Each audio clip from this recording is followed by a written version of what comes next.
And we are back at the beautiful Franklin Field here in the city of brotherly love. I am Serenity Douglas. Day 4 out of 4 of New Balance Nationals Outdoor, and man, has it been exciting. We have seen meet record after meet record go down, but I mean, I'm not surprised at all. That's how it is every single year. We have some amazing events on tap for y'all. Starting us off strong is going to be the boys 4x110 shuttle hurdles. So if you like chaos, you're going to get it, because that's exactly what the shuttle hurdles is all about. It's very chaotic, it's very fast. Let's see who could stay on their feet. Going to be hurdles flying everywhere. These sections are meant to be faster as we go. There's going to be 8 sections for the boys championship division. Weather is pretty good.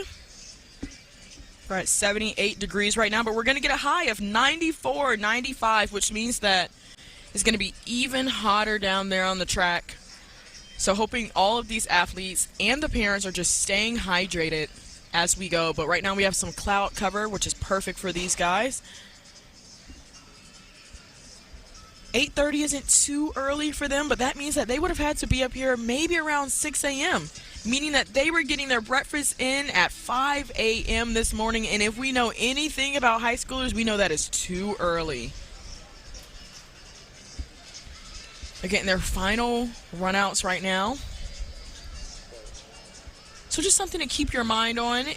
The meet record from Ann Arbor Track Club out of Michigan. Ann Arbor, Michigan. They set a meet record of 57.81 on this track last year.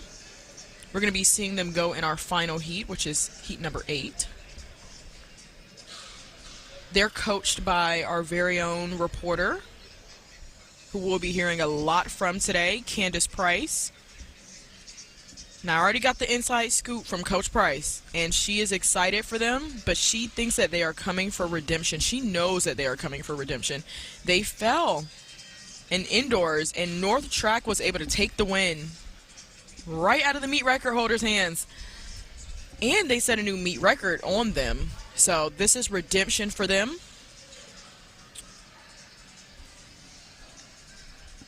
But in Section 1, we'll have Patriot Track Club, Harper Creek, Woodbridge Barons, and Fordham Prep. This is Section 1 out of 8. Out here at the fastest party on the planet. And thank you guys for just sticking along with us for these long 4 days. Day 1 was long with the weather delays. Day 2 was hot. Day 3 was hotter. And now we are finally on day 4. Once again on the call, I am Serenity Douglas. If you're not familiar with me, go ahead and hit the follow button on Instagram _SerenityD. And I've been seeing the New Balance Nationals YouTube chat has just been going crazy. You love to see it. I mean, we have seen so many amazing races. How can you not go crazy in the group chat?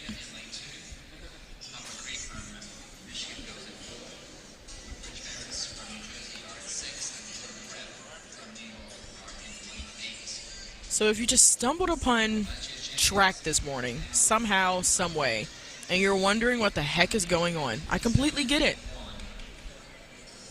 The way shuttle hurdles works, there are no baton exchanges because that would be too crazy. But as soon as first leg passes the line, their own teammate, aka second leg, takes off immediately in the opposite direction. Now the reason why this gets so chaotic is because sometimes these hurdles go flying. It is natural to hit the hurdles, but that can sometimes mess up the hurdle for their own teammate, because those hurdles are set up right next to them, in the lane right next to them. So you will see officials on either side of the track. There's a ton of officials down there, shout out to them. They're to make everything better as the race still goes on. You will see them in the pink tops and some gray tops as well. They don't just make it better after they already go. No, it's during this race. So it's going to get really crazy. So strap up.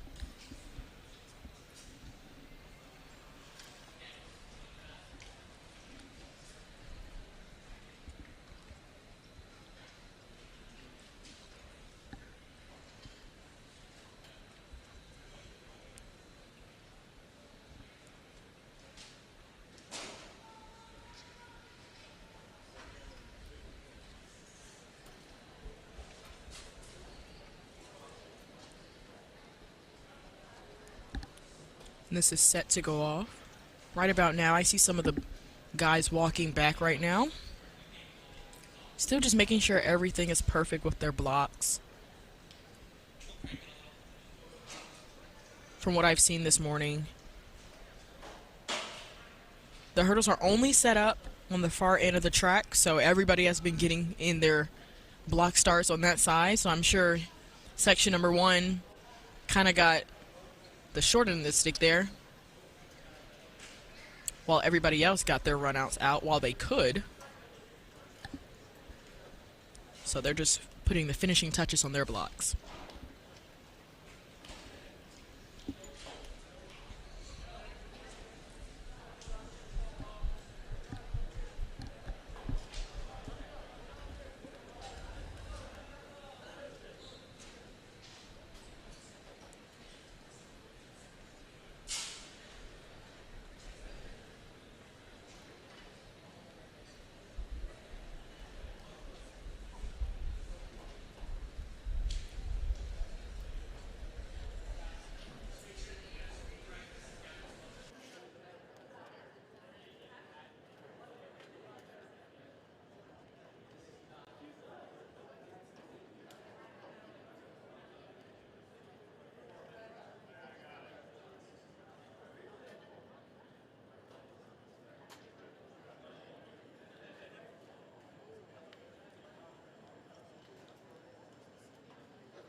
All right, here we go.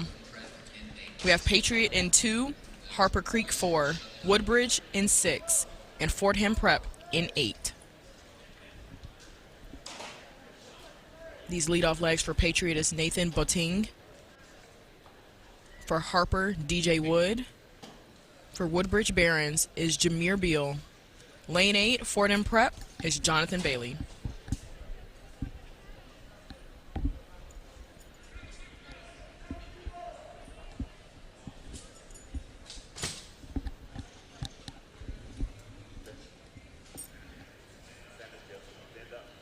Oh. And looks like that was Jameer Bill. Actually, DJ Wood from Harper Creek moving early. It looks like the official is just giving him a stern talking to. I'm sure she's saying something like, "You do not jump out of the blocks until we shoot the gun." Naturally, right? But we never know. Maybe he heard something. He got the yellow card. That means strike number 1. But they're going to get another opportunity.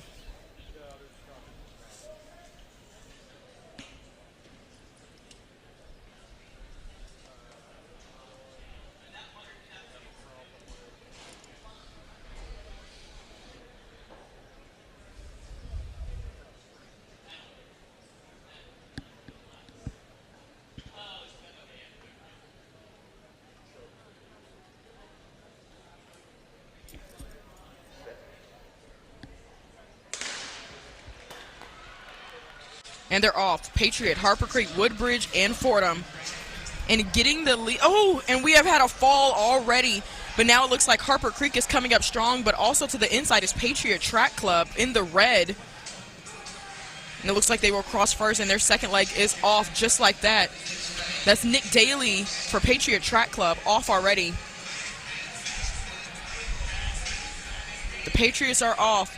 But to his outside, Fordham is closing strong. And it looks like they would get to their third legs at the same time. It is neck and neck right now. As Patrick Osby and Antoine Westry, they're going 1 and 2 right now. But it looks like Patrick Osby has the lead right now.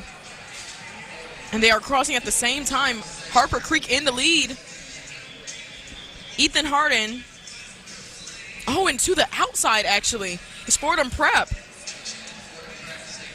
And Fordham Prep will take the win. Not sure what happened with Patriot and Harper in the middle there. But Fordham Prep will take the win with 101.81. I told you guys before, it's going to be chaotic.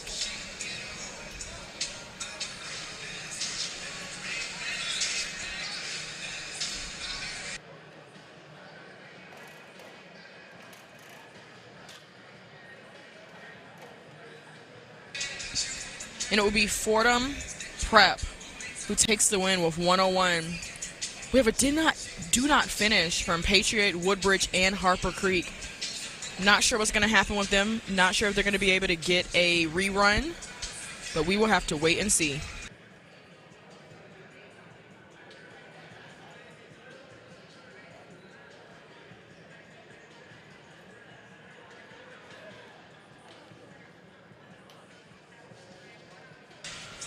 All right. What a way to start off. Goodness gracious. All right, but we are off to Section 2. We'll have Hawks in 2, HTC out of Maryland in 4, Mount St. Joseph in 6, Gates in 8 out of New York. So we have Massachusetts, Maryland, and New York.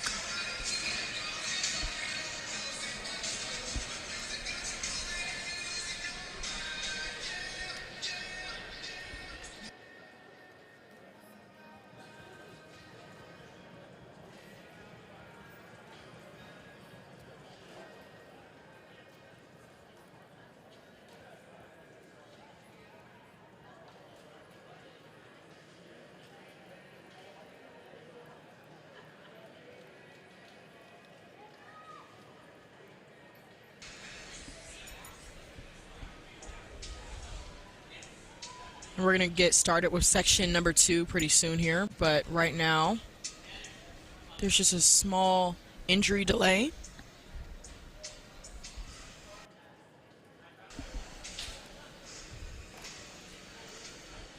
Out of Heat 1, one of the athletes took a pretty tough fall.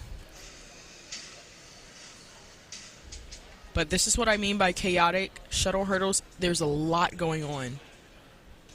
Out of all relays, this is the most chaotic to me, mainly because hurdles is already pretty crazy. I mean, you're literally jumping over barriers.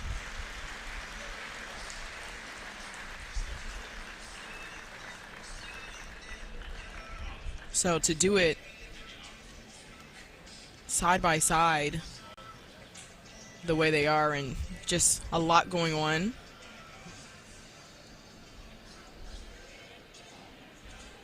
I don't know, but what do you think, chat?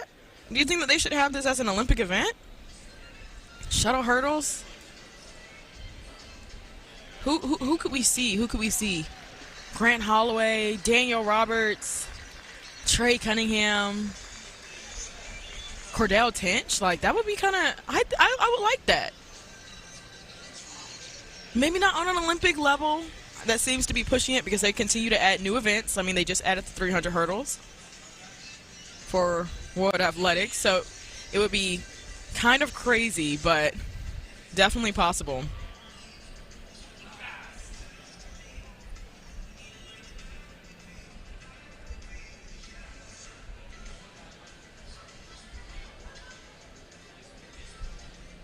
Maybe at least on an NCAA level, adding shuttle hurdles.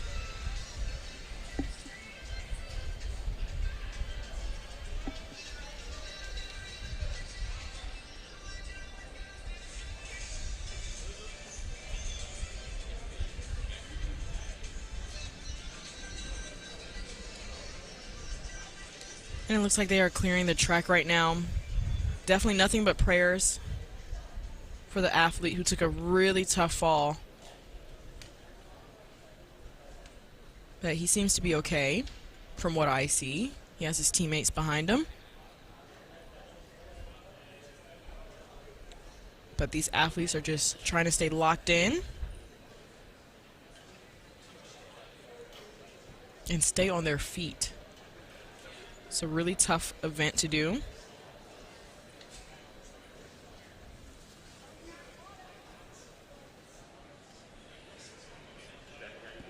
But we are about to start section 2.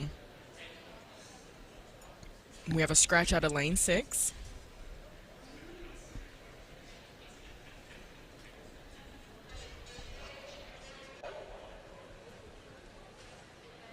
All right, lane 2, Hawks.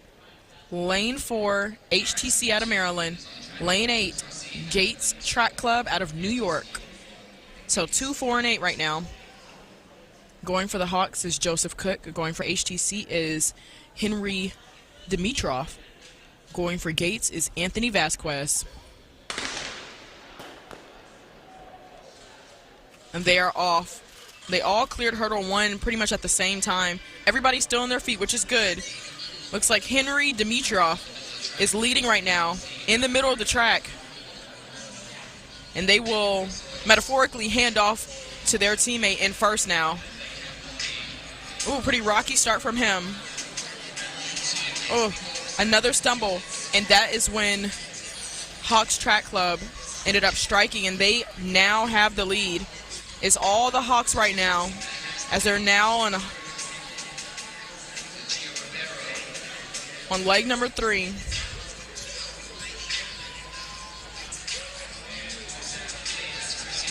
It's all Hawks right now.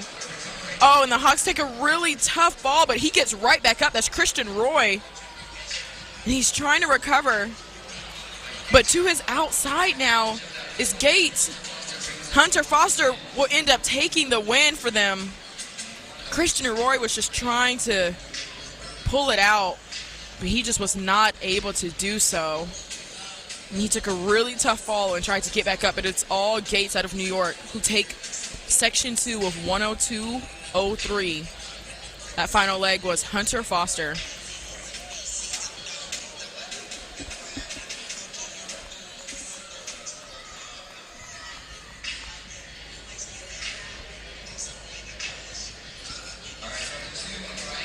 All right, that was section 2 out of 8.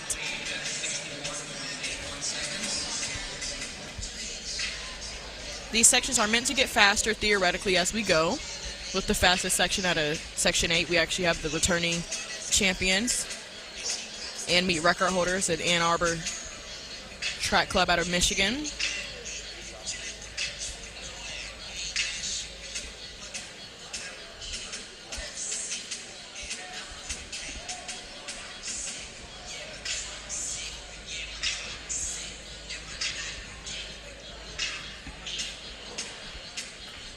It looks like they're still putting the hurdles back in their correct places. As you guys can see, lined across both sides of the track are a ton of officials just trying to make sure everything is perfect. They are fixing these hurdles as the event is going on, which can be really difficult because they literally have athletes running towards them. All right, but section 3, Broadway out of New Jersey is in 2. Hopkinton out of Massachusetts is in 4. Royals, and this seems like home for them, Pennsylvania, is in 6. And then Maryland, Crofton, is out of lane 8.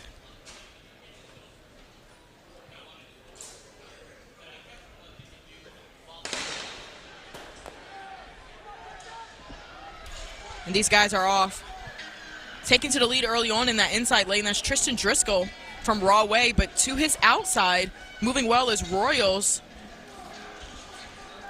but is actually going to be out there in lane 8. Crofton moving really well, but right now it's a battle between those outside lanes with Crofton and Royals. It's Crofton and Royals. It looks like they will cross at the same time. And now it's Royals edging them out.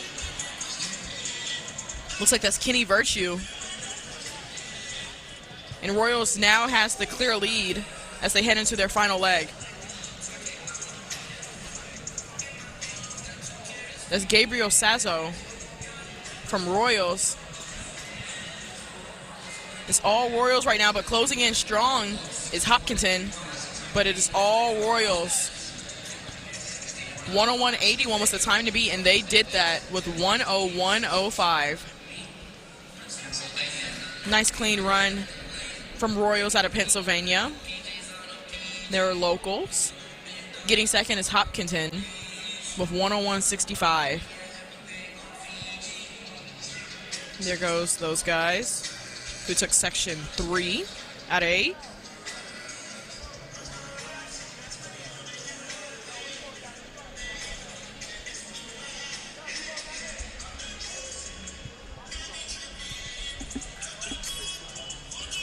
All right, and we're going to keep on moving right along to section 4.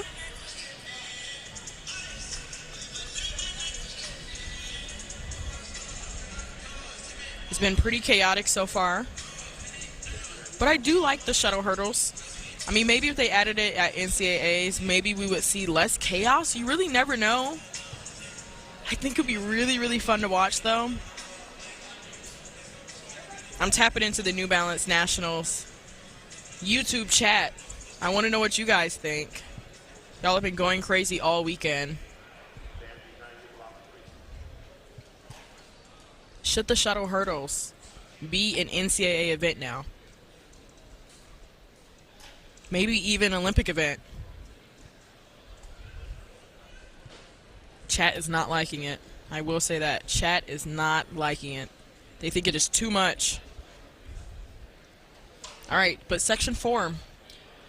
Old Rochester out of Massachusetts goes into Squack out of lane 4. They're out of New Jersey. The Paladins in lane 6 out of New Jersey as well. Kentwood out of Michigan will go in 8.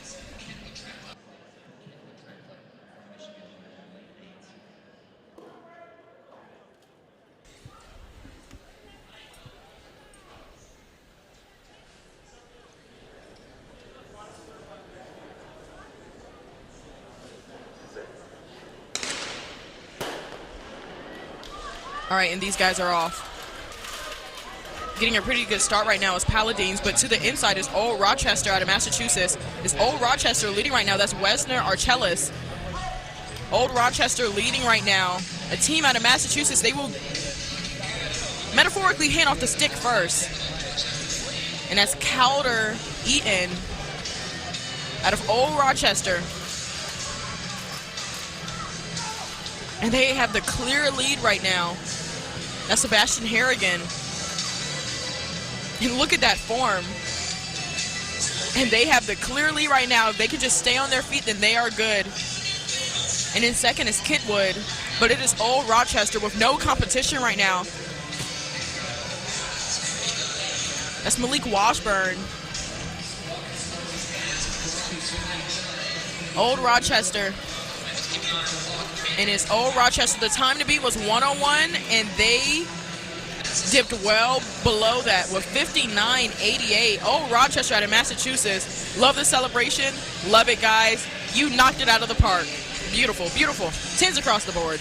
They took section 4, and Squack was second with 1:49. But give it up for the guys of Old Rochester out of Massachusetts, taking section 4. We're going to see if that time will be able to stick, hopefully putting them in the top 3. But we still have plenty of heats to go. These heats will be getting faster as we go. But let's take another look at it. As you can see, they just had the lead from the very beginning. They didn't give it up.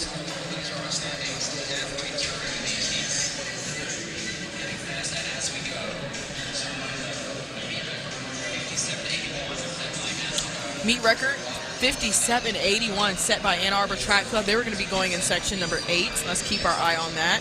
But we are heading off to section number 5 right now. And there goes those final results from section 4. Old Rochester 59.88.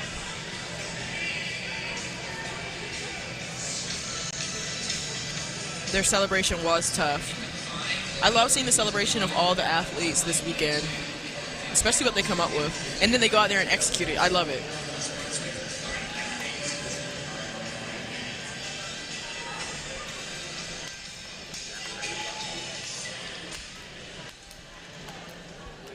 All right, section 5.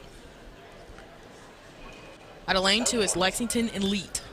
Lane 4, Bloomfield Bengals. Lane 6, Paladins. Lane 8, East Brunswick Track Club. It literally goes Massachusetts, New Jersey, New Jersey, and New Jersey. So I know these teams are very familiar with each other.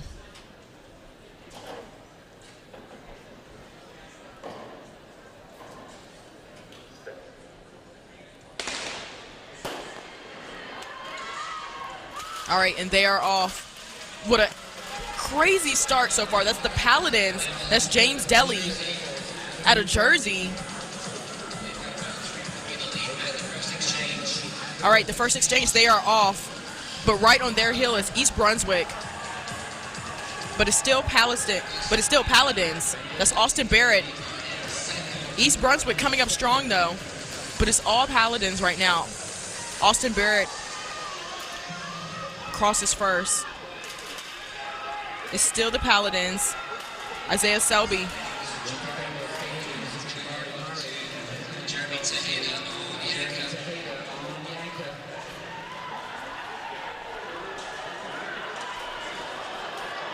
Oh, and we took a tough fall. But it is still all Paladins out of Jersey. And they win with ease, 58-20.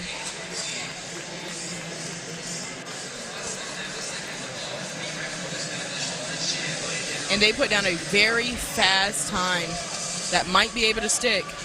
Love the celebration, 58-20 from Paladins.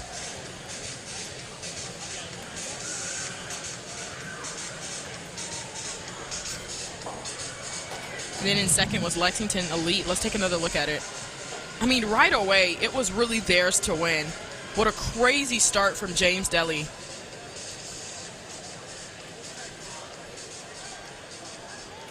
Long ahead of the field. East Brunswick was on their heel. And unfortunately, Bloomfield Bengals, they did not finish.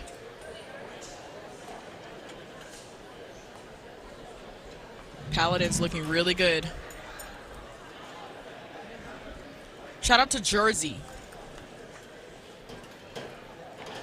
I don't know if the Philly natives will like me saying that, but shout out to Jersey. There's a ton of Jersey athletes out here. I mean, Section 6 is the same, with a ton of Jersey teams representing. We'll have Bloomfield out of 2. TWP Elite out of Jersey in 4. The Martyrs Track Club also out of Jersey in 6. Deptford Elite also out of Jersey in 8.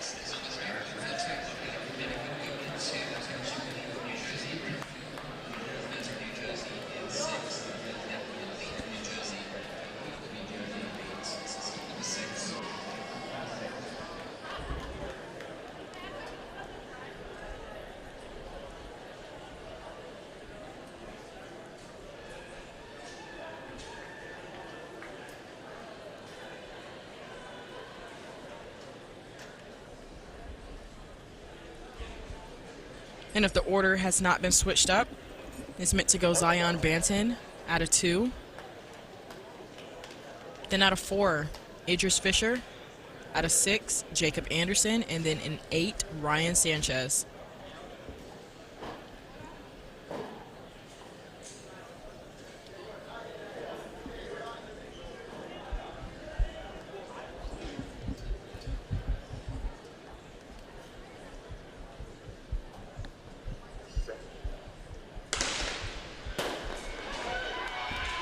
All right, and these guys are off.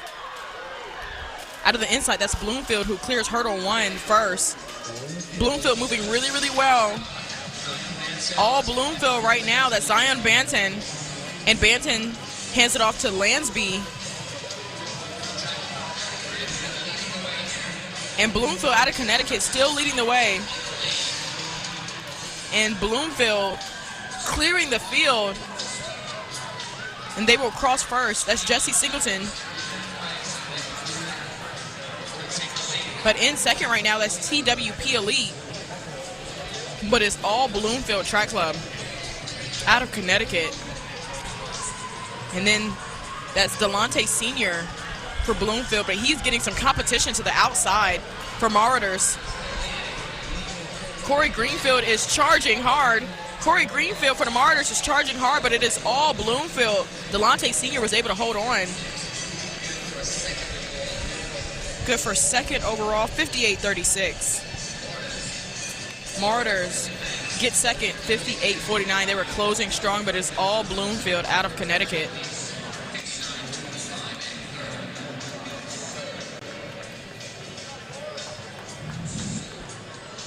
Let's take another look. That was Zion Banton who led them off. Fantastic lead, and Sean Lazenby just really extended that lead for them. but bringing it home was Delonte Sr.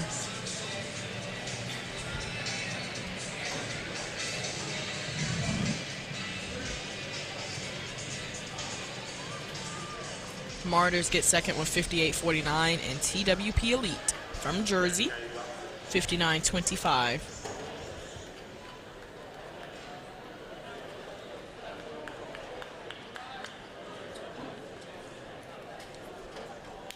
Now, section 7 out of 8, the penultimate heat.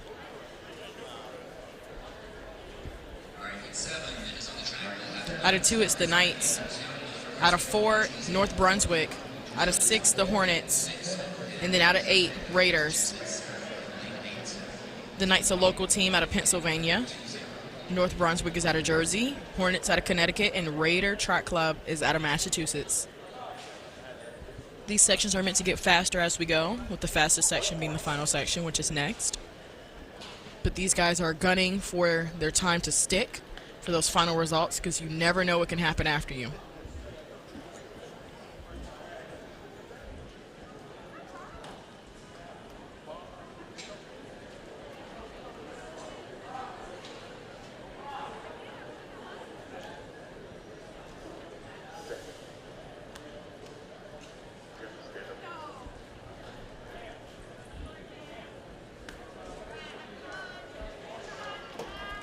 They're told to stand up. And they're going to get another chance.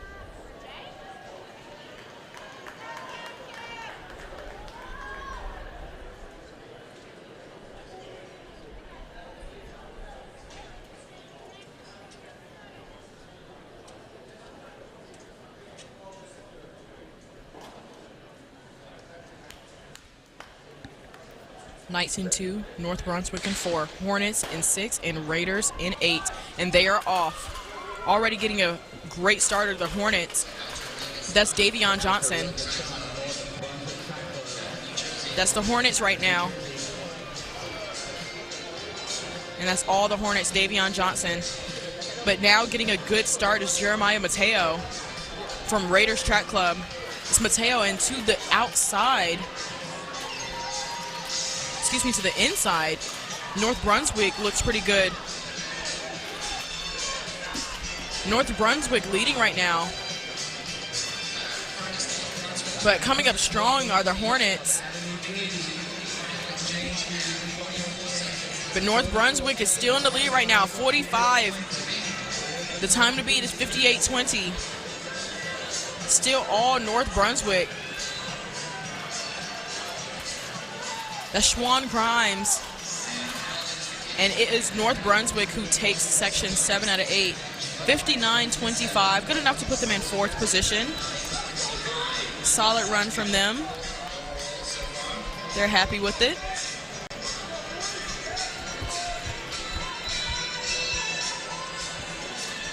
And that final leg right there, that's Schwan Grimes.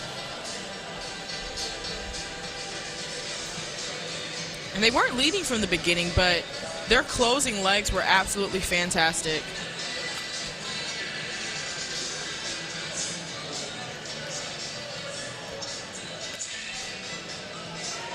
Pretty clean race as well. But Schwan Grimes was able to close it out strong to place them in 4th overall. But now we are on to our last and final section. Section 8. This is meant to be the fastest section. We have the meet record holders going out of lane 4 out of Ann Arbor, Michigan. And then to their inside is Dudley out of North Carolina. To their outside is North Track in lane 6. And then Frog Leg out of 8.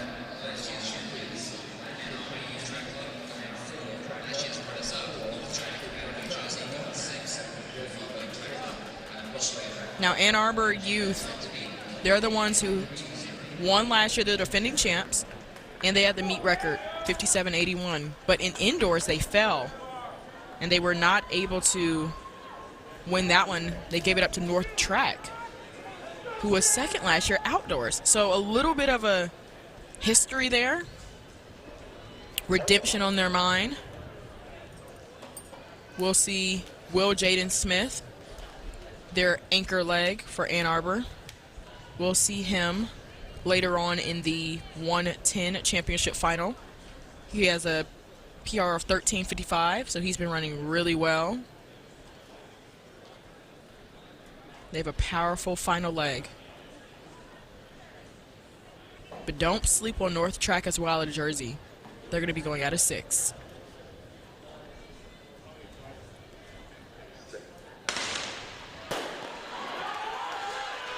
And they're off. Shamar Gamble, what a crazy start, but Taman Howell from Dudley looks really well. Ann Arbor moving really good. Shamar Gamble going with them. Shamar Gamble. Now it's Timothy Pinard out of Ann Arbor. But to their outside is North Track. North Track is leading right now. North Track is leading right now. But Ann Arbor is going to come out strong. That's Jaden Rutley. But North Track is moving good as they clear hurdle 8, hurdle 9, hurdle 10. But Ann Arbor will get the start first. That is Will Jaden Smith. We will see him in the final later on. Will Jaden Smith to anchor this leg. Will it be a new meet record? Will Jaden Smith and the look back, and it absolutely will be a new meet record from Ann Arbor, Michigan, 55-68. And there goes their head coach, Candace Price, who we're going to be hearing from later on today. She's our sideline reporter. But Will Jaden Smith, what a finish. He's headed off to South Florida in the fall.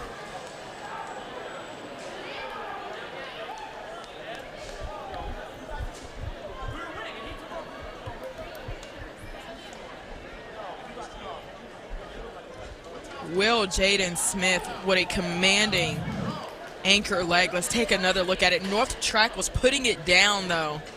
Their first 3 legs, they basically handed off at the same time. And they were leading through 3. You see the intensity on their face, but it was all Will Jaden Smith. I mean, can you go toe-to-toe with him?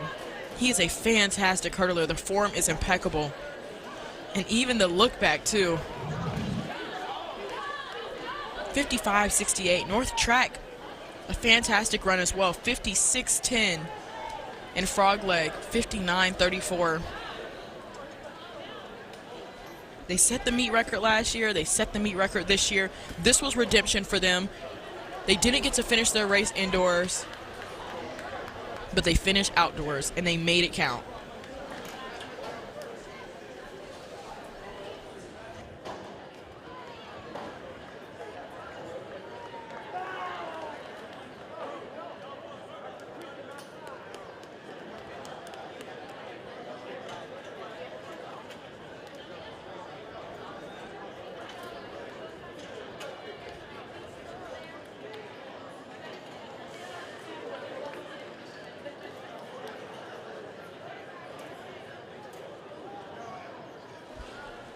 And it looks like we're going to be getting some reruns in. Of course we are, because shuttle hurdles is kind of crazy. We want all of these athletes to have a fair chance.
All right, we will have a ninth heat, which is a rerun heat. At a lane 4, we will have North Brunswick. 2, Patriot Track Club. 8, Bloomfield Bengals. And then 6, Harper Creek. This is a rerun. Shout out to New Balance for giving them a rerun.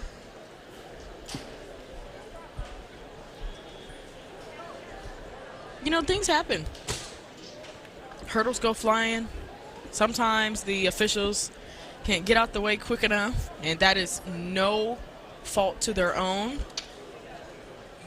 They have to correct these hurdles while the event is still going on, and that is extremely stressful. But happy these guys are getting another chance at it. And they now know that the time to beat is 55:68, which is a new meet record set by Ann Arbor.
All right. White flag is up.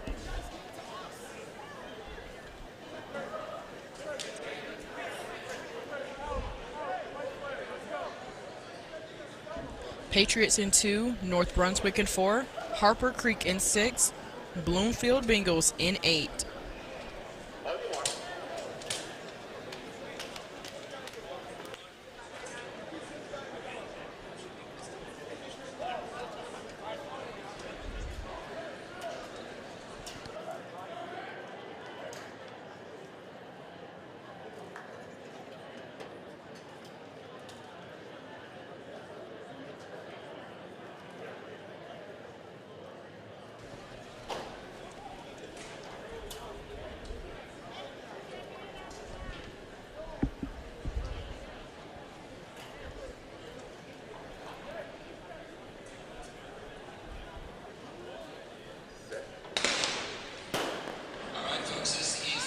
All right, for the rerun heat, the Patriots moving really well out of lane 1 right now, but to their outside, Bloomfield is moving good as well.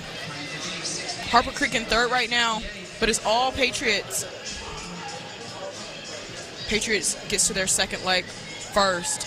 It's Patrick Osby. The Patriots are leading right now, but to their outside, Bloomfield is moving really well. That's Alexander Travas.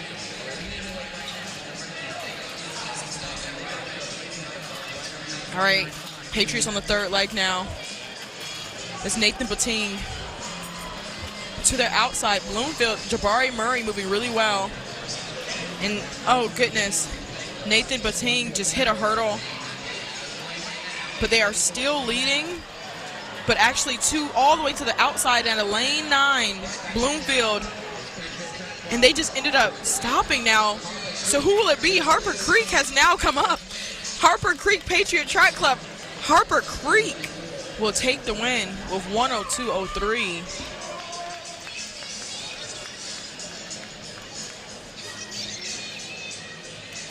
Won't be good enough to take the win, but still a great rerun from them. I mean, they ran less than 10 minutes ago, so to get back out there on the track and run again is very impressive from Harper Creek. The kind of a crazy running there was between the Patriots and Bloomfield for the longest. And then Bloomfield just decided to tap out and stop, but it was the Patriots who were leading. Not sure what happened with Bloomfield. Maybe he hit a hurdle, but the Patriots were leading the entirety of the way. And then that is, oh yes, he hit a hurdle. And that gave Harper Creek the confidence to now gain on the Patriots and take over as the winner of this rerun out of Section 9. But the overall winners are still Ann Arbor Youth Track Cup with 55.68. Looks like we're going to have another rerun. And now this is our 10th heat. This is Deptford Elite out of New Jersey, and then Rahway out of New Jersey as well. They will go in 4 and 6. Now reruns are done for a lot of reasons. Maybe because somebody fell, maybe a hurdle was in the wrong place.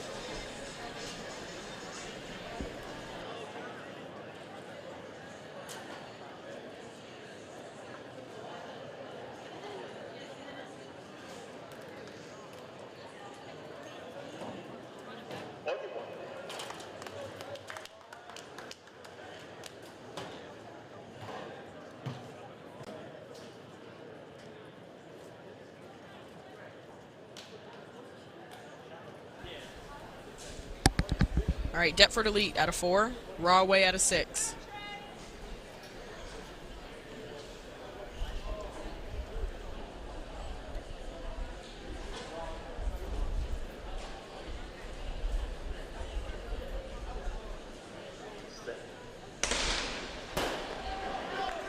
All right, they are off. Deptford out of 4. Getting the lead early on, that's Ryan Sanchez, but right on his heel is Tristan Driscoll. It's between Sanchez and Driscoll. They're pretty even right now. They're running really, really well, and they will get to their second legs nearly at the same time. Deptford Elite and Rahway battling it out. Looks like Ronaldo Simpson is now moving into that lead from Rahway out of Jersey. And he will hand off to Davenport. That's all Mackay Davenport. Deptford Elite still trying to catch up. Mackay Davenport. And now Deptford Elite is now starting to close, and they will get to their final leg first. It is Deptford Elite right now. Marcus Hood. It's Hood and Delory. And it's Hood who's going to bring them home just outside of that below minute mark. They ran a minute 22.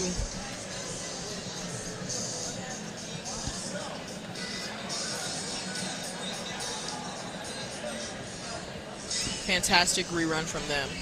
I mean, you really have to have the endurance to come out here and run again. We're not sure if one of their team members fell, so like to get back up and decide that we're going to run again says a lot. But these guys were really neck and neck the entire time. Rahway ended up getting the lead, a pretty substantial lead. But it was just all Marcus Hood. Seems like he's the short hurdler in this field right now.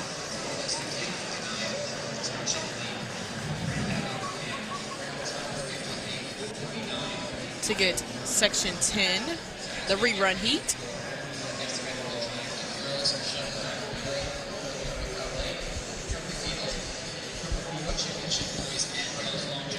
So they are now moving the hurdles down for the girls who are about to get set. But the overall winners of the championship boys shuttle hurdles and meet record holders is Ann Arbor Youth Track Club, the defending champs. They are now back-to-back champs. They got the meet record last year, and they got the meet record this year with 55.68.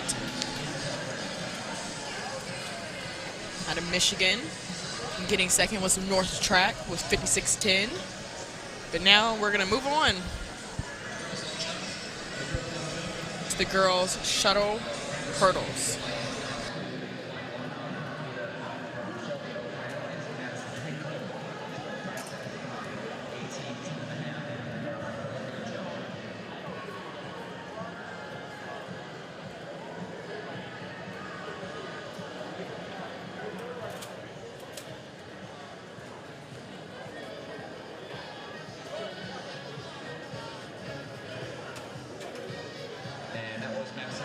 Our current leader, let's see if she improved.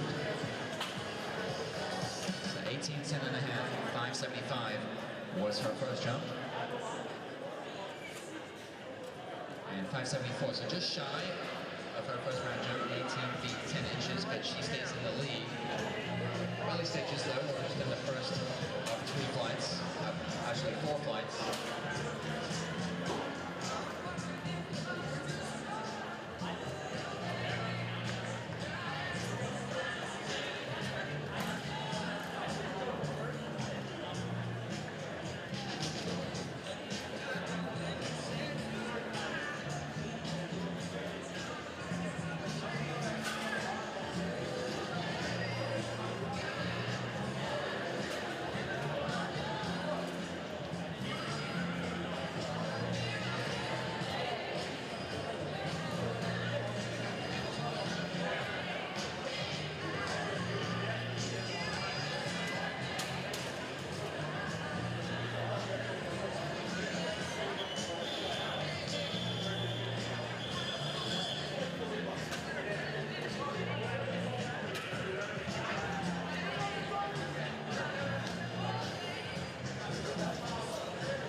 All right, as these ladies get set up,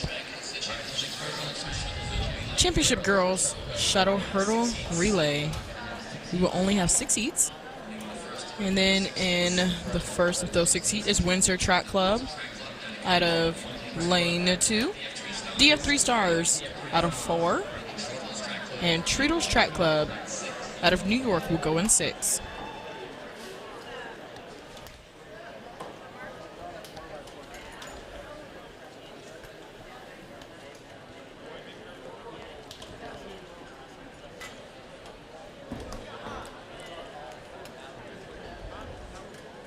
This will be section 1 out of 6.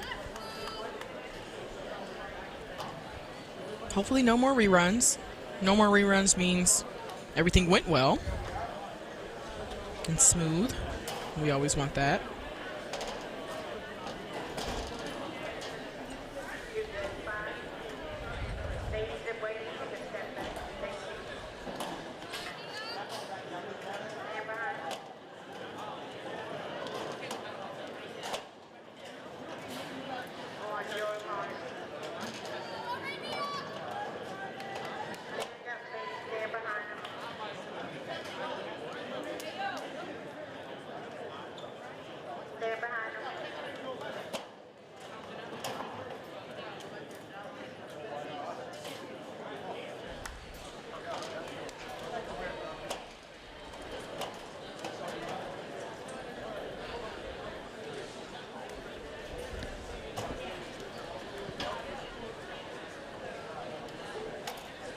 Windsor goes in 2, DF3 goes in 4, and Treadles goes in 6.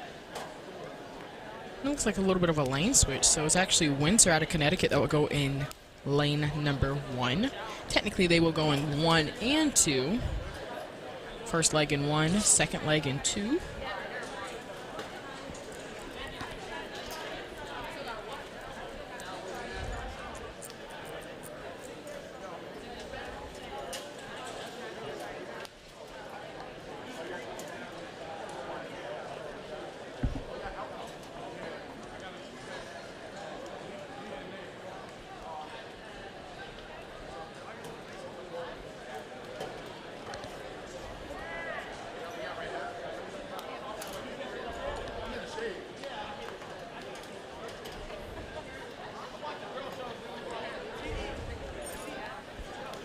And if you're just now joining us, thank you for joining us. And good morning here on the East Coast. We're coming up right on 9:30 a.m. This is day 4 of 4 from New Balance Nationals outdoor action. I'm Serenity Douglas. I'll be joined by Kate Van Buskirk later on in the day.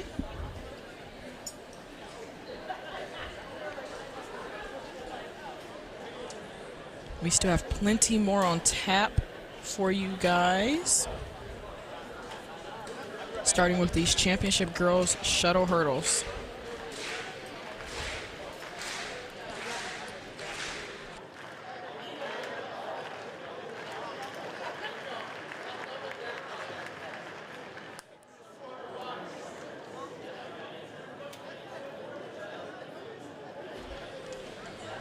It looks like there's still a yellow flag right now. The officials are trying to be extremely, extremely careful, as they should be, especially for these shuttle hurdles. It can be a tad confusing where to put the hurdles. They do not all go in the normal spot, so he is literally checking lane by lane to make sure.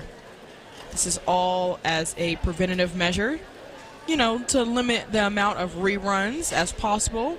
They don't want it to be their fault, at least. This makes complete sense. Just making sure everything is all tip-top shape. And just huge thank you to all the officials who've been out here. It is hot down there on the track right now. And it has been long days. It looks like we're going to get started here pretty soon. Also, shout out to the New Balance Nationals YouTube chat. Y'all have been going crazy all 4 days. Thank you for sticking beside us.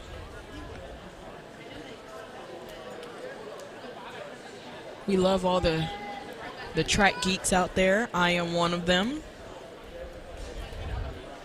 And it's been fun seeing you guys interact with us throughout the entirety of the weekend. So, just wanted to say I see y'all. All right, but section 1, Windsor, DF3 Stars, and Treadles. All right, we are underway. Treadles getting off to a very good start, but also to her inside is Renea Emanzio from DF3. It's DF3 and Treadles. Treadles and DF3, and right now it is DF3 that is now out of it. Treadles is still pushing forward, but coming up strong is Windsor. They have nearly the same uniform on. And it is all Treadles. Out in the lead of her own by herself. In lane 6 is Gabby Hovack. She is now about to pass off to Chloe Giemer. All right, that's Chloe Giemer on the anchor leg. And that's Windsor, Lasagna Campbell. But it is all Treadles right now. She hits the last hurdle, but it is A-OK. And they will be the heat winner with 1:03:81. And DF3 still finishing the race. Some resilience out of them.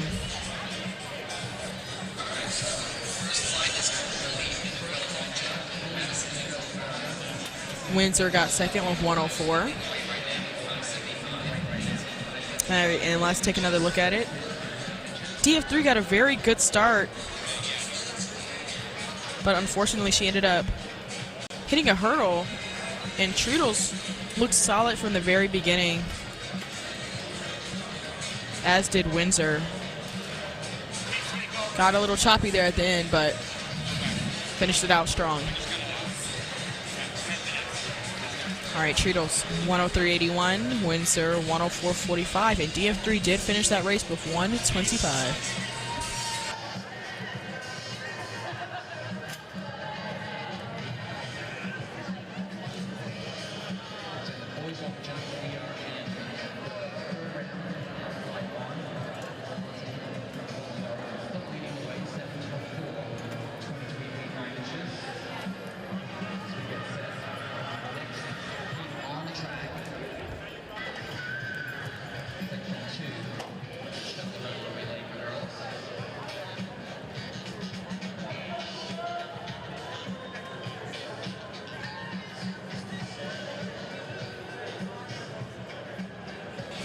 All right, y'all, section 2. And I don't know if y'all can hear the music right now, but Stevie Wonder, Superstition, like, come on. That's keeping me pumped. It's early in the morning. Hopefully, I don't even think these kids know who Stevie Wonder is, but I do, okay? Energy is great here at Franklin Field. The sun is coming out. These ladies are going to be running into a bit of a headwind. Doesn't look too bad from where I'm looking. But in section number 2, Old Bridge out of New Jersey, Ann Arbor out of Michigan, and Black and Yellow Training. They're a local team out of Pennsylvania.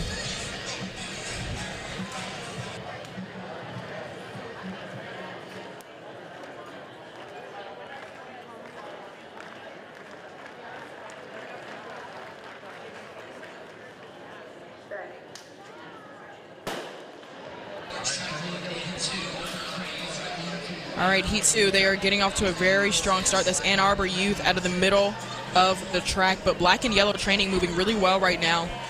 That's Sienna Brown from Black and Yellow Training and Chandler Wiggins from Ann Arbor. Ann Arbor will actually take over the lead. Jada Wilson moving extremely well.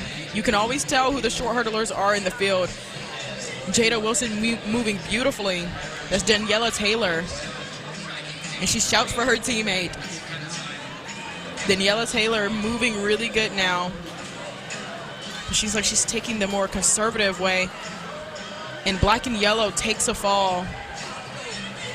Still Ann Arbor. Daniela Taylor. She will hand off to Nevaeh Derrick. And Nevaeh Derrick is off, but right on her heel now is Alyssa Penn.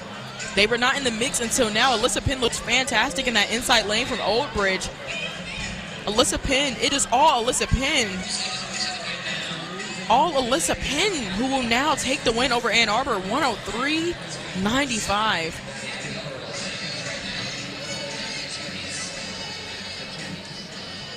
Alyssa Penn, I mean, like I said, you can always tell in these shuttle hurdles which ones are the 400 hurdlers and which ones are the 100 hurdlers.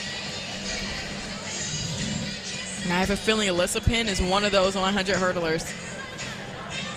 They were not in the mix at all yet until that final leg. It was all Ann Arbor, but Alyssa Penn was just soaring. She looked fantastic, very long and very low over the hurdles. Taking section number 2.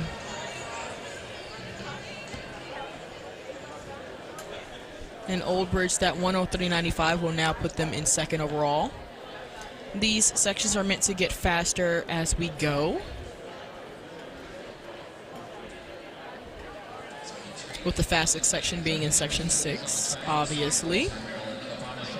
Now out of section number 3, Urbana Soaring Hawks out of Maryland will go into IMG Elite in lane 4 out of Florida, and then out of New York, Guilderland Track Club in lane 6.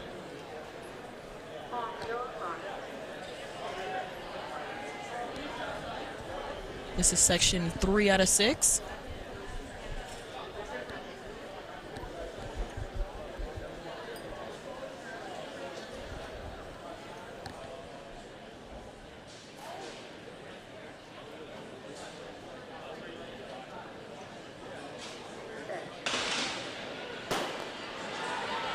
And these ladies are off. Urbana Hawks, IMG, and Guilderland. They're all pretty even right now, but it's IMG Elite now making the edge. That's Sophia Casper out of lane 4. Sophia Casper will now hand off to Alexis Arcuzwell. And IMG Elite in the lead now, but coming up really strong to her inside are the Soaring Hawks. Soaring Hawks now moving into the lead. Soaring Hawks now have the lead.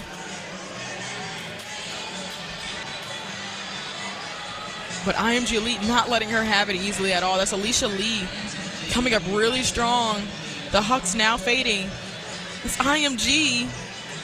It's the Hawks. IMG clears hurdle 1 first. That's Kiera Mystery.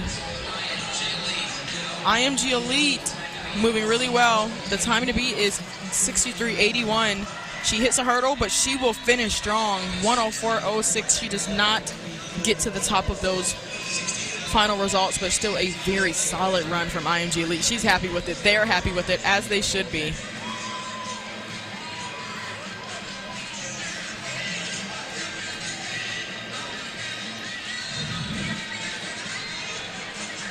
Let's take another look at it. It was really between IMG and Urbana Soaring Hawks. Guilderland Track Club ended up getting second, though. Came up there at the end.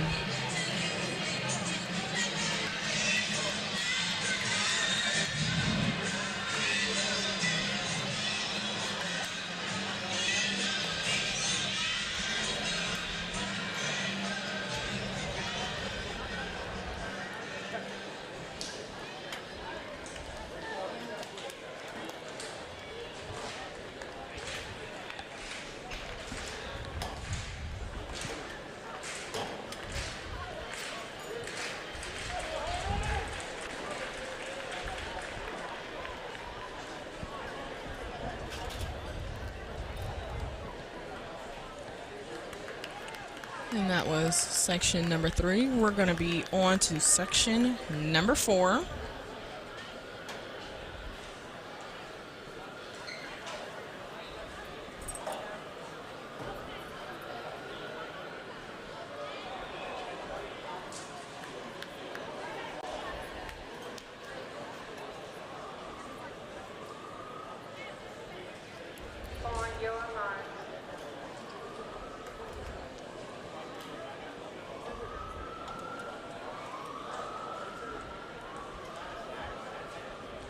All right, section 4. North Readings out of Massachusetts. TWP Elite out of lane 4. SB Vikings out of Jersey in lane 6. And North Rockland out of New York in lane 8.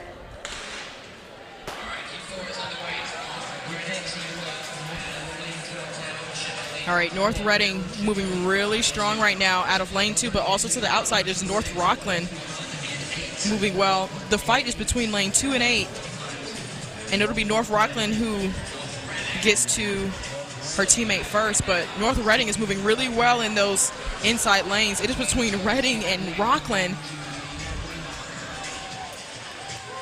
It's McLeland versus Hernandez. And now they are still even right now. Katie Zimmerman and Angelise Berdier. North Rockland moving really well out of New York.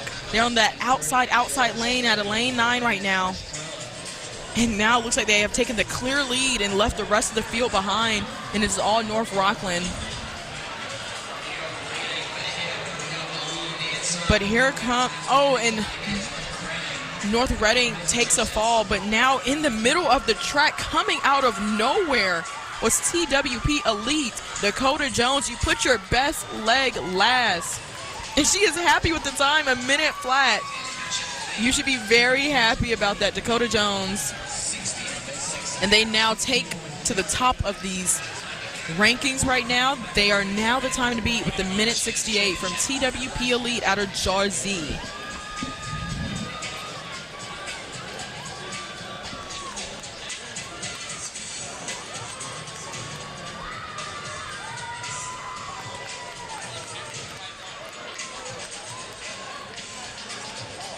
And there goes Dakota Jones, just absolutely smashing it. I mean, while everybody else was kind of just collapsing and falling apart, she was just on point.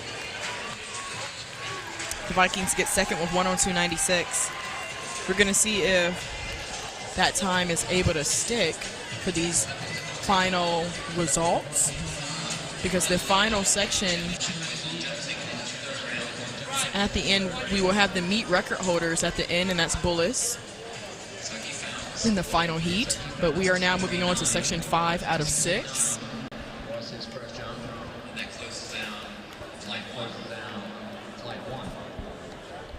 We are almost done with these shuttle hurdles. Then we will have the DMR, the distance medley relay, up next. Super exciting. I see a lot of people in the New Balance chat exciting for all the distance running still coming.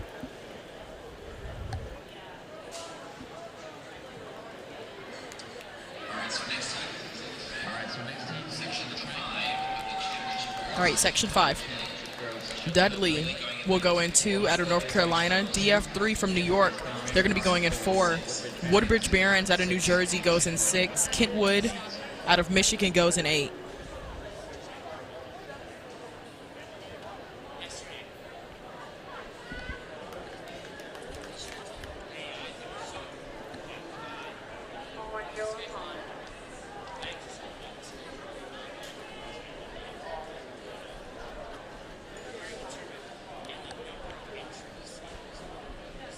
Now this section is meant to be pretty fast. Looks like Dudley is a scratch.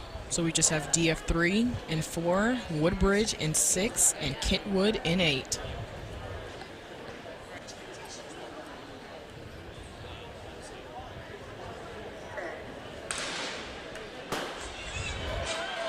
All right, and they're off. And that's DF3 Stars getting off to a very good start, but to her outside, Kentwood, Aaliyah Bailey. Aaliyah Bailey looks really good.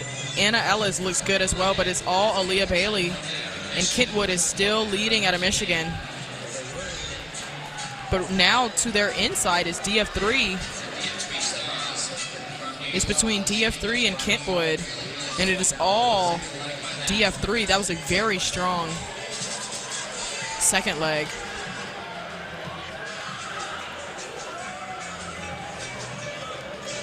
And still moving really well to the outside is Kentwood. They are back in the lead. That's Courtney Cottle. It is all Kentwood right now. all the way in that outside lane. That's Taryn Jones. Taryn Jones is anchoring off this shuttle hurdle relay, and that's 101.20 for them.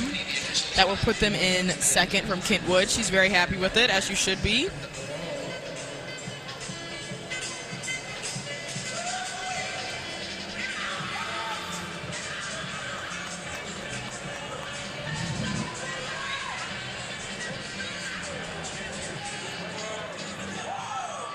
And Kentwood was just moving really well. But man, so was DF3. But it was all Taryn Jones on that anchor leg right there to clear the field in that outside lane. But now we are on to our last and final fastest section of the championship girls shuttle hurdle relay.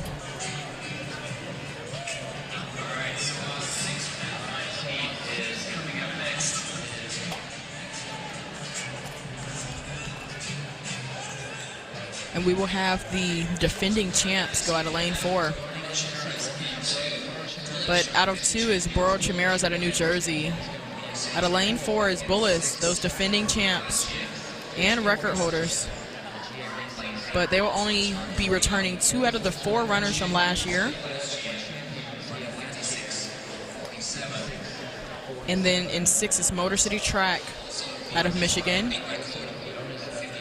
And then going in that outside lane are the Georgia Racers out of lane 8.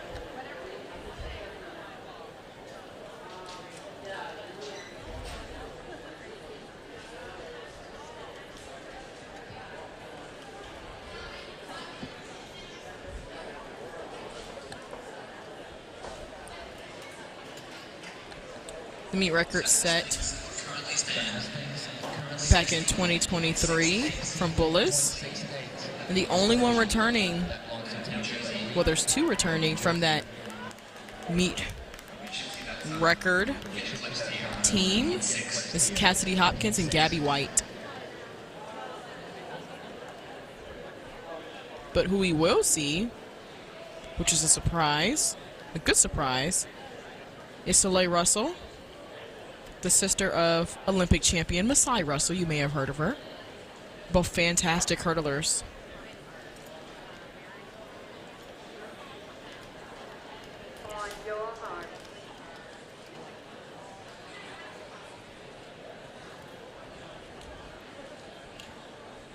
And it looks like Motor City Track has scratched. They were going to be one of the top contenders as well.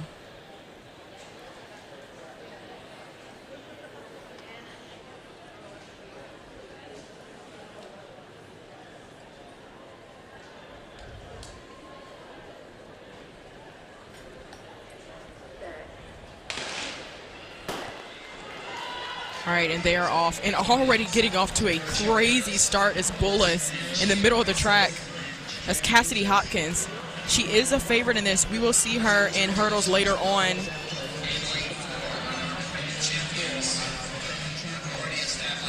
And the defending champions have already established their lead. That's Tatum Lynn right now. Actually, that's Cassidy Hopkins. They have switched up their order on us, but it's still all Bullis Track Club right now. Bullis looking extremely strong. We are on meet record watch. And Bullis looks absolutely fantastic. As this is their last and final leg. And it is all Bullis. 56-32. Not enough for the meet record, but enough for the win.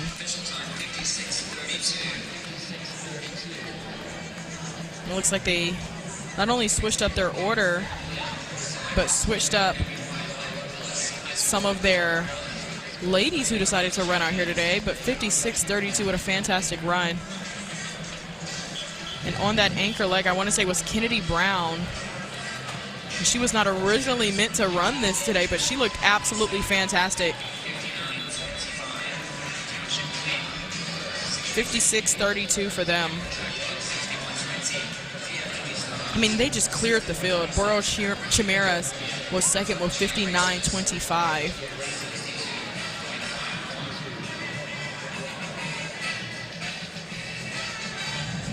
And it was just all bullets out of Maryland, who will take the win, take the cake, 56-32. Burrow Chimeras 59-25, and Georgia Racers with 102-51. And that concludes the championship girls shuttle, hurdle, relay. And it looks like there will be no reruns, which means that all is well, as these officials are now clearing the track.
All right, y'all, next up on the track is the championship boys distance medley relay.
Switching gears now and moving into the championship boys distance medley relay. We'll have 5 heats and getting faster. All right, y'all, the DMR. I love the DMR. And if you're just now joining us, this is New Balance Nationals Outdoor. We are out here in the city of brotherly love in Philly.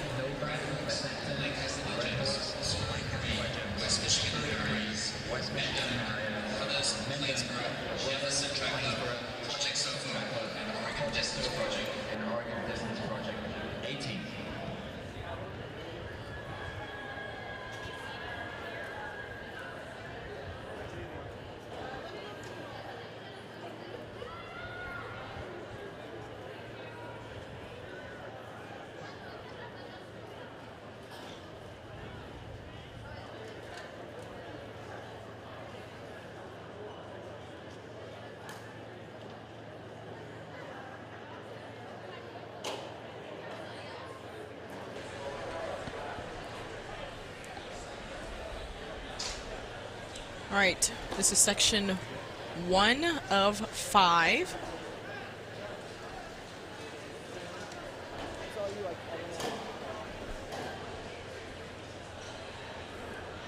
We'll have the Oregon Distance Project with hip 1, Weston Monsters, hip 2, Woodsman 3, Corning 4, Nova 5,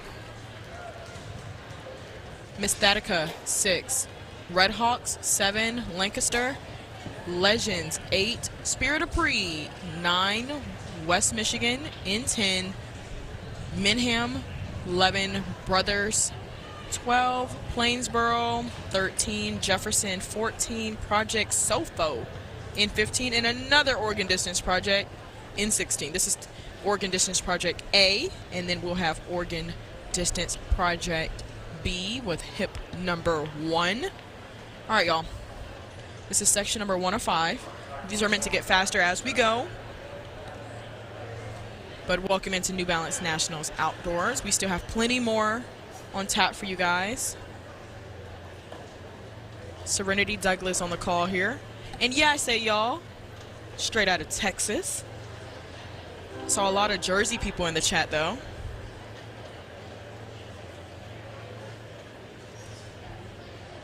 Saw some Oregon Distance Project fans too. They always give us a good show.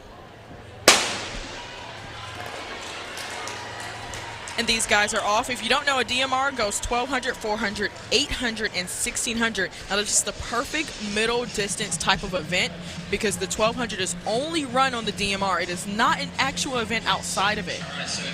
So you can either put an 800 runner on there or you can put a 1,500 runner on there, a miler. Nice little middle distance for them. Take some speed, but also take some really great endurance.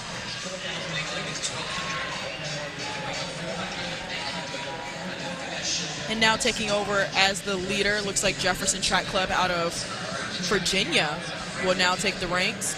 And if our notes are correct, based off of what they gave us, that should be Luke Flecker.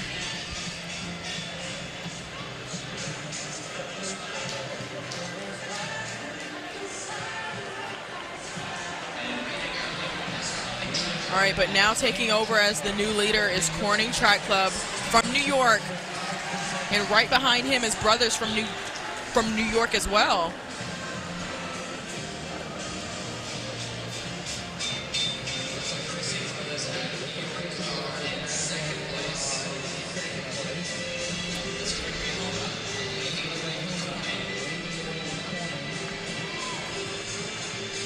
And leading the way for Corning is Gregory Homa.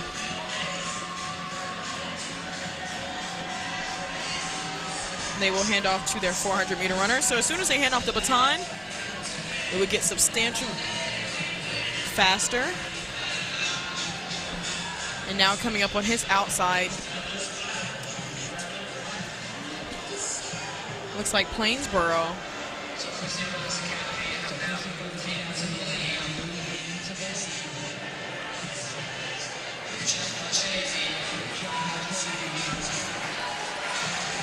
Actually, that's Brothers, who has now moved up into the lead. But now coming up strong is the Oregon Distance Project, Nathan Good.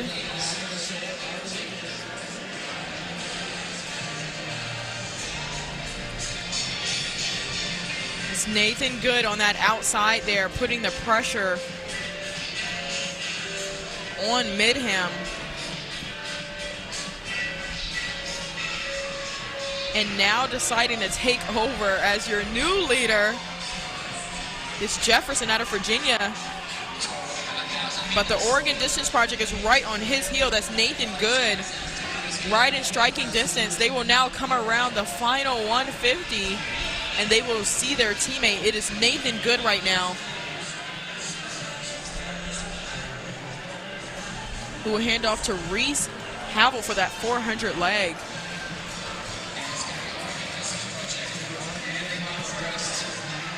And that's Oregon Distance Project who hands off first.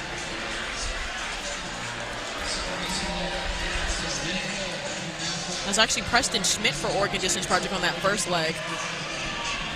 And now this is the 400-meter leg, and look at that speed from Jefferson Track Club.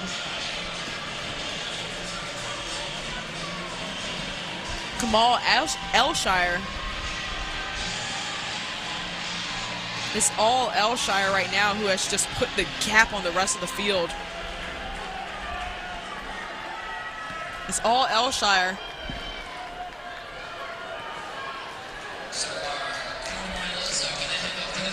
All right, these quarter milers are going to hand off to the half milers. The 800 is coming up next. Leading the way, it's still Jefferson Track Club out of Virginia.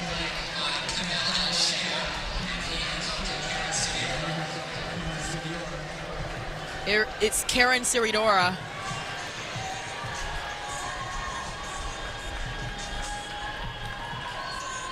Now leading the way, but he has some company right behind him. In the form of Corning and Spirit of Pre. The Hawks coming up strong.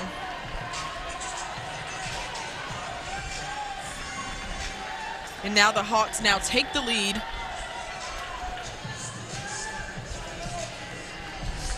That's Jackson Mahoney.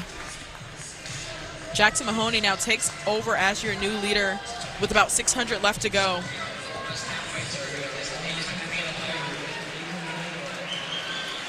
The 800 runners will hand off to the 1600 meter runners.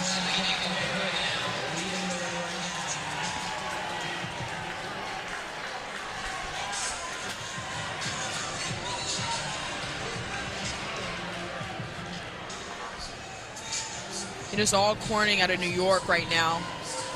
Jackson Mahoney trying to hang on as the leader.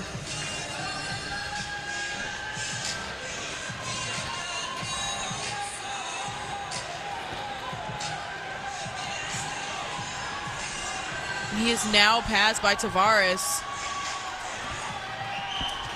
Tavares out of Weston Monsters out of Massachusetts is now your new leader. And he will now pass off to Arav Mata. But then just like that, it's Corning who's now back in the lead. All right, Corning hands off first. Western Monsters right behind them, and then Oregon Distance Project A in third.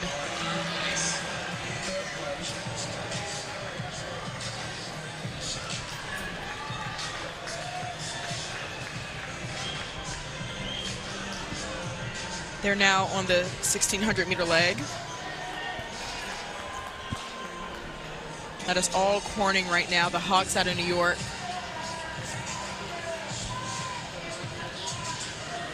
Next, Gregory Homa.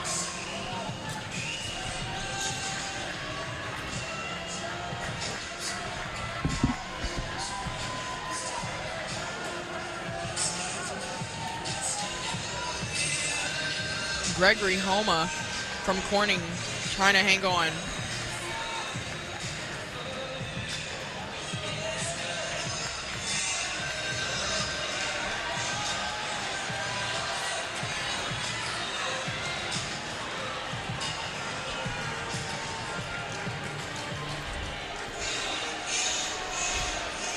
Meta right behind him.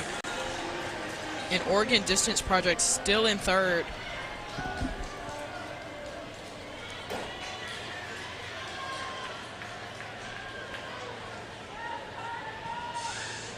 Gregory Homa is now still holding on. He does have some company right behind him, and I'm sure he knows it.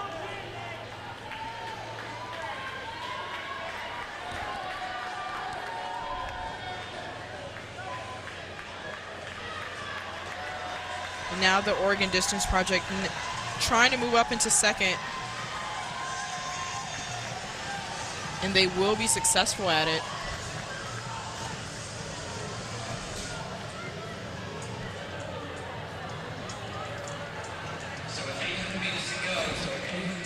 Now with 800 meters to go.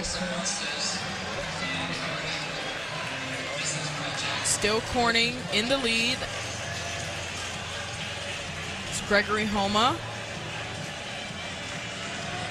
Oregon Distance Project right on his heel.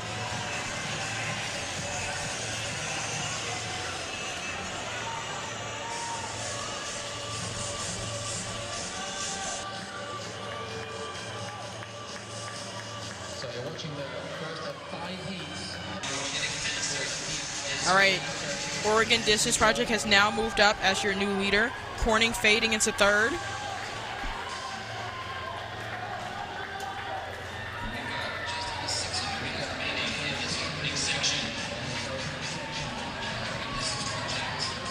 Weston Monsters now in second.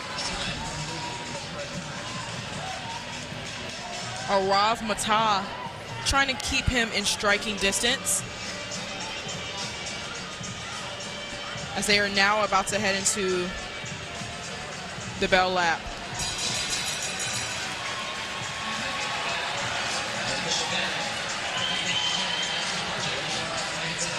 All right, Oregon Distance Project still leading. Nathan Good feels Mata right behind him, and Mata will now go ahead and take the pass. He wants to rely on his endurance and that kick because he will need it. Nathan Good is sticking with him.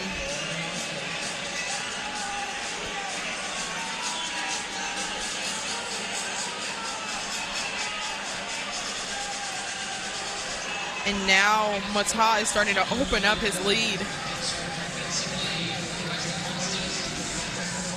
Weston Monsters looking like they're going to take Section 1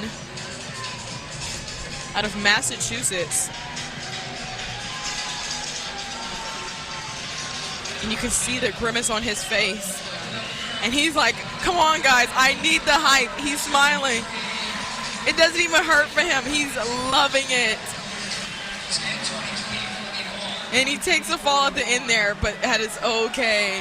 10:23.41, a very solid time. Solid DMR. His teammates are pretty happy with him too. And then in second, Oregon Distance Project with 10:26.95. Nova in third with 10:29.68.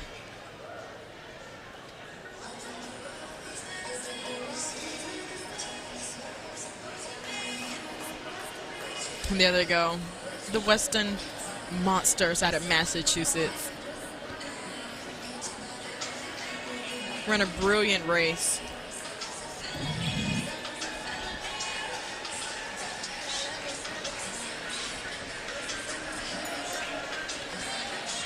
And this is the difference maker for them on that 800-meter leg. That was Ben Tavares who brought them all the way from fourth back to second. And then is Narav Mata, who stuck on Nathan Good's heel until he decided to strike that final 400. And even that last 100, hyping up the crowd and everything. He was like, I got it. We're good. Everything's fine. And they take section number 1 with a really solid time as well.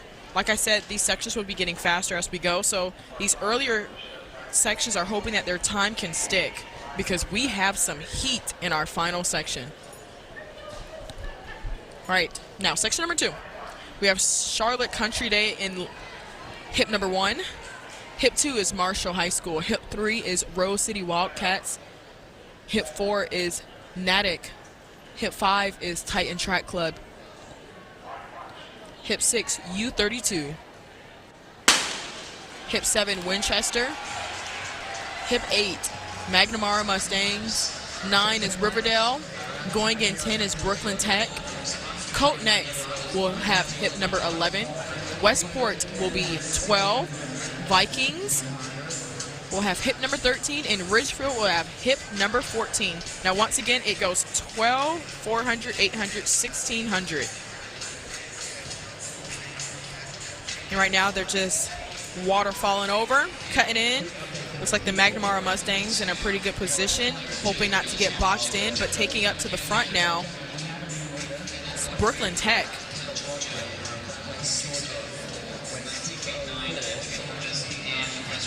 McNamara sitting in second right now.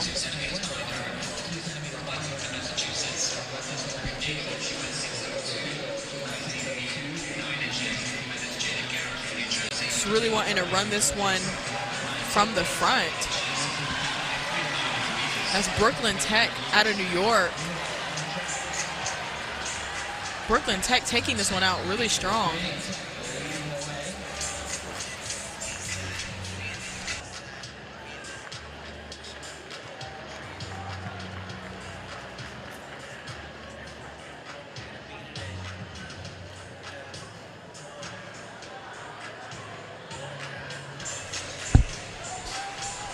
Still Brooklyn Tech leading this one, but now giving them a chase, wanting to take over the lead now. Looks like that's hip number 7. Winchester out of Massachusetts. They are now your new leaders.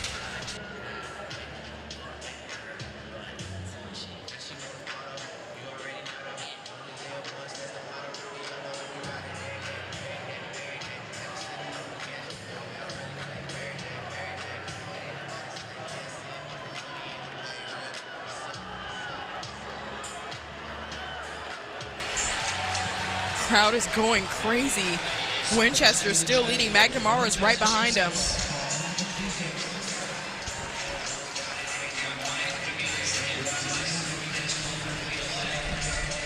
About 900 meters into this opening 1,200 meter leg. It's about a 200 left to go now. A little bit over a 2.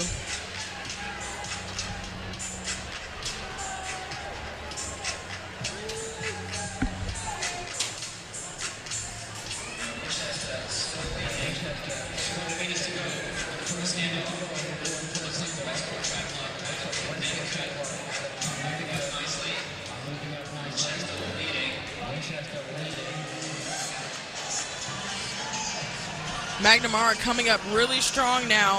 That's Dean Solomon from McNamara putting the pressure to the metal, but Winchester is still leading. Winchester hands off the baton first. This is now your 400 leg. Look at McNamara in second right now. They are blazing.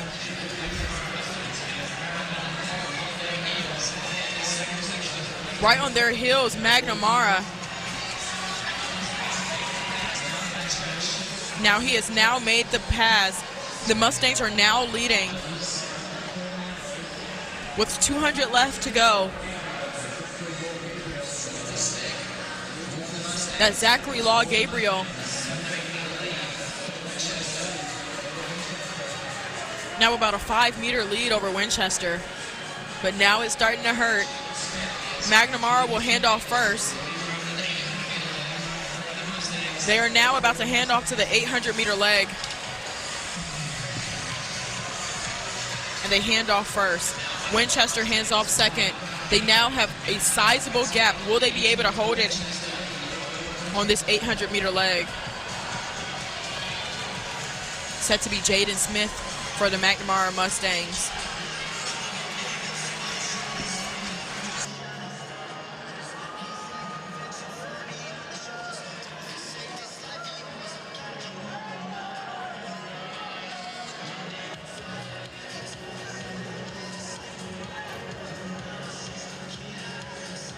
Jaden Smith looks really relaxed, looks really good.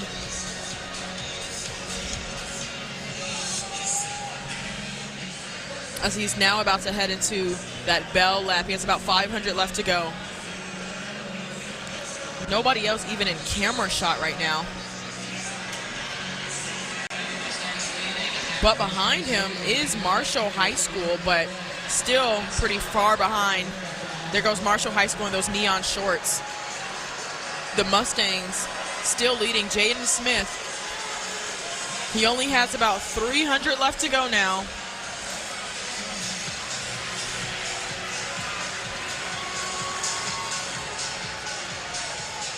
And that lead is getting smaller and smaller. Marshall High School is now gaining. Reese Davis is making his way. Gaining on Smith. The Latchik is now hitting Smith. He still looks good. They are now about to hand off to their 1,600-meter leg.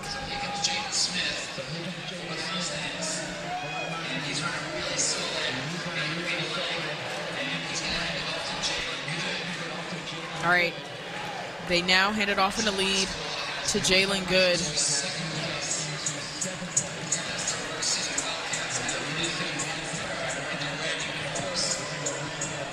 And as you can see, Marshall High School still in second.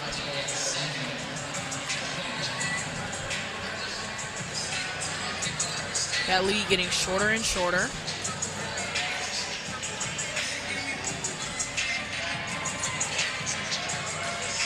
U32 just now handing off, but it is all the McNamara Mustangs with Marshall sitting in second now.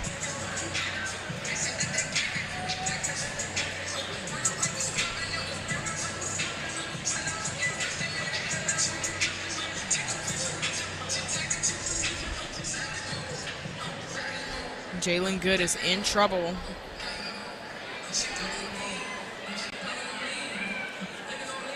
It's Jack Bedell wanting to shorten the lead that the Mustangs have on them.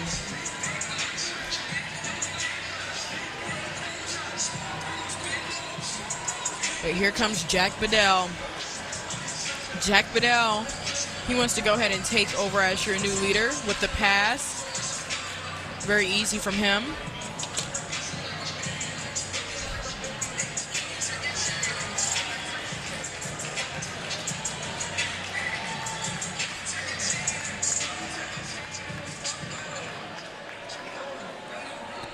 And that's Jack Bidwell.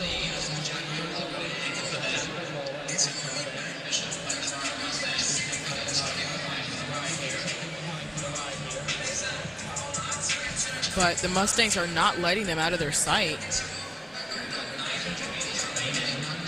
About 900 left to go. But Jack Bidwell has the endurance for this.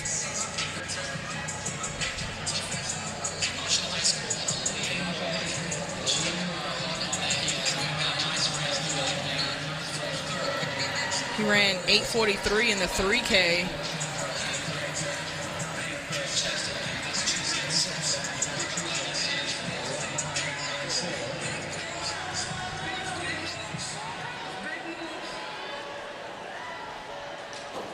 But he has a PR of 8:27. But he's even gone down to the 1,600 meters. He has a PR of 4:11. It is all Jack Bidwell right now from Marshall High School.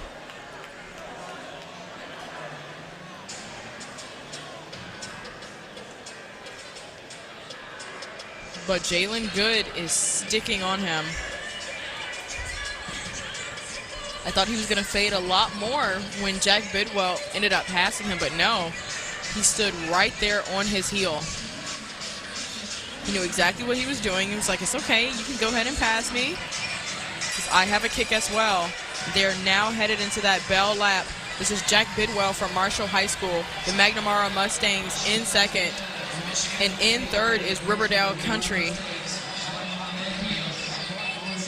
But 1 and 2 right now. Marshall, Mustangs, Bidwell and Good.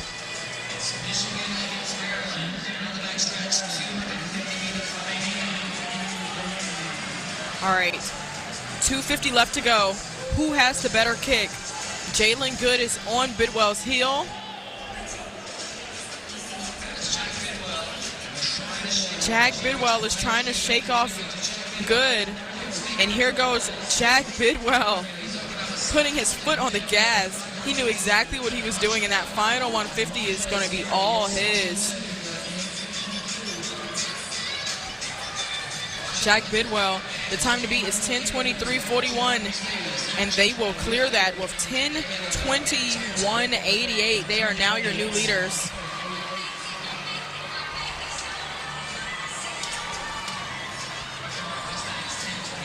McNamara Mustangs 10:25.13.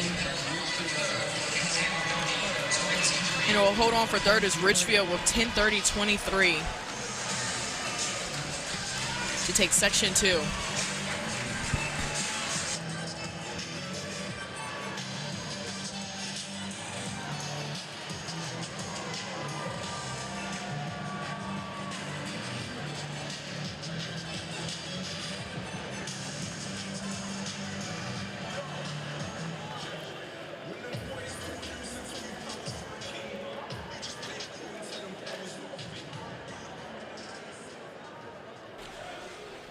And Marshall will take section 2.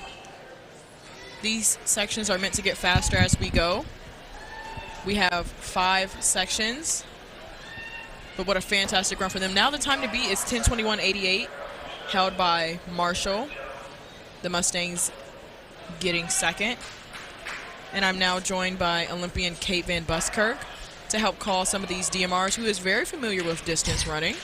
And very familiar with the DMR Serenity. This was one of my favorite events in college. And as you've already alluded to, it's such an unusual event because that 1200 leg as the leadoff is one that doesn't get run very often, but I was always put on that 1200 leg. That was always my position on this DMR. So it's a fun distance.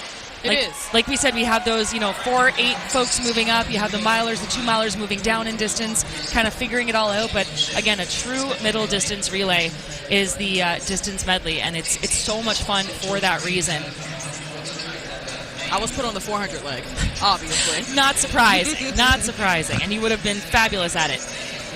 So we have St. Johnsbury Track Club, Portland, Wolverine, Manhasset, St. Xavier, Hall, Southside Cross Club, Talon, Seahorses, Billerica, Hudson, Legion, Dreamville, and Union Catholic. And again, 10:21.88, the time to beat early on.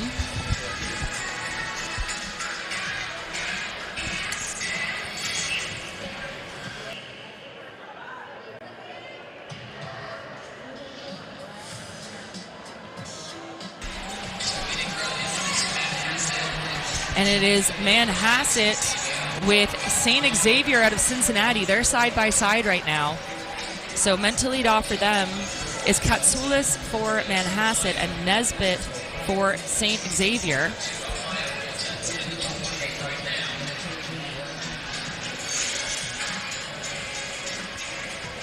Fastest split on that 1200 leg so far has been 3:08 from Brothers Track Club. That was Jack Marchese. And that's a very swift opening split. So again, we'll expect these to get faster as we move towards our 5th and final section.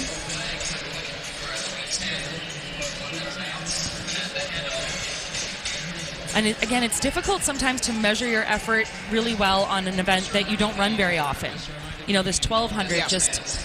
You kind of have to guess it. And what I love about this is because it's the first leg, Serenity, it forces you to actually race your competition. You can't judge too much by the splits. You just have to race what's happening around you. Yeah, absolutely. I mean, this is a good middle between the 1600 and the 800. So a little bit more speed, but you still need to have that endurance. So that was a 2:05 800 split unofficially as they have 1 lap to go in this lead leg. And I believe that is Billerica up front. Sahil Gandhi meant to be their lead leg.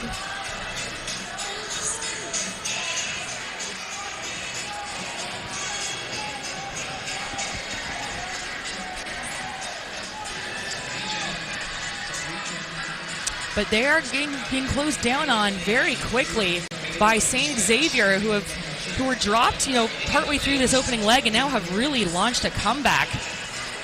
It's going to be tight between those two teams as they come up on the first exchange. And again, this is so interesting because the tactics here, you have a 1200-meter runner who's kind of dying a little bit leading into the fastest of these sections. Of course, Randy, you know that well. See, it would have been me handing off to you here. That's how this would have been. That's exactly how it would and have I been. think that would have been a pretty good start to a team. I know, I think so too. I mean, Elijah McCoy did run a fantastic leg, but now he hands it off to Noah Cooper in this 400-meter leg, and as you guys can see, it has gotten substantially faster.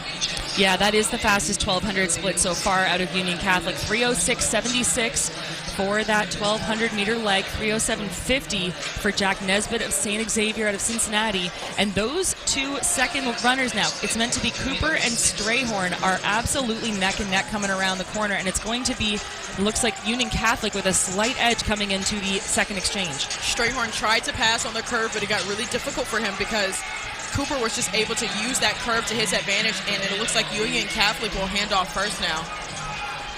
So they have changed the order up a little bit. We're going off of the information given to us when they entered the event, so it should be the same quartet, just in a slightly different order. But regardless, Union Catholic powering away now on this 800 leg as we look at the other exchanges on the on the left side of screen, excuse me. So there you see the gap. Union Catholic really quick out of the marks here.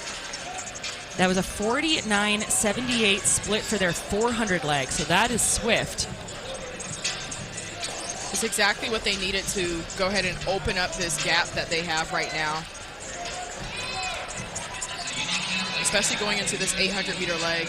You still have about 600 left to go. How do you pace it well Well, again, we've talked about this. We've seen so many examples of this weekend with especially the 4x8 where you're running blind from the front and you just have to, again, run as if there's someone on your shoulder because you never know when that person's going to come up and actually be on your shoulder and create some danger there. So you just really have to go for it. Again, they're going to be handing off to a 1,600-meter leg. So this is what's so interesting about the DMR. You're going to have that 800 runner maybe fading a little bit, fatiguing a bit, but then you have a full 4 laps in your anchor runner to sort of get things back on track, if you will. So really strong running by both of these athletes up front. It remains Union Catholic and St. Xavier. And that's Quentin Clemens from Union Catholic. But right behind him, it looks like it's Owen Paul. And Owen Paul was just munching at that gap that they have, but it looks like they are now both hurting pretty bad.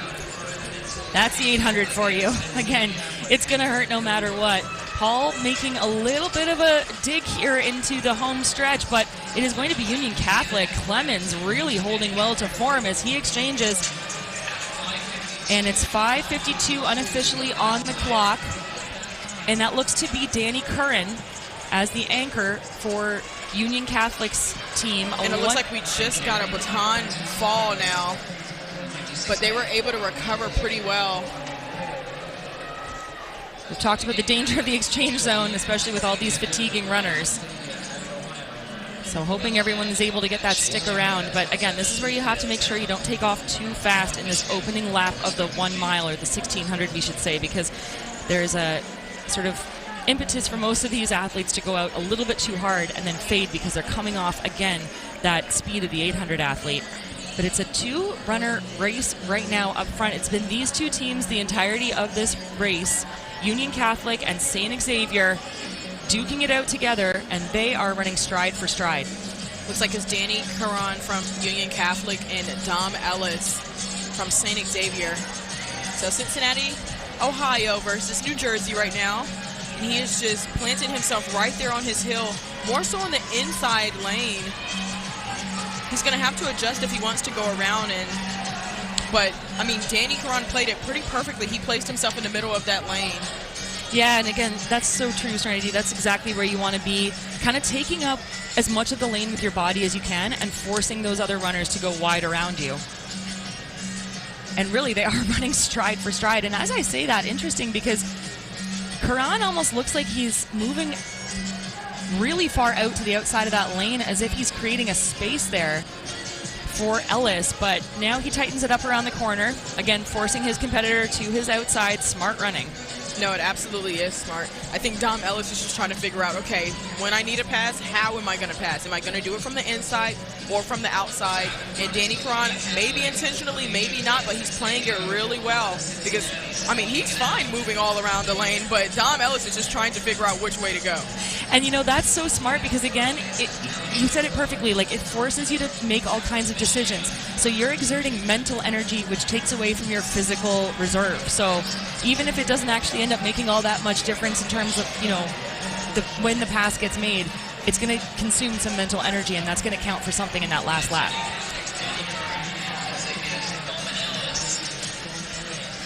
They are still on pace right now. The time to beat is still for Marshall High School of 10:21.88. And they're moving pretty well right now.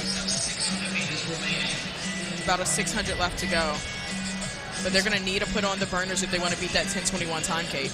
Well, that 10:21 came courtesy of a 4:19 flat final leg there for Jack Bidwell of Marshall.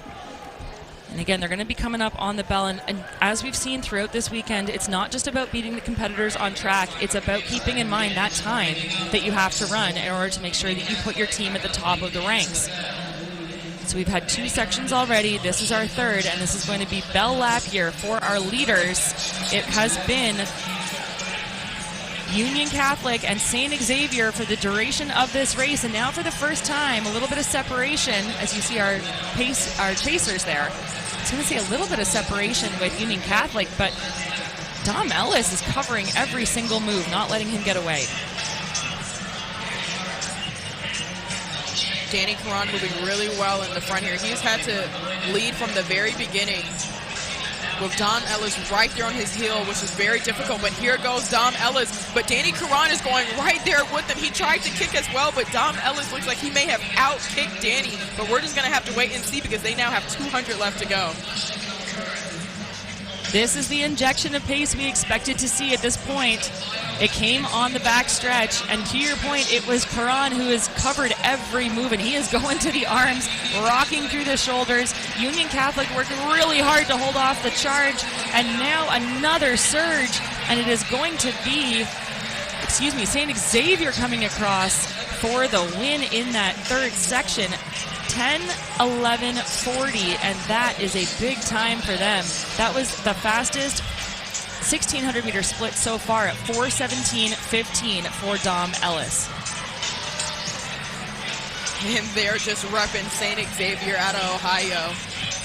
I mean, and that was just a gutsy run from Dom Ellis. I mean, we thought that he was using all of his energy just trying to figure out at what point to pass Danny Caron, but once he made up his mind that he was going to do it, he went for it and he did not hesitate. And Danny Caron tried to go with him, but Dom knows how his kick is. Yeah, he loves it. Great run from them. We've been saying it all weekend, but so fun to see these athletes celebrating with their teammates immediately following these relays. And so much support in the stadium as well. And now just taking another look at it, St. Xavier did get the lead up on, I mean, Union Catholic and St. Xavier were neck and neck the entirety of this relay. It's not like either of them came out of nowhere. Union Catholic did open up a pretty substantial lead in that 400-meter leg, but then they were able to close on that 1,600-meter leg. And it was just all Dom Ellis and Danny Caron, but St. Xavier will take the cake out of Section 3. So 2 sections remaining.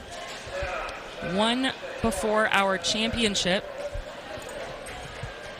at 10:11:40, the time to beat. All right, here we go, folks. Our penultimate heat, Heat 4. We got Palm Beach Elite, IMG Elite, both teams out of Florida, Panorama Farms Project from Virginia, Louisville Extreme out of Kentucky, Riverbend High School from Virginia, the Quakers of Ohio.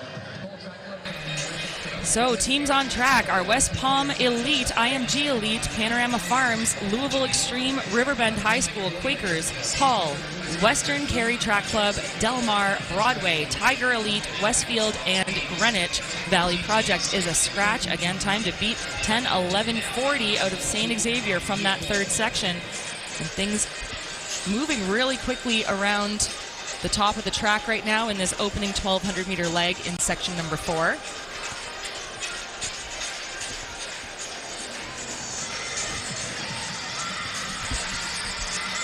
That's Riverbend High School, and they are meant to be led off by Tyler Arnold. Riverbend being followed right now by Del Mar Track Club. Mikey Murphy is slated as their opener, and then leading, or following those two, I should say, in that leading trio is IMG Elite. Henry Carlson with the hat, and those three are clear of the rest of the field at the moment.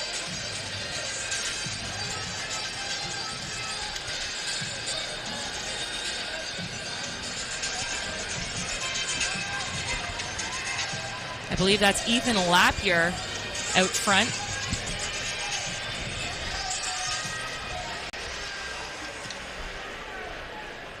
All right, folks, we are 700 meters into the opening leg. And Riverbend High School still moving really well.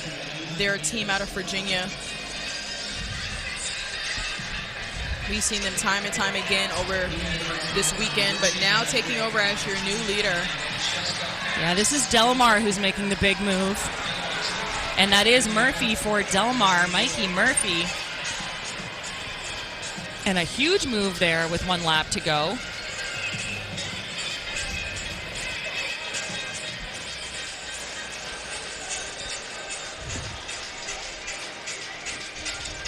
So it will be Murphy powering down the back stretch for Del Mar Track Club. But now there's some shifting happening from behind. That's Riverbend coming back. And again, Ethan Lapierre reconnecting with our leader and slingshotting around the outside. It's going to be Lapierre against Murphy into the home stretch, approaching the initial handoff. Lapierre working hard on the outside. Murphy maintaining that inside stream, and they're going to hand off, it looks like, just about neck and neck to their second runners. So the slight edge is going to go to Delmar, and that's meant to be Jonathan Radcliffe for them on the 400 leg. And Ethan Hacking for Riverbend. And Radcliffe has just now left Hacking in the dust pretty much. He had a fantastic first 150, and he is just leading all the way down the backstretch with the rest of the field just continuously chasing. But it is just all Jonathan Radcliffe right now from Delmar. And a big surge just to left of screen there behind Riverbend in the blue. I believe that's IMG making their way back into the conversation. IMG now with the pass, and this is a big, big run for them. And excuse me, that is IMG. So it is going to be Delmar maintaining the advantage at the second exchange, courtesy of that big, big run by Jonathan Radcliffe on the 400 leg, but IMG is coming for them. Look at this run. This is a strong third leg. Yeah, and I mean, he even peeked over his shoulder a little bit. Like, now I'm starting to get some company.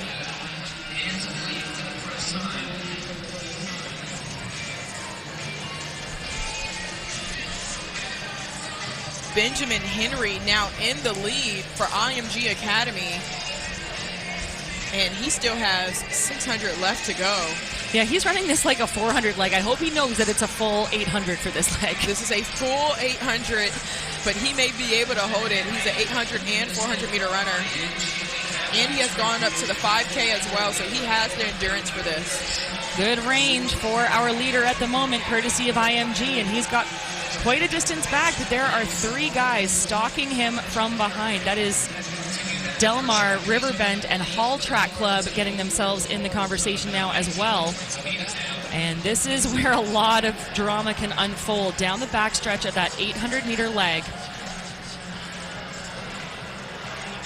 I just wonder if our leader has done a little bit too much too early and maybe going to suffer the consequences of going out that hard, but he is still in the lead. Fast charge by Riverbend, who's again kind of yo-yoed their way through this race. Riverbend now in second. I think that's Hall Track Club in third, but it is IMG maintaining their advantage. It's going to be a very fast handoff here to our 1,600-meter runner, and for IMG, that is set to be James Fuel on the 1,200-meter leg. That was a 155.5 for Benjamin Henry for IMG. IMG just back in the mix and still in the lead. It was all from their 400-meter lead of their leg. Garrett McNeil, he ended up running a 48.8 to put them back in the mix, and they are just now gapping the rest of the field. Benjamin Henry just needing to pull them through for this leg.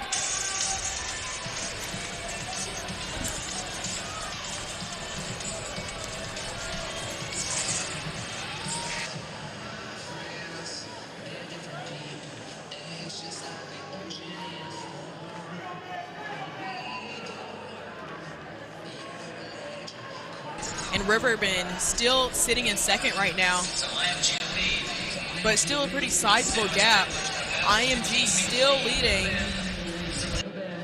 Still in second place in his Panorama Farms project in third. And then about a 20-meter gap back to Delmar Track Club. And the Quakers, who are battling for fourth place currently. IMG Elite running away with this one.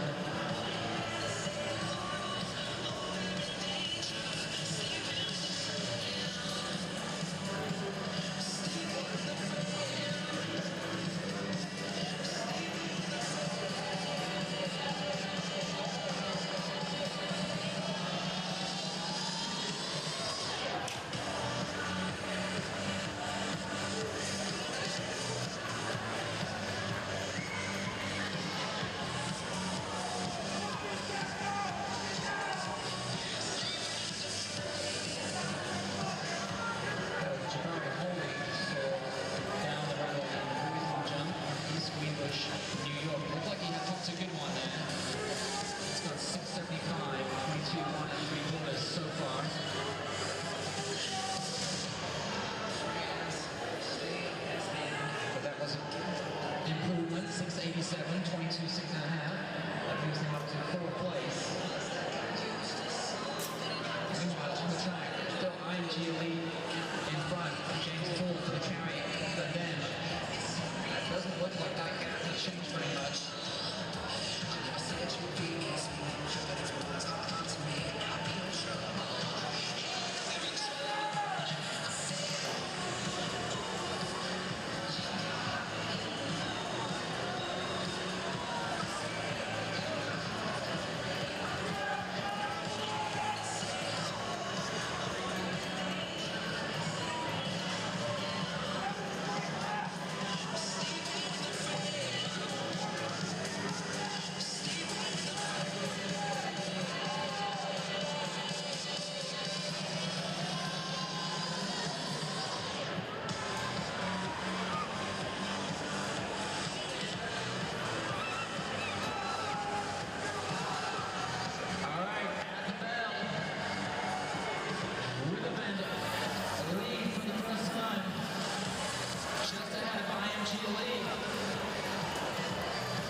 Riverbend still in the lead, but he is getting some pressure now. But IMG is still in the mix. He has decided to just dig deep for it, but now taking over as your new leader.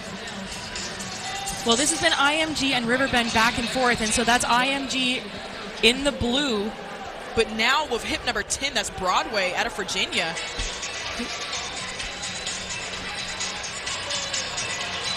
But IMG Elite still leading. Way to dig deep.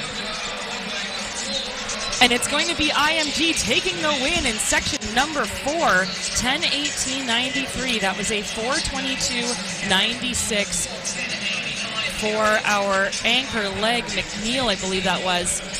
So that is going to not be enough to put them at the top of the board. 10:11 still the time to beat, courtesy of St. Xavier out of Cincinnati, but a really strong race there between IMG and Broadway, who in the end came away with a 4:10 final leg, 4:10 for that 1600, and that was Tristan Yoder, so what a run for him.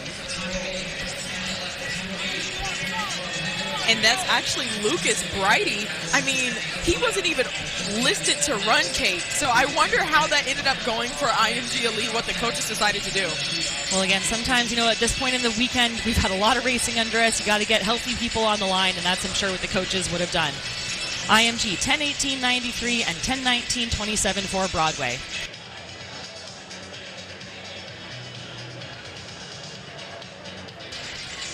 So again, time to beat going into our fastest section, 10:11.40, St. Xavier.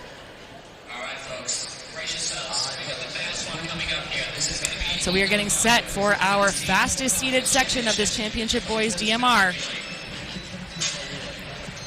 We are set to have 13 very strong teams taking to the track. And kicking things off in lane number 1, it is going to be Guilderland Track Club out of New York. That is Kozier, Larson, Zhu, and Smidas. Wearing hip number 2, it's going to be K-Zoom Track Club out of Kalamazoo Central High School. Wright, Johnson, Thompson, and Baker. Wearing hip number 3, from Maryland, it is Archer, Watkins, Hughes, and Miller for Calvert Hall. They were 5th in the 4x1 mile this weekend. This is Haddonfield Racing Club out of New Jersey. Wearing hip number 5 from Danbury High School in Connecticut. This is Danbury Track Club. Wearing hip number 6, courtesy of Franklin Central High School in Indianapolis. This is the Flashes Track Club. Wearing hip number 7, the quartet of Buddy, Sweeney, Flint, and Ashinkasi from Massachusetts. It's Brookline. From Colts Neck, New Jersey, they were 9th in the 4 mile this weekend. This is Colts Neck Track Club. From New Jersey, wearing hip number 9, this is Bernard's Track Club. This team won the 4x800 on Friday. They were second in the 4 mile. Can they make it a third podium finish? This is Harriman out of Utah. Wearing hip number 11, Ridgefield, Connecticut. They were 9th in the 4x8 on Friday. 3 of those runners returning today. From right here in Pennsylvania, Manheim Township is going to wear hip number 12. They were 4th in the 4 mile here with 3 of these runners returning. And rounding things out, second in the 4x8 on Friday from Kansas City, Missouri, this is Rock Racing Club. This is going to be a quick one. Lots of familiar names, lots of athletes. Again, kind of rounding out 4 days of competition, coming away from both individual and team events, and capping it all off with a very exciting DMR. Now the meet record holders from the Oregon Distance Project. We already saw Oregon Distance Project go in the first section.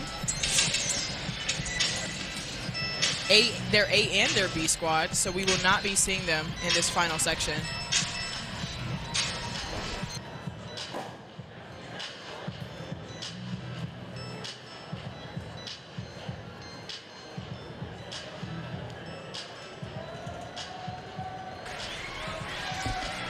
Fastest time of the day so far, 10:11:40. As you mentioned, the meet record significantly faster than that, 9:44:30 set last year by Oregon Distance Project, who, to your point, we already saw run earlier in the event. So we are going to see a new champion crowned here at New Balance Nationals 2025. National lead belongs to Christian Brothers Academy out of New Jersey at 9:59:17. And getting under that 10-minute mark is a big deal for these guys.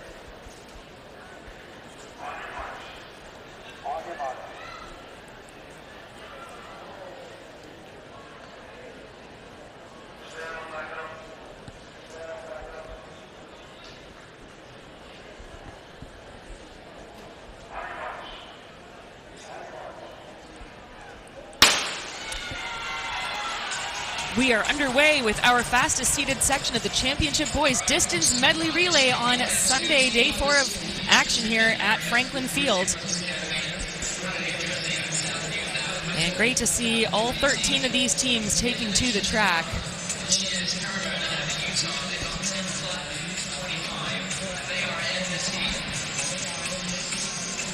And at the cut-in, things looking a little bit pedestrian, if I'm going to be honest about it. No one really wanting to take on a fast opening leg here. And it's not unheard of that we see the fastest time come out of one of the earlier sections. It's unusual, but it's not unheard of. So, again, these guys are going to have to just keep in mind they're racing one another, but they are also racing the clock. I mean, you're absolutely right, Kate, but we have to say, I mean, this is just the first leg, so kind of the ones who have to set the tone for everybody else, because as soon as they hand it off to the 400 leg, it's going to be blazing. Well, as I say that, I think that maybe there was just an acknowledgement that this needs to get moving here if we have a chance of running faster than what's already been put down. You see a big move on the outside there. But I think that's Flashes up front, maintaining their lead right now. They seem to have gotten some information maybe from the crowd that they need to keep this thing rolling. There was a big move from behind that kind of split things open here. I mean, right behind him from Harriman, they have one of the Tang twins chasing them down, who was on that 4x800 team that set a new high score record just a couple of days ago. So he knows that they are gunning for him. So still a good advantage here for our 1,200-meter leg. And the pack starting to work on him. As you mentioned, Tang has already had a really busy weekend and shown himself to be a valiant competitor. That is Stevens up front. But here comes Micah Tang trying to make the pass going into the curve, or maybe even just show and give some pressure right now. Yeah, Tang right up on the shoulder of our leader, and that is Manheim Township, the local team who is still holding on to the advantage. It can't be overstressed how much running in front of a home crowd boosts you, especially in a relay event. And now on the backstretch, it is Tang, and he is bringing a group with him. Tang has the inside line.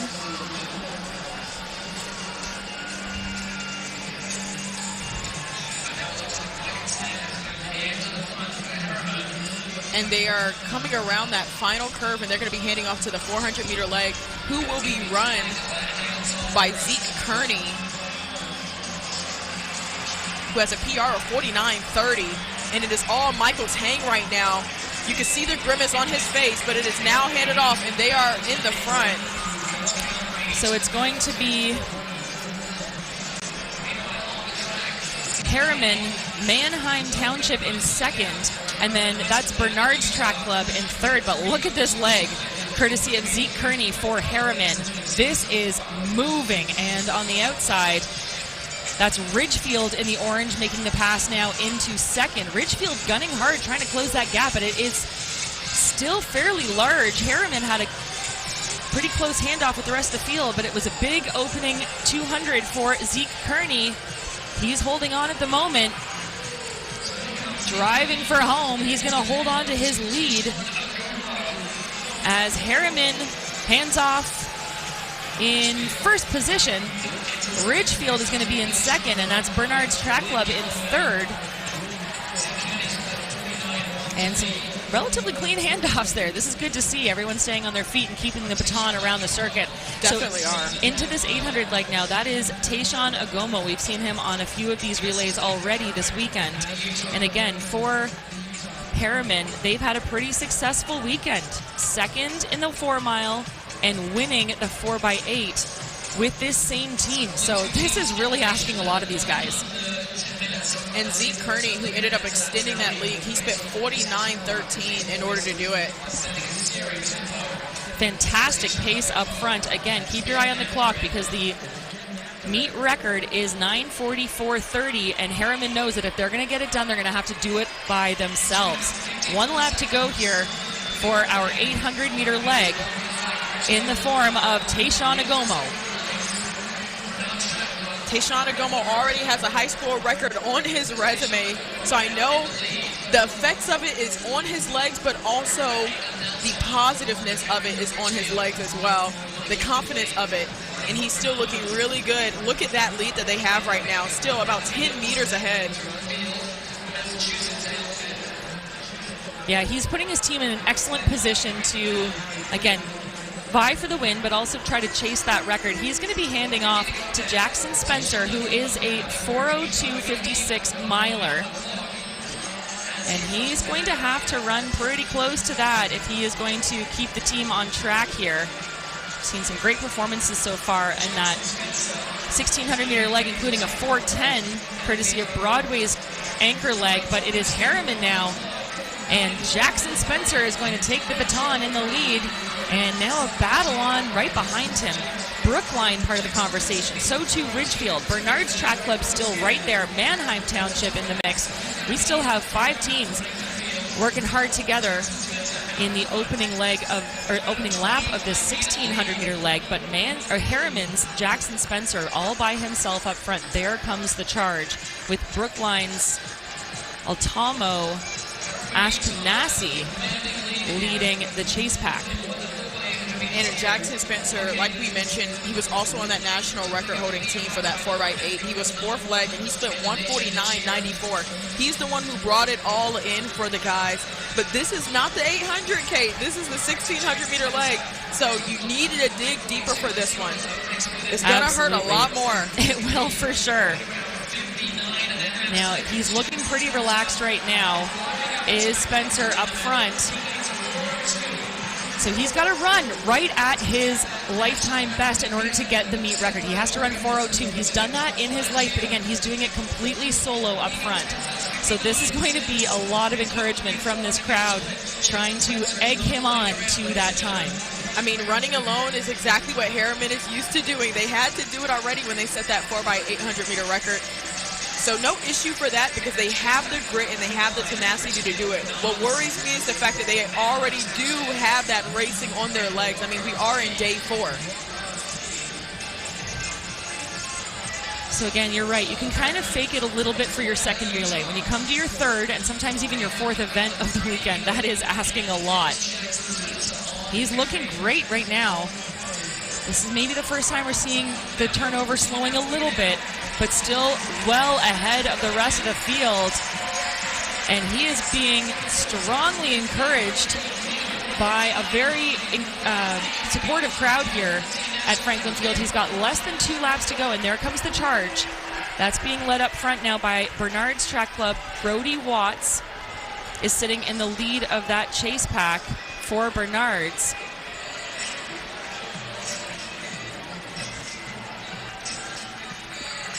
You can see that it is now starting to hurt for Jackson Spencer.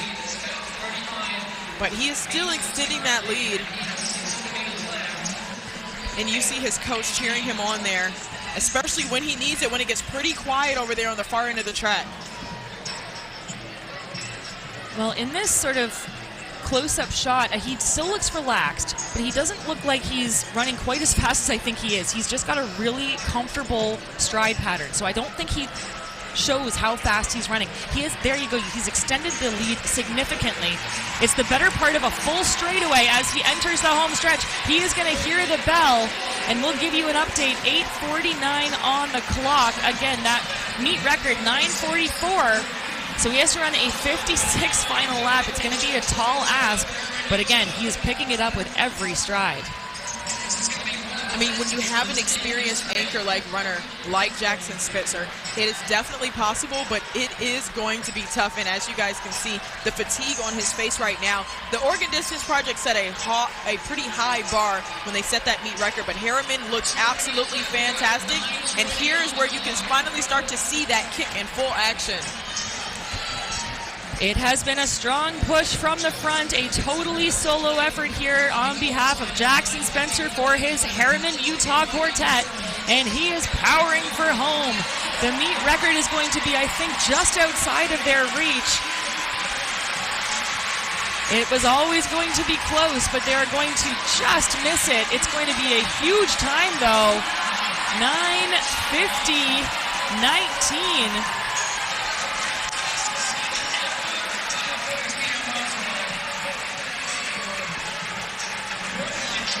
And a great run for our leaders, Harriman. 9:50.19 with a 49-second 400 leg, a 151.800, and then a 4:07 close there for Jackson Spencer. And what another fantastic run from Harriman. I mean, they have been in the headlines this entire weekend, and they are not giving up the spotlight anytime soon. It was a tough ask of them to get the meet record, but not a tough ask for them to get the win, and they look fantastic.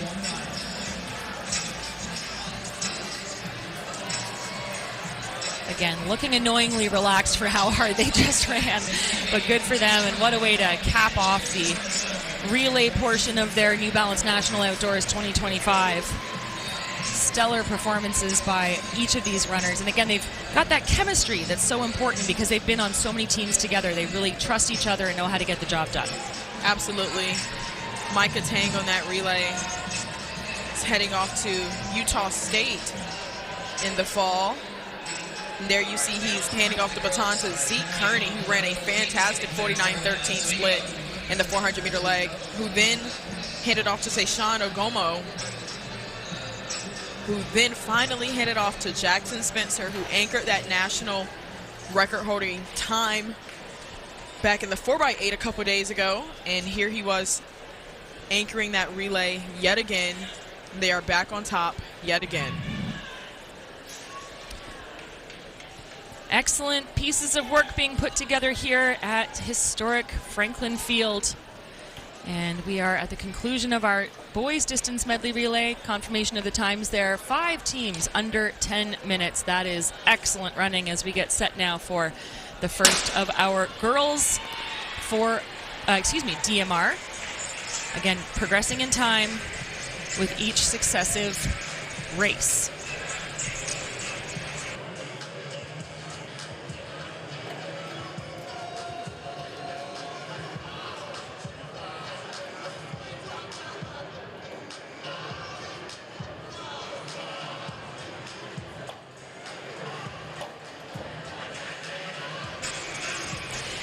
So again, in this opening section, we have Mendham, Spirit of Prix, Weymouth Youth, Young Achievers, Bulldogs, Springfield, Jackalope, Mount DeSales, Penfield, Hackley, Leonia, and Oregon Distance Project.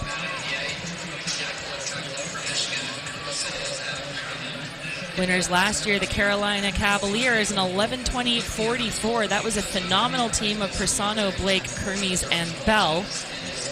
They really were the distance relay queens over the last year. We will not be seeing them in the fast section, so we will have a new champion crowned in 2025. And running 3 wide now. No one wanting to take it on in the early days.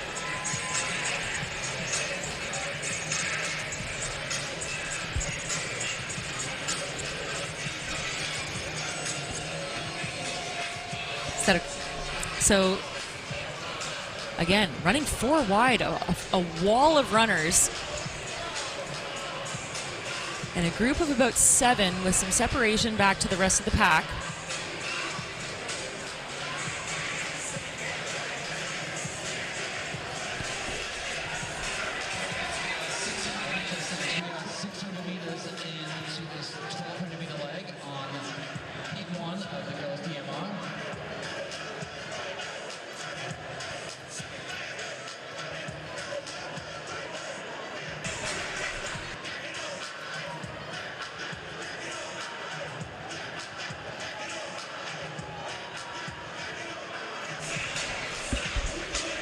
Coming up on the final lap of this 1,200-meter leg. It's been a 3-athlete race.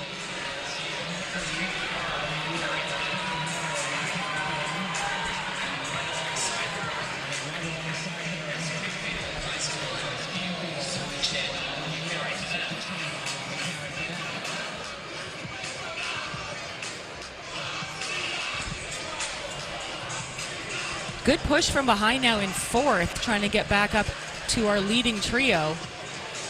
But it's been pretty steady running by these 3. They've been picking it up with each sort of 10 to 15 meter segment.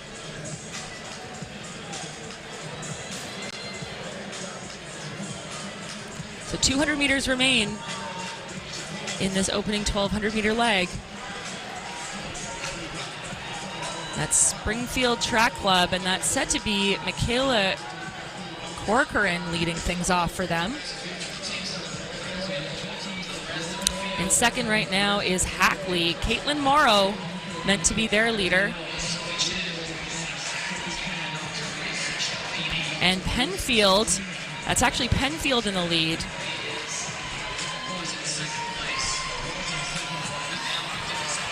And a really smooth exchange there. Some tired runners in that 1,200 as they hand off to the 400-meter legs and keep things rolling around this DMR.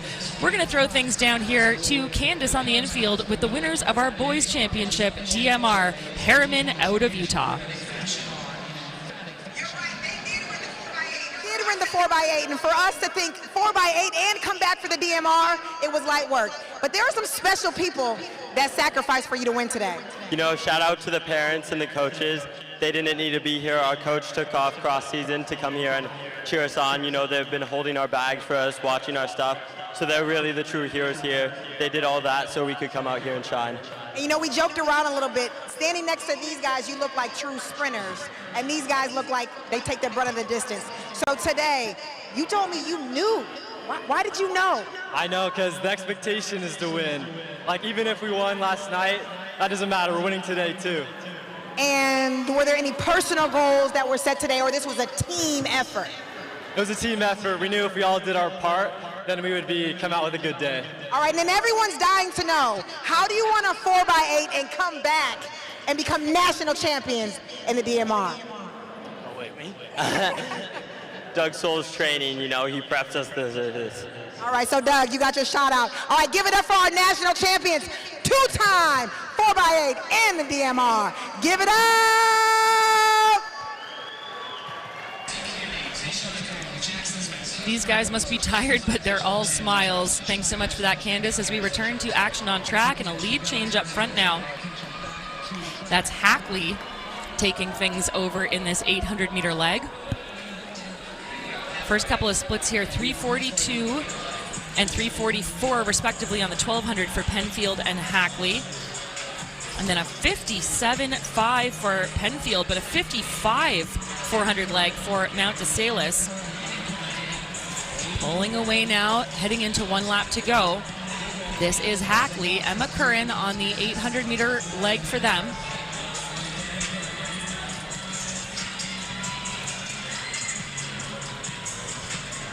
And a strong push from behind.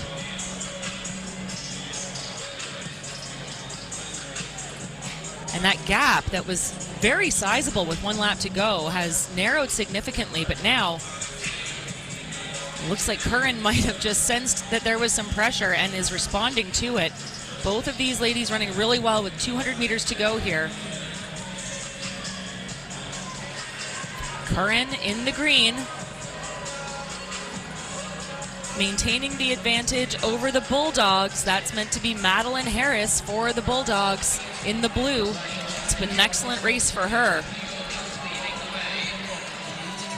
But barreling towards the final exchange, Emma Curran is going to put together some great running and give her teammate Macy McLean a great opportunity to come away with a win.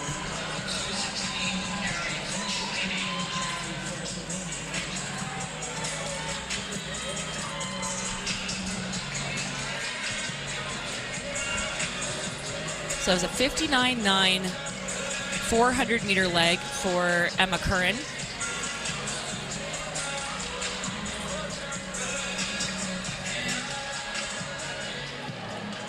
And excuse me, that is Sydney Reminar in the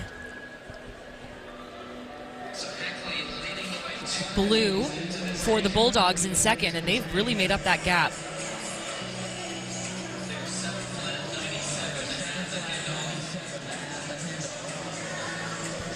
These two working well together through the longest leg of this relay.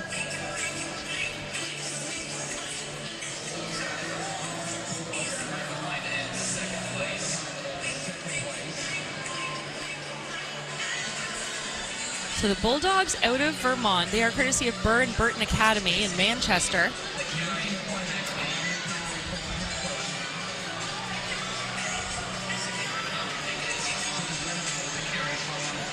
And we're halfway through this 1,600-meter leg now.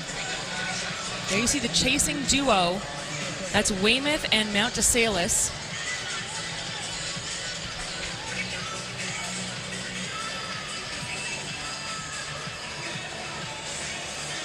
And Sydney Reminar in the blue there, the anchor leg for the Bulldogs, a 4:49 1,500-meter runner. She's had a PR in that event, as well as the 3,000-meter, running 10:27 earlier this month.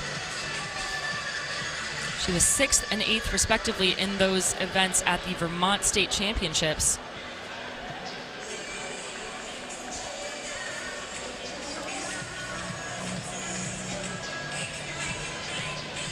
Macy McLean continues the lead for Hackley School in Tarrytown, New York.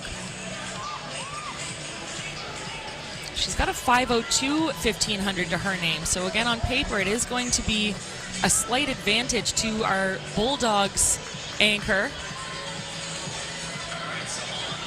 And Reminar just biding her time, waiting for the right moment to strike. They're coming up on 1 lap to go in this 1,600, and that means 1 lap to go in the DMR. You see that that gap is narrowed back to our chasing two runners.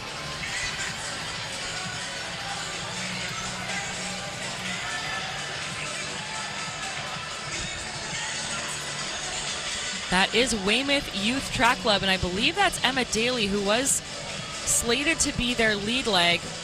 Looks like she is now their anchor.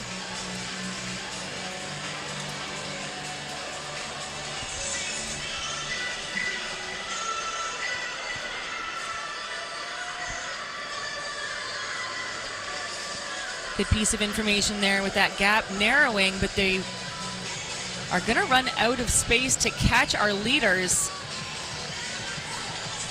Macy McLean having a really strong campaign up front, 200 to go.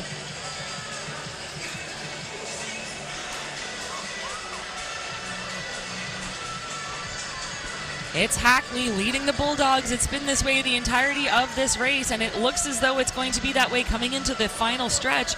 Both of their 800-meter legs had fantastic runs, 2:16 for Hackley, 2:15 for the Bulldogs, and now it looks like it's going to be a big fight to the line. That's Sydney Reminar swinging wide. And she is going to take the lead at the bell lap. I got so excited I got ahead of myself. So Reminar in the advantage. She's running the shortest line now and forcing McLean to her outside. But now we see a change of leadership yet again. And a big move from behind, courtesy of Weymouth Youth. So Weymouth has made up the distance on the rest of the field, and she is gliding around the track looking really smooth. She's going to make the pass over Reminar. And that is Emma Daly.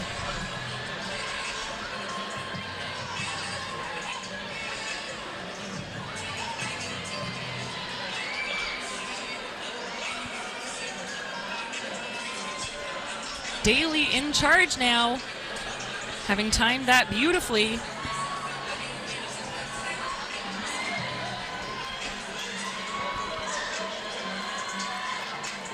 It's still a fight from behind. McLean has not given up, but here comes Emma Daly. She's a 5:23 miler, and she is having a brilliant race here at the end of this DMR, bringing things home for her team in the lead. And some of these athletes having just a little bit of difficulty realizing exactly where that finish line is. Again, if you're not used to running at Franklin Field, it can be confusing. But better to run through the line than to leave it to chance. So 12:19.50 will be the winning time in this first section for Weymouth Youth. That was a 5:10 final 1600 lap, or leg rather, and that is a new lifetime best for Emma Daly, and what a place to do it. High fives all around for our winners.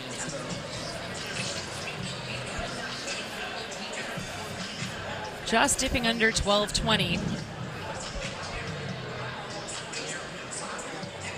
It was a real battle for most of this race between Hackley and the Bulldogs. There you see those two teams in blue and green.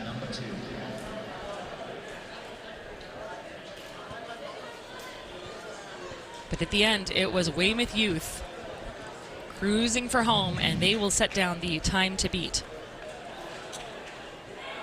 Section 2 now on track of our Championship Girls DMR. We have the pace pushers, Top of the Hill, Guilderland, Charlotte Country Day, Cougar Elite, Shipley, Warwick, Shadyside Academy, SB Vikings, Spirit of Pre, Summers Track Club, Lansing Catholic, South Farms, and Windsor.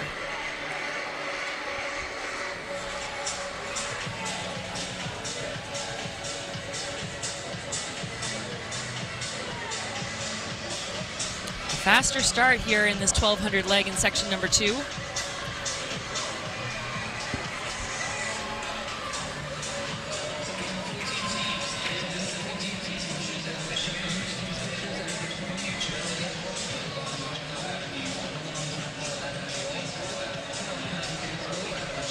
At the cut-in, it is hip number 14. That is Windsor Track Club.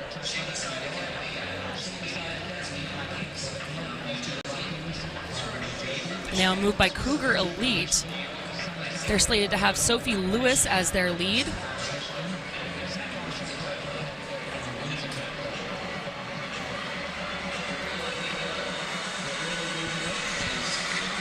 And I believe that's actually Caroline Saperstein.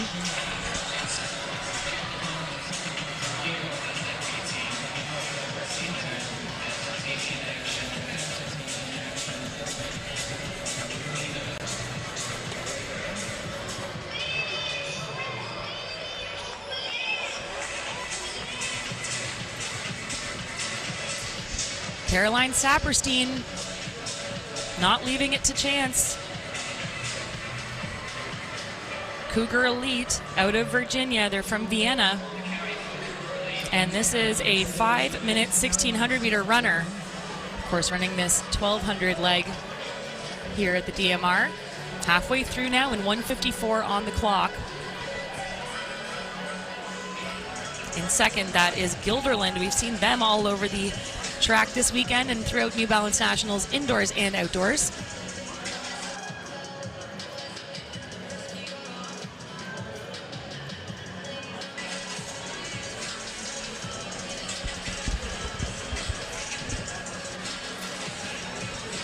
Saperstein continuing to look strong. She is coming up on 1 lap to go here in this 1200 opening leg.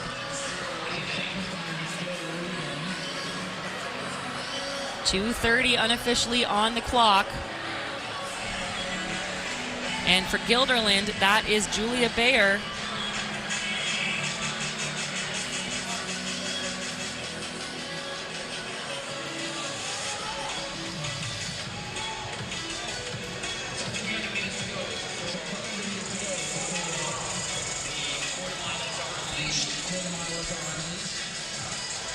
So 2 teams clearing away, but 2 teams chasing strong down the back stretch. Now it is Bayer taking the lead for Guilderland.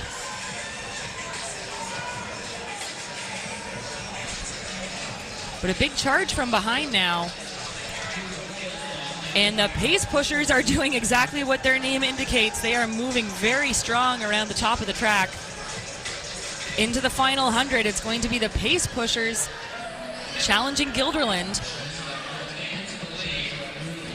That's Kayla Williams, and a huge final lap for her. She's going to give her team a nice cushion as they go into this 400 leg.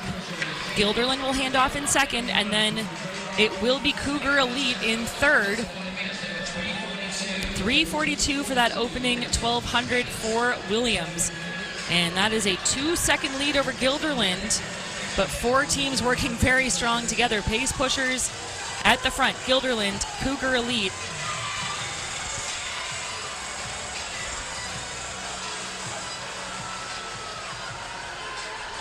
And that appears to be Lansing Catholic now who have taken over the front of the race. It is Lansing Catholic with Stella Gates powering around a very strong quarter-mile leg.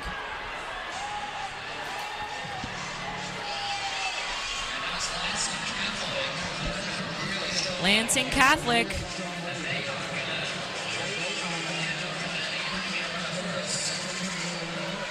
They are going to have the advantage. A big, big run for them.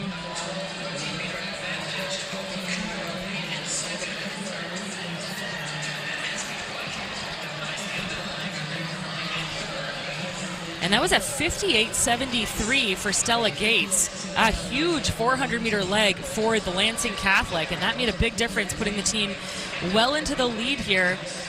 2.5 seconds, the gap at that exchange. And then those 5 teams working really well behind. But right now, this is Frances Mellon.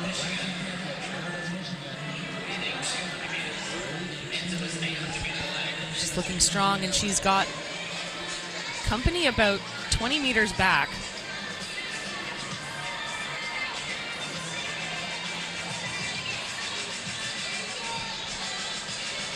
Mellon running completely solo.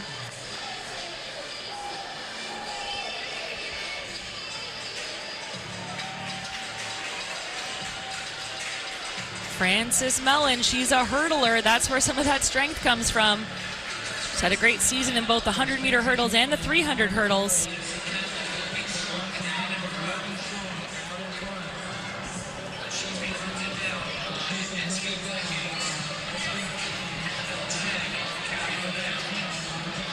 So Lansing Catholic now under some pressure from behind. It looks as though Cougar Elite is putting themselves back into contention. This is Raquel Lewis.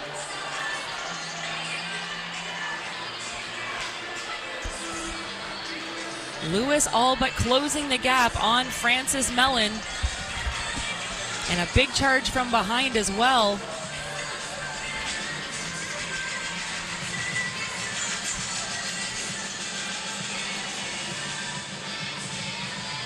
And this is Spirit of Pre, who's now moved up into third.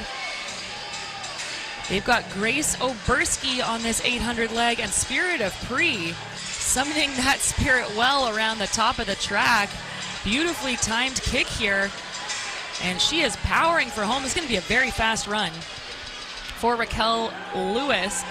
for Spirit of Pre's Grace Oberski. She is set to hand off to Corin Grady. And in fact, that is Staten, who is set to be their 400 runner.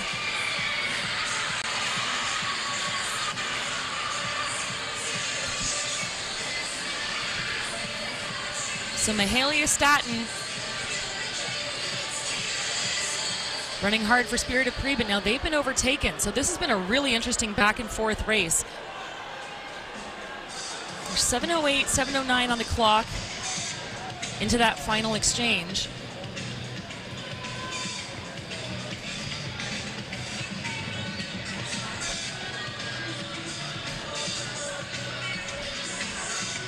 And I believe this is Lansing Catholic now putting themselves back into the mix.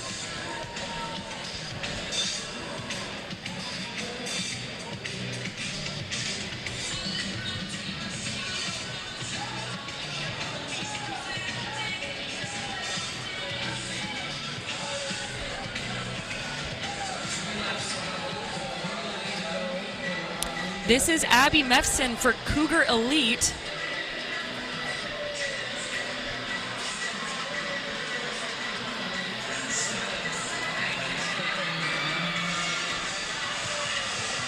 So Abigail Mesfin, a big opening lap for her, and she is just continuing to stretch that lead out over the rest of the field.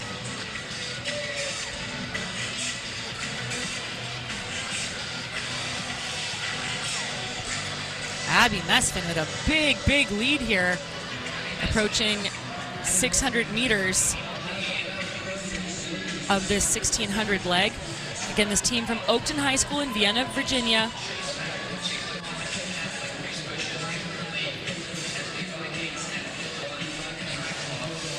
Abby is just a sophomore. She's got some great times to her name. She's run PRs in just about every event she's run this year. She's got a 2:14 800 best. She's thrown in a 4:50 46 1600 and a 10:33 3200. So again, showcasing all of her strength and speed right now. She will hit the halfway mark all by herself. There is a big pack chasing her, but this is Abby Mesfin up front doing the hard work totally solo. There you see the charge coming in the form of Catholic. Lansing Catholic being anchored by Josie Bishop.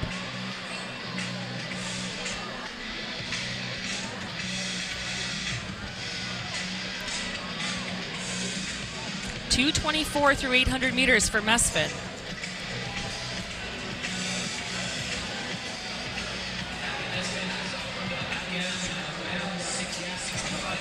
And this is brave running for her. Again, a 4:50 athlete at her best in the 1600.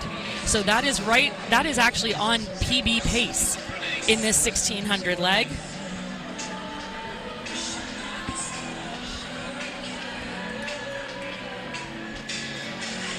Another example of an athlete who just has kind of a long loping stride. Doesn't look like she's running quite as fast as she is, but this is stellar performance up front by Mesfin.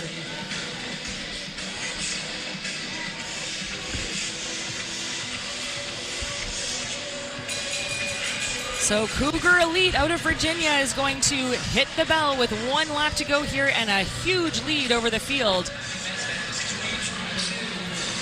3:22 through that 1200 meters.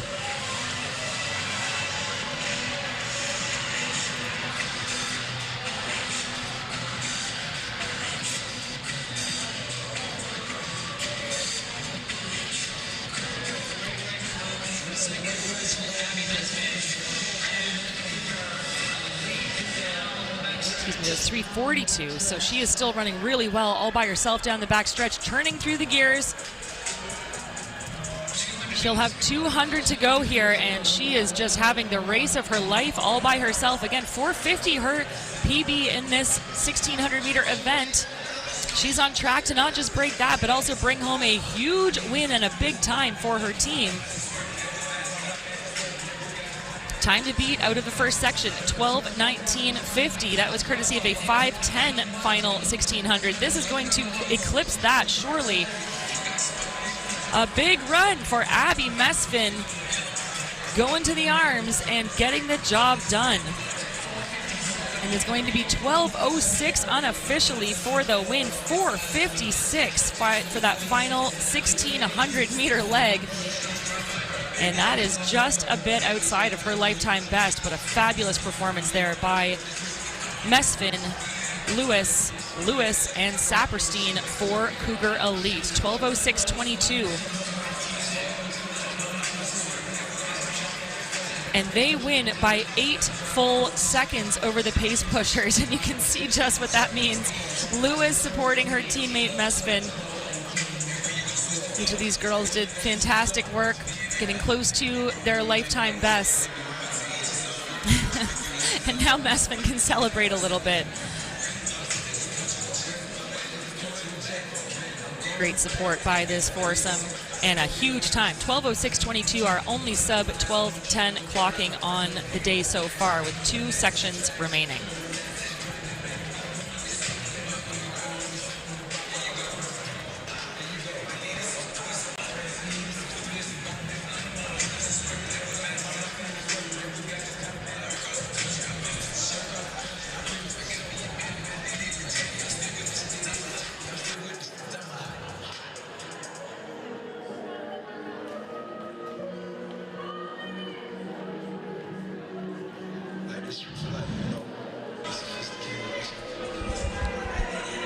Well, if you were to see it partway through, you wouldn't think that our eventual winners would come out on top, but what a great set of running by the anchor leg.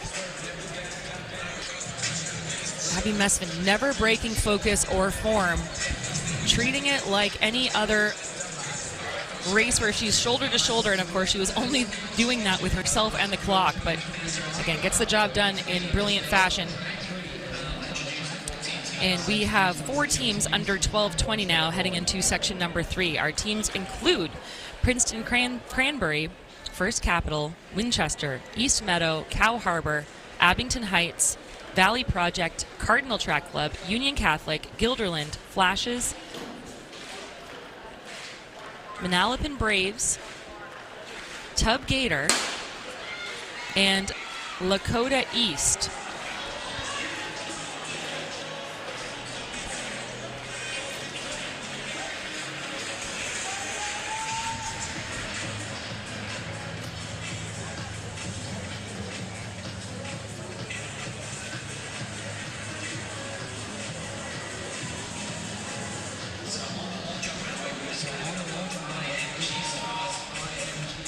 One of the teams taking to the track right now, Cow Harbor. They were part of the DMR last year at New Balance Nationals Outdoors 2024. They had an 11th place finish there.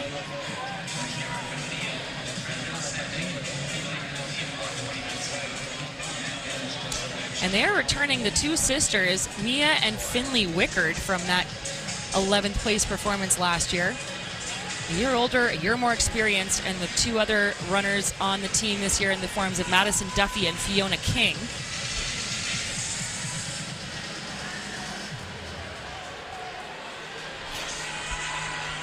That's East Meadow leading things off here.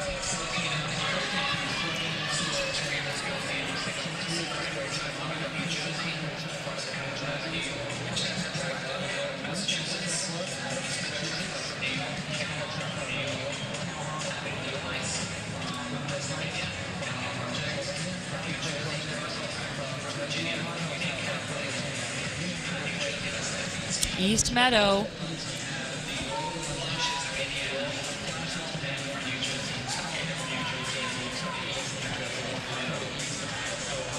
And I apologize, that's actually Lakota East with Ava Dickinson on their lead leg.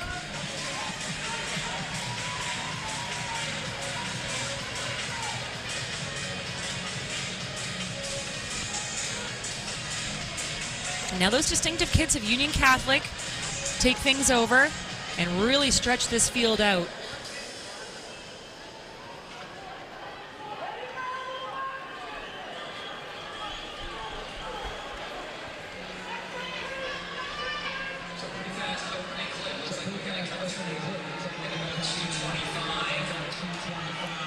And for Union Catholic, that is Emmy O'Hearn. And it'll be about 2:25 on the in this 1200 leg. 4 teams away with 2 chasing. And that's Valley Project Track Club out of New Jersey. And now they're going to make the pass.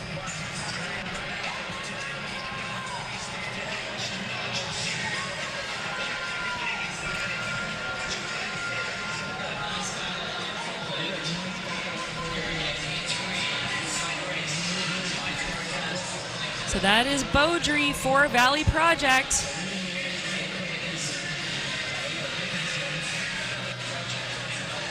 Isabel Beaudry taking things at the top of the track for the Valley Project Quartet.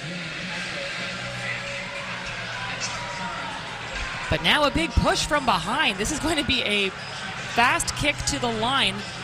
That's Lakota East trying to get back into the conversation. Dickinson for them. Union Catholic's not out of it either. And a close exchange there with the advantage going to Valley Project. That was a 3:40.71 for that 1200 leg, courtesy of Isabella Beaudry. Daphne Georgiadis is set to be their 400-meter runner, and now Union Catholic has gotten back up on the back of our leader. Ella Sorlozano for Union Catholic.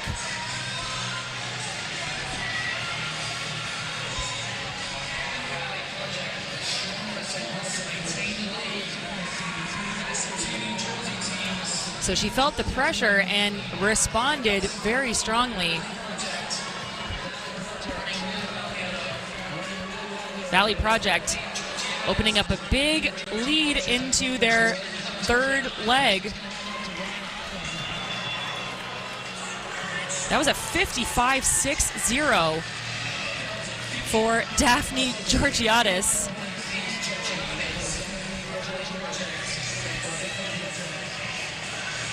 $57.89 for Solorzano out of Union Catholic.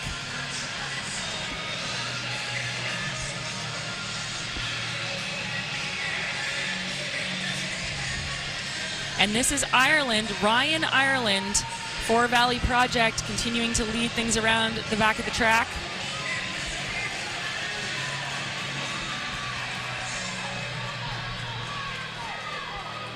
Ireland running all by herself.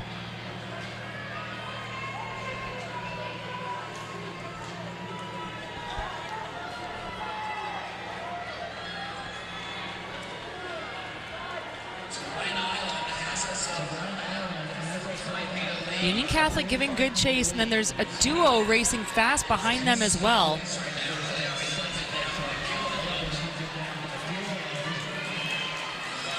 The Valley Project Track Club, they are out of Ridge High School in Basking Ridge, New Jersey.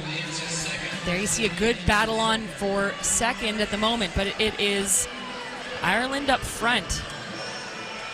She's a 5'18", 1,600 meter runner. She's also a very strong hurdler.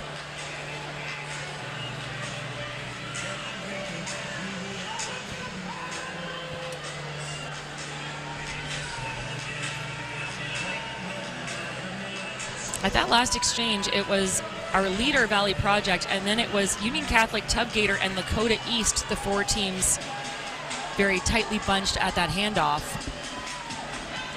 And I believe that's Tub Gator who's now making the move. They were 12th as a team here last year.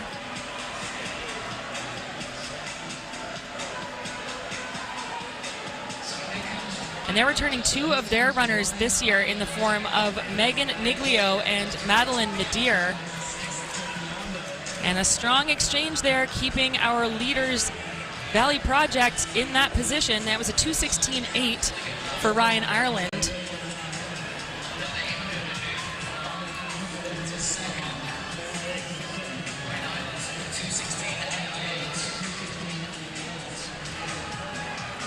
Rachel Biondo taking the stick around for the last 4 laps for this foursome from Jersey.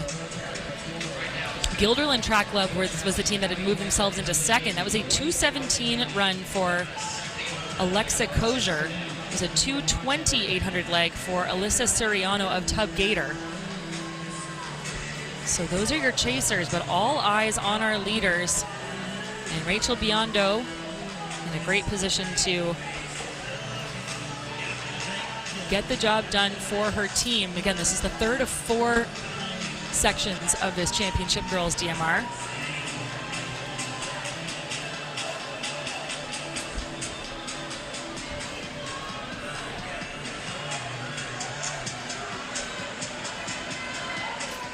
Three teams battling it out in second, but Biondo in a class of her own. Biondo's run a PR of 5:09.29 in the 1600 this year.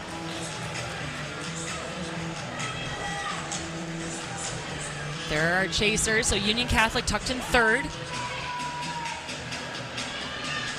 Guilderland and Tub Gator there too.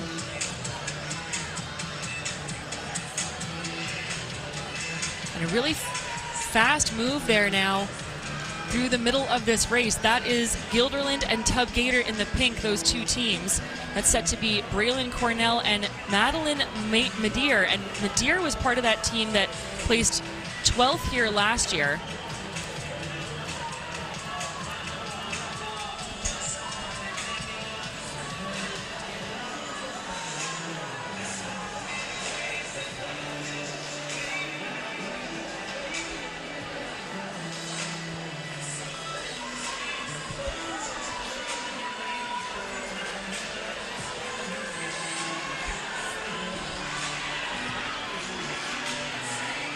This has been a big push.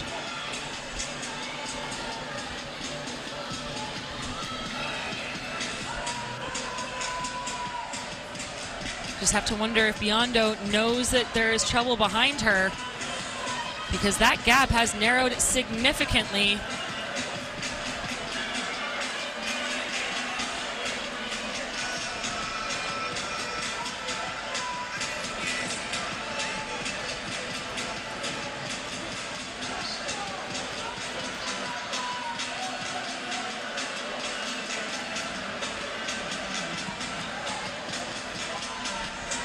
And now the pass is being made on the outside.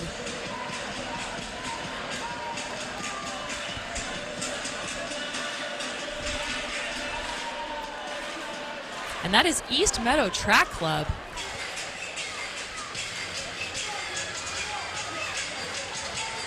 Who have moved their way all the way up from 5th into the lead.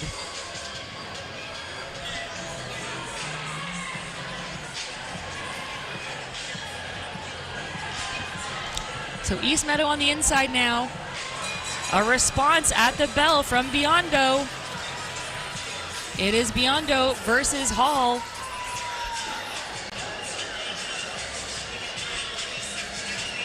New York versus New Jersey. This is a showdown.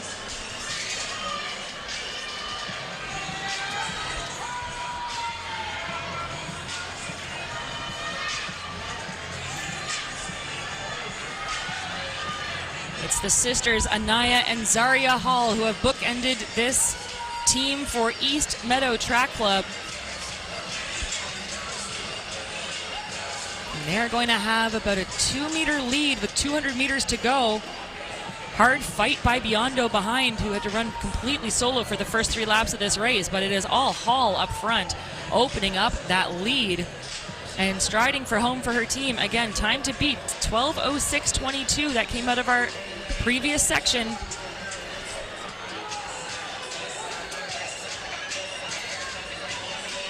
And here comes Hall.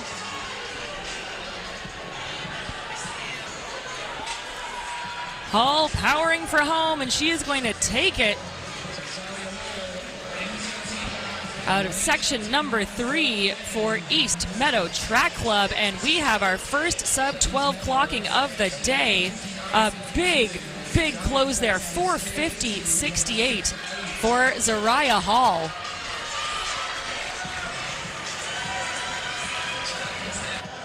So that puts them on top of the pile after 3 heats. We have a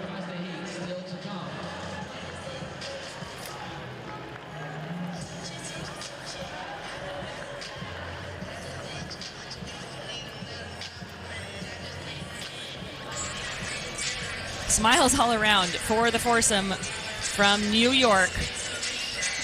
Anaya Hall, Caitlin Slobodin, Emily Zeredick, and Zariah Hall clocking a very fast 11:59.62. 3:43 opening 1200, then a 63 on the 400 leg, 2:22.800. But that enormous run by Zariah Hall of 4:50 brought it home for that team. And that brings us to our fourth and final section. All right, so the time to beat going into our section is 11:59.62. And here we saved the best for last. And this is going to be exciting.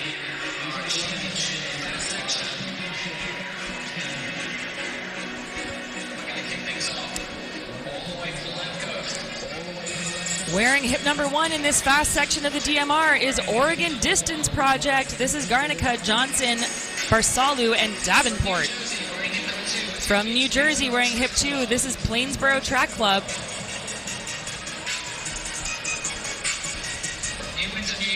From Cornwall High School in New Windsor, New York, this is the Cornwall Track Club. From Clarksville, Maryland, Vermani, Wagner, Mattis, and Vermani, this is Clarksville Track Club. From Ridgewood High School in Ridgewood, New Jersey, this is the quartet of Cook, Lubkman, Scholler, and Keating. Wearing hip number 6, they were 3rd last year. They were 4th in the 4x-mile on Thursday. This is Derby City Athletic Club from Kentucky. Courtesy of Oak Knoll Summit in New Jersey, Burr, Woji, and Ratlin. From Midland, Michigan, this is Bolt Track Club.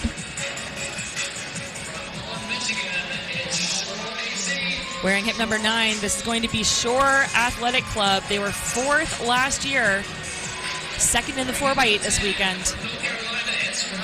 3rd in the 4x-mile this weekend, it is Raleigh Catholic wearing hip number 10.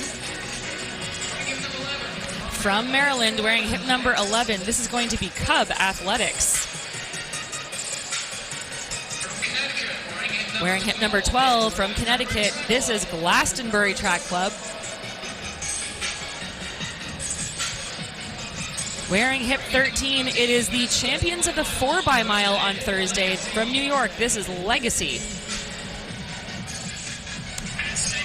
And our hip 14 team is a national record watch alert. This is Union Catholic's A team out of New Jersey. This is Sophia Thompson, Taylor Aska, Kayla Devine, and Paige Shepard. This is a very, very quick quartet, Serenity. And again, this is a team to keep your eye on. Watch the clock.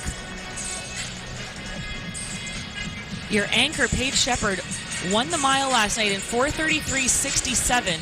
That is the number 5 all-time for a high schooler. She's also run 2:01 this season, which is absolutely astounding. Yeah, I'm really excited for this one, Kate. And on their 400 leg, they have Taylor Aska, who we've been seeing all weekend. She has a 53.5 PR in the 400. And that is just such a key leg in this relay for me because it's second leg, the one that you can really just extend that lead if you already, have it and really make a difference. Well, as we mentioned, that national record is the one to keep your eye on, 11:17.50. That was set indoors last year.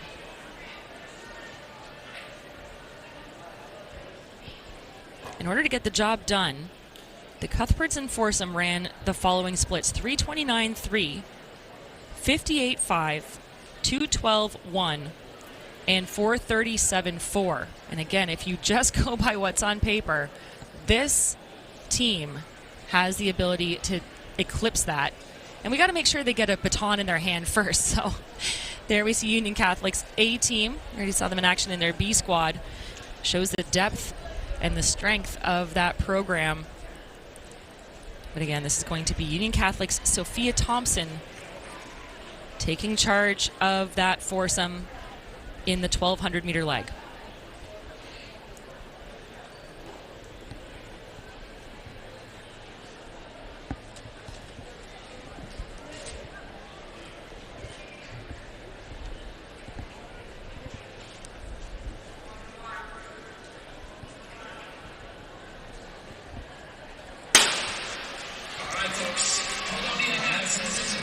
So we're away, and we're away quickly right from the gun. I wouldn't expect anything shy of that given the power, strength, and talent of this field. Union Catholic on the outside. Very fast start for them in the outer alley. Trying to get themselves in a great position at the cut-in here. And they will do just that. So it is Sophia Thompson cruising her way down the back stretch in this opening lap of this opening leg. And I like that she is just ahead of the pack right now because they know that they're going for a meet record, or you would think that they would know that they're going for a meet record, and she's not wanting to get mixed up in any of that behind her. Absolutely. Well, Thompson, again, a 4:42 flat 1600 runner. She's run 4:43.3 this year for the mile. This, of course, a 1200 meter leg. But she is brimming with confidence, I'm sure, and she is under some contest now from the opening leg for Legacy, and that is Riley Lynch. Swift opening lap there, about 65 seconds. That is very, very fast running for Union Catholic's lead leg.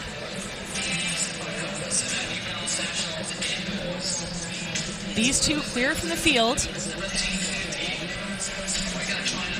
Thompson looking really controlled. Lynch following in her wake.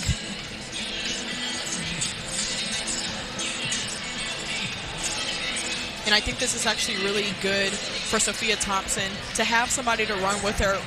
You know, we worried about them running alone and then possibly not being able to really push themselves like they need to. But she has some company, and I have a feeling that she's going to have some company the rest of the way around.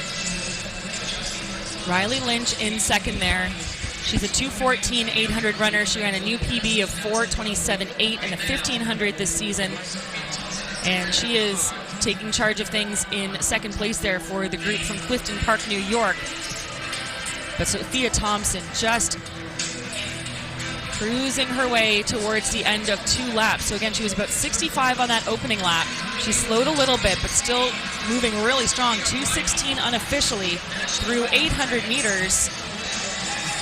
And we'll remind you that for some context, to get the job done last year, it was a 3:29 courtesy of Justine Persano from the Cuthbertson team.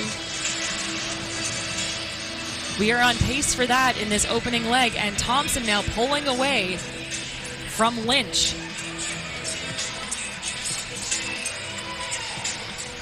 Sophia Thompson opening it up.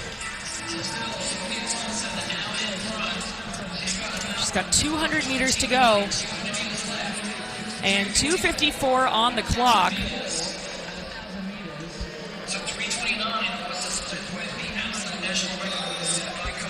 Thompson in the lead. Lynch not slowing. She is actually picking up the pace. So it'll be a battle on for second, but up front, this is Sophia Thompson holding form. And she is going to be on pace or ahead of it at this first exchange. 3:29 got the job done by Persano last year. This is a much faster split than that by about 5 seconds. 3:25 unofficially on the clock for that opening 1200. That is cruising fast. And here comes Taylor Aska. Speaking of cruising fast, she has a 53.5 personal best in the 400, and she didn't run how she would have wanted to yesterday in the 400 in the open. She ran 54.6, so hopefully she's not too tired on her legs, but she still has the capabilities to run something extremely fast, especially on a relay where you naturally split faster. And the great thing about this situation playing out is that everyone in this stands right now know what this team is capable of and know how fast this young woman on track is. So she is getting tons of support, and she is absolutely driving towards that line. Taylor Aska, you can't ask her much more. I like it. I like to see it. And she's finally about to hand off to her teammate. And we're going to go ahead and get that split for you. But what a blazing 400 from Taylor Aska. She ran 53.69. 53.69 is sensational running for Aska. Last year, the meet record was set courtesy of Tatiana Blake on the 400 leg, running 58.5. This is well ahead of national record pace, and it is just continuing to pick up. Kayla Devine is going to be the third leg runner here. She ran a 2:14 PR in the 800 this year, a 4:37 1500. She's a 4:58 miler, and she is cruising around 200 meters into this 800. And something interesting about Kayla Devine, she placed 6th in the 1,600-meter run with 4:54 at the New Jersey Meet of Champions. But get this, Kate. Her mother, Amy Holcomb, also placed 6th in the same exact event, but 40 years earlier. So talk about it runs in the family. That was absolutely insane. So she is a 1,600-meter runner, but she's coming down to the 800. Love that piece of trivia. Thanks for that, Serenity. That is really exciting, and you better believe that her family is either here or watching on the stream. So that was a 66 unofficial opening lap there. So that would put her on her own PR pace in the 800. And it's just astounding to me how many PRs we've seen go down in the relays. Again, they're not official, but to run your fastest time ever by yourself in a relay, remarkable. Union Catholic is going to have to keep the foot on the gas here. Kayla Devine running strong, but there is a really quick close from behind here as well. Legacy and Shore pushing stride for stride. And now it looks as though it is Shore who is mounting the charge over Legacy. And if you don't have anything else, you have adrenaline when it comes to a relay. And especially now, she sees her teammate, Paige Shepard, right around the corner from her. Well, again, Paige Shepard coming off of that fantastic win in the mile last night in a 4:33. Keep your eye on the clock. It is going to be very fast here. We are unofficially 6:35 at the exchange, and that is significantly ahead of pace, 2:16 on that 800-meter leg. So that is slower than what Stella Kermes ran last year. But again, the amount of work being put in by our opening two legs has still kept them on pace. And when you put the stick in the hands of Paige Shepard, it is going to get around the track remarkably quick. It absolutely will. I mean, just coming off of that mile championship, 4:33 is absolutely insane. So it's okay that you know, they're not coming into it a little bit faster, but they have her, so it's going to definitely work out for them. And as a sophomore, I was going to say, it is wild to me that sophomores are running 2:01 in the 800 and 4:33 in the mile. Number 5 all-time in the country for high schoolers was that 4:33 last night. I got to chat with Paige, and she just said she felt pretty good about it. She was pretty low-key about it, and that shows that she knows that she is capable of even more. Phenomenal running here through this opening lap. We are 7:42 on the clock. So that was a 66 opening lap for this 1,600-meter leg.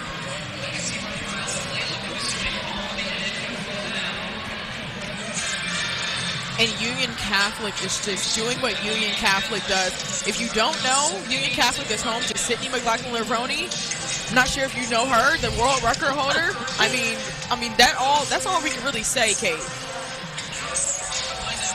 Pedigree out the wazoo, as they say. Paige Shepard, 600 meters into this race, into this leg. And again, they're doing something right down there in Union Catholic, as Paige Shepard is putting on a clinic here in the 1,600 meter.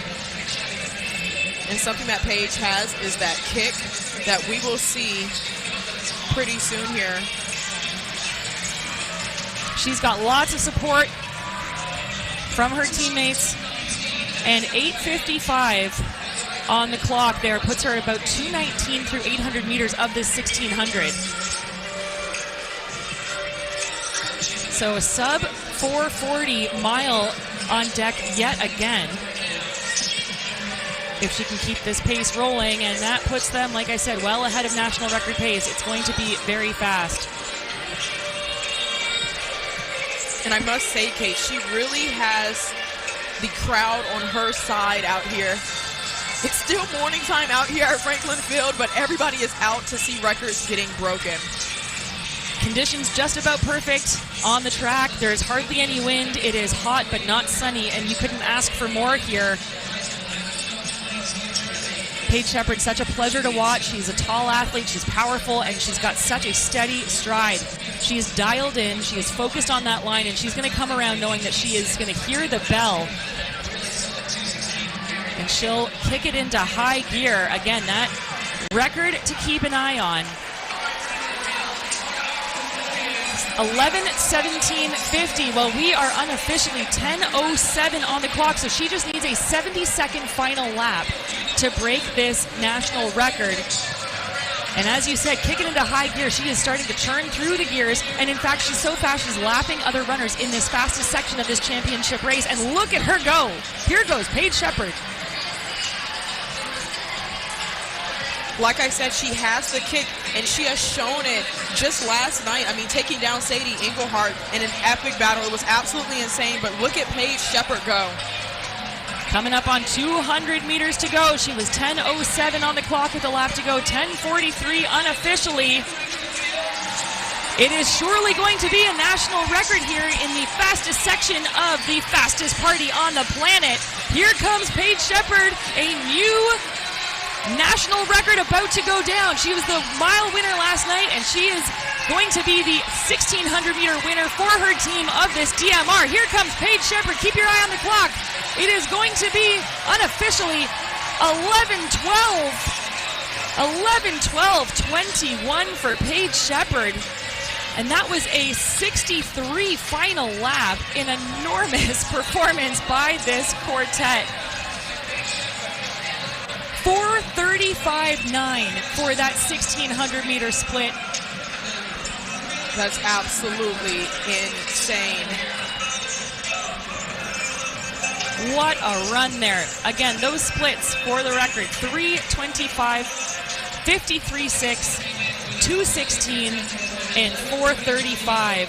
Every single one of these runners turned up their very best today. They came in, I'm sure, with that national record on their minds, and they can rest easy now knowing that they have obliterated it. 11:12:20, taking down that time of 11:17:50 set indoors last year.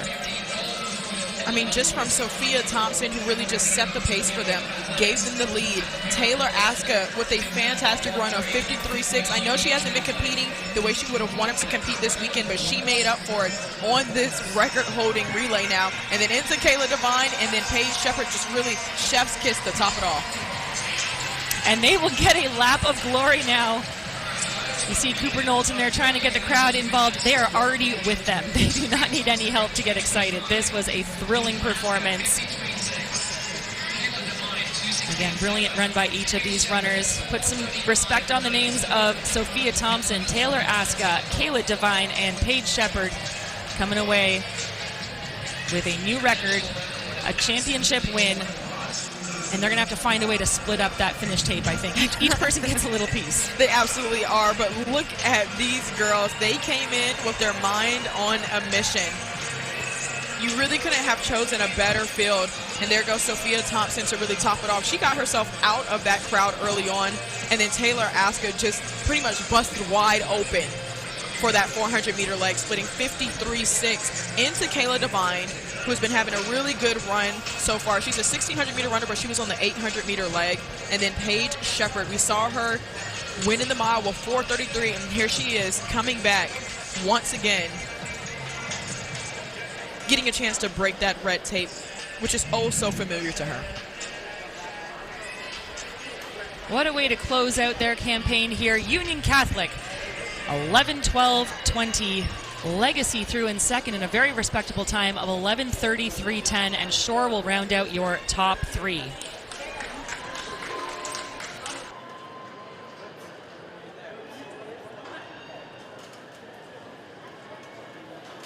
All right, folks, next race on the track will be the championship girls 100-meter hurdle final.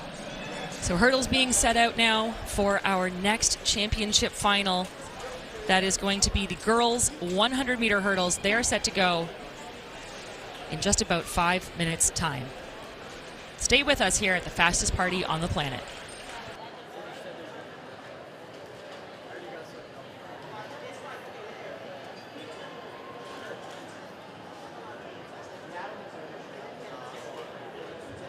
So following those two amazing DMRs, we're going to switch things up and focus on the straightaway now.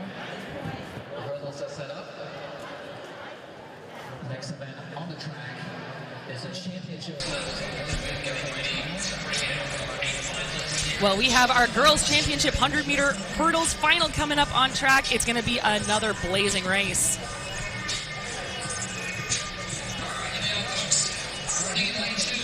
Starting in lane 2 from Auburn, Georgia, the junior. This is Dallas Guy.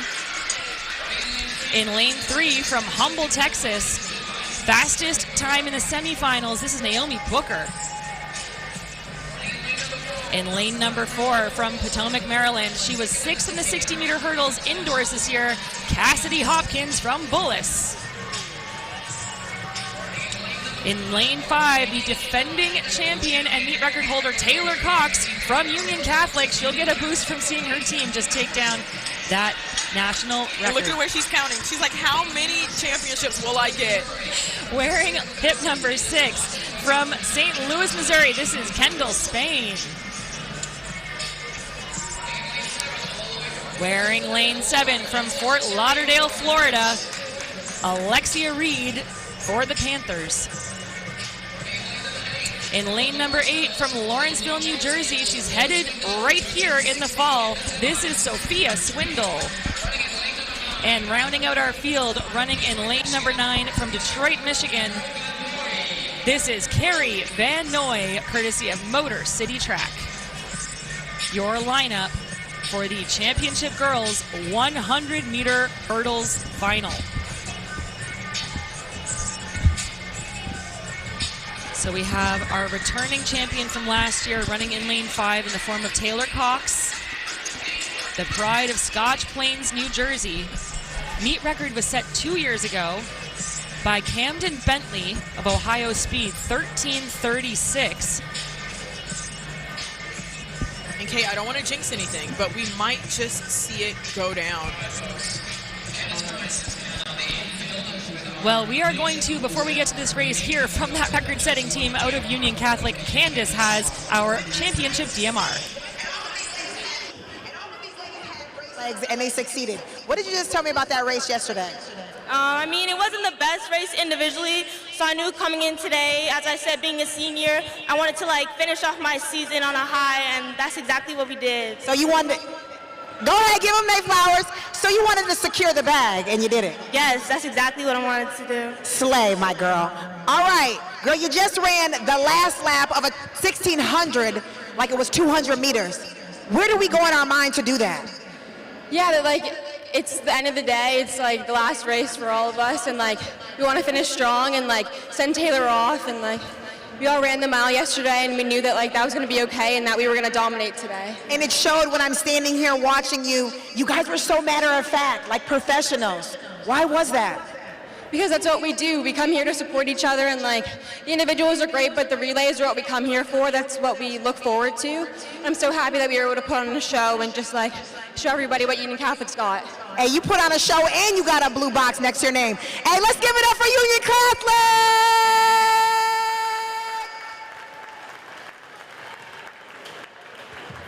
Once again, congrats Union Catholic for the fantastic DMR. That foursome is going to sleep well tonight and hopefully get some ice cream in their systems. Ice cream, cookies, pretzels, anything they want. Well, we move from one Union Catholic performance to what is setting up to be another potential win here and maybe a meet record. Taylor Cox in lane number 5. So again, to reset our field in this Championship Girls 100-meter hurdles final, there you see Cox. She just ran shy of the meet record, by the way, last year, 13:38. That record is 13:36. Yeah, I mean, she's going to be going to UGA in the fall, which is a fantastic program. They're getting a ton of commits this year. She's just so strong. When she came out here, you saw her counting on her fingers, 1, 2, and 3, because she's a 3-time national champ, and she's looking to get her 4th one right now. Your field again is Guy, Booker, Hopkins, Cox, Spain, Reed, Swindle, and Van Noy. The field is set, Kate. Like I said, I don't want to jinx it, but that meet record is one to watch. Coming in with the fastest time was Taylor Cox, but she's going to get that pressure from her inside, which is Cassidy Hopkins, and from her outside with Kendall Spain.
And these ladies are off. Your defending champion, or Taylor Cox, is right in the middle of the track, but also getting a great start to her outside is Kendall Spain. It's Cox, but to the inside is Cassidy Hopkins from Bullis. Who is it going to be? It looks like it's going to be Kendall Spain. Or Alexia Reed, actually, who came up there at the end of 13:37. Alexia Reed will end up getting the win with Kendall Spain in second of 13:46. She is ecstatic, and understandably so. Alexia Reed, a bit of a sleeper. And it was, again, hard to see with that straightaway, with all that signage along the back of Franklin Field, but you can see exactly what it means to her.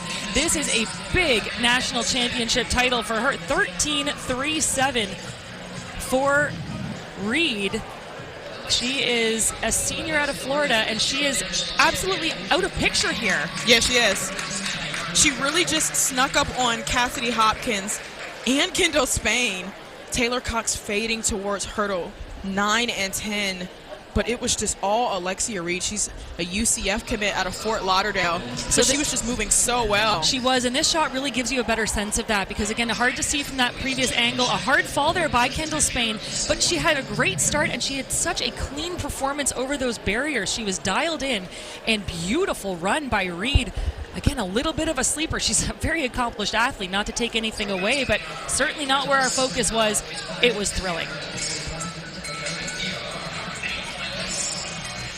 So, from one hurdle final to another, we are getting set for our championship boys 110-meter hurdle final. In lane number 2 is going to be Markeith Thompson.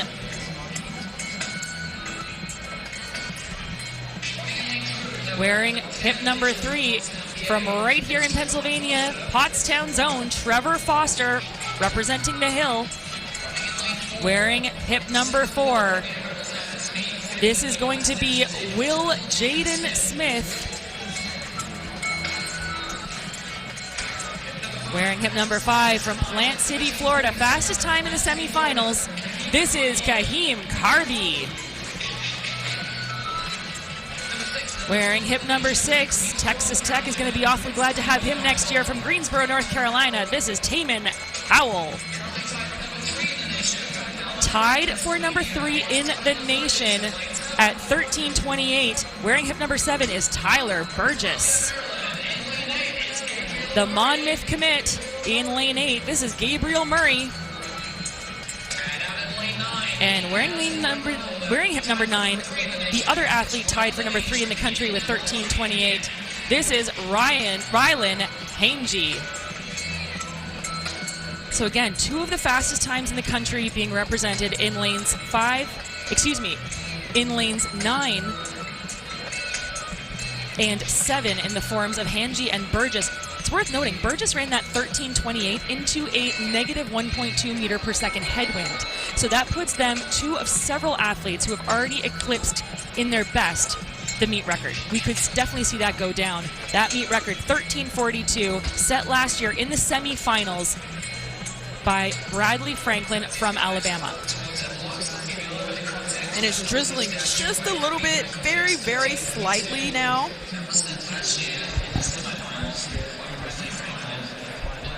But we just really have the fastest of the fast, Kate. I mean, just with lane 6 and 7, Taman Howell and Tyler Burgess, they're both Texas Tech commits. Texas Tech is getting a ton of hurdlers. They've gotten a Big 12 championship before, and with guys like this, I mean, they could get another one. But then out of lane 5, Kahim Carby, he was the U20 champion back in 2023. He competes for Jamaica. He's a fantastic athlete as well. He has a PR of 13:3. So we have 4 of the fastest 10 times in the nation this year in this final. Again, time to keep your eye on. 13:42, the national record for context, 13:08. That was set back in 2009. Jeez.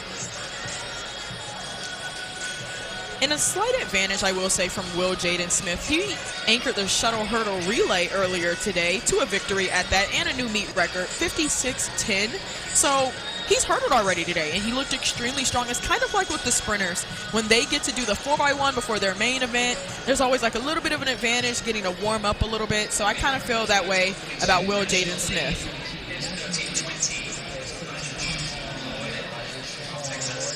Will Jaden Smith, one of those top 10 ranked in the nation, 13:35 his best. That is the 6th best in the country coming into this meet. Now, this is the thing. Things change a lot over this weekend, and most of those top performances end up coming out of this meet. New Balance Nationals, the fastest party on the planet. It has been that way all 4 days, and we are far from done partying here at Franklin Field. We absolutely are. And I mean, like we just saw from that last heat, Alexia Reed all the way on the outside in lane 7. She was tough to see. And I say that to say, out in lane 9, Rylan Hajin, I mean, he broke the Indiana State record in a 110 and the 300 hurdles running 35.8. So we really need to keep our eye on him. So to reset your field ahead of this very fast final, it is going to be in 2. Thompson, and then moving out from there, Foster, Smith, Carby, Howell, Burgess, Murray, and Hangy. There you see the GOAT, Thompson. Love it. But again, look to middle of track in the forms of Carby and Will Jaden Smith.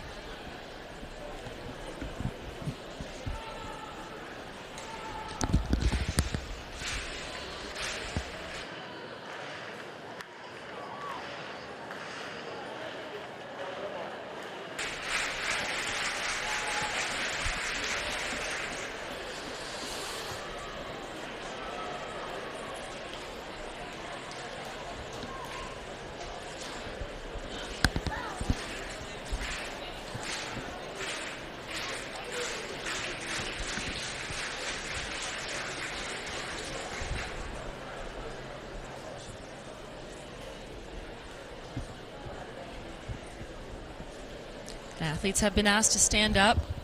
There is some noise in stadium. There's some very exciting field events taking place right now, and rightfully so. Those competitors getting the crowd going, but making things a little bit difficult for our starter to get the focus that he needs for these athletes. I would always rather them stand up when you hear claps than having them, you know, have to hear the starter over it. Absolutely. So they'll reset.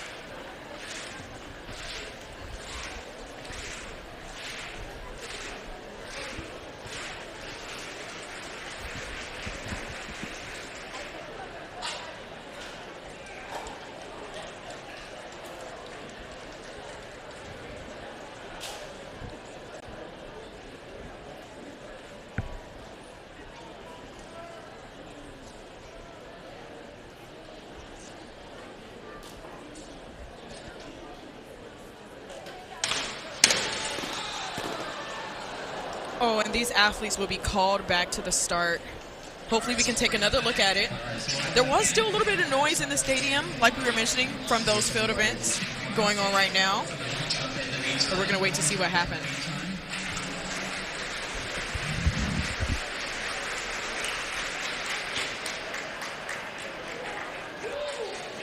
Oh, and I wonder there just if that might have been Will Jaden Smith. Luckily, it didn't look like he jumped, just moved. And it does appear as though it's a yellow card in front of Smith, so that's a good sign. Really good point there, Serenity. It's not enough to cause a disqualification. That's exactly what you'd hope for here in this final. Just hope that he can still get out with the same intensity the second time around. Or, I mean, some of these guys get a redo if they didn't get the best start the first time.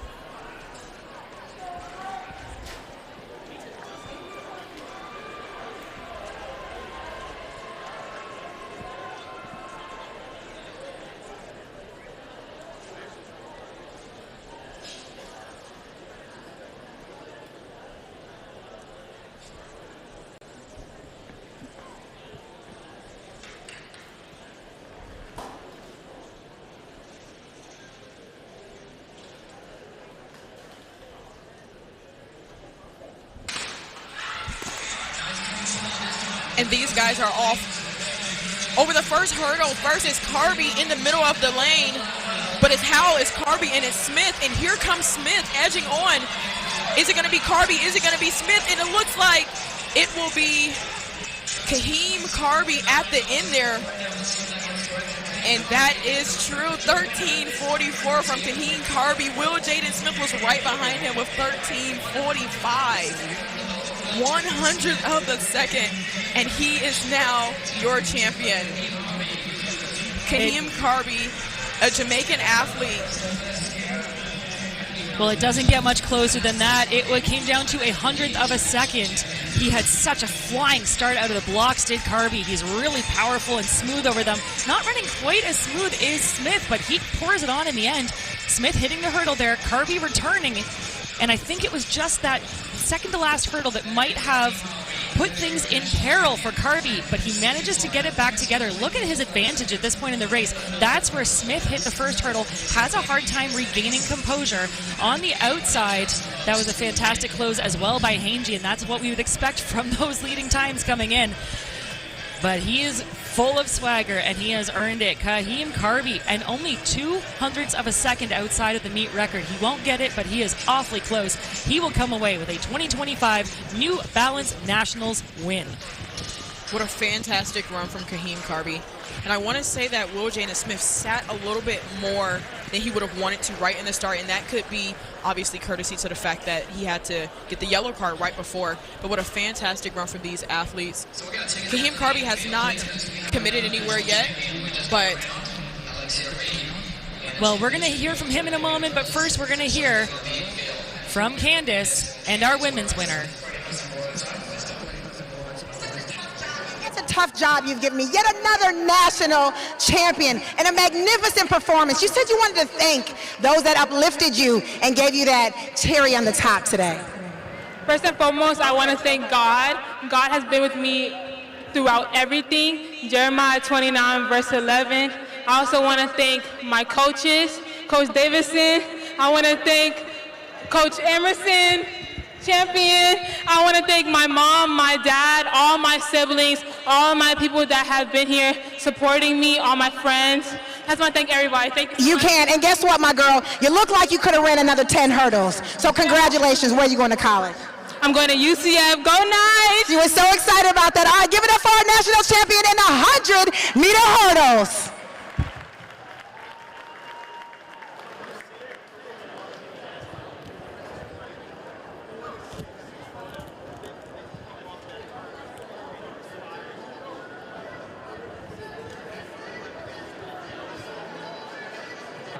Next event on the track is going to be the boys freshman 800 meters, but I want to get you caught up with the long jump because with that hurdle action, we had an outstanding jump by Eleanor Cooper of Maryland, who went 6:44, 21 feet, 1.5 inches in the 5th round.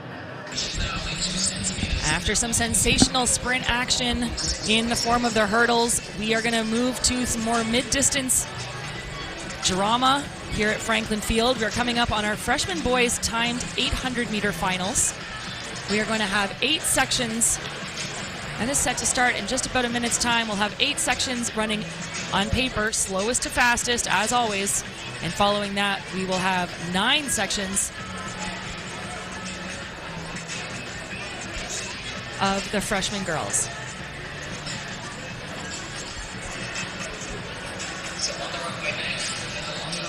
But before we can get into those freshman boys 800,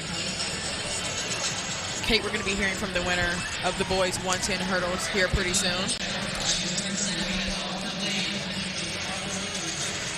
Well, we're going to give him a minute just to catch his breath because what a thrilling run that was. You see our runners entering track now for the start of those freshman 800s. They're going to get a run out on the infield. Again, such perfect conditions here. A little bit of just a slight gust of wind, but overall really, really favorable. And a fantastic setup for these mid-distance races to come. Beautiful wide shot there of historic Franklin Field here in Philadelphia, Pennsylvania.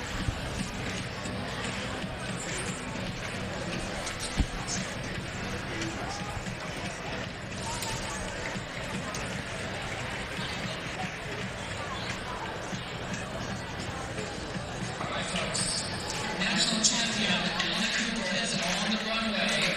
She's got 2 centimeters off the meet record. She already has a national championship. So now the new thing for that deal, show it up.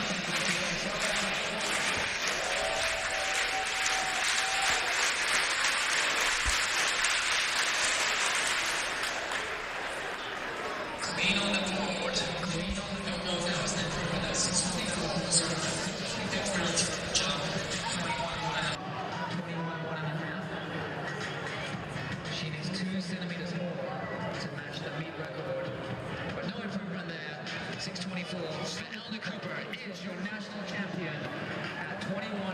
1.5 inches. We're going to take it down on the infield here in just a moment. Well, we are going to hear from Kahim Karbi down on the infield. Again, Wagwan, we here with the national champion. How you feeling about that race today? I'm feeling good, man. You know what I'm saying? It's a blessing to be out here. You mentioned to me that you were still an unsigned guy. So to come out here, you had something to prove. Yes, sir. Yes, ma'am. Yes, ma'am. Tell me that you said expected this performance, but you're so grateful. I don't know, but I got to thank my coaches, my mom, my dad. They've been with me throughout this. You know what I'm saying? Rep from my country, Jamaica. Hey, he started put on for Jamaica. Give it up for your national champion, 110-meter hurdle.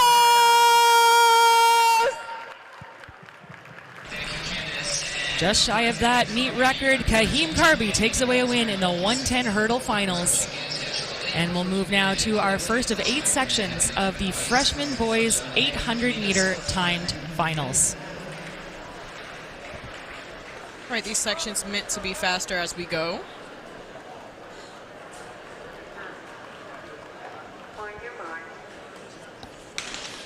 But wearing hip number 1 is Alfie Adams. Hip 2, Felix Walker.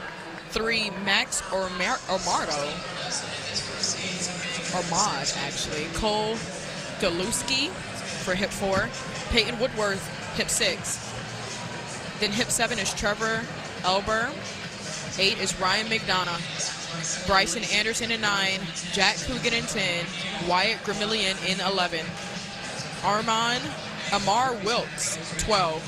Laken Anderson in 13. Sori Kamara in 14. Casey Ho in 15. And Joel Ryan right now leading the pack.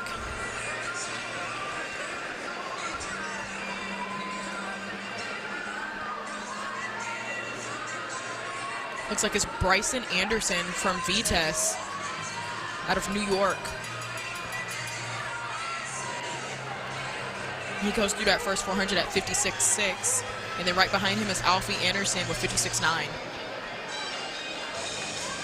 But just like that, they are now passed on the curve with 600 left to go.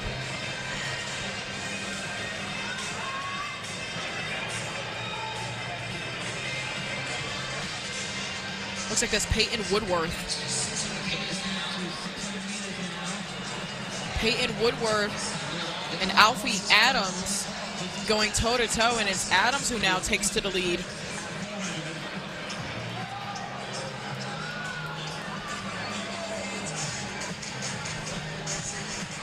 But Bryson Anderson trying to claw his way back to this lead. He was able to get out of that box, but right now it is just all Alfie Adams.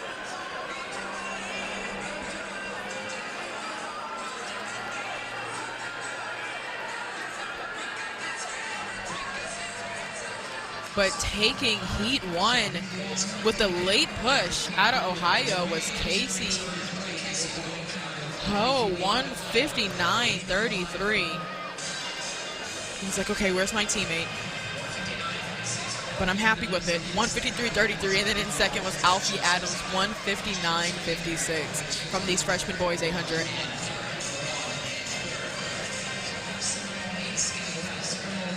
All right, we'll have 7 more heats now.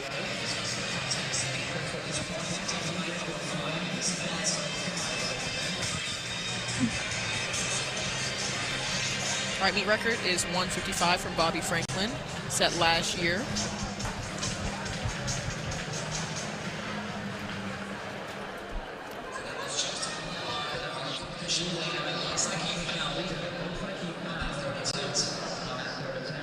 All right, section 2. Caleb Howard in 1, Fenton Millian in 2, Cameron Schmidt in 3, Liam Kesley in 4, Destin LaBosse in 6. Lane 5 is empty, or hip 5 is empty.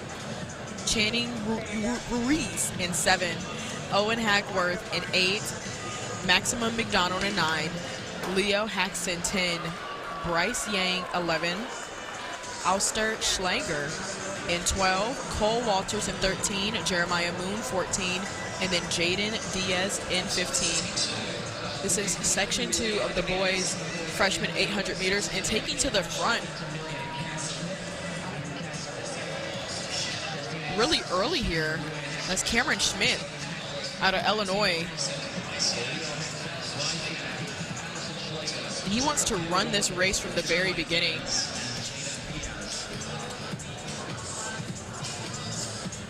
And a pretty fast start. Comes around that first 300 at about 40 seconds there.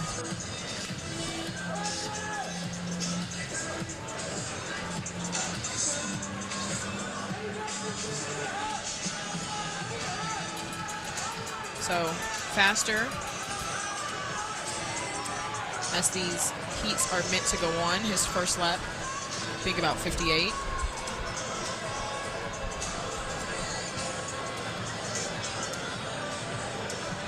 But it's still all Cameron Schmidt. But he's starting to get some company from Fenton Millian out of Virginia Beach. And Fenton is going to go ahead and take that lead and dip over into the inside of that lane.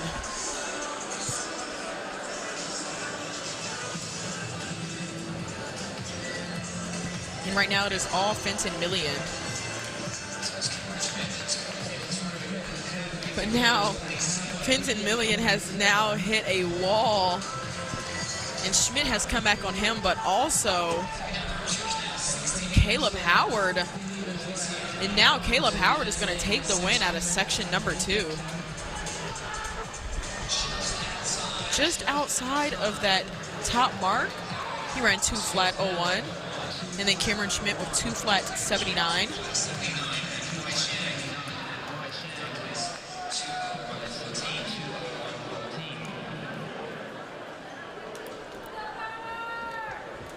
But still, the time to beat coming out of that first section was this 1:59.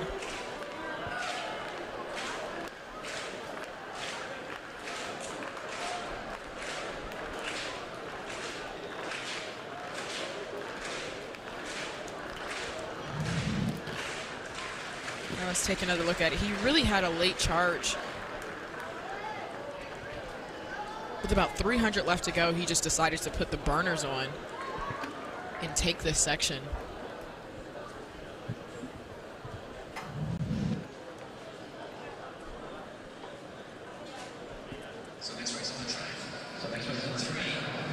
All right, section number 3.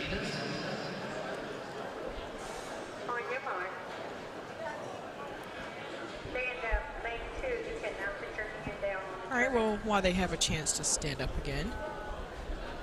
Hip 1, Ian Fisher. 2, George Pinot. 3, King Patterson.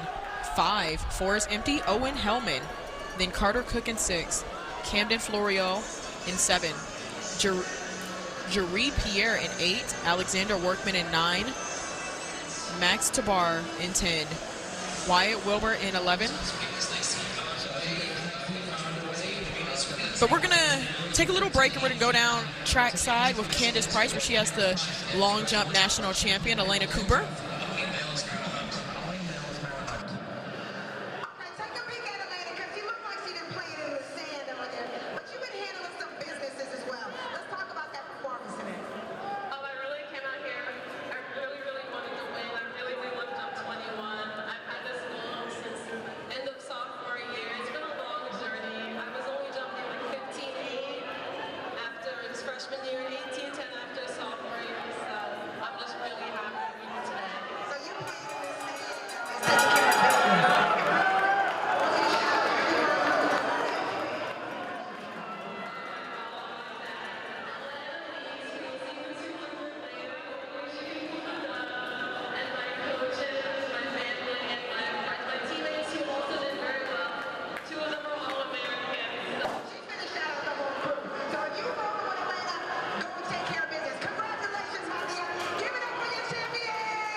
Man, that is a really talented family. She's the sister of Elise Cooper, who we saw in the 400, who's a University of Texas commit, but Elena Cooper is a Stanford commit. But back to the track in the 800 right now. as this is rounding out that final 150 in this freshman boys 800 section number 3. And it is a tight battle right now.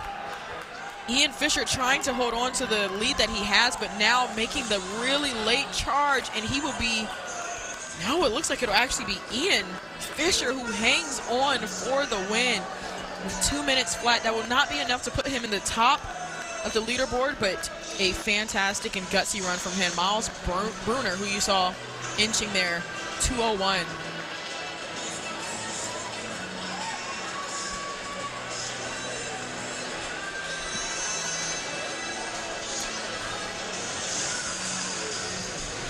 He's like, oh, it's real cold in here. It's not actually cold in here. His racing is just cold, real breezy. Let's take another look at it. I mean, he was leading on that inside of that rail, and I know he just felt everybody coming for him.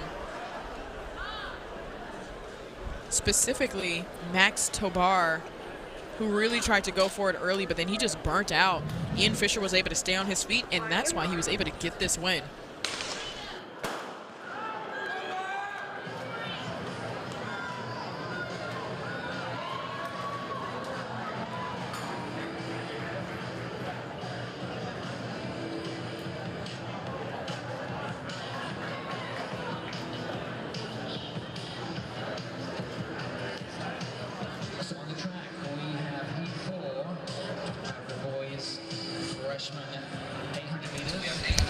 Underway at our halfway mark, heat 4 of 8 of these freshman boys 800s.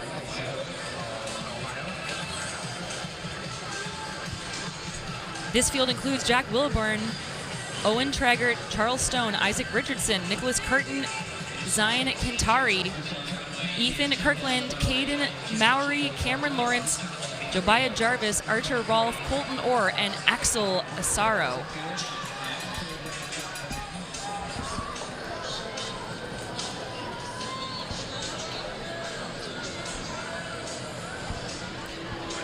So through in 58.7 there for that opening split. Jack Wilburn leading the way, and he's got a chaser in the form of Owen Traggart. It's Indiana leading Virginia, and then a gap back to Asaro. Powerful running up front by Wilburn. Evansville, Indiana, maintaining that advantage. Traggart sitting in his slipstream, looking ready to strike.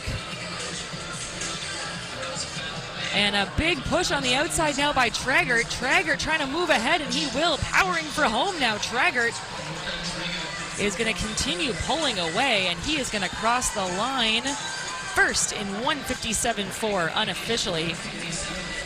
157.43 in the end.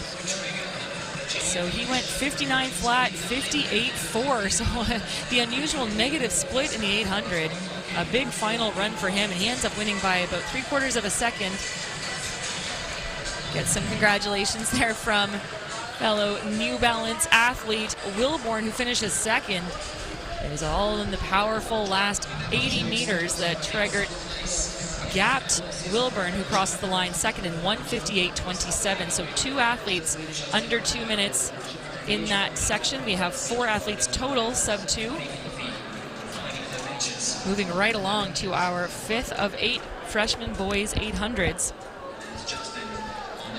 In this section, you're going to see Pierce King, Luke Stapleton, Zacchaeus Harrigan, Luke Trebovich, Aaron Moss, Anderson Saradic, Colton Watson, Charlie Harvey, Will Abaragi, Nico Cardello, Elijah Purdy, Joseph Pangalo, Bennett Wright, and Owen Dingman.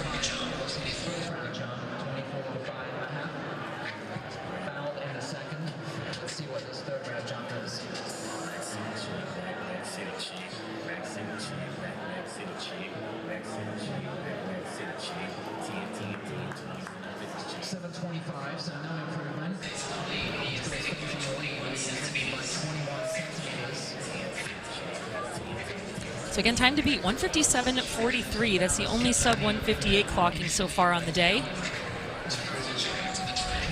And moving their way towards this opening lap. It's looking like it's going to be just around 59 through that first split.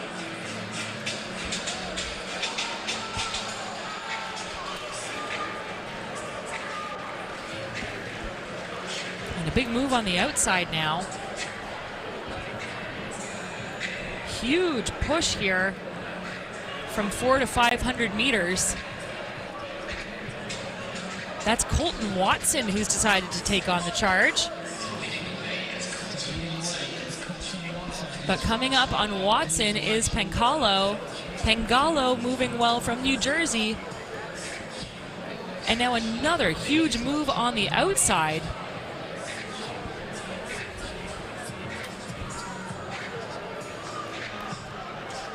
It's a battle of two down the home stretch. That appears to be Charlie Harvey who made the late surge. And it was Harvey of Hoover, Alabama, 157.41. So that was a 59.8 and then a 57.5. Enormous negative split for Harvey, and he is going to put himself by 0.02 of a second at the top of the leaderboard.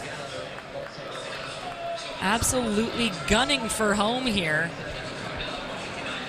Pangalo did well to hold form, and he's going to come away with a 158.27.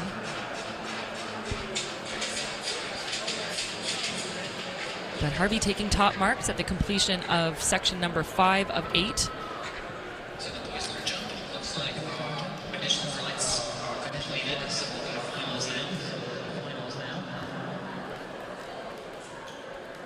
Moving along to our 6th section, we're going to see Bryce Calderon, Lucas Chang, Ethan Martinez, Landon Lanham, Caleb Tripaldi,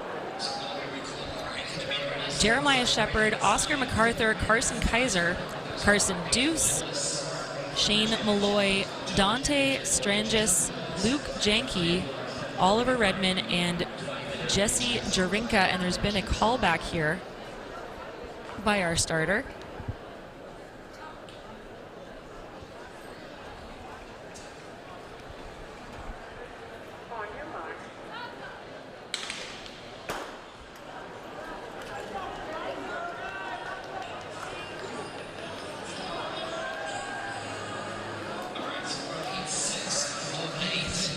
Cleanly away this time.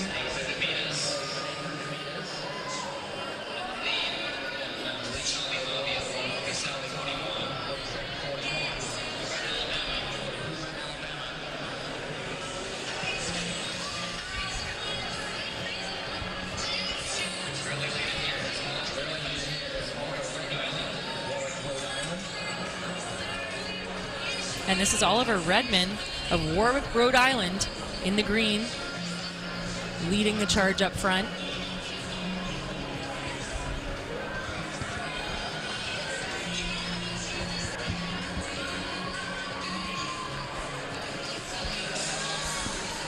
It'll be Redman with the lead at the bell. 58 mid through that opening split. And he is leading Oscar MacArthur and Luke Janke. MacArthur creating some separation. Back to Janke now.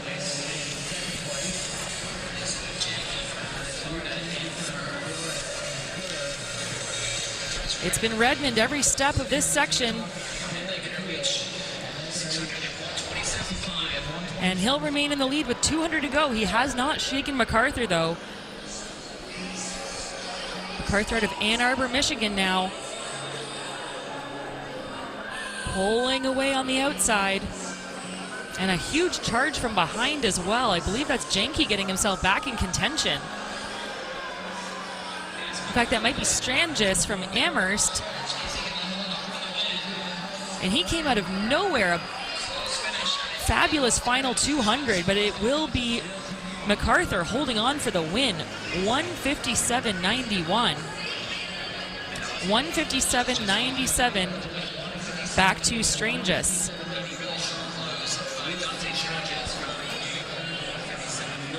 And MacArthur likes it. That was a really well-executed race. managed to hold form and dig deep under the pressure of Strangis, who had a massive final close there. And in the end, it will be Oliver Redmond taking third in that section. So the fastest time still belonging to Charlie Harvey from section number 5, 1:57.41.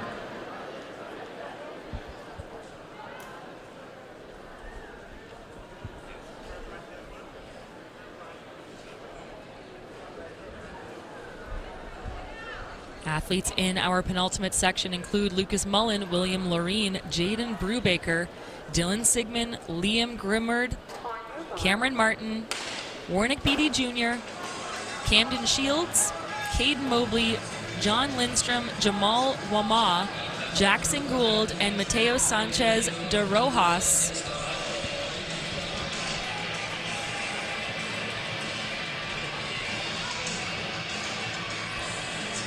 And a really swift start here, wearing hip number 9. That is Caden Mobley of Strongsville, Ohio. And in the space of 350 meters, he's managed to put about 15 meters between him and the rest of the field. Getting right down to business here.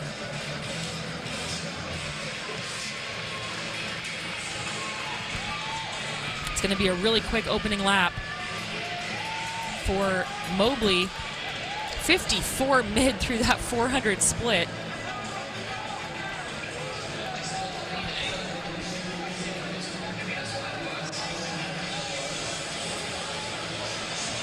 Mobley starting to feel the pressure now as the field closes the gap on our early leader.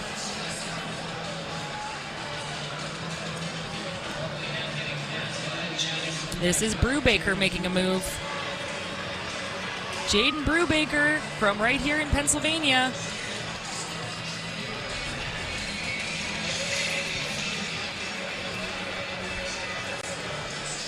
Brubaker now being passed on the outside. That is Lucas Mullen driving for home.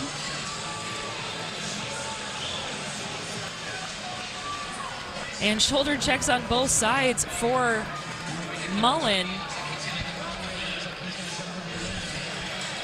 But in the end, it will be Lucas Mullen of 6 Mile out of Northville, Michigan, taking the win, 1:55.39. Really great splits there for him, 56.7 and 58.6. Meet record 1:55.05. That was set last year by Bobby Franklin. And this just shy of that. A tremendous performance by Mullen. And he will be the only athlete under 1:56 so far as we head into our 8th and final section.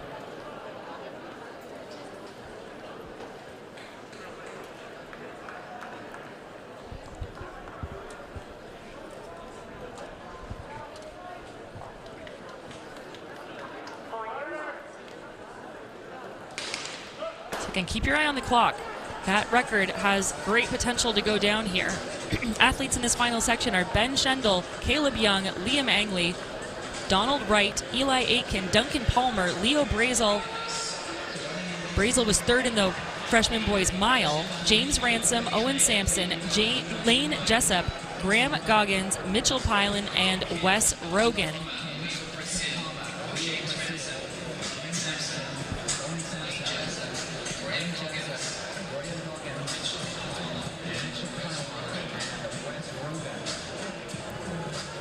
Fairly measured running here in this opening 300 meters.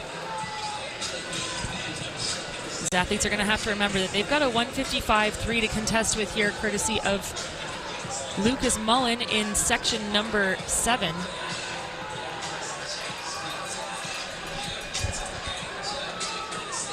And it's going to be slower than our opening section, or than our last section rather, 57 mid through that opening split.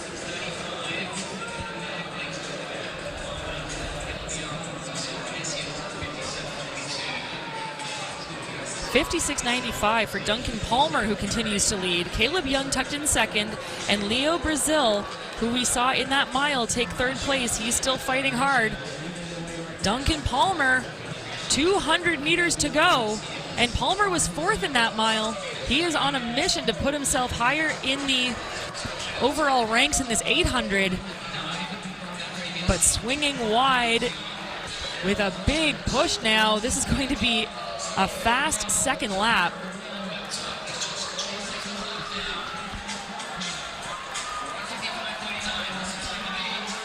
And pulling away, 155.39 the time to beat, and it'll be 153.97 for Caleb Young from Newton Square, Pennsylvania, and that is a new freshman boys 800-meter record by a significant amount. Over a second he takes off of that former record set last year at 155.05, 153.97, and that was a 56.75 final lap for Caleb Young. The number of times we've seen that sign held up. Records are meant to be broken. And Young did it all in the last 150 meters. Punches through that line. Pulled away from Lucas Mullen, who takes second. And in fact, Mullen's time from section number 7 is going to be good enough to keep him in the top 5. It'll be Eli Aiken taking second overall there, 155.18, but 153.97. Huge run, courtesy of Caleb Young.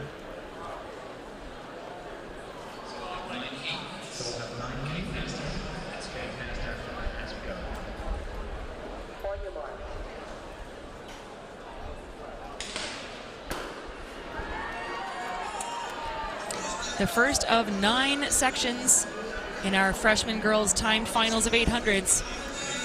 On track in section number 1, it is Addie Turk, Adeline Middleton, Julia Madison, Emily Deeks, Sophie Pasalakwa, Jacqueline Perrin, Sierra Vaughn, Allison Lowe, Annabelle Chung, Nora McCormick, Mary Reinhardt, Olivia Knoll, Sadie Kirkland, Kylie Jacobson, and Ava Snyder. A huge field in this first section of the freshman girls 800s. And off to the early lead, it was Julie Madison, but now she is being taken over about 200 meters into this race. Madison from Pennsylvania, now tucked on the inside.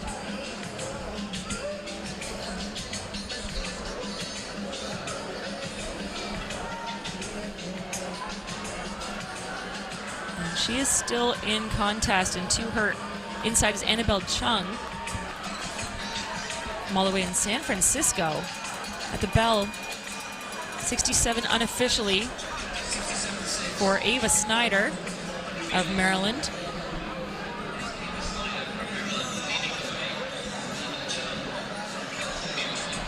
Chung sitting right on the shoulder of Snyder, covering her every move.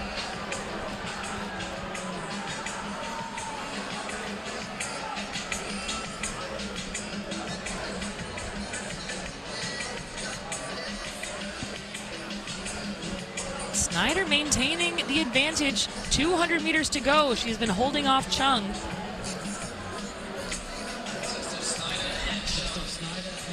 And now it's Julia Madison getting back into the top 5.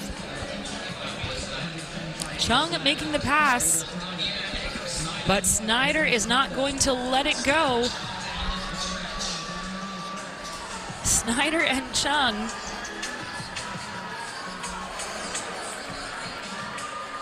and all determination is going to help Ava Snyder to a win in this opening section of the freshman 800s. 2:19.21. Very swift opening 67-second lap. She comes back with a 1:11.5 for the second quarter. And she will be the only athlete under 2:20. 2:19.20 for Snyder of Maryland.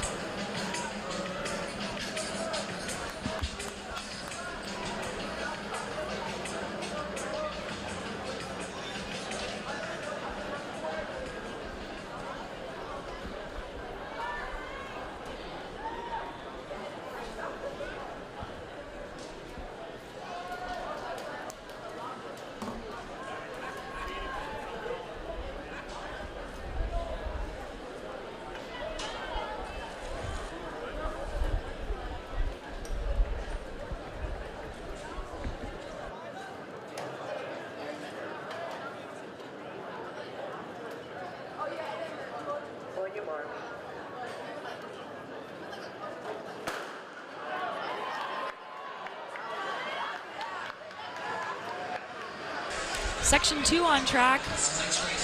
In our freshman girls 800, we have Hunter Witham, Yuridia Rivas Sandoval, Beatrice Duffy, Katie Martin, Isabella Sullivan, Helena Kelly, Julia Welk, Lily Holman, Abigail Silvera, Ellie Scott, Erin Healy, Elizabeth Batter, Amelia Gallagher, Abby Boxmeyer, and Amelia Aguilar.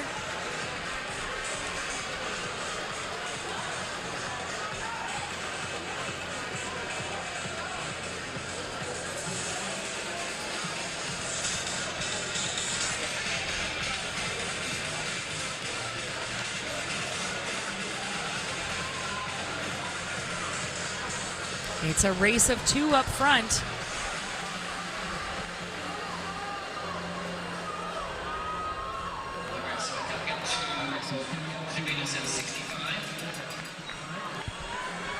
.65 unofficially through that opening split.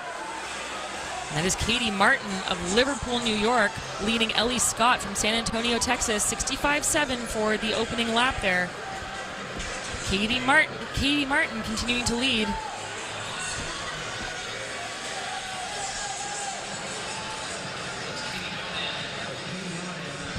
Just behind Martin now, that is Silvera making the move into second. And Silvera will lead Sullivan. Katie Martin doing it the hard way up front by herself.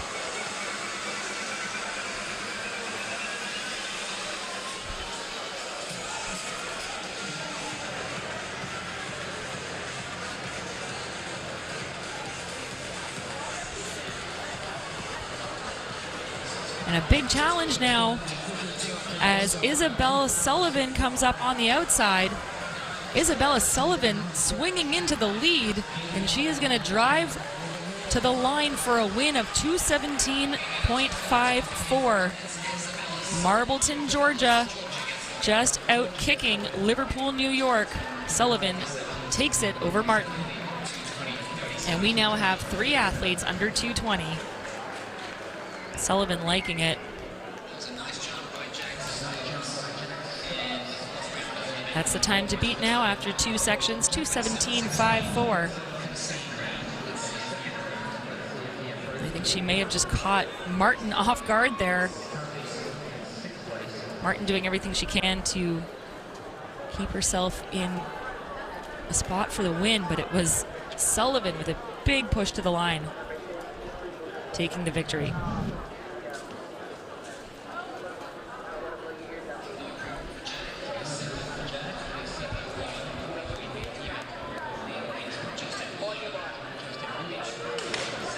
Underway with section number 3 now. Angelina Colavita, Natalie Bylett, Carolina Valentino, Ayana Lee, Julia Covey, Leah DePiper, Samantha Russo, Phoebe Cowles, Julia Demick, Evelyn Ty, Lila McMillan, Oriana Pescatello, Caitlin Waters, Hadley Allen, and Kaylee Mirko.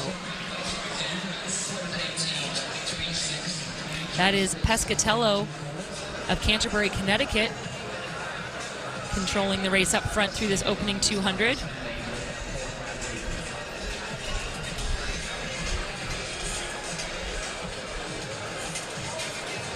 Pescatello was 23rd in the freshman girls mile a couple days ago, running 5:11.68.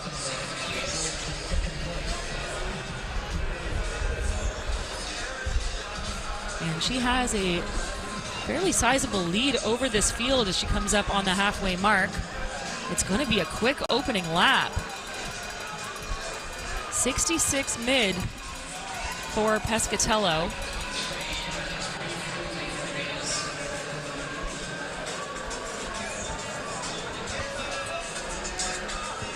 And she is continuing to pull away from the pack.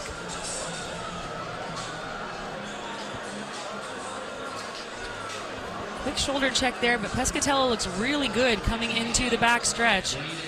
That appears to be Samantha Russo of Trumbull Track and Trail, who is in second. So it's Connecticut versus Connecticut, but really Pescatello running her own race.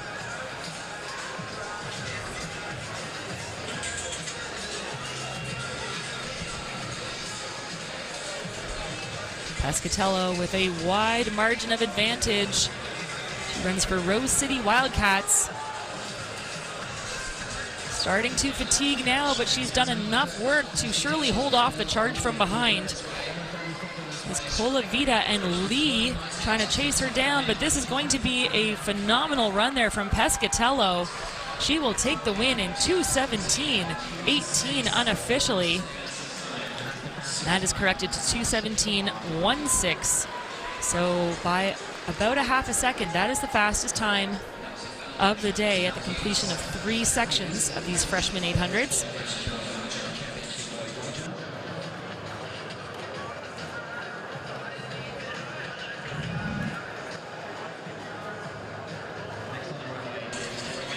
It was all of that hard work from 4 to 600. They gave Pescatello the lead she needed to come away with a big win. And then the cavalry came charging.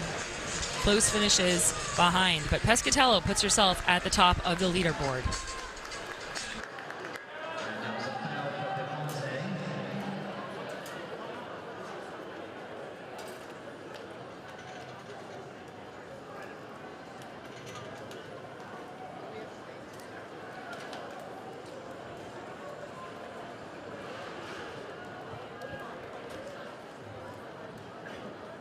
On your marks.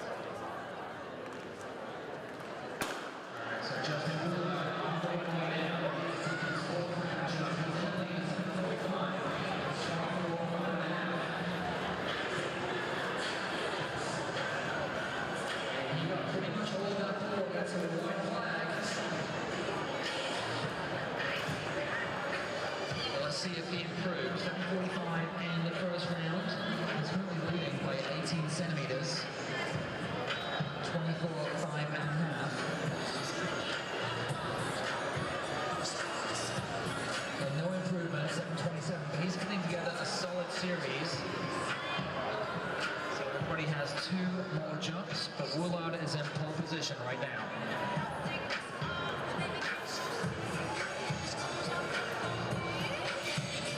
Meanwhile, on the track, you're watching heat 4 of 9 of these freshman girls 800 meter races. We're getting faster as we go. We're coming up to 400 meters now.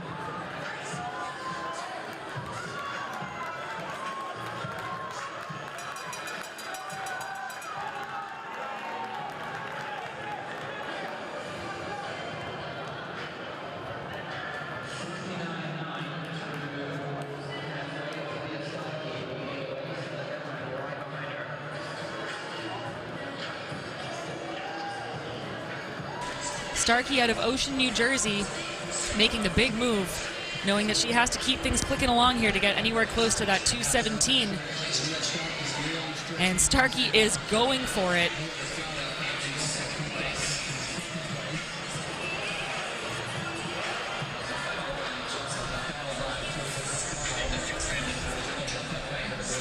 Starkey all on her own. Good fight for second between Redmond and Regari, but here comes Starkey into the final turn.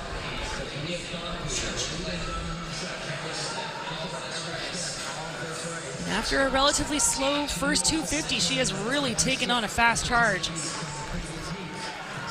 And had a fantastic solo effort to the line. It's going to be awfully close. It'll be just outside the leading time. She's going to cross the line in 2:18.28. Very evenly paced splits there of 69.8 and then 68.3, but it's just not quite enough to get her to the top position in the overall compiled times. 3 athletes under 220 in this section. Starkey taking charge, but it's going to be Pescatello from that third timed final with 2:17.16 that will remain the time to beat. You can see that Starkey, I think, just a bit disappointed with that. Again, she worked so hard over the second lap. It just wasn't fast enough from the start to get her under that 2:17 barrier.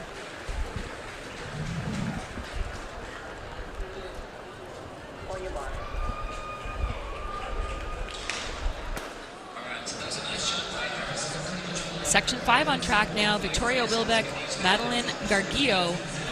Addison Weiss, Julia Glens, Riley Horsey, Isla Junkerman, Anna Elberg, Kira Cook, Haley Mancini, Kara O'Halloran, Julia Richte, Ellie Nelson, and Rosalia Nestor.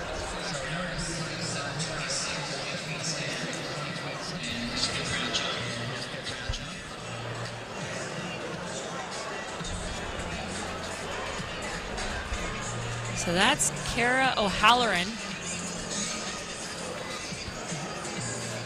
As the rain starts to fall here at Franklin Field. And O'Halloran from New York drawing out the field, running almost single file down the home stretch towards the bell lap.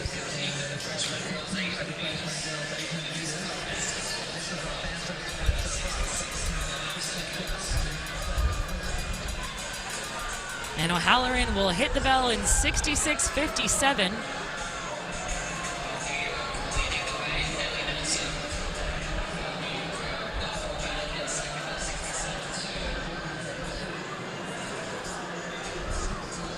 O'Halloran with 2:50 to go. Moving well behind her is Kira Cook. But O'Halloran continuing to lead with less than 200 meters remaining. And now that is Riley Horsey of Wilmington, Delaware, who's made her way up on the back of our leader. It's going to be a fight down the home stretch. O'Halloran responds. She feels the threat and makes a move. O'Halloran pulls away from Horsey, and she is going to take this section 2:18.78 unofficially. And that's corrected to 2:18.77, so it will be O'Halloran with the win in this section, but still not fast enough to put herself at the top of the compiled results. That honor goes to Oriana Pescatello. So we're adding more and more athletes to the sub-220 club, but none of them yet eclipsing that 2:17.16 from section number 3.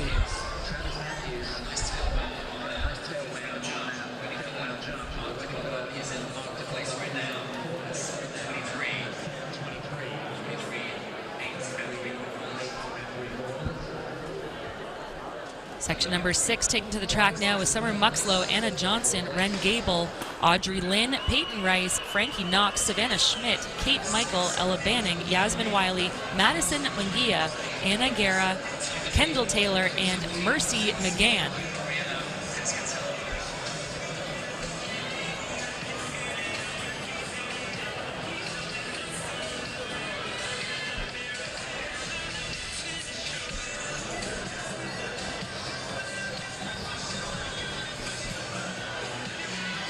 It's Ren Gable in the early lead here, running for Arlington, Virginia.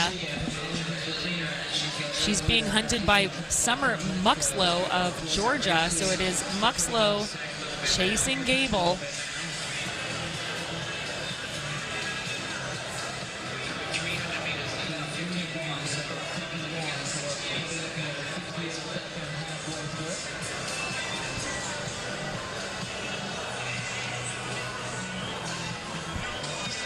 Gable leading Muxlow, and it's close at the bell. It's going to be 66 mid yet again.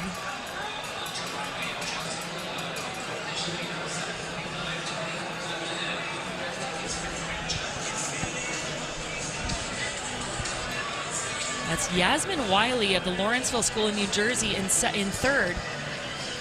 And she's patiently making her way towards our leaders. She's getting awfully close to Gable. But now it's Muxlow who's taken over the lead. Looking very strong with 2:50 to go. 141 unofficially at 600, and Muxlow looks fantastic. putting a sizable lead over the rest of the field. There's a push on the outside now from behind, but it might be too little too late. Summer Muxlow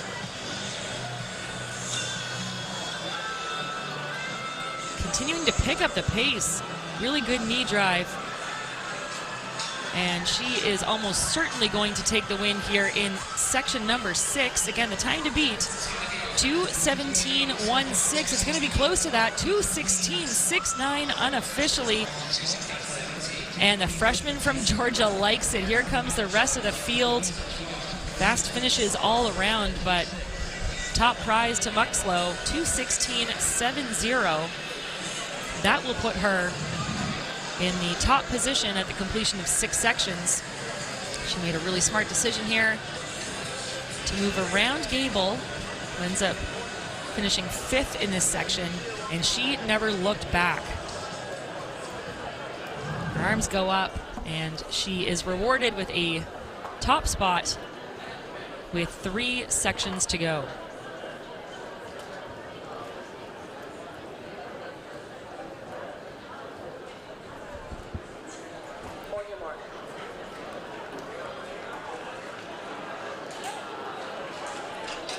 So moving now into our 7th section. Athletes in this section include Grace Redmond, Juliana Pierce, Antonina Leary, Lily O'Brien, Alexis Carter, Riley Germain, Ava Butler, Kira McInnery, Madeline Ramirez, Luca Brennan, and Riley Lubkman.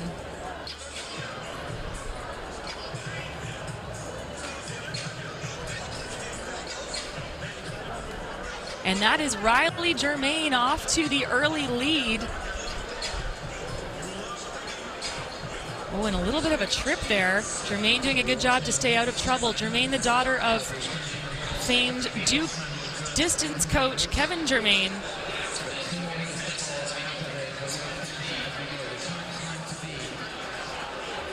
And she is very much in control early on here as they approach the halfway mark. Again, that time to beat, 2:16.70, and they will be another 66 mid through the opening quarter. It's now Alexis Carter who moves her way into the front. Germain holding tough in that second spot. She's got company in the form of Carswell and Redmond. Alexis Carter. Carter from Missouri with 2:50 to go.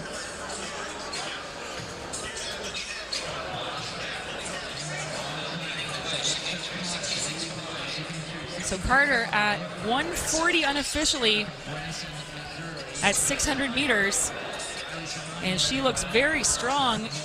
Huge second lap for her. They're strung out along the bottom of the track. There's a big push from behind now. Carter might not be aware of exactly what danger is coming.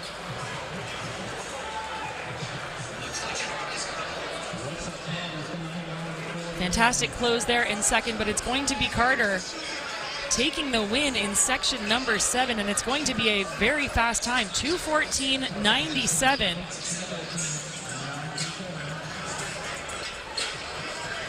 And that will be the new time to beat.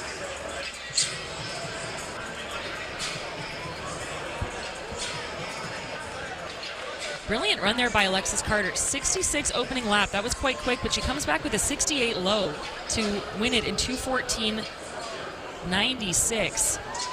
Almost 2 full seconds ahead of Julia Carswell.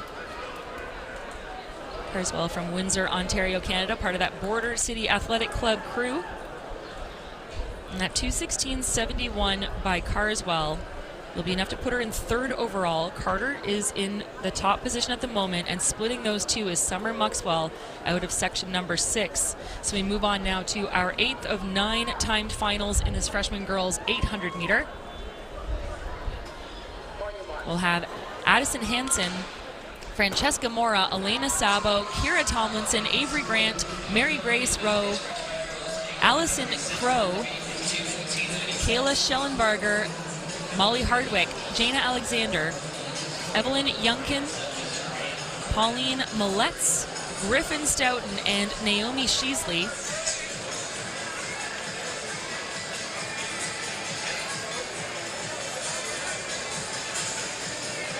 Sheasley 6th last year in the in the middle school 800.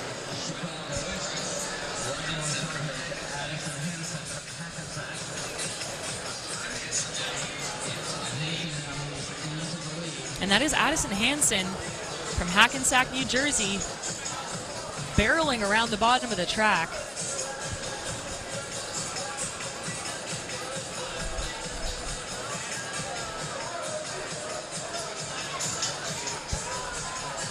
Maybe another very quick opening quarter here. 65 mid unofficially through 400 meters.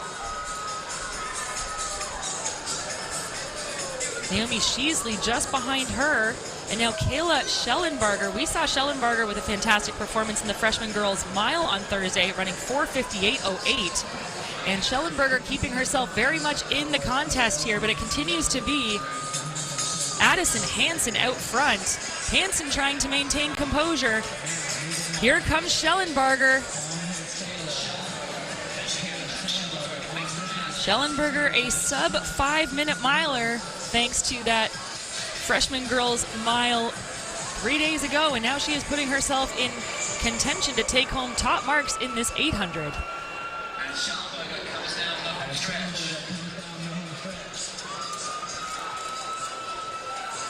Schellenberger looking like a 400-meter sprinter, and she is going to come away with a very quick time. It will be the new time to beat, 2:11.18 unofficially for Kayla Schellenberger.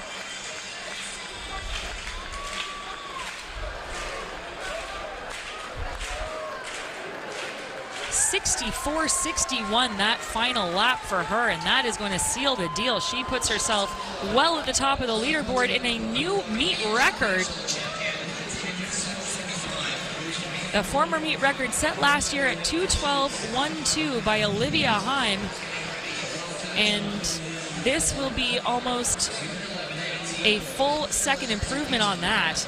It was a huge decision and a good one to make that pass on the outside, and she is going to take home, again, a new meet record, and we still have one section remaining.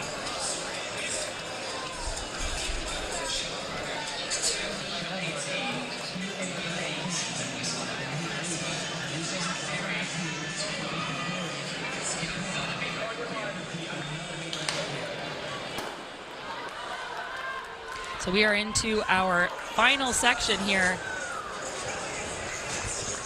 of the freshman girls 800. We've got Amelia Wharton, Morgan Means, Andrea Sassatelli, Riley Seiner, Olivia Solomon, Hope Edwards, Christabel Agaiman Dua, Mason Fletcher, Elizabeth McLaren, Petra Grundle, Bridget Courtney, Peyton Derer, and Clark Goranson. The record has already gone down once. Can we see it go down a second time? Out to the lead there is Clark Goranson.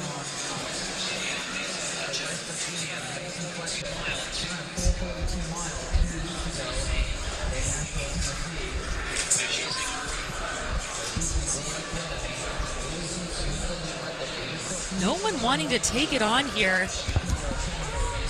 Again, that was a 66 mid opening lap for our last section. And this looking like it's going to be just around that time as well, 65 mid. Goranson right with Wharton and Fletcher.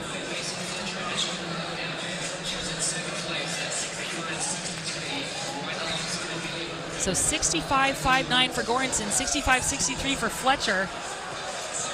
And now that is Wharton moving her way into the lead. Lexington, Massachusetts, she is making her way towards the 600-meter mark. 1:37 unofficially on the clock with 200 meters to go, and there's lots of movement behind her. But this is Goranson. Excuse me, this is Wharton of Lexington Elite Track Club.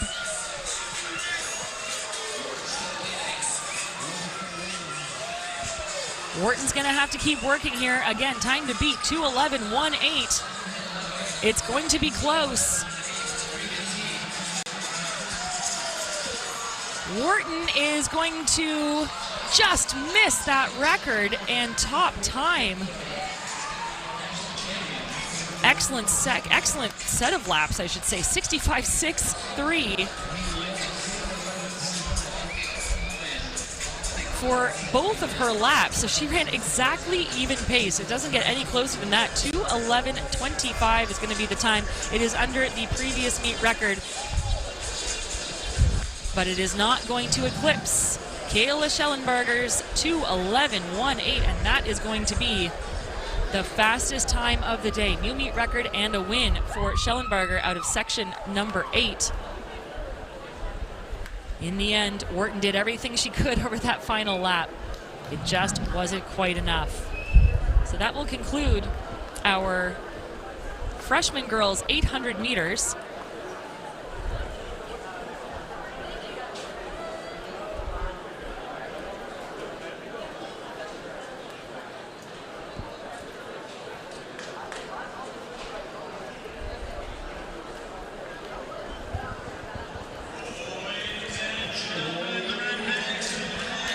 So we are getting set now for one of our premier events of the championship. This will be the boys championship 4x100 meter final. In lane number 2, it is going to be South Dade Express Track Club. They were 8th in the 4x200. In lane number 3 from Middleton, Delaware, it is Middleton Track Club. In lane number 4 from New Jersey, this is the quartet from Burlington Township. Wearing hip number 5 from Stafford, Virginia, this is Colonial Forge High School's Forge Track Club. They were 4th in the 4x200 this weekend with this exact team. Wearing hip number 6, it is Flanagan High School. They were 3rd in the 4x2 with 2 of these athletes returning. Wearing hip number 7, it is Bergen Catholic. From right here in Pennsylvania, from Glen Mills, it is Garnet Running Club. And courtesy of St. Peter's Prep in Jersey City, New Jersey, the Marauders Track Club will wear hip number 9.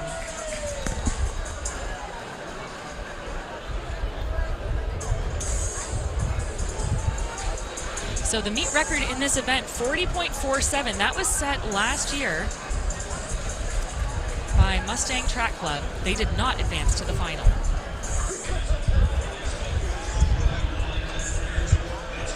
And we are going to be going trackside with Serenity to hear from yet another champion at New Balance Nationals. You didn't even place last year, but now you came out here and you not only placed, but you won. How are you able to stay locked in throughout this whole competition? Because it was pretty long.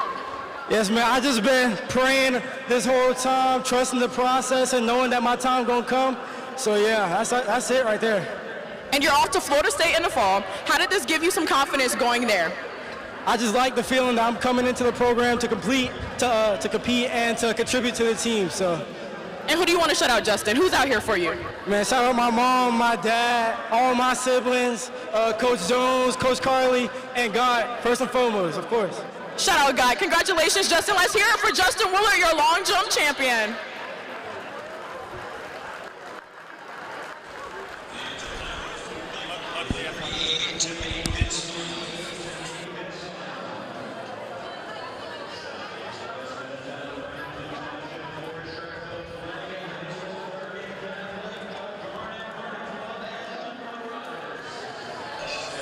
So this is going to be a very exciting boys 4x100 meter final. Again, the meet record holders and winners from last year, the Mustangs, did not advance out of the preliminaries, and that goes to show just how deep things are and how talented these fields are at New Balance Nationals.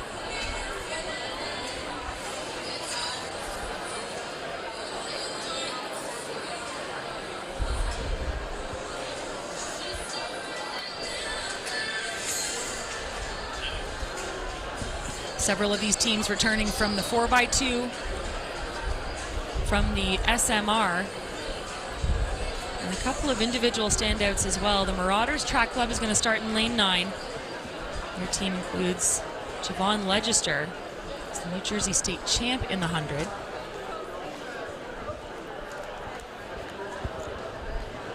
So again, to set our field here from outside to in, we have the Marauders, Garnet, Bergen, Flanagan, Forge, Burlington Township, Middletown, and South Dade Express. Meet record, 40.47.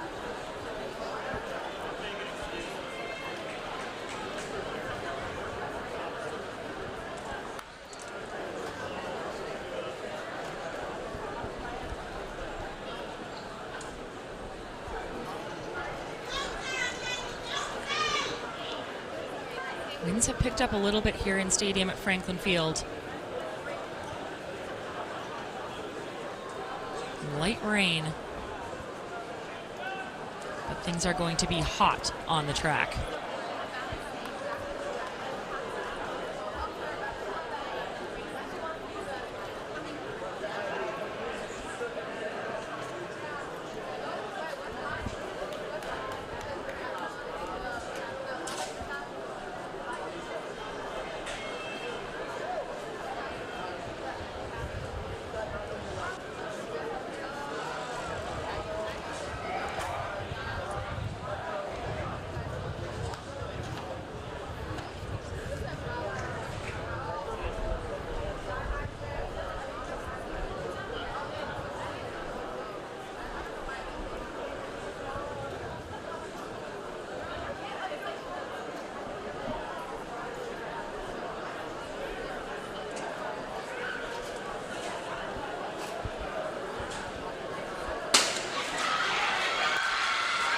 And we are away cleanly. Excellent start out of lane 7 for Bergen Catholic. Bergen Catholic moving very well ahead of the first exchange. And it's a clean one. They are away from the field. 2 in the inside. Flanagan High School moving very well. But this is Bergen Catholic. Bergen Catholic with another clean exchange to their inside. Flanagan and Forge moving very quickly.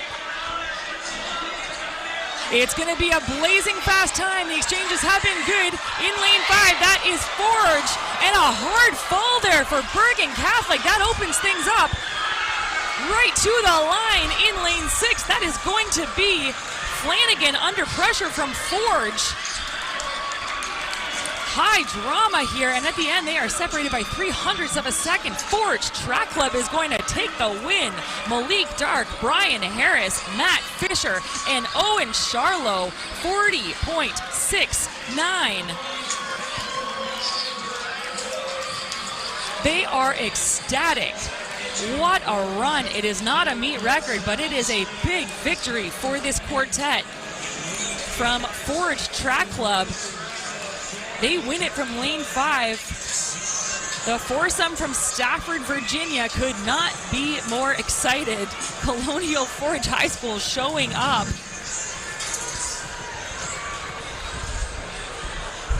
Good start by them.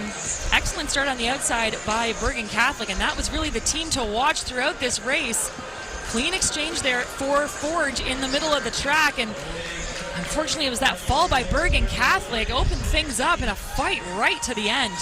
But Forge is able to just edge out Flanagan High School. So it will be Dark Harris, Fisher, and Charlo taking the win. The 2025 New Balance Nationals 4x100 meter champions.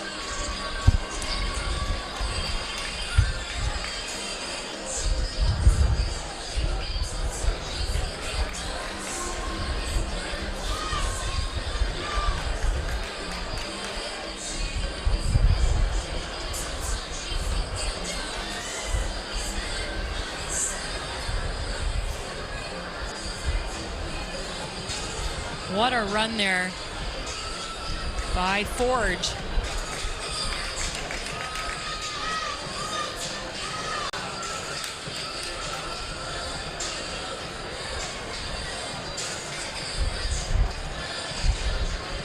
And We are under some windy and rainy conditions, but to get within spitting distance of a meet record tells you just how fast and talented these runners are.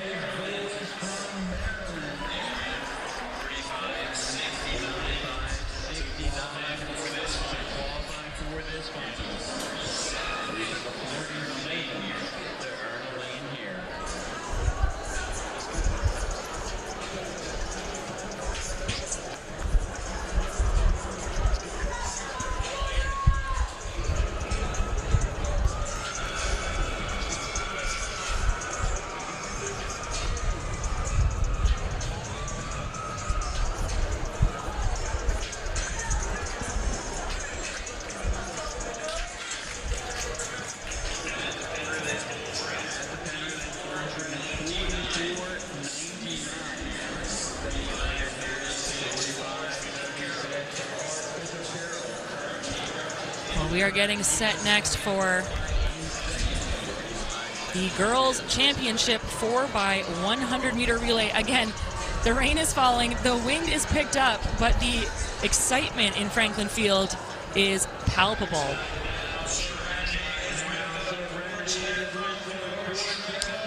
But before we get there, Forge Track Club is going to give us some thoughts on their win in that 4x1. They are. You guys, congratulations on the big win. Last year y'all got second, but this year in the conditions, able to pull out a win. What do you owe the success to? I don't even know. I ain't gonna lie. I'm just sad. I'm trying to get to the crib. He said, I just come out here, I just do this. Oh, and I'm gonna come to you next. You were the anchor leg, and I see all of your fans out there, your parents. Who else is out here supporting you? Our coach, you know, he was telling us the whole entire season, why not us? You know, why not us? Why not you? Now, Matt, you guys did have the rain not on you guys' side, but that gets pretty scary. How were you guys able to just remain focused for this one? I just know that we all could execute, and if we did our job, that the 6 just got around the curve, that we just would be able to pull away with the win, no matter what the condition is. All right, and how are you going to celebrate this win? Shoot, I'm going to sleep. Oh yeah, make a TikTok. Matt TikToks. Well, shout yourself out on TikTok. What is it? You do it first. Quickly, guys, quickly. It's good. It's good. It's good. All right, follow them on TikTok. Find it. Congratulations for winning the boys 4x1.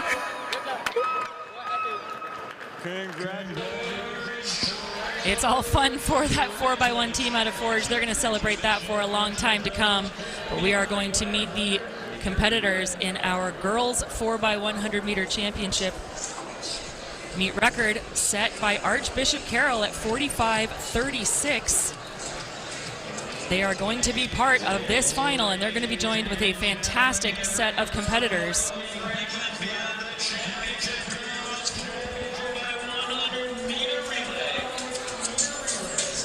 And let's meet those competitors now. In lane number 2, it is Urbana Soaring Hawks.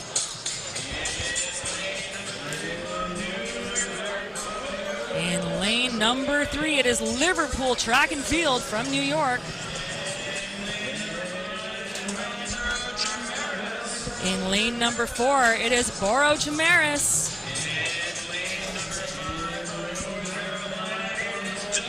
Wearing hips number 5 from North Carolina, this is Dudley. Wearing hip number 6, you know them well, this is Bullis.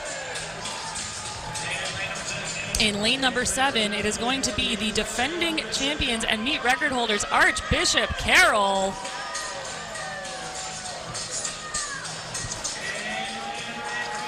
And rounding out our field, it is South Dade Express. In lane number 8, and pardon me, in lane number 9, not to be forgotten, this is IMG Elite. They were 3rd last year.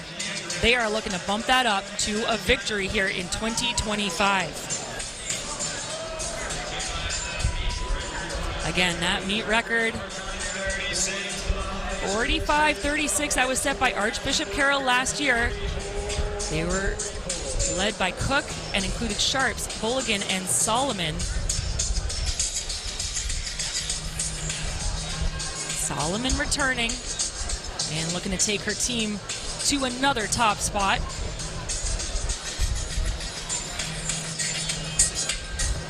Bullis is coming off a win in the 4x200 meter with this exact team. Keep your eye on Dudley as well. Out of lane number 5, they were third in the 4x2. Also third in the 4x2 at New Balance Nationals indoors this year. And on the outside, IMG Elite, third last year in this event. Julianne Warner is set to lead things off for them. She is the only returner from that quartet from 2024.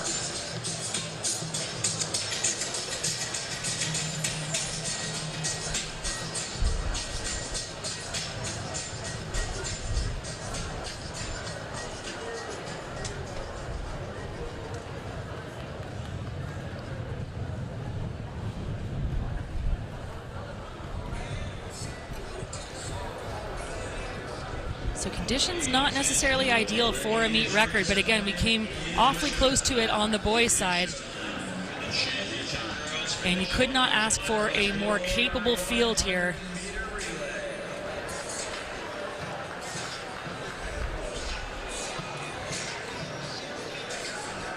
Keep your eye on lane 6 as well, Bullis. What a fantastic program they have. And their team is going to be Alexis Brown, Parker Coase, Ada Joseph, and Tatum Lynn. Lynn and Brown were already part of that winning shuttle hurdle relay team earlier. And Parker Coase set a new meet record in the long jump this weekend. So they're coming off of some incredible success. Again, the defending champions and meet record holders, Archbishop Carroll, will go in 7. They're only returning one athlete from that foursome that set the record last year. And then IMG Elite, third last year, they are returning Warner.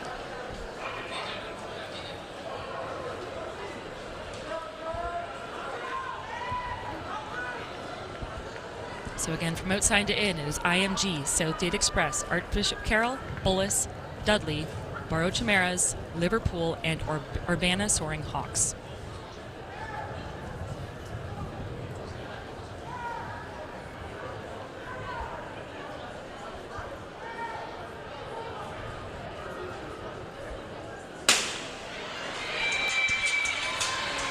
And we are away. Very quick start on the outside by IMG Elite, but moving well now. Archbishop Carroll, they are on a mission, and Archbishop Carroll with a bit of a difficult exchange, but now here comes Bullis. Bullis in the pink, middle of screen, powering towards their third leg. It is Bullis and Archbishop Carroll, and those two will hand off stride for stride. They are absolutely paralleled. Lane advantage goes to Bullis. But it is Archbishop Carroll maintaining the lead. Archbishop Carroll, and they are in the lead into the handoff. Again, watch the clock. They are the record holders. Here comes Bullis. This is Bullis with a hard push to the line. This is Tatum Lynn, and it is going to be Bullis easily pulling away. 44.81. That is corrected to 44.8, and that is a massive new meet record. That is the first time a team has ever run under 45 seconds at New Balance Nationals. And Sutton is going to like that. A brilliant set of performances there for Bullis. And they came very close to the national high school record of 44.44 set back 6 years ago. They don't quite get there, but in very unfavorable conditions, they come away with a massive new meet record. And add that to an ever-expanding trophy case for the Bullis team. Bullis and Archbishop Carroll out with good starts. Archbishop Carroll really looked to have the advantage here. Those two athletes stride for stride. Good move on the outside as well by IMG, but in the end, Bullis able to relax across the line in the form of Sutton. And they still managed to obliterate the meet record.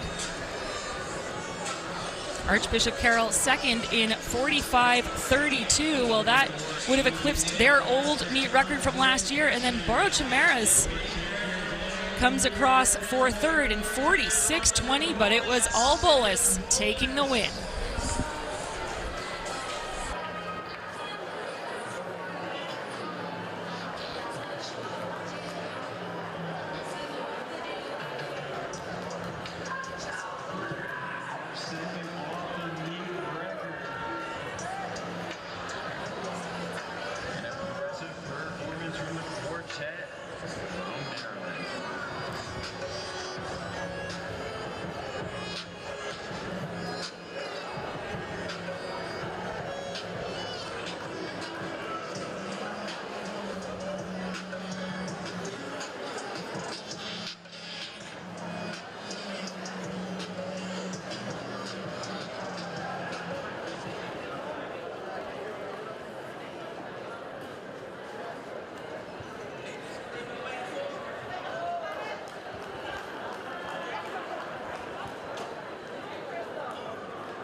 You've been waiting for it, the championship 800-meter dash.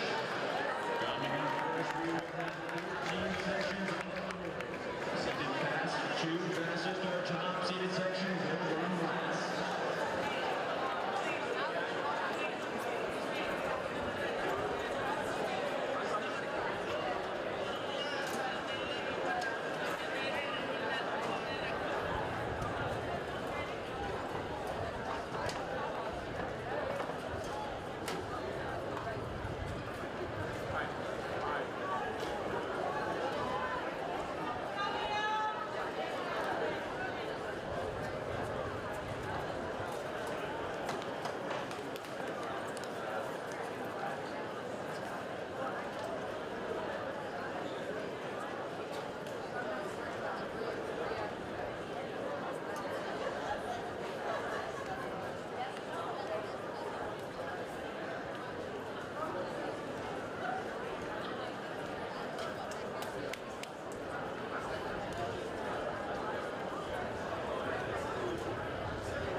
Line up to the line, please.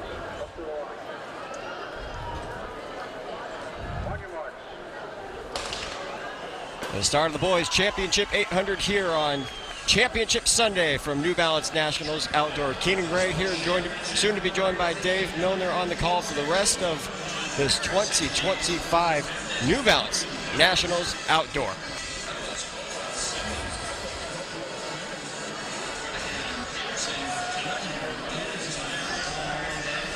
First of 14 sections of this boys championship 800.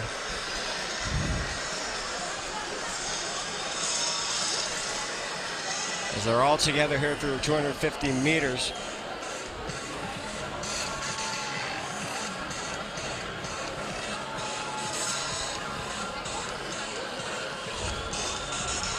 That's Shondell Warren of Motor City Track Club out of Detroit, Michigan, out front early on.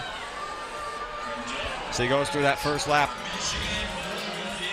Just right around 57 seconds. Everyone's still right there. They begin to move on to the outside of Warren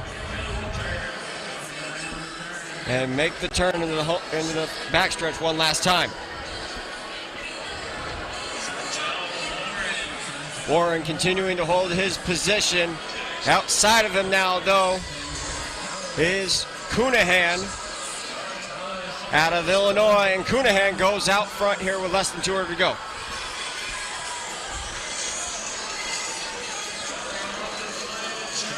Cunahan now being pressured on the outside of his shoulder in lane 2 and going right past him.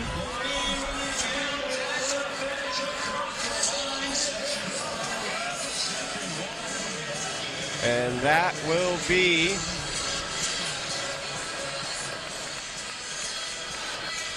Hugo Hamnet of Tucker Tiger Ambush out of Richmond, Virginia. Takes section 1 in 1:55.27. Closing in 57, or excuse me, that's actually Gus Simmons, rather. 1:54.36 out of Asheville, North Carolina. 56.85, a negative split for the junior, opening up in 57.52.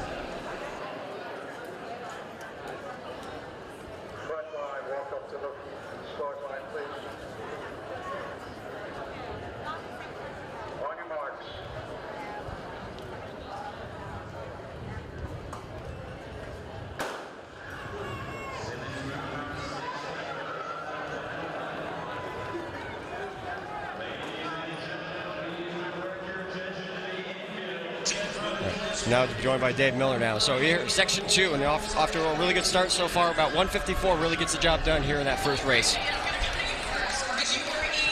we're coming through the coming through the opening 200 meters. About 26.5, 27 seconds. And because how big this 800 field is, they're already having a little bit of chaos there early on, and guys falling down here. So roughly 15 guys in this first section. So a lot of racers here in this one. Yeah, hopefully we can get this strung out so there are nobody going down. Looks like we have a new leader approaching the bell here.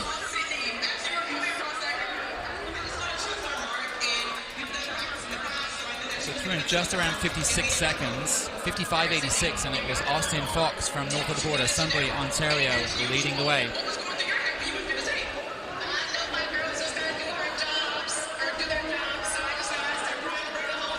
So Fox, Newcomb, Paul, Manonos, Petrie Jr. Looks like Manonos now into the outside in 2. Also moving up well is Nolan Gartner from Nebraska in the all-green speed suit. He's now slid into second place. So they're going now 200 meters to go now here in section 2. Manonos.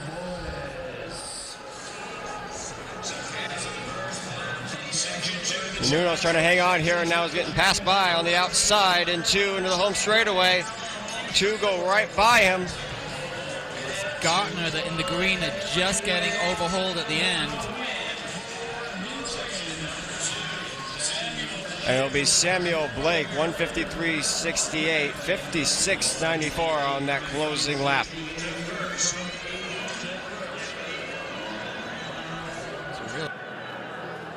Measured effort there by Samuel Blake. He was back in 7th at halfway, ran almost identical 400-meter splits.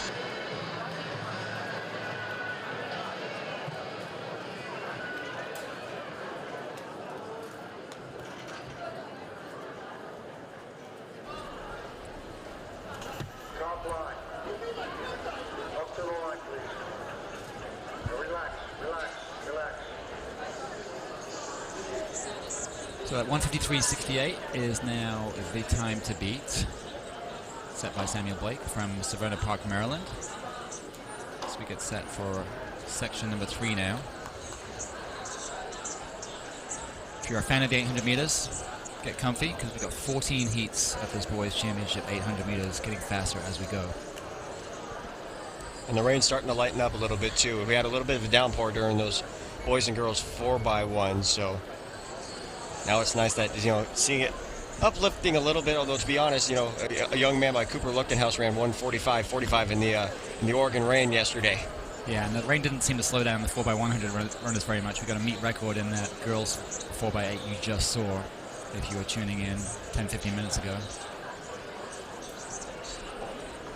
But the good thing is the temperature's cooled off here. It's not nearly as brutally hot as it was forecast to be this afternoon. So originally we had 97-degree forecast, which was going to be pretty uncomfortable for all of us here. But it's pretty pleasant temperature now. Light breeze, overcast, around 80 degrees. Yeah, perfect conditions for a distance runner too, which of course, this is for the middle distance runners. This is what they hope and pray for an 800, especially when they're trying to run a fast time. Exactly. So this is section 3 underway. Another big field. We've got 16 runners in this one, so let's hope it gets out fast and gets strung out and nobody goes down.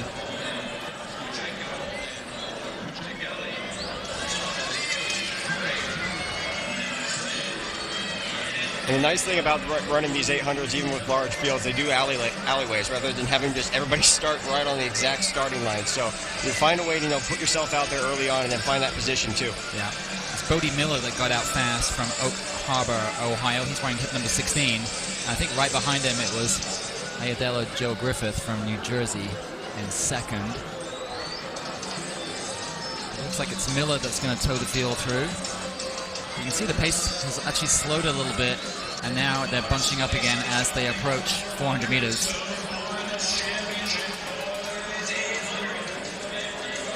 .55.39 was the 400-meter split. Bodie Miller towing the field through. Ellis Holton from Atlantic Beach was hot on his heels, and then Joe Griffith from New Jersey. Looks like that's Pedro Abreu making that move here. Now coming out on 200 meters to go, but the rest of the peloton chasing him down here.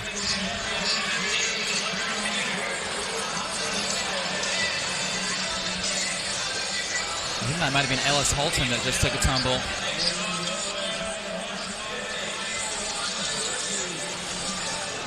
But here we go, coming off the last turn. It's still 5 runners in this.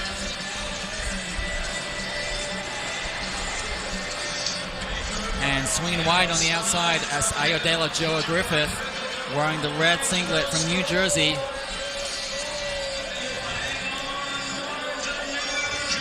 Joa Griffith hangs on for the win, running 1:54.08. That opening split was the fastest split of the day so far, 55.56, and yeah, it was Ellis Holton that went down hard with 200 meters to go. Just as he was coming up on the shoulder of the leaders, he was right in it and took a pretty tough tumble. It looks like he may have hurt his ankle on the way down, but there's your winner. Well, the first time today in these 800s, we do have a yellow flag, so perhaps the officials are going to talk this one over and see exactly what happened back there. Of course, it's hard to, when you don't have necessarily replay for the officials to look at, it's kind of hard to tell. I mean, of course, we have the replay, and we can see what happened, but... Yeah, poor Ellis Holton is actually sitting right in front of us, and I think he's seriously hurt his shoulder. Like, he may have dislocated it just looking at it, so... Getting ready for section 4. Fortunately, Ellis is off the track, so we can keep the meet moving, and medical attention is heading his way.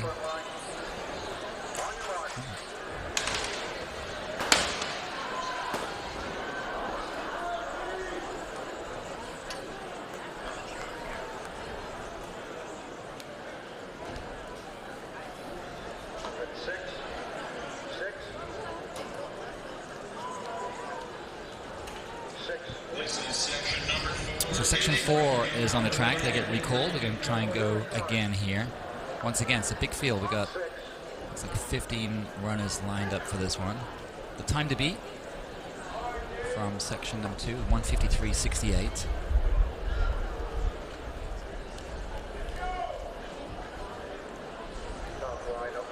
And as we get closer and closer to that 14th and final section, you can expect someone at some point running under 150, and unfortunately that's not even going to probably get them on the podium, just because how deep and how talented that 14th section is.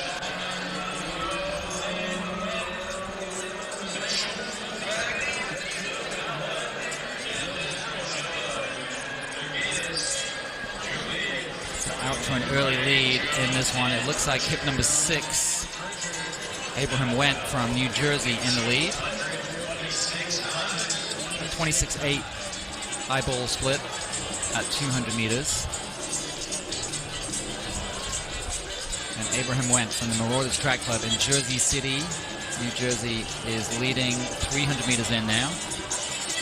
The weekend that New Jersey has had here this week, Dave, I mean, the amount of talent that they've been able to bring over, of course, not that far away from Pennsylvania here, but right here, 55 seconds to that first lap, continuing to show the progress that Jersey's been having all this weekend and trying to see if he can come away with a win here. Yeah, that New Jersey challenge spearheaded by the amazing Union Catholic High School, which just had phenomenal success in the relays, and also Paige Shepard in the mile last night. The New Jersey boys getting it done too here. And leading the way now is Alec Jurgatis from Delaware, approaching 600 meters. And it's a confident move. No one wants to go with him. He's trying to hang on here. Although I spoke too soon. Maybe we do have a challenger here right there in second. Yeah, Jurgatis starting to tie up a little bit now, entering the home stretch. The piano's on his back.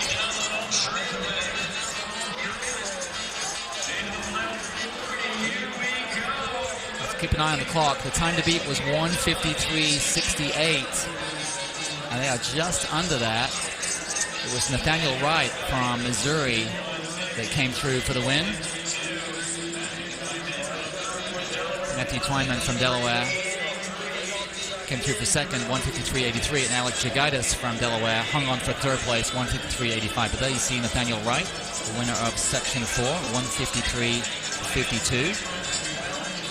And even when Jurgatis, tightened up a little bit there on that last 100 meters, still closed in 58 seconds and managed to get underneath, that 154 barrier. So 153.85 for him. So I was actually pretty impressed with how he kind of recovered there the last 100 meters. Yeah, me too. He hung on well.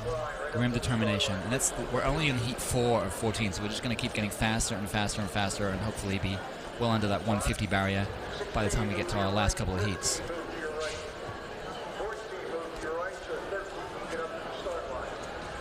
So heat 5 is lined up.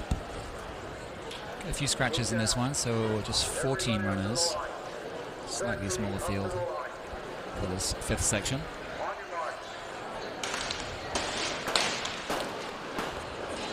And once again, they are recalled.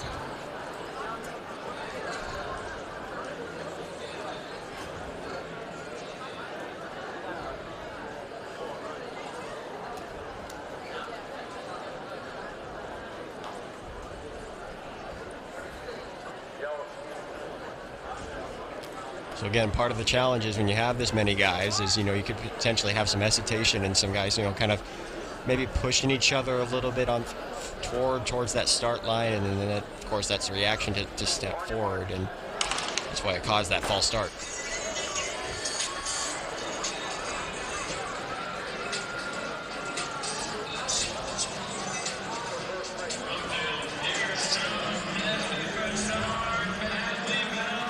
This one looks like it's out a little bit quicker. It is Alan Sultan from Georgia that's out swiftly, wearing hip number 12. Very ambitious, 24 seconds for that first 200 meters, Dave. And, for a lot of guys that, go out that fast, you figure he is also a 400-meter runner as well. So this is a 400, 800 combo type of guy we're seeing right now. But that is very fast, especially for one of these earlier heats. A little bit of a stumble there on the rail. Sultan looks like he's settling in a little bit now. 53 high, 54 low through 400 meters, 54.01. So it's Caleb Bernard from Indiana and Zach Broomfield from Texas that are queued up behind Sultan of Georgia. Now, like you, Keenan, I thought Sultan had gone out way too fast, but he looks fairly composed. For a lot of these guys, making the move right here, it's an aggressive move, but you don't want to have to make it right on the curve because you're going to have to work the most. So stay patient. A lot of these guys really going for it here, and of course, this is one of probably their last races of the outdoor season. Yeah. It's Landon Jones from Greensboro, North Carolina, that's leading down the home stretch, and he's pumping his arms, driving his knees, and pulling away.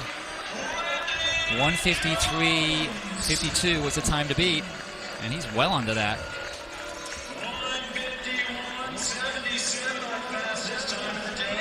That was a very good run. What was most impressive is, running pretty evenly, too. You go out 55.38. You hang back behind Alan Sutton, who really took it out there the first 200, heck, even the first 400 meters, and was patient towards that last 200 meters before he really made his move there towards the end. And secure the win here in Section 5. Seems pretty happy. Looks like he wants to take a nap now, he's indicating. Us too. I was going to say, a lot of us want to take a nap after this weekend.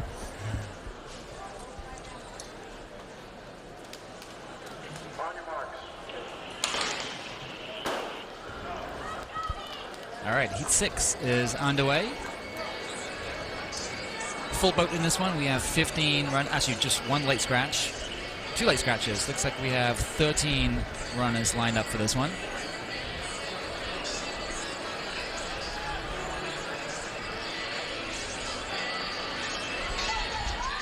Another quick first 200 meters, 24 seconds for our first half of this race, and it's Gordon. Kyle Gordon, all in black, on the rail, took it out through the first 200, still leading, approaching 300 meters. This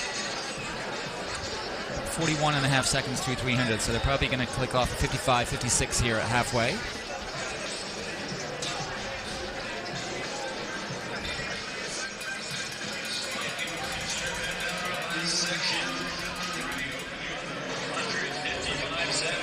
55.70. Ethan Powell it was that took over at halfway. And now the tempo really picks up here as they hit the backstretch. As you heard, very comfortable for the first lap, although 55.70 is not a slow lap by any means. But now things are really ramping up here, coming up on the 200 meters to go. It's Noah Schoengert from Kansas that's taking this race by the scruff of the neck, 600 meters.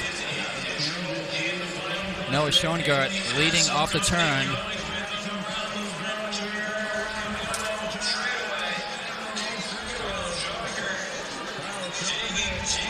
He's digging deep, but he's got company to his inside and outside now. It's going to be a blanket finish.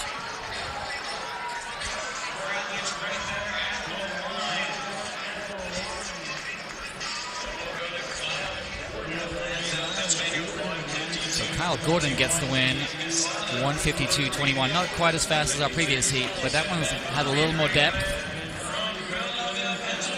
No, but what I like from Kyle Gordon there is the response he had after, falling right back into second, even almost third, fourth place, right? They went at the bell lap, and he found a way to, get himself right back into that race, especially within the last 50 meters, knowing that, Cassandra and Franklin were tightening up there in that last little bit. Yeah, I think you often see that from some of the seniors. It's his senior. He's probably his last race of his career, and you could see he was really struggling 150 go, and then maybe he said to himself, you know what, this is my last race of my career. Get it together, and he sure did that down the home stretch. All right, heat 7 is on the track.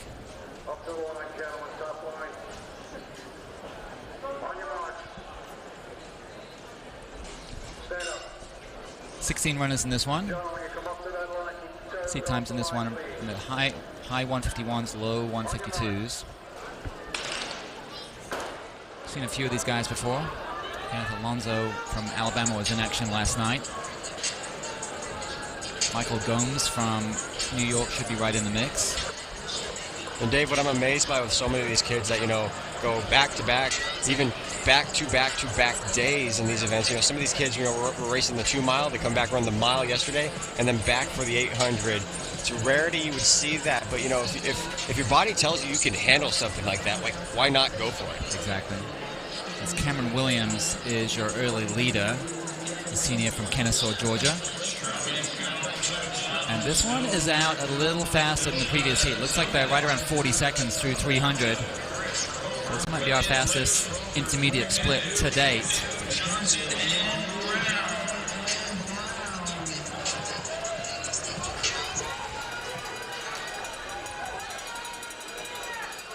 Well, they slowed a little bit between 300 and 400. It's Matty Duke leading through halfway, 56.61, followed by Drew Johnson. You notice the pace slowed down once they made their way into the home straightaway. So they were aggressive early on, and then they kind of settled in. Now they start to pick it up once again, and you expect this to stay all the way towards that finish line. Yeah, this has been like an 800-meter fartlek. Hip number 11 leading the way is Matty Duke still, but he's got plenty of company now, and coming around the turn, he's been passed by 2 runners.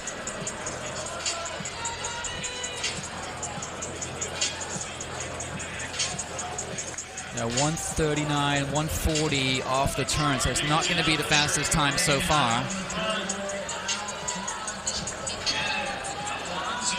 It looks like Kenneth Alonso from Alabama is going to take the win. Or is it Stroman? No, Noah Stroman from Texas overhauled him, 154.39. Alonso has to settle for a second, 154.62. The rare negative split. And it doesn't seem like it's a big difference between running 57.35 and 57.04, but a negative split is still a negative split. And one of the hardest things you can do in the 800, just because you just don't have that much time, and depending on how aggressive you don't have as much energy towards the end. Yeah, we very rarely see personal best run in a negative split fashion.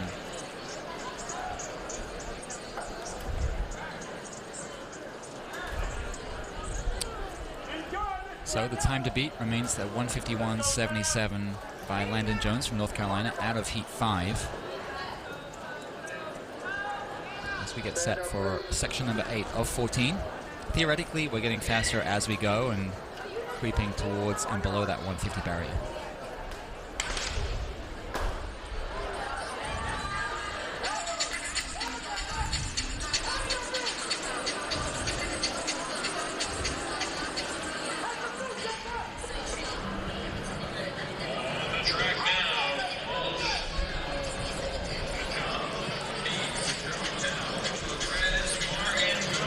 So this one's out hot. It's Jacob Martin from Maryland that's leading the way.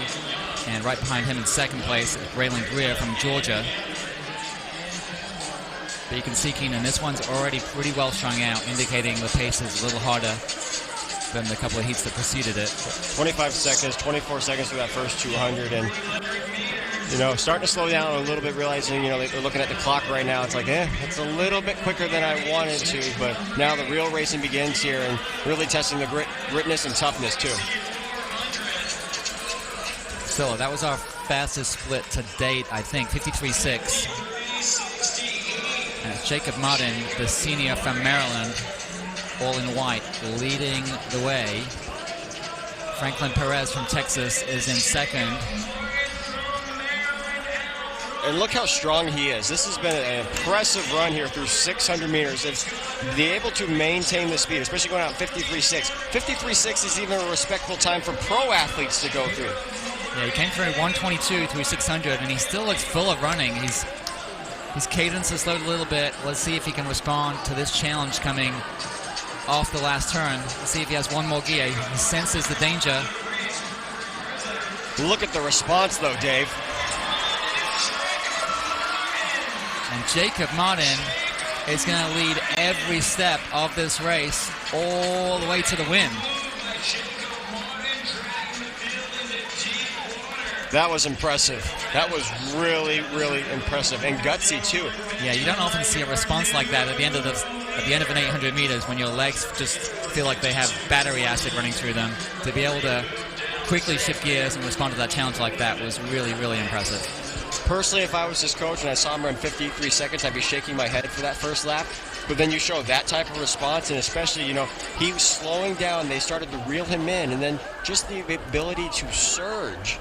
Found something left with 50 meters to go. I mean, you throw him into another race with guys I've ran under 150. You know, this is a 149 type of guy. Yeah, he definitely looked full of talent. All right, Heat 9 is underway. 15 young men in this one. So the time to beat is Jacob Martin's 151.59. We're a little over halfway through these heats. The fast heat will be heat 14. This is heat number 9. And we're through in about 26.9, 27.1, somewhere in that range. Never see 4 across usually in an 800-meter race for that. For the first part of that. I mean, of course, you know, you normally start in your lanes, but because there's so many guys, we are doing waterfall starts.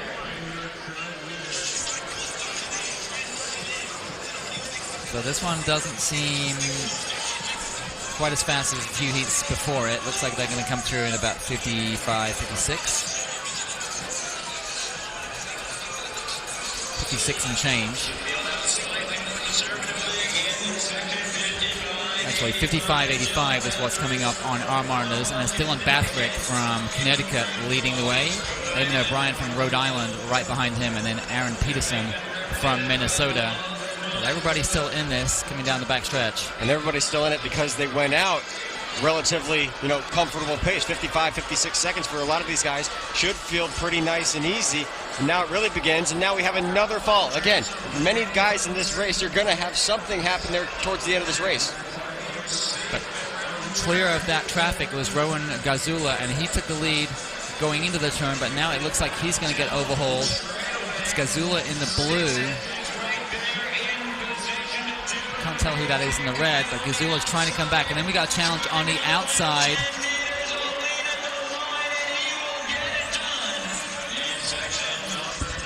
So 153 and change for the win. Sam Hopp. Hey, guess what Sam Hopp just did? Negative splitted. Negative split, 56.70 on the opening lap and 56.41. Doesn't matter the difference, a negative split. Always impressive for an 800. So Sam Hopp, 153.10 for the dub. Dylan Bathrick came through for a second, 153.33. And then Rowan Gazula, who made the big move off the last turn, but just couldn't quite outlast his opponents. 153.52 in third place.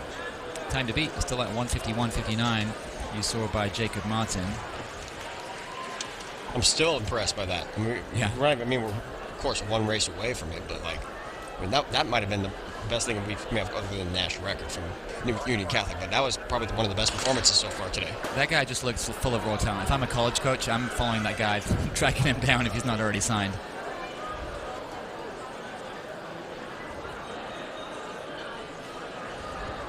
All right, so this is heat number 10 underway. And this one's out fast also. Looks like they're going to be about 25 seconds through the opening 200 meters. Joe Licata from West Palm Beach moving into the lead.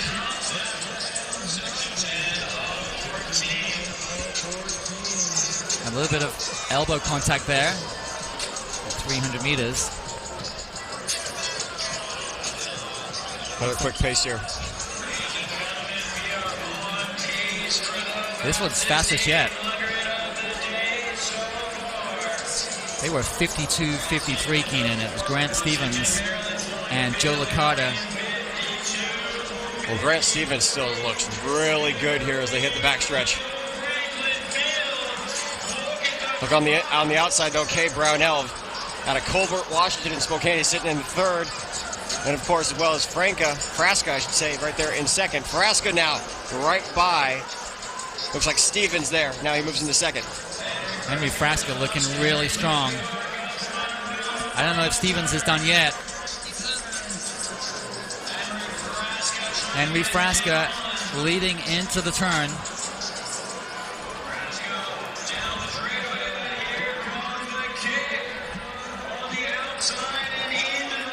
And this looks like it may be our fastest time so far. 1:51.59 was the time to beat, and they are going to be under that.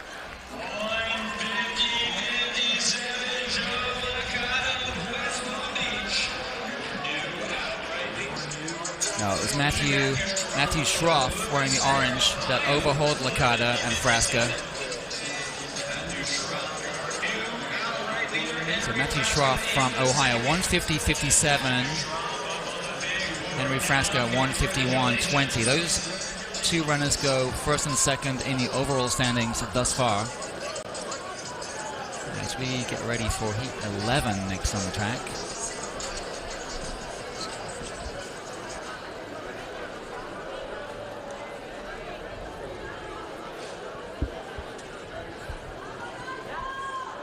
You know, these kids, when they are initially on the start line, they're not looking up at the score clock, but I'm just looking over right now and just seeing the meet record, and of course what was the high school record, broken twice already this outdoor season. But I mean, those are two very, very difficult times to match. Yeah. Especially the 1:45. I mean, 1:46.48 at the time, that was the second fastest time in history behind only Michael Granville. And Cade Flatt went for it during that race. Yeah.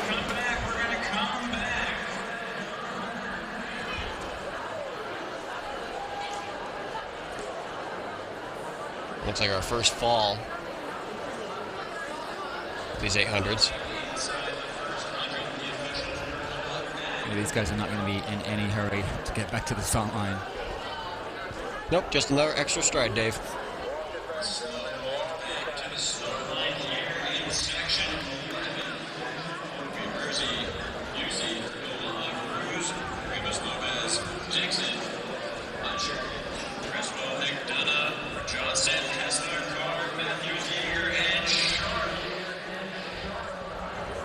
Runners to look out for in this one. Cade Cresswell wears hip number 8 from North Carolina. He's one of the top 20 milers in the nation.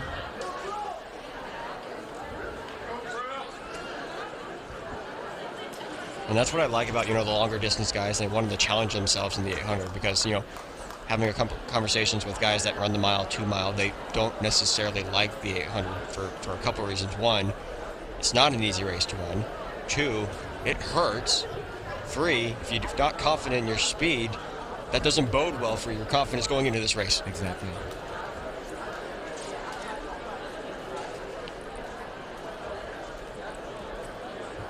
These guys dusting themselves off, line up again, and this is going to be heat 11, take 2.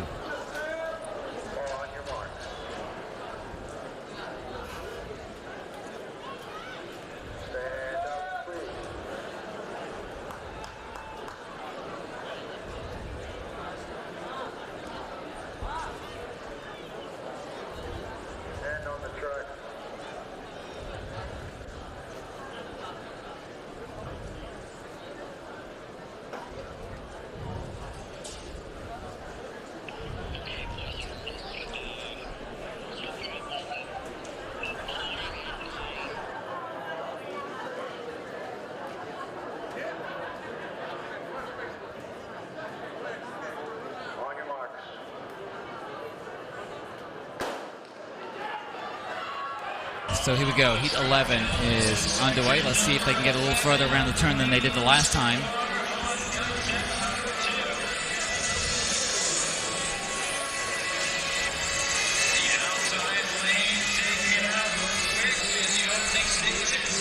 That's Richard Matthews are out front early on. 23 seconds for the first 200. Easily our quickest start to this boys 800. Yeah, right behind him in second place, that's Josh Sharp. But this one, you can see it got strung out pretty quickly.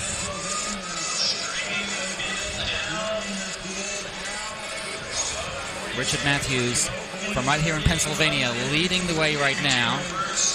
Josh Sharp, a fellow Pennsylvanian, running second.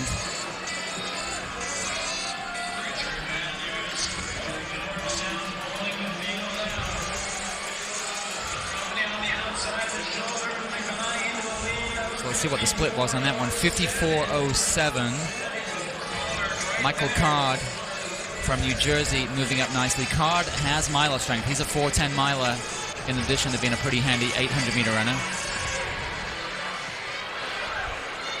Card is wearing the black half tights in third place currently. This is Josh Sharp, actually. He looks confident right now. His form looks great. Driving the arms, driving the legs, but maybe slowing down a little bit. He's got some company right behind him, Dave. Yeah, I think that's Bussey from Alabama that's moved into second place. But Josh Sharp looking strong. The Pennsylvanian, can he defend his home turf here?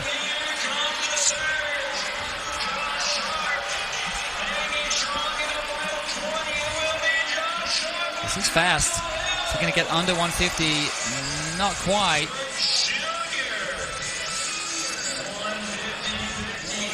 .150.58. That is a personal best for Josh Sharp and the second fastest time so far. Just 1/100th of a second off the lead established by Matthew Schroff in the previous heat. There you see Josh Sharp. All smiles. Another tough run too. Throw out 54.15, and then as we saw from our current leader, I should say, from Jacob Martin. Closed strong, showed some sort of response there towards the end of that race and come away with a victory here in section 11.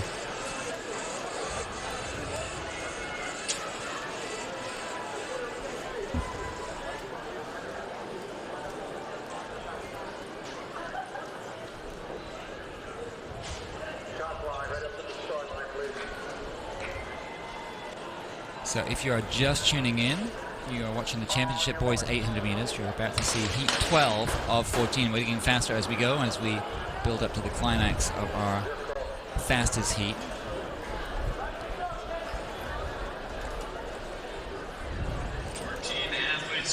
I think these guys are even anxious to see that 14th and last section. They want to run their fast times and then have to see what happens in the last one. Yeah, it's going to be an absolutely stacked field lining up for heat number 14. So hang tight, or go grab yourself a cup of coffee. Get comfortable, because we'll be having that 14th and final heat here in about 7 or 8 minutes time.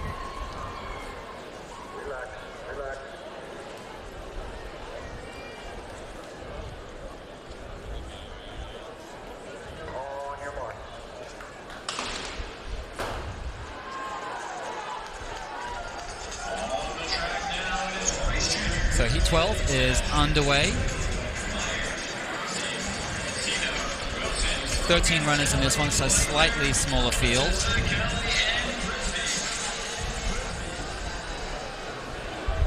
Out to an early lead.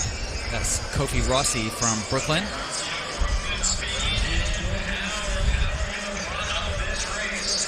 In second place, it's Keandre Kelly from Union Catholic High School in Scotch Plains, New Jersey.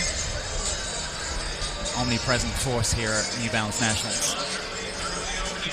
All led, of course, by Paige Shepard.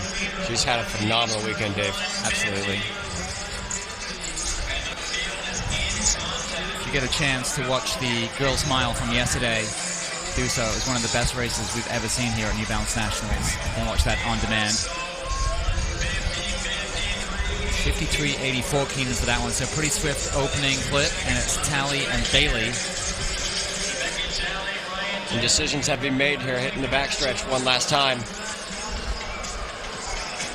Even with each other here, coming up on the 200 meters to go between, looks like Tally and Daly. Tally on the rail. Daly, part of Westfield's really solid 4x800 meter team, but he can't get around Jamaica Tally, the junior from Wisconsin.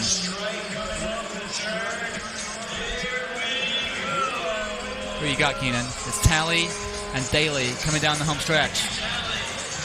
Tally looks the strongest right here, but they don't look far behind, though. Got guys charging. And here comes the cavalry.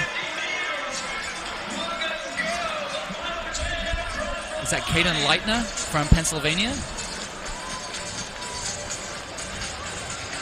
It was. Caden Leitner had an amazing last 100 meters. There you see him in the white singlet. That's another Pennsylvania win. He was back in 10th place at halfway. Came out of nowhere the last 200. Well, he had to work a lot, that's for sure, especially, with both Daly and Tally taking it from the bell, creating that separation as they hit the backstretch, and then, have to kind of maneuver away around. But, I mean, it ain't over till it's over, Dave. Until you cross that finishing line, you better start sprinting as fast as you can, because anything can really happen in those last 50. Leitner had a really impressive final 50-60 meters, went from 5th to 1st in the final 50 meters. So I think it might be another case of those seniors just like, I got to get this together. This is my last race ever. Got to give it everything I have. All right, we're almost there.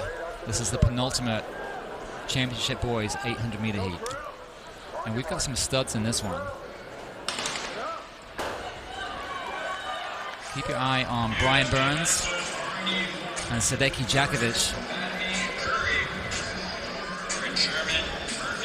Also, Robin Lefebvre is in this one too, it looks like. Yeah, a lot of familiar names in this one, which again tells us what's going to be coming in section 14. 23 seconds for that first 200 meters, and the mile runner-up, looking at his watch, just seeing where he's at here that first 200 meters, but goes out front. I don't see Lefebvre in there, but I do see Jakovic. Lefebvre's out front right now. Oh, he is, okay.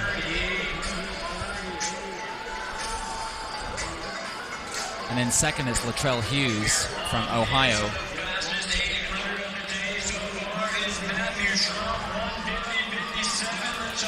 And this one's swift. Looks like it was 52 high, 53 low, 52.39. An explosiveness from Jaden Curry now. Lefebvre looks like he's stepping off. So it looks like he was just doing some pacing. Curry goes to the arms, now to the outside of him. That's Caleb Winders from Indiana. And Caleb Winders powering into the lead just past 600 meters. He had a phenomenal anchor leg for his 4x8 the other night, and trying to deliver here for Indiana here. And Caleb Winders from Bloomington leads into the home stretch. Here comes Jakovic, but it's going to be too late. Winders is going to get the win here, surely. Keep an eye on the clock. This is really fast. Wow. 146.85 it's corrected to. That is a massive personal best for him. 52.91 on the opening lap, and as soon as he hit that backstretch, he went for it, Dave. Nothing was slowing him down. And the best part was he kept his form, too. Like, there was nothing about that last 100 meters, 200 meters that was bad. His arms were going, his legs were turning. I mean, you look at this, the form that he has here within the last 50 meters. It's still relaxed. It looked the same on the backstretch. It looked like such a bold move. You thought that maybe he'd gone too early when he went hard at 600 meters and he had guys queuing up behind him. But 146.85, that's number 3 in the nation this year. And that's not just one of the fastest times in the country. That's one of the fastest times in Indiana State history.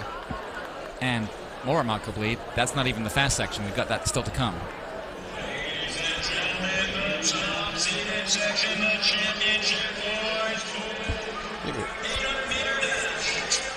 All right, so here come our runners ready for the fastest section in the boys championship 800 meters. We're in camp number 1 from South Carolina. South Carolina state record holder this year is Caleb Burrows. Running hip number 2 from Chalfont, Pennsylvania. 7th in this race last year, heading to Texas A&M in the fall, is Stefan Dodu. Perhaps the most improved runner in the field. Evan Beeler went from 154 to 149 this year from Knoxville, Tennessee. Hip number 4 is Colin Abrams, no stranger to this meet, from Potomac, Maryland and Bullis High School. 5th at New Balance Nationals indoors, a 149 runner. Kirill Arnold from Washington, D.C. wears hip number 5. He's gone 149.38 this season. Luke Bone ran 146.87 48 hours ago on the other coast, and he's heading to Texas Tech in the fall from Austin, Texas. Well, again, Cooper Lichtenhausen at State, you have to run fast too. Will Quickie wears hip number 7 from Chapel Hill, North Carolina. 149.16, heading to UNC Charlotte in the fall. Hip number 8 is Henry Risser. He ran 148.90 at the state meet in Minnesota and went on to win the final. Ran 148.90 in the prelims at his state meet.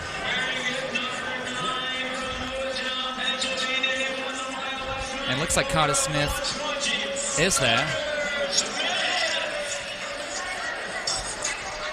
Or is that Cole Boone? That looks like Cole Boone. That was Cole Boone, yeah. It's Cole Boone, the defending indoor champion. It's gone 148.29 from Virginia.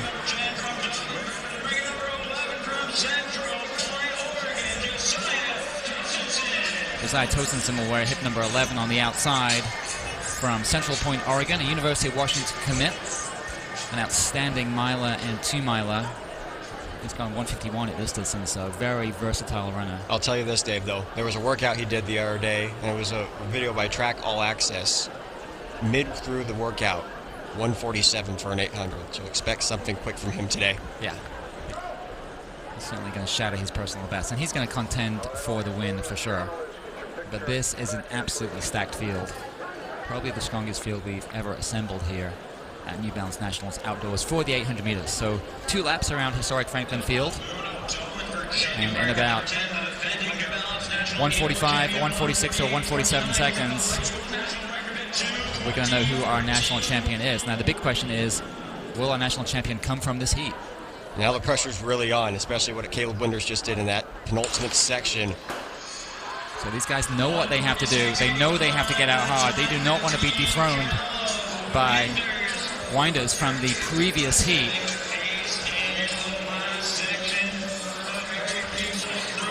So if you're Luke Bone, especially after running the 146 at USATF U20s, you find yourself out front early on and going through this first 200. 23 seconds for Luke Bone.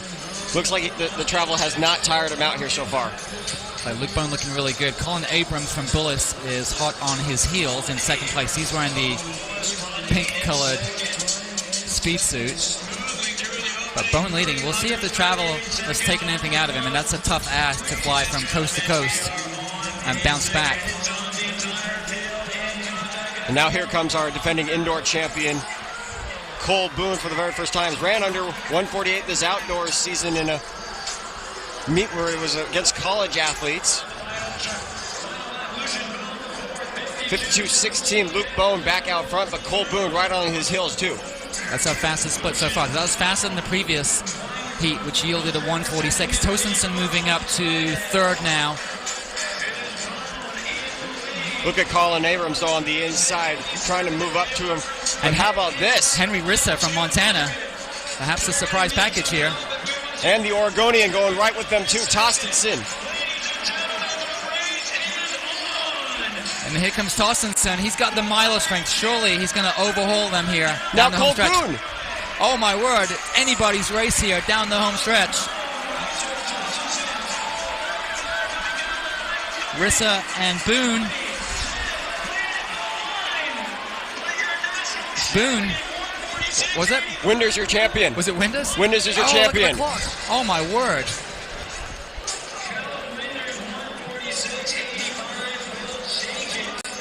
So Cole Boone wins the heat, 148.13. But not fast enough to dethrone Caleb Winders from heat number 13. Listen, Dave, there's a reason why this is a time final. and that you go race your heart out, regardless of the section you're in. Caleb Winders, the penultimate section, does not matter. Runs the race of his life. And what does it deliver him? A national championship. And a massive personal best. So there you see, Luke Bone was the one who got it going. But I think, the travel probably did get to Luke Bone, and then the pace slowed between 400 and 600 meters. It was Rissa who challenged there at 600 meters and was leading up until about 750 meters.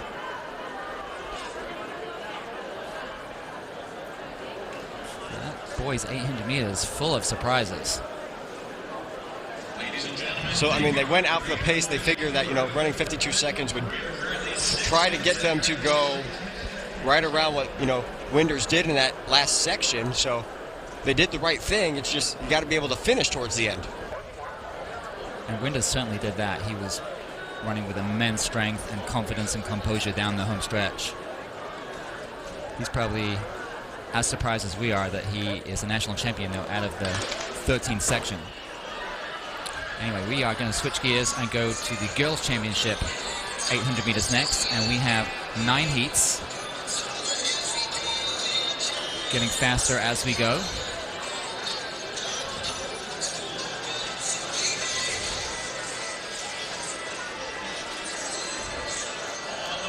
So 16 runners in this opening section, and it's Destiny Frug from Bullis High School in Potomac, Maryland, leading 30.5 through the opening 200 meters.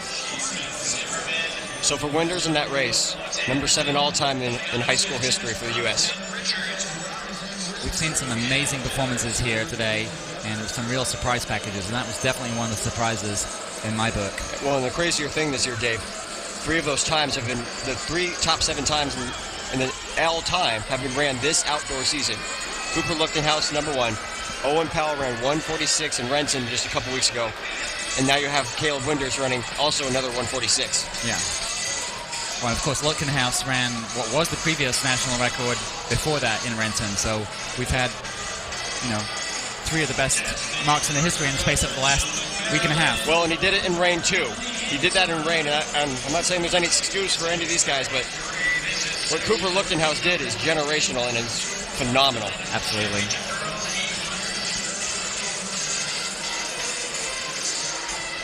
I had the pleasure of talking to Cooper after that race in Seattle, and I was like, hey, what's your next big focus? And he was like, the U.S. Championships. Well, if anything's going to be a difficult team to make this year, it's going to be that U.S. 800-meter team. With, of course, now Donovan Brazier back in the mix, there's at least 5 guys that make a strong case to, maybe even 6 guys that make a strong case to be part of that world team in Tokyo in September. Yeah. Anyway, we are approaching 700 meters into this first section of the Girls' Championship 800 meters.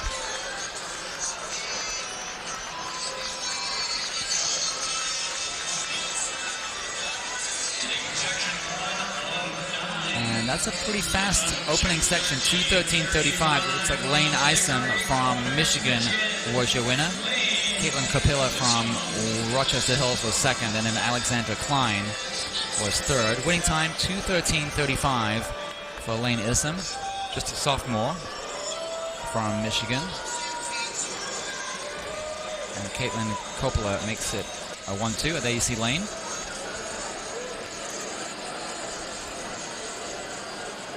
Yeah, you've learned to lay down. All of us have. It's been a long weekend, but it's been a fun weekend, though. Yeah, absolutely. This meet, just so many athletes, so many sections. I mean, if you're a true track fan, it doesn't get any better than this. But 4 long days, and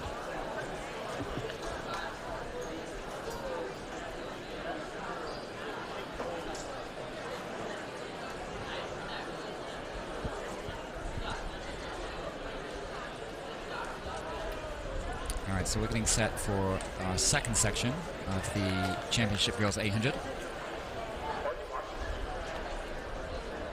So 13 runners lining up for this one.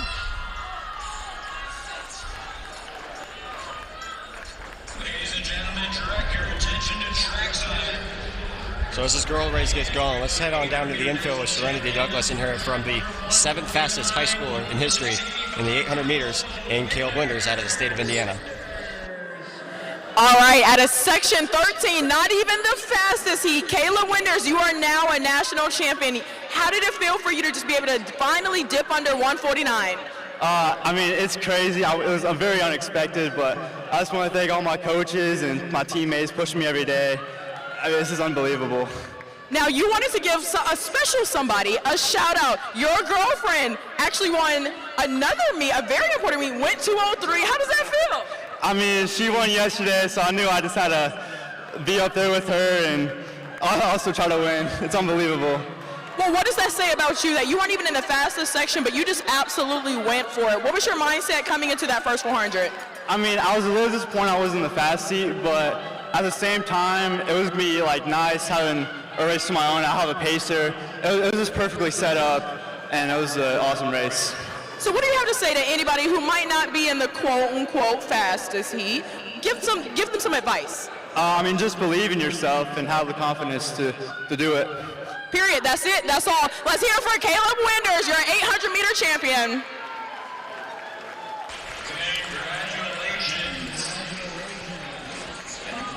So 63.50 was the split halfway through section 2, and it's Lexi Kohlbaum from Bloomington, Indiana. And hot on her heels is Sophia Ballesteri from Florida. So it's Kohlbaum rocking the compression socks. And here comes Ballesteri.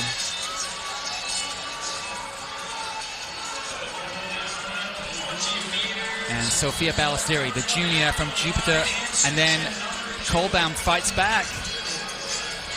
It looks like Kohlbaum gets the win by 1/10 of a second. 2:11.88 is the official time to Ballesteri's 2:11.98.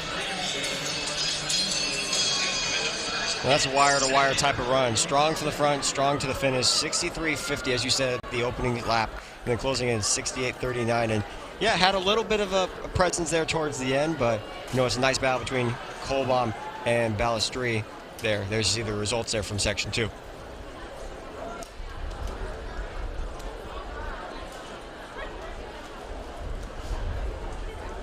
And welcoming in for the very first time today, Trevor Fulkerson. Thanks for joining me, of course, Dave. That was awesome to have you for some of those calls there in the boys 800 onto the girls side. Now, Trevor, welcome. Thank you, Keenan. Well, the action, as we've seen, is already well underway here at Franklin Field on our final day, and it's a pleasure to be here and join you once again. Let's introduce the field here in our third section. Rowan Berry, Raquel Bush, Amaya Baradwaj, Addie Miklos, Kate Cordy, Hayden Robinson, Courtney Toy, Eliza Keith, Brinkley Cooper, Maggie Bowler, Kieran Murray, Charlotte O'Meara, Caitlin Eggy, and Lucy Arnold. Well, we've seen it already, Keenan, that you can win out of any section. You can set a new personal best. And it is all about what you put out there on the track.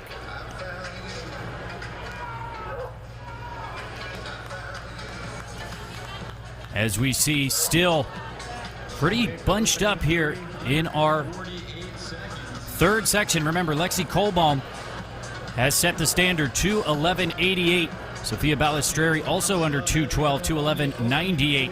But it is anybody's race here as we come through the first 400 meters. Taking the bell, right at about 65 seconds.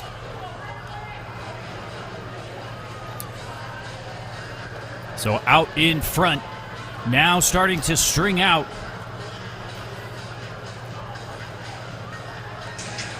We will continue to advance until the 9th and final section. That is one of my favorite races of the day. Looking forward to a clash of the Titans there.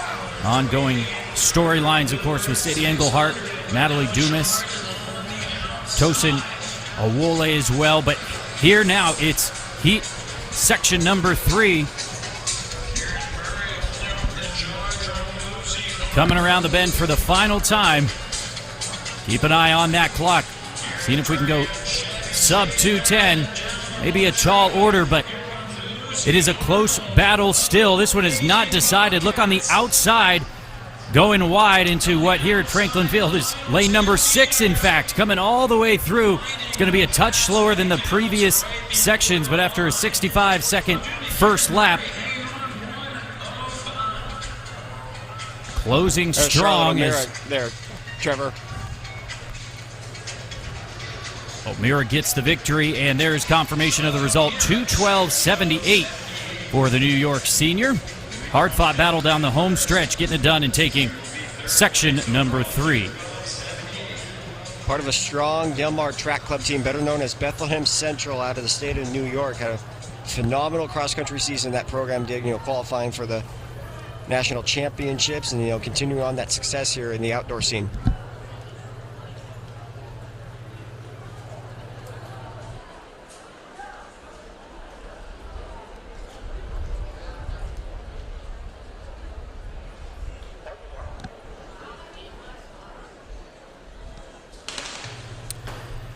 Here we go now in section number 4. It's Casey Dingman, Daniela Hernandez, Macy Thompson, Grace Katowski, Ava Kavanaugh, Lily Ascone, Maggie McCormick, Kate Ort, Jessica Abbott, Avery Chapman, Neve Kittel, Karis McElhaney, Ava Selensky, Cameron Kane, Morella Vermani, and Maeve Going.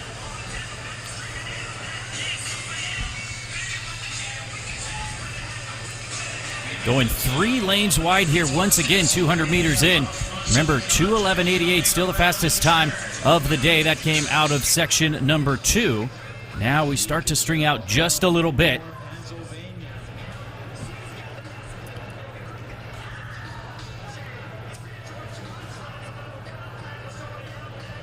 As they come around the bend, these are very full fields, but normally we see a little bit of them stringing out, but here everybody's still in contention, and that is the benefit of having multiple sections. It can be the challenge as well. 66.31 for Neve Kittel coming through, the sophomore out of Pennsylvania. Vermani right there also, Hernandez, and now we start to see a move. It was a bit slower than some of our previous sections, and they're going to have some work to do if they want to be near that 2:11.88 that Lexi Kohlbaum ran in section 2.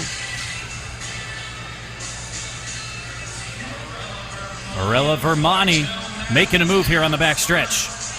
And that's an aggressive move by Vermani there here with coming up on the 200 meters to go, but the rest of the field trying to charge in here. Maybe went a little bit too early, Trevor. Starting to get run down now here.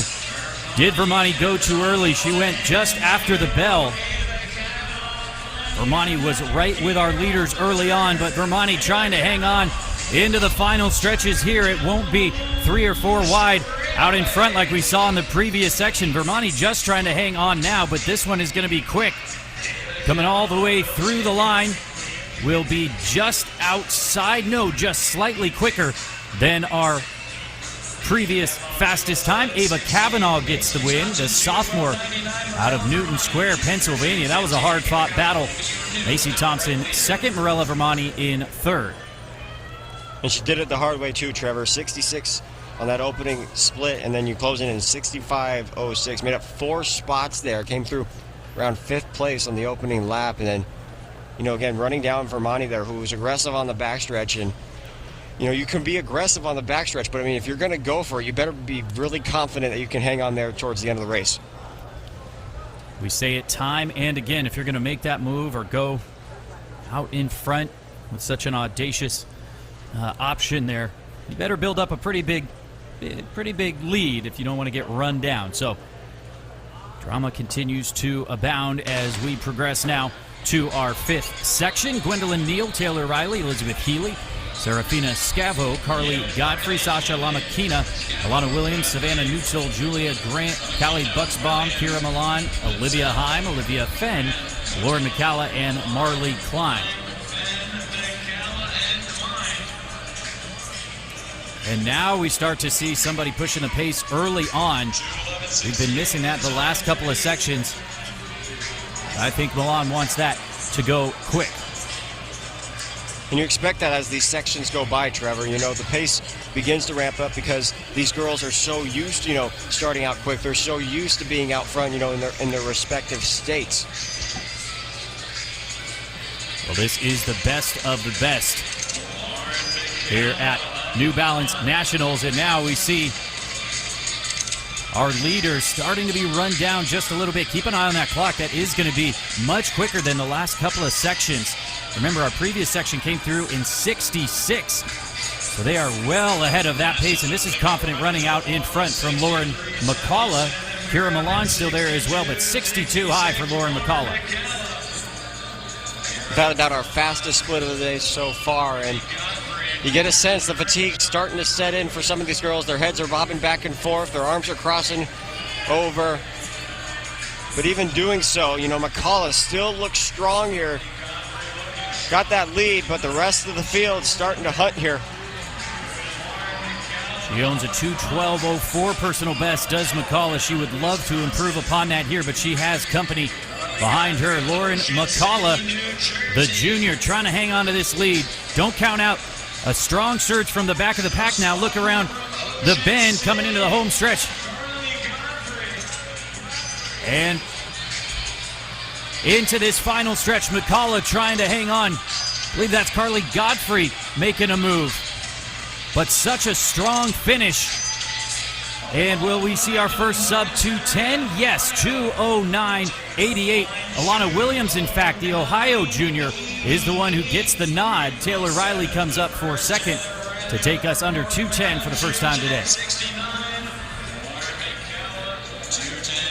Already got that first sub 2:10 of the afternoon.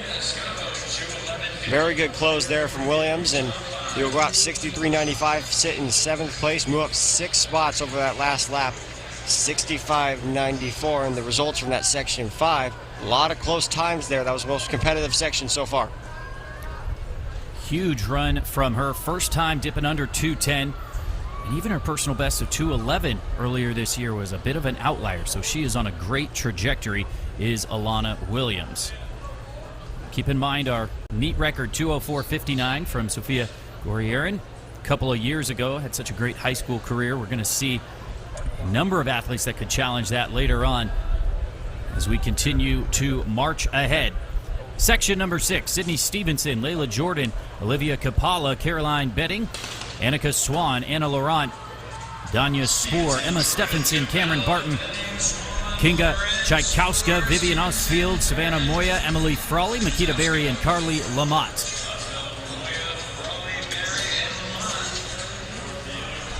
And as you said, Keenan, I think as we get quicker and quicker here, these athletes are going to get, well, I won't say impatient, but they will definitely want to push the pace early on. Well, maybe impatient might be the right word, because, you know, you want to just go from the gun because you want to be aggressive from the start and set that tone early on.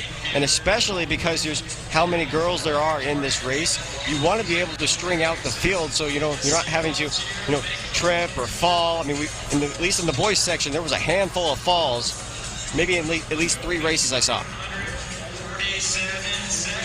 Well, it started to string out, and now we are bunched back up. I call that accordion running, open and closed, as Annika Swan is leading here. She's run 2:10.08, so another athlete who would love to dip under that 2:10 barrier for the first time. Quick, 64.30. Is it going to be quick enough to go sub 2:10 and challenge that 2:09.88 from Alana Williams in the previous section? It's difficult, too, because, you know, if you run 64, this has to be even type of racing here on the second lap, and, you know, everyone's still right there with each other, which tells you it's kind of maybe a little bit conservative start, and that they have a lot more left in the tank here. So we're up now to less than 250 to go. Swan, our early leader. Kapala challenging on the inside now. Here comes Makita Berry making her move. Makita Berry trying to take the win here in section number 6.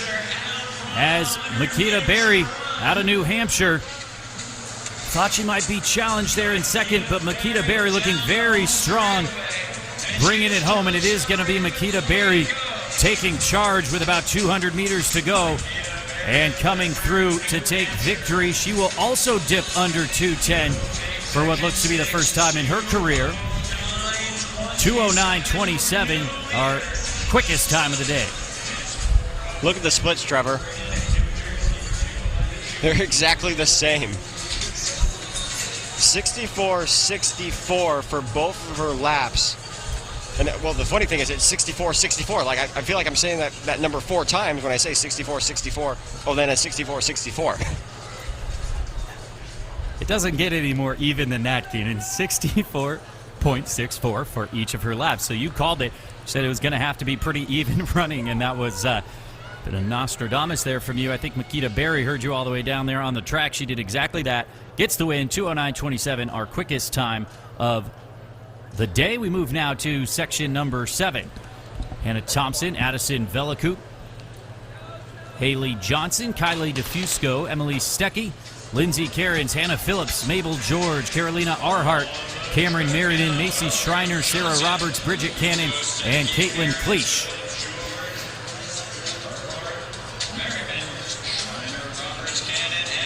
Looks like Thompson is a no-show along with O'Rourke as well. So we got just maybe 13 girls here in this section.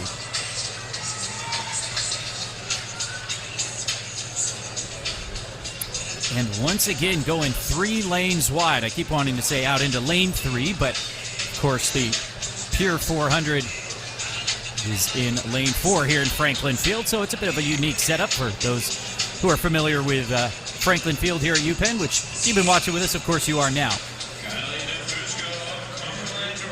So still pretty even running here in section number 7. But as we saw on the boys' side, Keenan, you can run quick in any section. And this is once again a pretty quick time. Kylie DeFusco out of Rhode Island, 62.64 for her first 400. So strings out, aggressive there from the start. DeFusco looks great so far here on the backstretch. Getting a charge now, though, from the outside in lane 2 from a handful of athletes, and it looks like that's Cleich moving up into the second right now just behind her. Kylie DeFusco has gone sub 2:10, but she fades now. And a big move at the top of the bend, trying to run away with this one here in section number 7.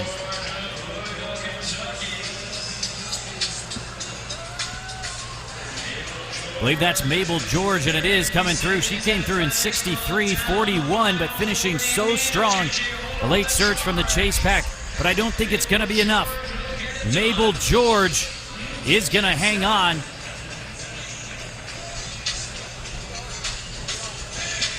And she will take the victory. The Louisville, Kentucky native, 2:08.81. That's the quickest time now of the day as we continue to cut down such depth and such quality here in the girls' 800 meters. And 3 girls under 2:10. The talent and the depth continues to be really good. Number 2 all-time in Tennessee for Caroline Arhart of Knoxville. And a new personal best for 2:09.05 for the junior. Well, and it's a personal best for Mabel George there as well, the Kentucky State champion. Well, just 2 sections remain.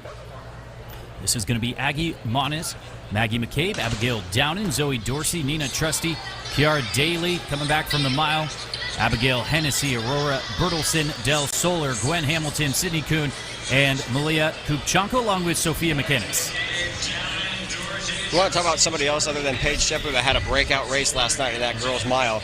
Abigail Hennessy, number 9 all-time performance, just to finish 3rd in that race, just behind Englehart and Shepard, and really just obliterated her lifetime best. Her goal coming into this season, Trevor, was even to break 4:40, and she's creeping closer and closer now to that 4:30 after running 4:34 yesterday.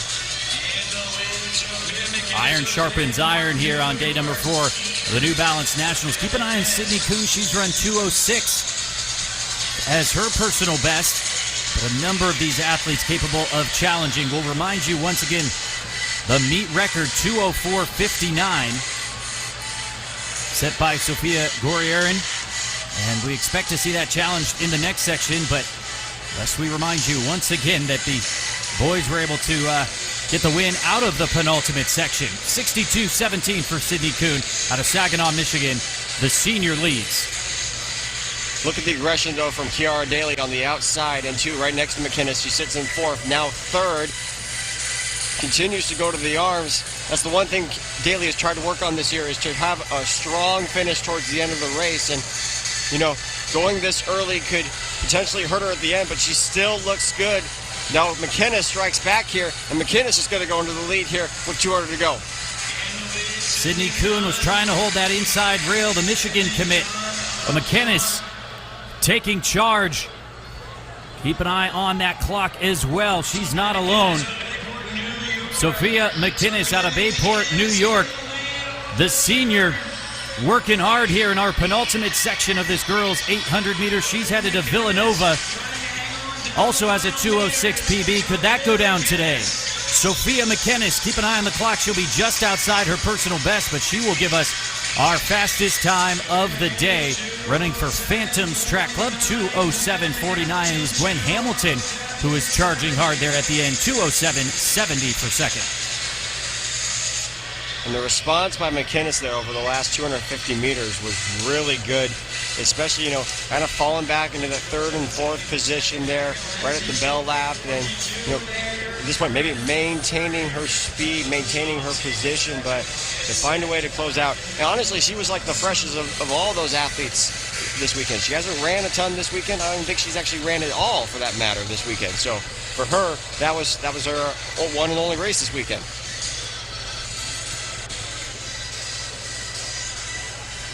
Well, we move now to one of the premier sections of this entire championships. This really is a clash of the Titans. Multiple storylines set up. Well, it is just going to be a very, very hot heat. Who do you like in this next one, Keenan? I mean, how could you not go against someone that's trying to complete an unprecedented triple? I mean, I know it's going to be difficult, but let's see if it actually happens for Natalie Dumas. Well, we will introduce the field here. And as I said, a clash of the Titans. Natalie Dumas trying to get that triple, the 400 hurdles. We have some athletes doubling back as well. And let's take a look. It's going to be Carter Torrance here wearing hip number 1 out of Virginia. All the way down to 2:06 this season, starting off at 2:14 coming into the year. Jane Hickey out of New Rochelle, New York, the state champion with a PB of 2:05. Next up is Reagan Moore, representing Summit, New Jersey. Just a sophomore. She's got a 2:06 personal best. Could she improve here amongst giants? Celia Schulte out of Ohio, personal best of 2:04.65, number 9 in the nation this year. Well, this young lady, Claire Stiegel, a Tennessee legend, headed to Florida in the fall. She's won just about everything there is to win in the volunteer state, number 8 in the nation on the year, and second in the mile indoors. Elise Wilms is the defending champion, won by just 0.06 a year ago, 2:04.05 this season, U.S. number 7. Olivia Cieslak wears hip number 7, third at the indoor national championships and 9th last year, 2:03.84 this season, number 6 in the nation. Well, what can you say about Oluwatosin Awole? The Georgia senior is heading to USC. She's run 2:03.65, was only 4th a year ago, but she has been having an incredible season. And the accolades to Sadie Englehart's name are absurd as well. Out of Ventura, California, choosing to run unattached this year, second in the mile. Last night, it's been dealing maybe with a little bit of an injury. We'll see how she can do over the 800 meters. Well, this young lady, Natalie Dumas, trying to go for the treble, as we say, the 400 hurdles. Can she add the 800, where she owns a 2:02 personal best? And rounding out the field is the defending indoor champion, 2:03 flat, 7th outdoors last year. She's run 2 flat this season, number 1 in the nation, number 5 all time. and she did it basically by herself. Keenan, we talk about iron sharpening iron, but Emery Ross had a solo effort. This one is going to be tough to choose.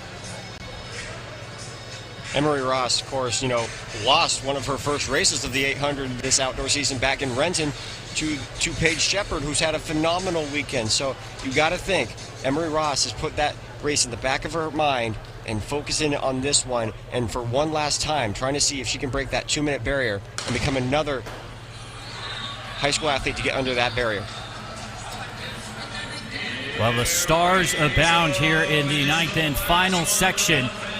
We're going to be keeping our eyes on that meet record. A reminder once again, the meet record set in 2023, 2:04:59. I would be surprised if we didn't see that go even quicker. Look at Natalie Dumas making a powerful move. She has to be just brimming with confidence, but she settles into second now as Ross goes out to the lead.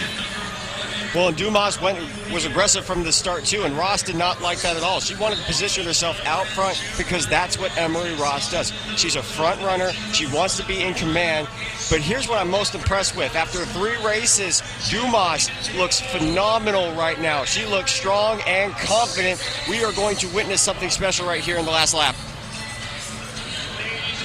Emery Ross heading to Ann Arbor, Michigan to be a Wolverine. She takes the lead here. That is quick.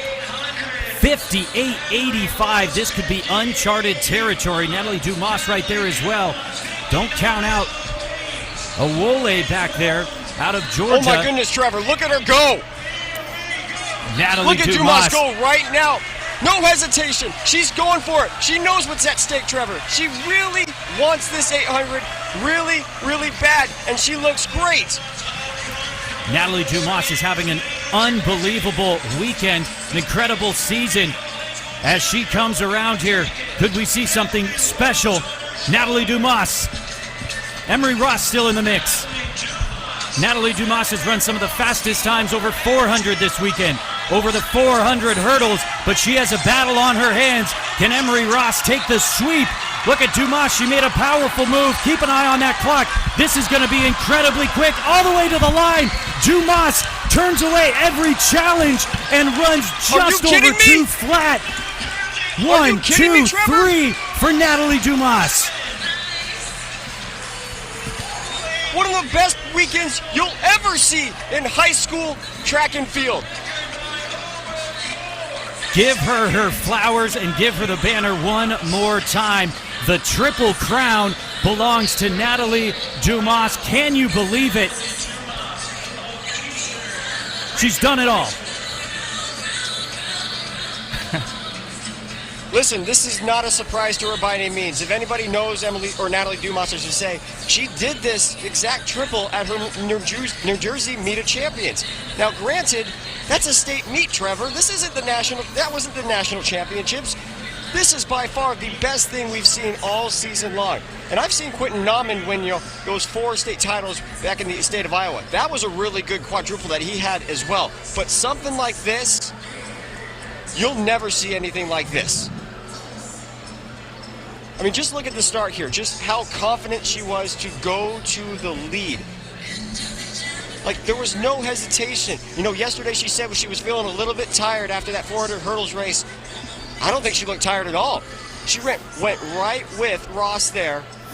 Just look on the curve. Goes right ahead of her. Uses that 400 speed advantage. I thought she was going to put away Ross right here. And I thought Ross was going to get her right at the very end. But that little push towards the end. She had it with Sutton in the 400 hurdles. She had it with Sutton again and Cooper in the 400. And then you go toe-to-toe with one of the greatest 800-meter runners of all time. You put your body on the line.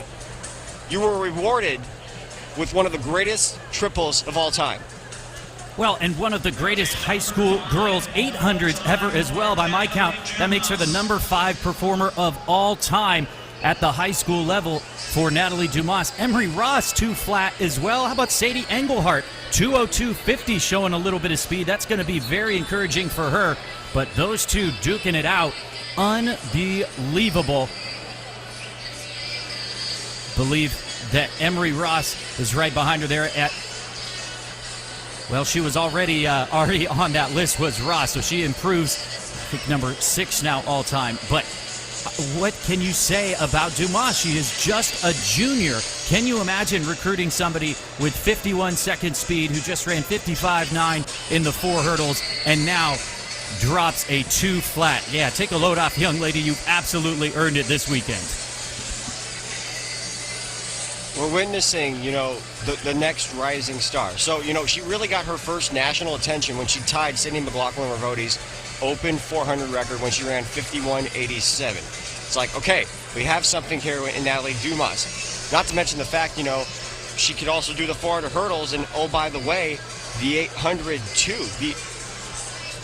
This is unheard of. I mean, again, you normally see, 400 hurdle double, 400, 800 double, but 400 hurdles, 800 triple? It leaves me speechless, Trevor. I mean, I'm trying to process my thoughts right here, but I can't. Well, we've talked a lot about those 4 hurdles, and you hear sometimes people will say 400 hurdle strength. Now, yes, you need the flat speed, you need the strength, you need the agility, but for a girl to have 2 flat endurance strength, that is just, again, a 400 hurdle coach is going to be salivating for such a talent. Natalie Dumas, like I said, catching her breath here, but you know what really helps you catch your breath is winning everything in sight, breaking records, and I mean, credit to Emery Ross as well. She pushed her all the way to the line. We would have loved to maybe see her dip under that 2-minute barrier, but I thought that on the backstretch there, and woe is me for ever doubting Natalie Dumas, I thought she may not have had a response after such a long weekend when Emery Ross looked very confident. All the wins to her name, but unbelievable from Natalie Dumas. Here's what I will say, and we talked about it a little bit yesterday. What are the 2 hardest events in track and field? The 400 hurdles and the 800. And she's got them both dialed down. That's scary. I mean, that is scary, scary good. That is the level of quality you get here on Day 4 of the New Balance Nationals, and the hits just keep on coming, as I like to say. That's going to be tough to beat, though, not just this individual race and the depth. Some of the fastest of all time. Like I said, let's give credit to Engelhart there in 3rd as well, running 2:02. Dealing with a couple of injuries maybe earlier this outdoor season, and she loves that mile. She set the record there a couple of times and run so well indoors over the years, and I think she's got to be encouraged by that result, Sadie Engelhart, to come here and pick up a nice finish running 2:02. But I'm right there with you, Keenan. I'm still just speechless, catching my breath. I mean, and to Sadie's credit, I mean, in her last ever high school race, she runs the fastest time ever. I mean, she's not normally an 800-meter runner either, so there should be nothing to be upset about. In fact, actually, that was her best race of the entire weekend, and she's been struggling the last couple of weeks, Trevor. It's been kind of an up and down this outdoor season, She has this expectation for herself. I had an interview with her at the beginning, or actually middle towards the outdoor season, and she said she wanted to run, right around 4:03 for the 1500. Well, she has some time, to maybe try to get down to that as the outdoor season continues on, but it's been really a rocky road for her from this outdoor season, especially, missed a lot of the indoor season after that Millrose mile, but to really, come back from a mental standpoint after yesterday, finishing second, have that pressure of being that, the meet record holder, the defending champion, 2-time defending champion, if you will, and then lose. It's a hard way to bounce back from, but I thought, with a 3rd place finish today in a 2:02, you should not be hanging your head on this. No, I think that's very encouraging for the arc of her season, and we talked about it when you and I were talking, saying, hey, it's a long season. She has to take just a little bit of patience. It's different than the high school year. You look ahead a little bit further, and so she's well on her way to that. But, of course, the win and all of the credit go to Natalie Dumas. We're going to hear from her downstairs with Serenity. 99, and then in the 400, 51.15, and now the 800, 2:07. That's 3 meet records, 3 golds. What made you even want to come out here and still do the 800? I mean, I don't even know. I didn't have much thought of it, or I didn't have much confidence, but I had so many supporters out here, people I didn't even know coming up to me and just saying that you can do it. To see the records that you have beaten out of New Jersey, you know who also came out of New Jersey? Sydney McLaughlin-Levrone, the world record holder, the Olympic champion. How does that feel to just be beating her records? I mean, it's insane to me, and she's definitely one of my idols. I'd love to one day race with her, whatever I can do to get up to her level. And I know you're just a junior, but which one out of the 8, the 4 hurdles and the 400 is your favorite? Which one are you going to want to focus on in college? I mean, I love the 400 hurdles. 800 is fun. It's a little harder, but I do love them all. Just a little bit harder, but now you are finally done. And I gotta include that you were also on the SMR, but how are you gonna celebrate all of your racing this weekend? I mean, I'll probably go straight home to my bed. I have some of my friends here. They're definitely gonna scream and jump on me as soon as I see them. Well, congratulations. We're here for Natalie Dumas. Well, you know who else came out of New Jersey, Keenan, is a thing Mo. So she's following in the great footsteps of a number of incredible athletes out of New Jersey. Went on to become Olympic champions, set multiple records. So take a breath, everybody. Let that heart rate come down a little bit, especially because we're going to bring it right back up as we continue on, moving now to the championship boys 200 meters. But Keenan, any final thoughts on that incredible 800 that we just witnessed? Listen, no discredit to all, a couple of the national records we've had this week. Of course, Harriman in the 4x8, Union Catholic today in the DMR. That was the best thing of this entire weekend. She is without a doubt the track athlete of this meet.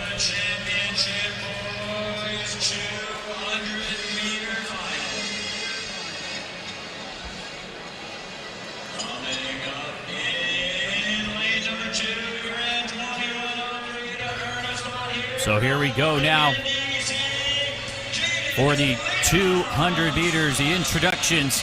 Jaden DeLeon out of DC, 21:03, personal best in the prelims. He'll hope to go even quicker. Miles Outerbridge, Montverde, the junior, 7th in that 100 meters a couple of days ago. 2098 in the prelims, just outside his 2097 per season's best. David Nabucco out of the Sprint Factory. Well, he's proving that here, the Maryland native. Second in the 200 a year ago. Can he take victory here? Zamari Sanders. He would love to make it a double after winning the 100 meters. But he will have to contend with this young man in the preferred lane here at Franklin Field. Lane number 6, Jake Odie Jordan out of Archbishop Carroll, the sprint powerhouse. He's run 20:60 this season. He's the defending champion. He has the meet record. He will be tough to beat. Lane number 7 out of High Point, North Carolina, the senior, Janelle Harris. He was runner-up in that 100 meters on Friday. He's run 20:77 this year and was 4th in that 200 a year ago. In lane number 8, the 4th fastest qualifier, 20:96 in those prelims, Braylon Bird, trying to represent for Texas Speed up here in Philly, PA. And on the outside, he'll have a nice soft curve, Jesse Myers, representing for Pennsylvania here, 20:98 personal best in the prelims. He will have to go quicker to contend with the likes of Jake Odie Jordan and Zamari Sanders. This is going to be a fun final, Trevor. And the reason I say that is because, of course, we get to see, Jake Odie Jordan try to go for a 5th national title in the 200, but I like the confidence of Zamari Sanders in this one. I actually really like his chances against Jake Odie Jordan.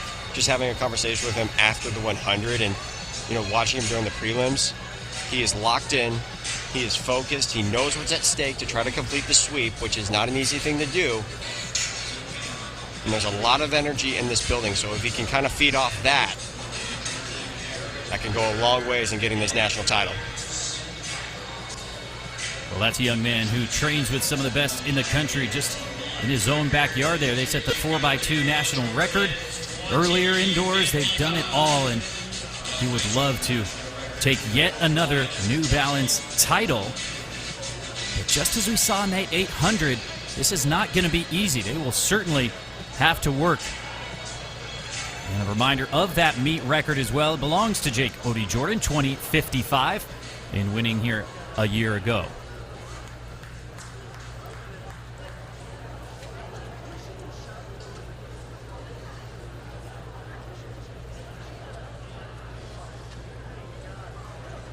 Jake Odie Jordan goes in lane number 6. Zamari Sanders in 5, going for the sprint double. Don't sleep on Janelle Harris out there in 7.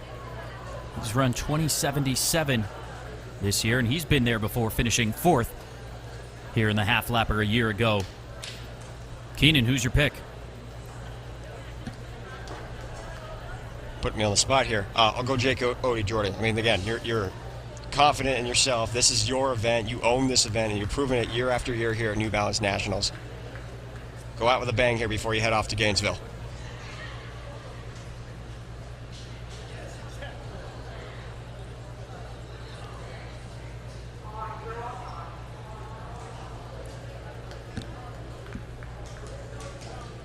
Or beg your pardon, I guess he's a junior this year. I thought he was off to Florida next fall. So I was double checking. Jesse Myers on the outside is in fact going to Florida. So, right school. Well, somebody's going to Gainesville. That's right. You saw him give the Gator chomp there during his introduction. But Jake Odie Jordan, so much running left to do here in his high school career. Boys Championship 200 meters.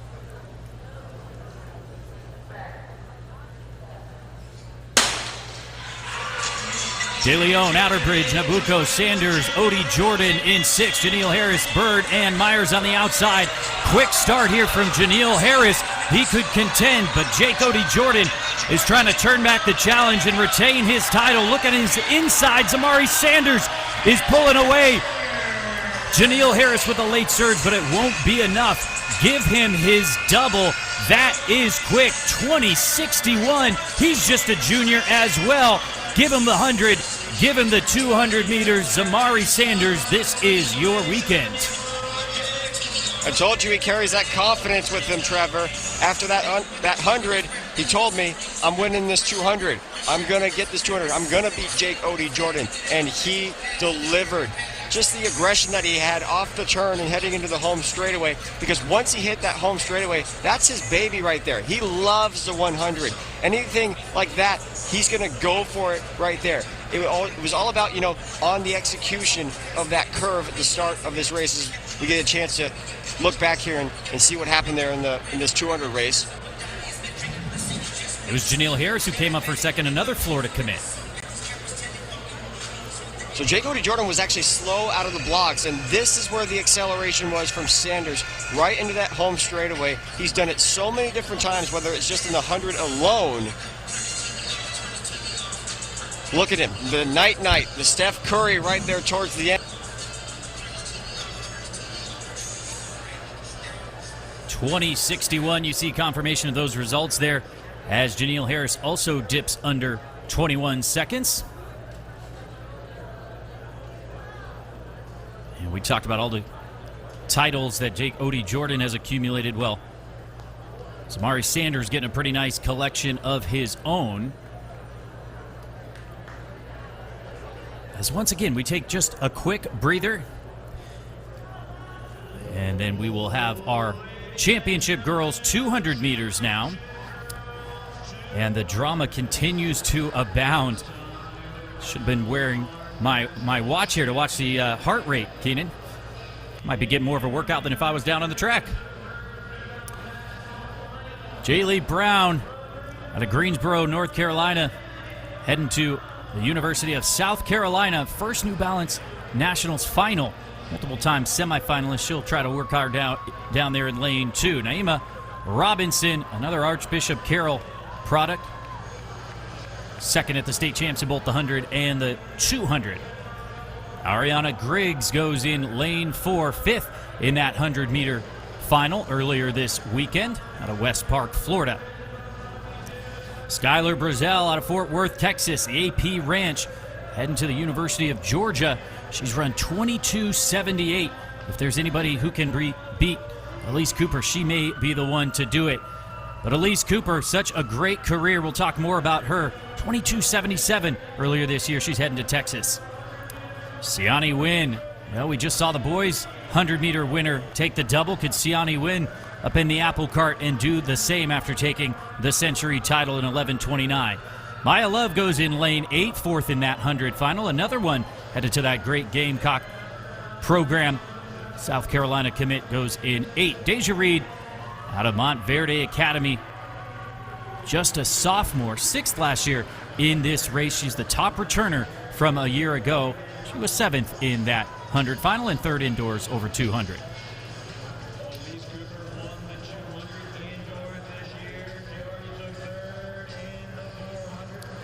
I think the favorite here has to be Elise Cooper. We saw her run so quick in that 400 meters, of course, turned back by Sutton and Dumas. But Elise Cooper, powerful, strong, but so quick as well. She's got that 300-meter record from indoors. We mentioned that. I think she definitely wants to pick up an outdoor New Balance title.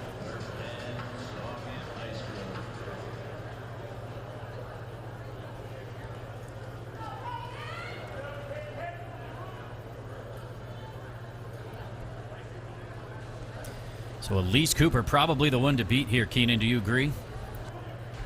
Has to be. I mean, look, she looked so good in the prelim. Ran a, what looked like a jog for a 22.90, and that meet record 22.64 up for grabs. Although she made a bold statement yesterday, wanting to go for the national record, which is 22.11 by Miss Allison Felix back in 2003.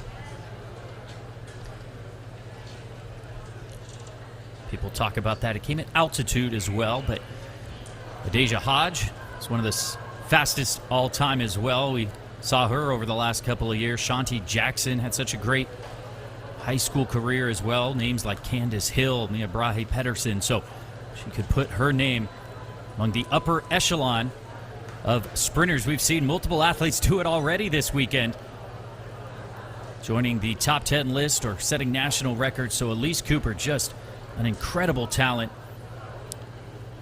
Talked about her during the prelims. She'll be headed down to Austin to attend the University of Texas and join that great Longhorn sprint program.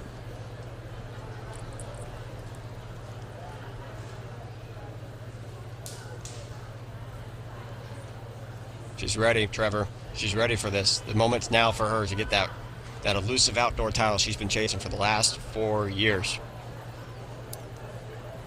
She's got the strength. She's got the speed. Ran 36.30 in the 300 indoors for the national record there. She's had a great season all year long. She's got 11.3 speed as well.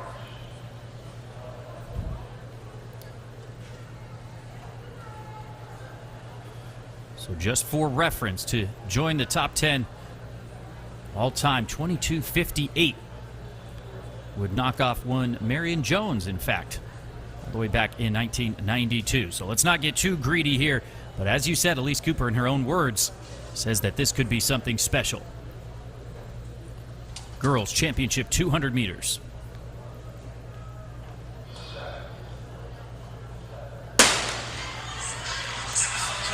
Away we go. Brown, Robinson, Griggs, Brazel, Cooper, Wynn, Love, and Reed.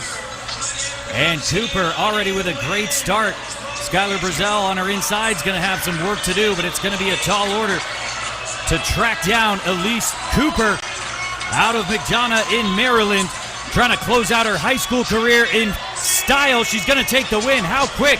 22.44, in fact, obliterates that meet record and does exactly what we said, adds her name to the all-time top 10 list by my count. 1, 2, 3, 4, fifth fastest all time. Unbelievable. Look at her. She loves it. Gets that title, gets the banner, and puts a feather in her high school career's cap. What a way to close out her high school career, and to do it one of the fastest times you'll ever see in high school history. She earned that national title, Trevor. And if Coach Flo is watching this, he is smiling. The University of Texas is excited. you are seeing the next great 200-meter runner at the NCAA level.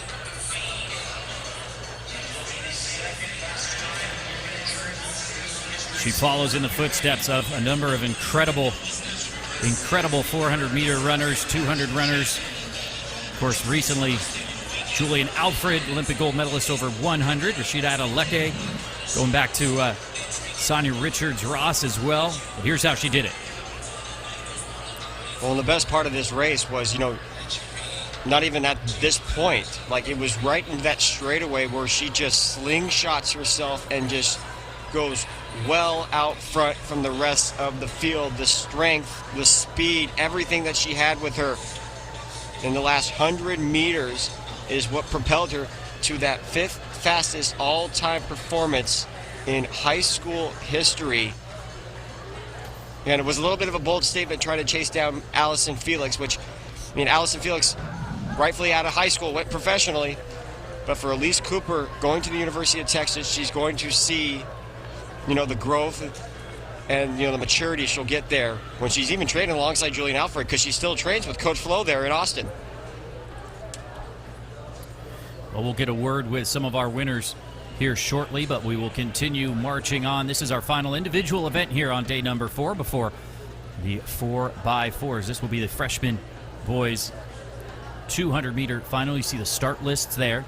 Javon Legister trying to his own double. It's going to be Newton, Woodward, Dorsey, Legister, Avante Earl, the great hurdler. Meet records abound for him. Amir Woodward, Quintez Grimes, and Damani Roberts. And look at lane number 6, Avante Earl with some work to do. On his outside, it's lane number 7, Amir Woodward. But now Javon Legister finishing strong. And Legister, 21:19. For a meet record that takes down that 21:26 that Avante Earl ran. What a run from Javante Legister, 21:19 in a meet record. And also number 3 number 3 in 2025 for freshmen this outdoor season. Well, Javon Legister having himself a great weekend, and this is what I've said time and again throughout the weekend. I love seeing the different segments because these young men are going to race each other year in and year out. You see the Woodwards there taking a picture with Legister. And we will. Records are meant to be broken. That is more true now than ever. We're going to kick it downstairs and hear from our championship boys 200-meter winner, Zamari Sanders. So we're just chatting, having a great time, and you just said last night you visualized this, and you did it.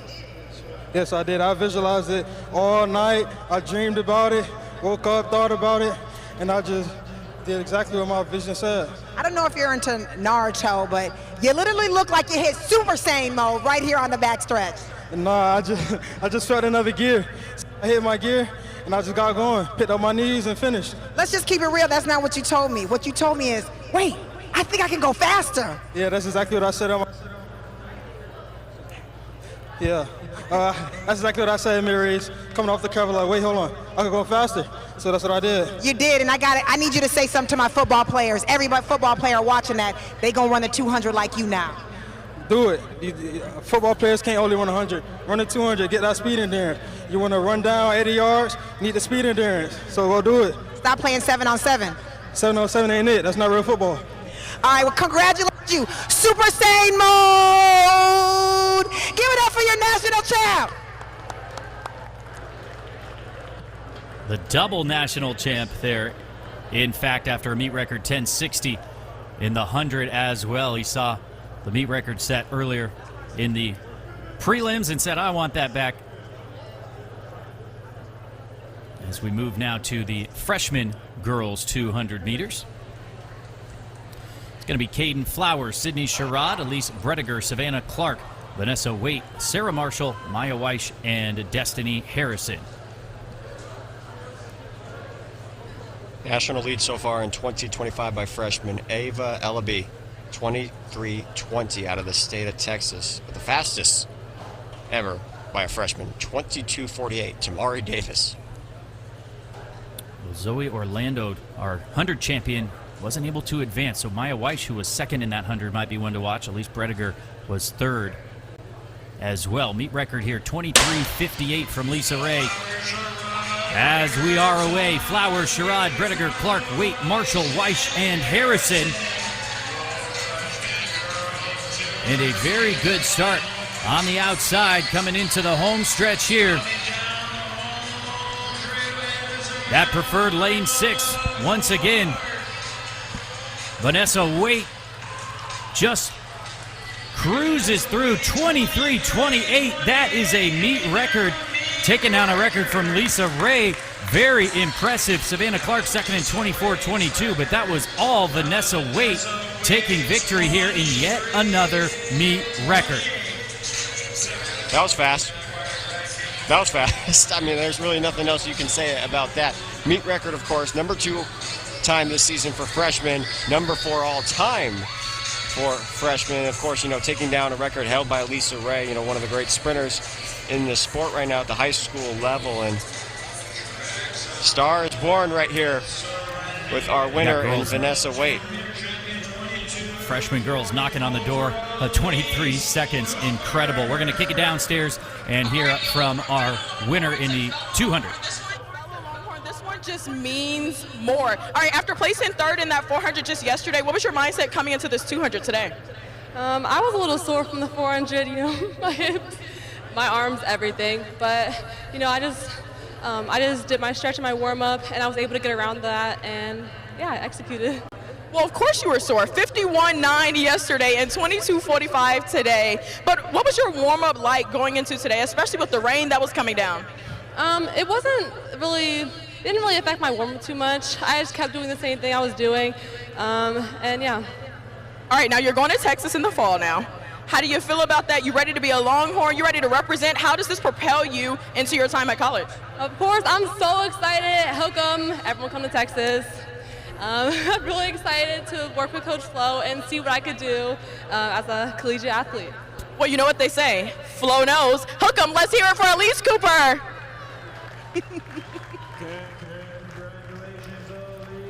Well, if you ever wonder why you should follow high school track, it is to see incredible performances like that and to start to get to know these athletes that we will be seeing for years to come.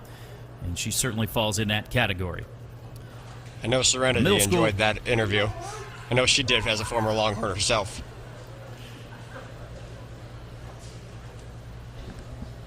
Middle school boys, 200 meters now. Michael McKenzie the second, Kayon Ali, Bobby Gibbs, Cooper Ailes, Basilius Oshebo, Kai Brown, our 100 champ, Stefan Lyon, Caden Garvin, and Christian DiGiacomo. 21:72 Kai Brown ran in those preliminaries. That's the meet record. He won the 100 as well. He's having a great weekend. This is McKenzie, Ali, Gibbs, Ailes, Oshebo, Kai Brown in 6, Lyon, Garvin, and DiGiacomo. And a very quick start out in lane 8 for Garvin, but now here comes Kai Brown in the black jersey. He's got all he can handle from Stefan Lyon. Stefan Lyon, who we've seen this weekend as well, 21:50.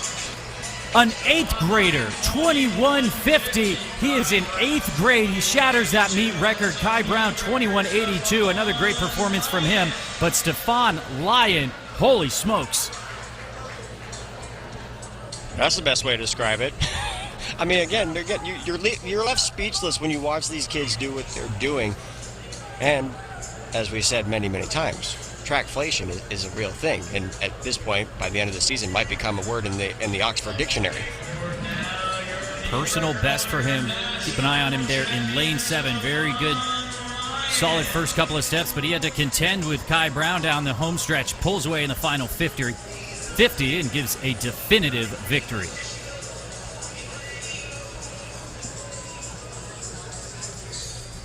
Stefan Lyon qualified for that 100 final, and he was a DNS, so we were maybe a little worried or hoping that there was no injury problems or anything like that. Well, he put all of that to rest with an incredible time, 21:53 athletes, in fact, under 22 seconds, with Kai Brown there in second, but a big PB and a big meet record for Stefan Lyon.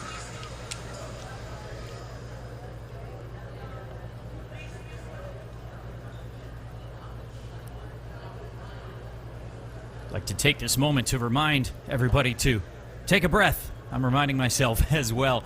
The action ongoing here at fourth and final day of these New Balance Outdoor Nationals. Well, now we have our final individual event, our final individual section, final of the middle school girls 200 meters. Ava Edwards, Malia Dwyer, Jonna Landry, Mariah Dawson, Cameron Daly, she's the one to watch, just a 7th grader.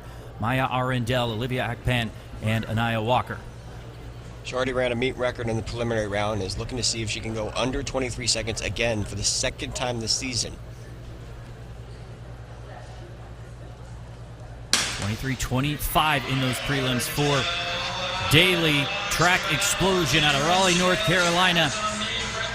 Cameron Daly, remember, she had an incredible 400 earlier this season as well, and she didn't have the best start. She's got some work to do, but she does have that 400 strength. She's being challenged by Maya Arundel around the curve, but now Cameron Daly trying to cap off an incredible weekend after a big meet record in the 100 as well. 22:92, a sub 23 second clocking. Ladies and gentlemen, she is in 7th grade. 7th grade, Cameron Daly, 22:92, unreal. And I believe her personal best coming into this meet was 22:95, which I also looked up was a world age record. And by the looks of this, she lowered her own world age record. Trevor, I think she's got at least the 100, the 200, the 400. She's got world age records for those. I believe she's gone 22:90, but she's right around there. And who is going to catch Cameron Daly? Watch this race here. She comes into the home stretch. It was a good run from Maya Arundel, the 8th grader, 23:21, which is an incredible time for an 8th grader, but it pales in comparison to the explosion of speed for the track explosion representative, Cameron Daly. I love it. Shrugs the shoulders. Records are meant to be broken. We see plenty more in the future for that young lady. Cameron Daly, you see there, 22:92. So you're right, she actually did run faster. She's ran 22:90 this outdoor season, so really close to what her lifetime best was. But, 2 national titles this weekend, a heck of an outdoor season for this 7th grader. Lots to come here in the next couple of years for this young lady.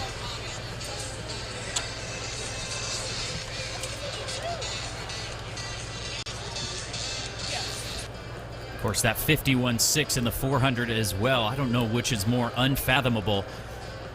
These short sprint times or the long sprint time for Cameron Daly. You're going to hear me say it again and again because I feel like I'm reminding myself just how young these incredible athletes are. Just a 7th grader. She'll continue to train and get stronger and stronger. Look forward to what she is able to do in the years to come. Well, we conclude our final individual event there with an incredible meet record from Cameron Daly, and we move now to one of the most exciting events in all of track and field, and one that has a storied history here at Franklin Field. Of course, host for so many years to the Penn Relays. We move to the 4x4s. Well, no wheels will be given out today, but some shiny gold medals will be the replacements. As you mentioned, the Penn Relays, which were in their 130th season this outdoor season, I should say. Just the tradition that this venue has had, and it's showcased numerous collegiate records, world record performances, all-time performances. There's a special place. There's a special place with regards to this being I guess I'll call it Relay City, if you will. And as we give you just a tease of a tantalizing final section here, we will have Bullis running. They ran that national record 3:06:31 on this track, so they're very familiar with it. We've already seen Quincy Wilson have a good weekend, and his teammates will be absolutely ready to roll. They'll have some competition, but we will get to that when we get to it. Boys Championship 4x4 set to be on deck. 12 sections coming up next.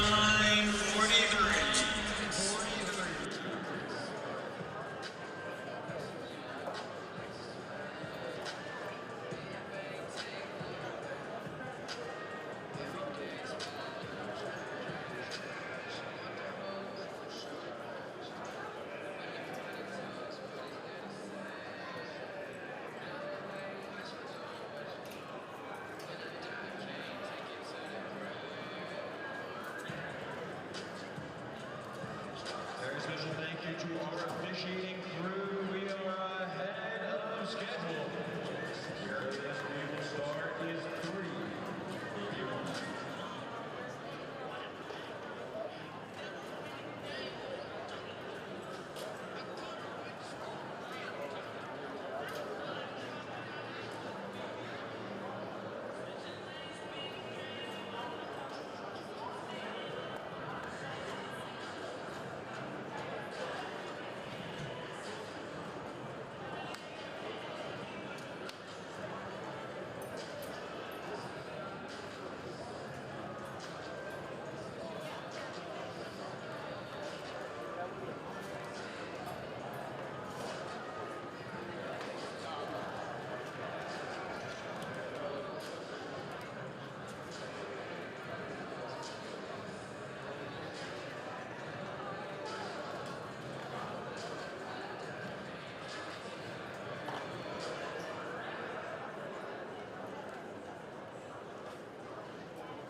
Franklin Field has hosted some of the best relays of all time across multiple distances, but of course the 4x4 is absolutely iconic, and we saw a national record on this track earlier this year at the Penn Relays from Bullis, who we will see later in these sections. Once again, a timed final based on the various sections.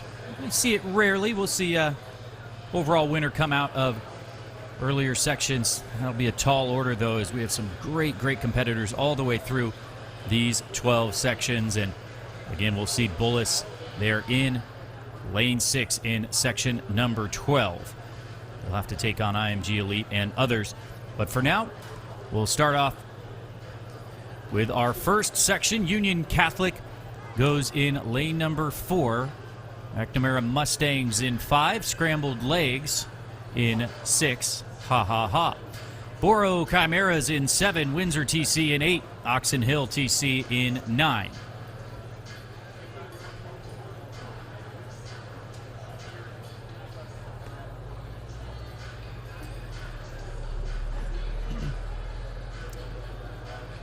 And there you see the lineup. Quick math, of course. You think about high school times. 320 is 50 flat across the board. So anything approaching that means you have got some dogs on your team once you get into the sub 320 area. But great competition on deck for all of these teams as we kick off our first of 12 sections.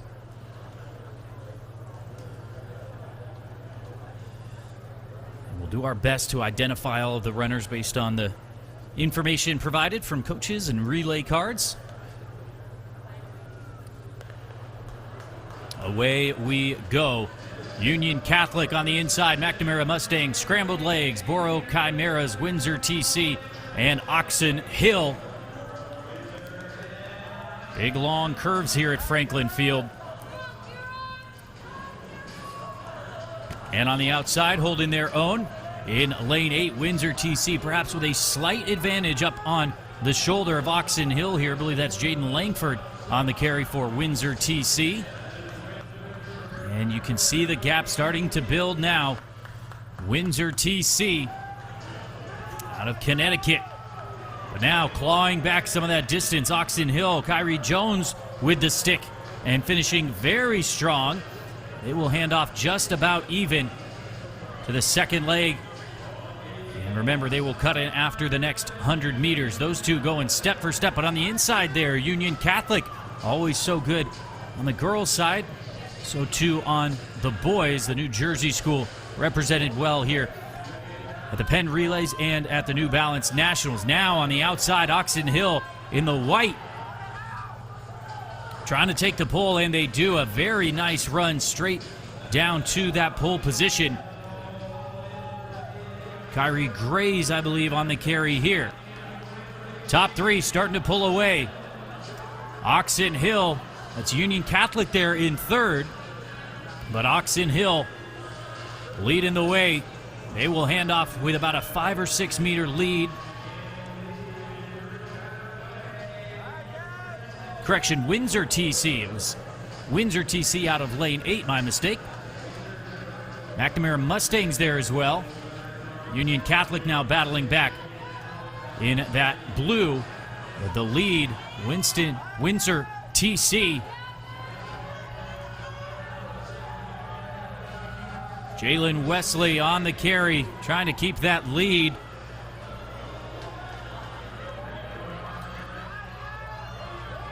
Windsor Track Club is going to come around with an advantage, but not much, as Union Catholic starts to claw back here, coming from third on the previous couple hundred meters. Jaleel Williams now is going to hand off first. Union Catholic with a great leg there. 48-7 on the carry for Williams of Union Catholic. Windsor TC settled into second now. And McNamara Mustangs trying to make a move, coming up on 300 meters remaining. Jason Adams with the stick. Adams with a powerful stride, but Union Catholic holding the line on the inside. And McNamara Mustangs now fading. Union Catholic, Garth Nahr on the carry, having to turn back that challenge. Keep an eye on the battle for second, as well as Windsor TC in the white powering home as McNamara Mustangs start to fade. But out in front, it is a great time, 3:15.64 for Union Catholic. Another 48-second leg there for Garth Nahr, 48-12 on the final carry to take victory here in section number 1.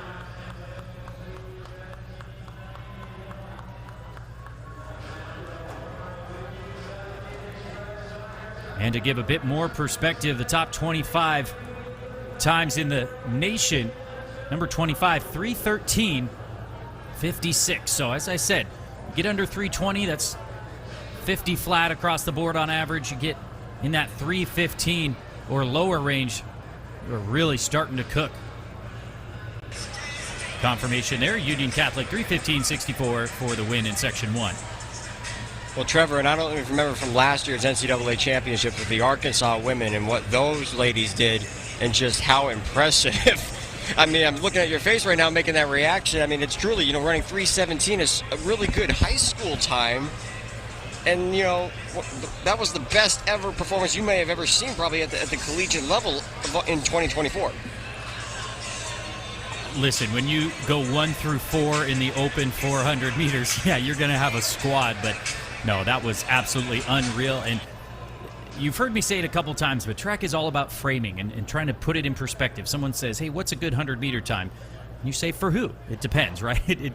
It's about framing it, and that's what we're doing here. Good start for Union Catholic. They had to battle. Windsor TC ended up second. But we look now at section number 2. The iconic start here at Franklin Field. There.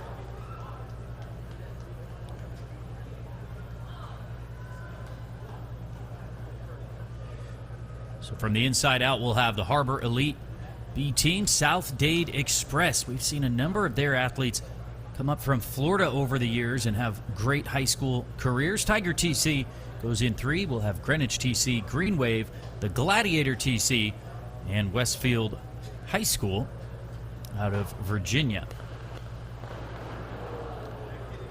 And away we do not go. Yosemite Sam, I believe, is our starter today, but we will bring it on back and try again.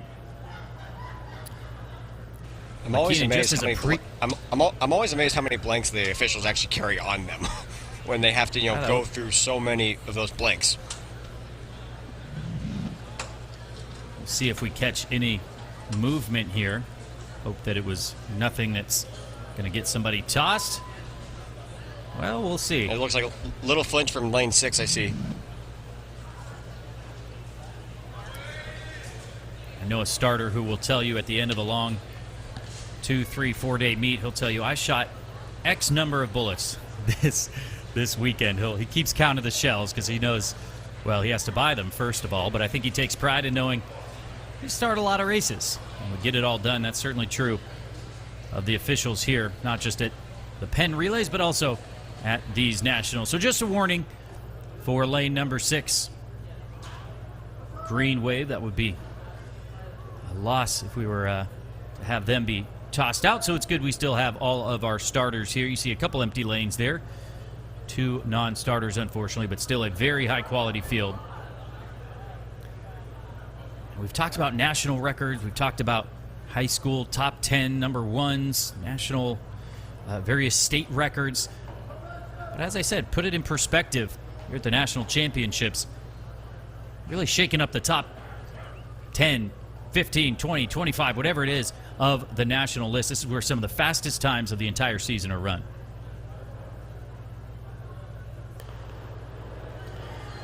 So away we go. Second time of asking now. The Harbor Elite, South Dade Express, Tiger TC, Greenwich TC, Green Wave, the Gladiator TC, and Westfield High.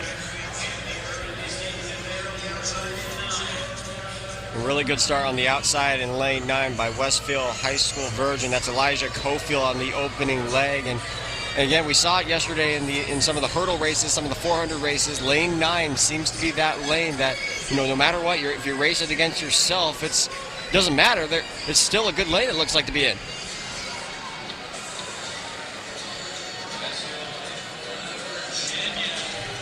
So the Virginia squad coming out here, Westfield High School. As you said, of course, that can be deceptive sometimes with the stagger, but you can look at the track and see where they are, what markers they're crossing that are also staggered, and that gives you an idea. And clearly, it's Westfield out in front. Jaden Gay Johnson on the carry here. And so far, a strong first leg here from Westfield High School, although just behind them, now moving to the outside and into the lead for the very first time. Looks like it's South Dade Express. And now trying to fight back is Westfield High. Thought they may have front-loaded it a little bit, and they had a pretty significant lead. And it is still going to be a lead, but not by much. They will hand off first, and a little bit of a slowdown there at the handoff. South Dade Express right there in second.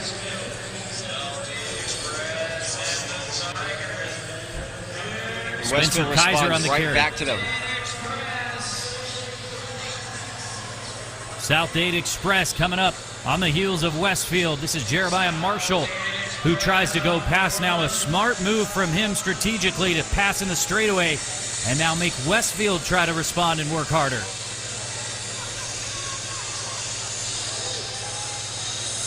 South Dade Express is going to hand off in the lead here.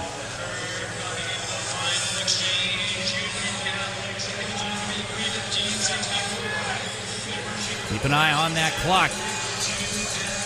2:28 at the bell. 48.9 on the carry there for Marshall on the penultimate leg. Westfield has some work to do.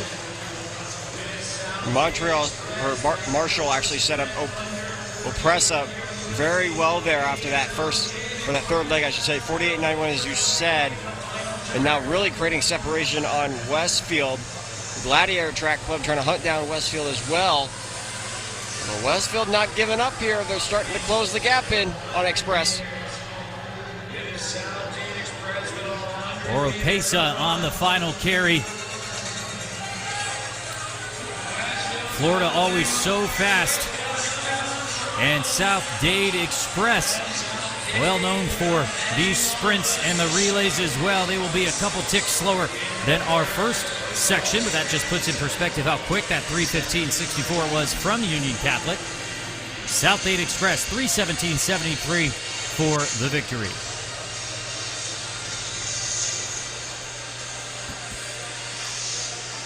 It also puts in perspective how fast this track is. As I mentioned, the amount of times that, Franklin Field and the Penn Relays have seen national records, world-leading times in particular relays. The high school national record was set here just under 2 months ago by the Bullis School. And by the way, they got second in that race, of course, to a very, very good Jamaican squad. But, I had a chance to talk with Coach Joe Lee yesterday, and I was like, it's nice to have a national record, but wouldn't you like to have one of those wheels one of those days? I think that's the, like I said, great to have a national record, but the win feels even sweeter too. Franklin Field plays host to so many great duels. Multiple nations, but definitely that Jamaican-U.S. rivalry. There's a lot of pride for the high schoolers down there in Jamaica. I've had the chance to go down to champs in years past, and there is nothing like it at the international high school level, I would say. Those championships are incredible. And we have our championships here as well. Again, we'll see that Bullet squad that ran 3:06. Olympic gold medalist Quincy Wilson. As you take a look now at the lineup here in section number 3, McNamara Mustangs B team. On the inside, you have Penwood TC, O'Connell TC, Atlanta Speed Academy, Deptford Elite, Moon Area Slicer TC, and Osborne Park.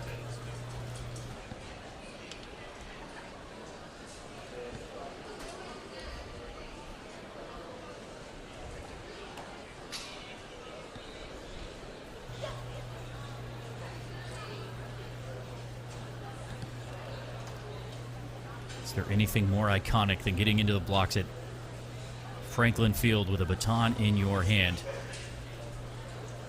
These young men know the history, they know the legacy, and they want to add to it themselves as we are off and running here in our third section. Union Catholic with the time to beat, 3:15.64 out of section number 1.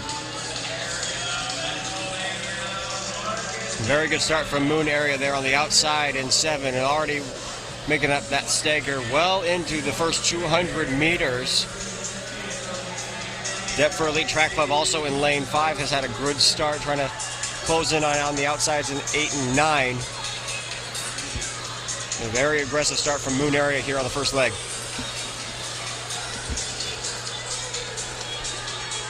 Lane number. Oh, there he goes. I was about to check my view there, but it is in fact lane number 7. Moon Area. Now they may get dinged for that if he ended up going into the inside lane, but they have the lead for now and will continue to fight. But now on the outside, coming on strong. We'll see who takes the pull here. They're making a hard push as they start to break in now.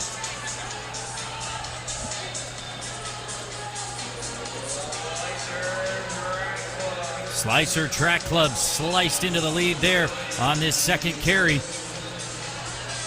Liam Lilly with the stick.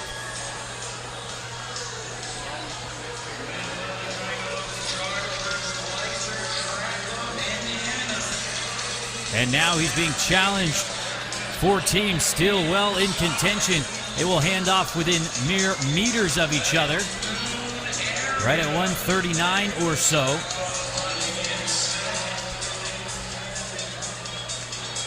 Slicer back there with some work to do now, not trying to not lose the connection with our front 2.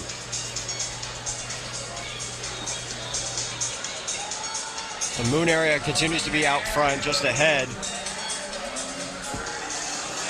Penwood. Now Penwood to the outside on their shoulders, and look at this move right here, the acceleration by Penwood. I said it was 4 teams, maybe it's 5 teams still in contention. Penwood has the lead for now, but it is a precarious one. Penwood being challenged. Once again, they will hand off very close to try to stay out of trouble here at the exchange. A good handoff there from Penwood. They have the lead, but they will have to work hard to keep it on this final carry. McNamara Mustangs now to their outside, and a second lead change, but look though, just behind them in that third position, looks like that's the Slicer Track Club.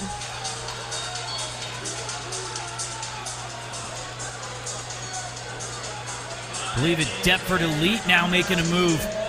Coming up on the shoulder, but 3 wide here into the home stretch. Penwood trying to claw back the victory here. McNamara Mustangs and others all the way to the line. The duel continues, and it is going to be so close at the line, but the hands go up in victory for the McNamara Mustangs. The B team, how about that? Colin Barley on the final carry. Gives back that baton, shows off the big M as they get the job done here in section number 3. you love the stories that develop throughout an entire, 4x4 race, because one thing can happen, the next thing, another thing can happen within seconds, because, the adrenaline that carries you on a 400, because anyone that knows that has ran the 4x4 is a lot different, of course, than running the open 400, because, you have, of course, handing off the baton and then, a little momentum going into that next leg. So, lots of adrenaline. Everyone's right there with one another. Makes for exciting. That's why they do it. This is why this is the last race of the championships or any track meet. One of the things that makes it so special, sprinters used to running in their lanes. And you get a chance to go shoulder to shoulder. We see so many lead changes. We see the drama unfold. Closing out the championships, whether it's a state championship or these national championships, always one of the most highly anticipated events. Multiple teams under 320 there, as you can see. And I like that as a benchmark already. In total, 10 teams have gone under 320 here. Into the blocks now for section number 4. The TEP, Dobbs AA, Fortville Speed Demons, Go Far TC, Albany TC, and Walsh Jesuit.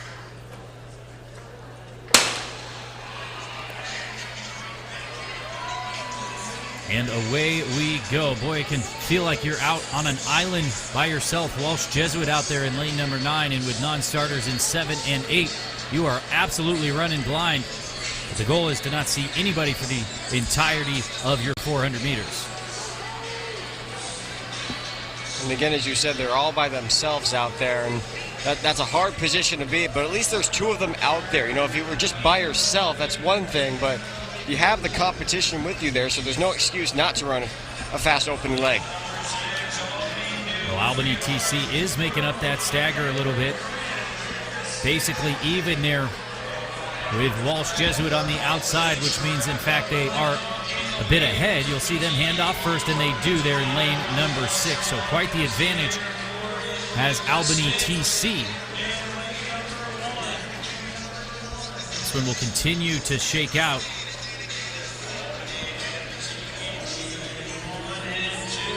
And at the break, that unique Franklin Field, see the inside lanes break into the outside.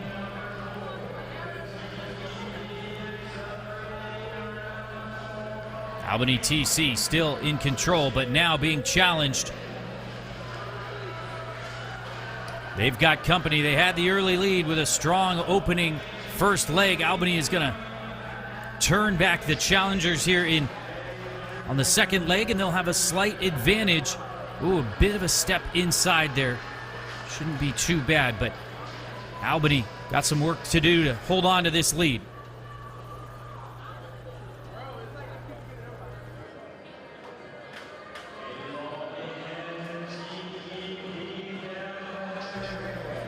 Albany still with the lead here, 200 meters to go on this penultimate leg, but they have some company, another 10 meters or so back to the rest of the field.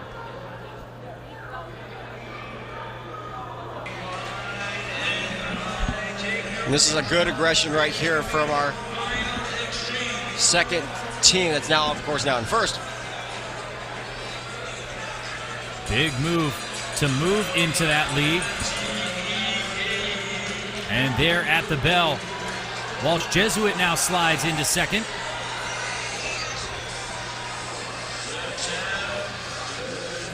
Walsh Jesuit stalking our leaders. Michael Heberlin on the carry for Walsh Jesuit. Out of Ohio as they move past the TEP team now.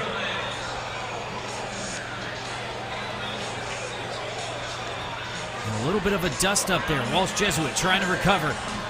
Third placer moving up as well.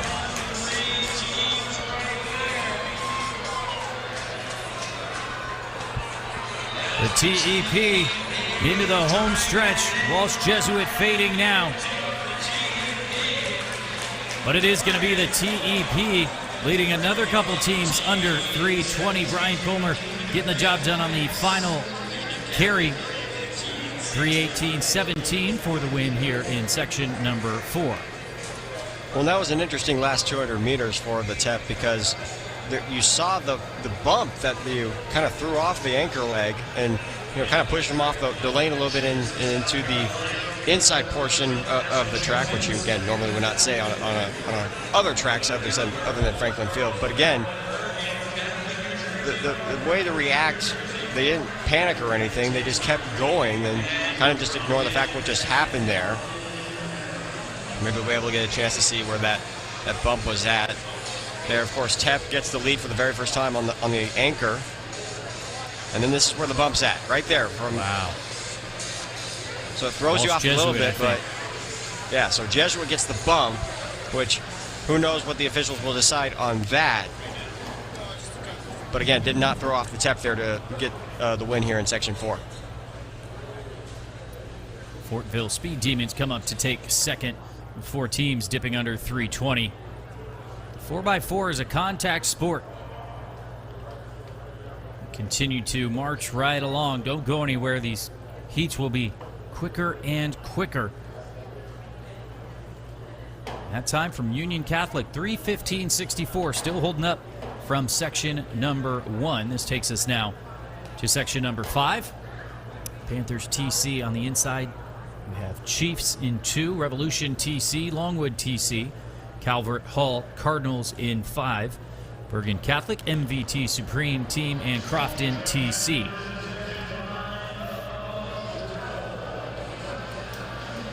Away and running here, Franklin Field. Good even start.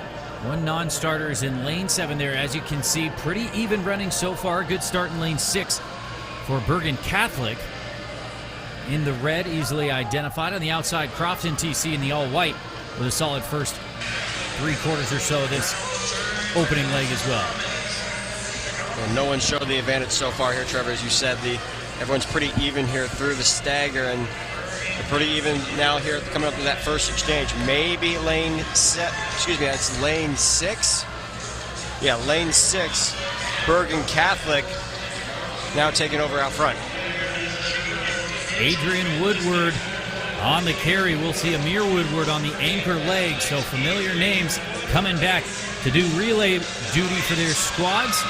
And Bergen Catholic starting to give up a little bit of that lead on their inside in lane 5. Calvert Hall Cardinals will be right there, but now a response from Woodward of Bergen Catholic.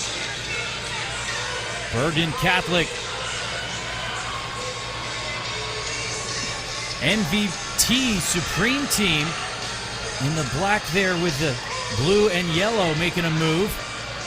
Out of nowhere, MVT is going to hand off, and that'll be one of our quickest 800-meter splits of the day. So Bergen Catholic falls back a little bit here, back into 3rd place. You have teams MVT Supreme Team, Calvert Hill Cardinals now battling up front though. But Bergen Catholic not giving up though. They're trying to reel in here on the back stretch. They're still within about maybe 15 meters, so it's a good position heading into the anchor leg. MVT Supreme Team, Justin Devon digging deep. You see him trying to find another gear to hold off the challenge from the Calvert Hall Cardinals. And the pain is evident on the face as he continues to grind and get that stick to the anchor leg. He will by just a couple of steps. They still have the advantage. Devon hands off in the lead. Beyonce Eldridge on the carry, we believe, here for MVT Supreme.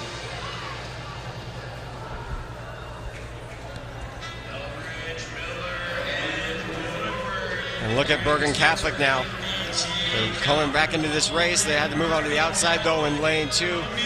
It's a little bit more work than they probably want to do, but it's probably the smart move to do, trying to get back into this race. Well, we saw Adrian Woodward earlier. We see Amir Woodward now coming back from the individual events. Those two had such a great championships already. They would love to close it out with a victory here. They're going to do just that. They will give us our new fastest time of the day here, 3:15.15. Calvert Hall Cardinals there, 3:15.57 in second as well. Good time from them. 46.55 on that last leg. That was pretty fast. That's moving there.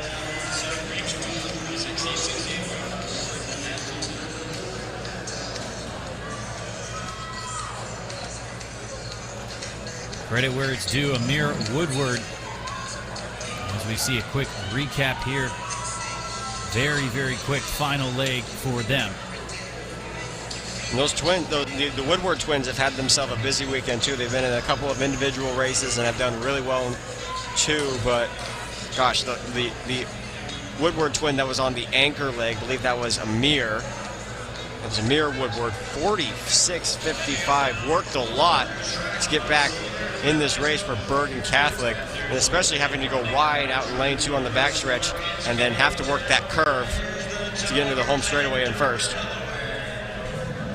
And remember, they're just freshmen. We saw them in those freshman races. Amir doesn't run the Open 4 often, but hasn't broken 50 seconds in the Open 4 and comes out here and blazes a final leg to lead his team to victory. 3:15.15, as you can see there in section number 5.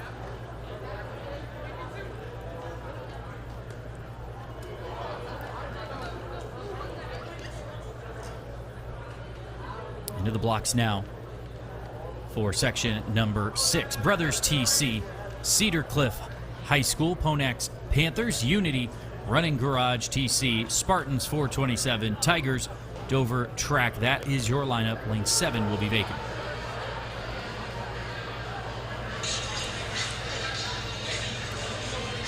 And that's going to be a recurring theme, Keenan, is to see athletes coming back from their individual events. So much pride on the line for these teams, whether it's your club team or your school, whatever the case may be. There's just something special about the 4x400 meters.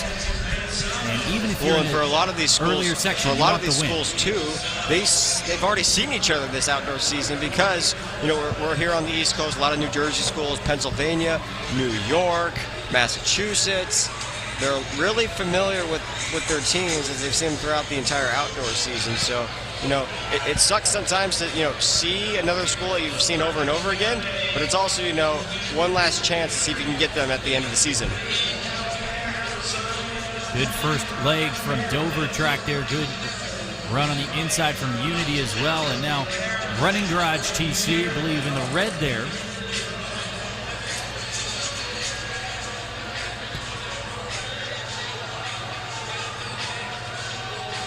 Battling for that pole position. Running Garage taking control here. Our most competitive one so far. Our most competitive one so far, Trevor. And an incredible leg here. And keep an eye on that 800 split. That's our quickest one of the day for Ponax Panthers. 136 through 800 meters. Of course, you can't get the true 400 split unless you're doing it manually, I suppose. Dover Track running second.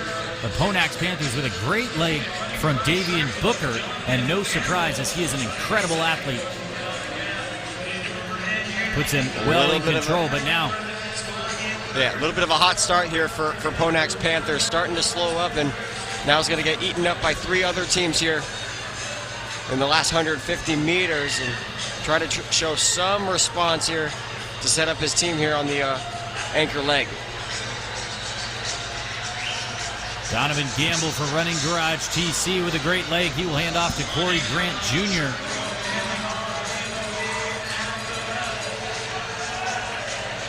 Running Garage TC, 50 point on that carry for them. Unity with a sub 50-second split as well. No lead is insurmountable. Look at Unity trying to claw back. Some long, long strides here from Kinley Poole of Unity. Big move on the backstretch. An aggressive move, too. That's confident. Nothing slowing him down here. And it looks super strong here going into the home straightaway. The Michigan team called Unity in the all-black jerseys out in front. Running Garage trying to mount one final challenge. They will be unable to do so. Keep an eye on that clock. It will be just outside some of our faster times, number 4 overall, but a great run from Kinley Poole. Give his squad the victory, 47-3 on that carry. And they like it. They like it a lot. 3:16.02 for Unity, our winner here in section number 6. I mean, I would like it too if my anchor's running, under 47.5 seconds for that last leg. I mean, you're supposed to have your best guy on that last leg, and he's supposed to deliver when it matters most. And for Unity, for them to come away with this win here in this section, the way they did it, especially having to work their way up throughout the second and third leg, and then really the fourth leg is where they really caught eyes, especially on that backstretch when he was very aggressive. You can see where they're at there. They got the baton right around maybe fourth, but then moved up to third once they were able to get the exchange.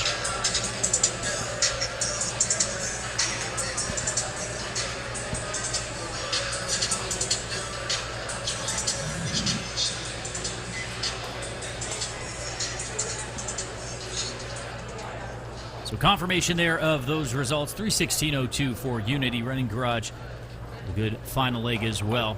Unable to track down, though, our eventual winner. Remember, 12 sections total here. We will see our national record holders later on. Bullis running 3:06 on this track just a couple of months ago. They will be in fine form, certainly. Section 7, Vestal Bears, Trojans, Euclid, SB Vikings, Naugatuck, Carolina Cavaliers, Montverde Academy, Clearview Regional, and Riverbend High School. Keep an eye on Montverde there in 7. We've got a team that includes Miles Outerbridge on second leg and Cameron Brown on third.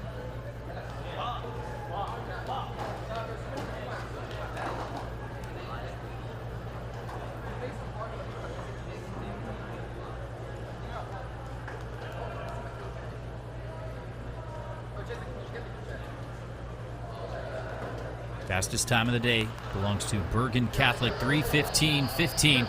We've had 3 teams dip under 3:16. Can we see somebody break that 3:15 barrier here?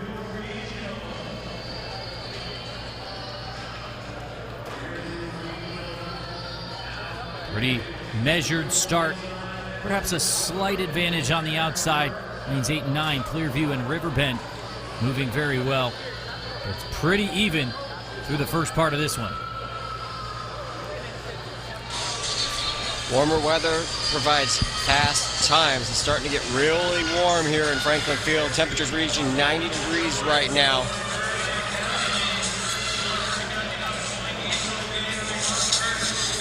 Here comes Montverde Academy, the MVA. A little slow on that handoff for my liking in lane 7 there, but Miles Outerbridge will have some work to do on his inside. Carolina Cavaliers advancing, looking to take that pole position. Don't count out lane 3 down there. Euclid, they're going to push hard as well.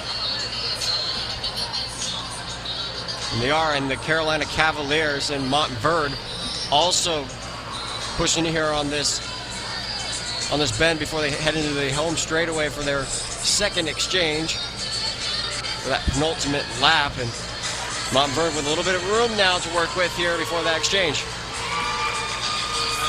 Montverde Academy, MVA. Well, Outerbridge is an incredible short sprinter, but maybe just losing a little bit of that endurance, as it will be Cavaliers out in front. Carolina Cavaliers right about 138, so to give some perspective, that would 140 of course would be right at 320 pace. 138 just a bit below that depending on your last couple of legs, but our fastest time of the day came from Bergen Catholic. They were only 139.3 through the first 800, so putting it in perspective a little bit as the Carolina Cavaliers have some work to do, but don't count out Montverde Academy sitting there in third. And now Euclid moves it up on the outside. And Euclid goes in the lead for the very first time here going into the anchor. Euclid a bit congested there at the handoff. Montverde, as we've talked about multiple times throughout these championships, such a great program, but they're fading now. Euclid out in front, in control. Carolina Cavaliers giving chase and now making a move on the backstretch.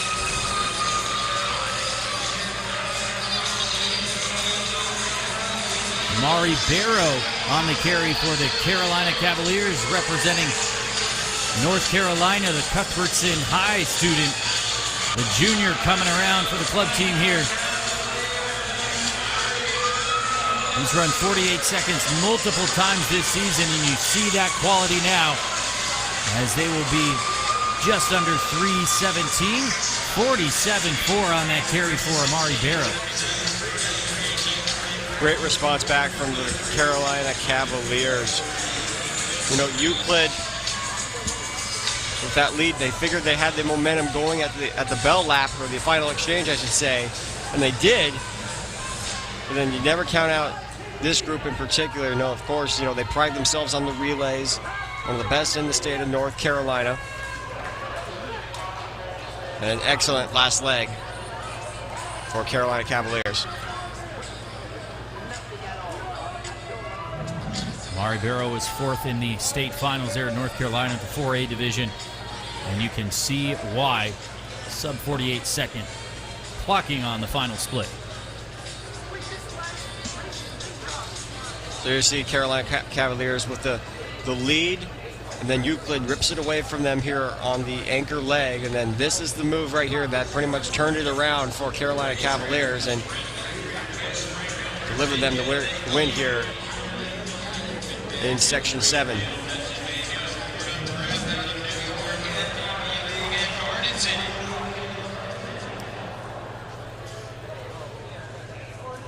So Carolina Cavaliers, 3:16.77, our 8th fastest time of the day.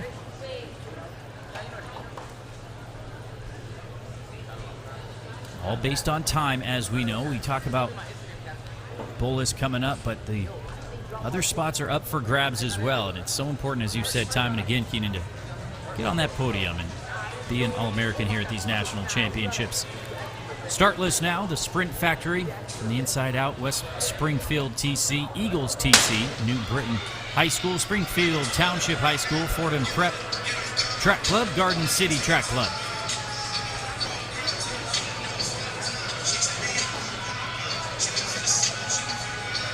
Lane 8 is vacant, lane 1 is vacant, so that gap be a bit deceptive there, but it is a good start for Garden City TC on the outside. I like to look and see those numbers and see where everybody crosses that first. Garden City TC with Christopher Byrne, strong opening leg.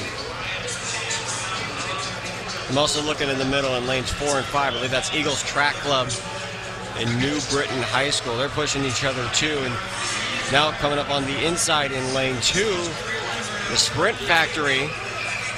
They're on the way to make up the stagger in the first exchange. The Sprint Factory out of Maryland. We've seen their great athletes over the weekend. Great call on the inside. There it is, the Sprint Factory is going to take advantage. Their inside position in that stagger, and well out in front now. Caleb Phillips on the carry here for them.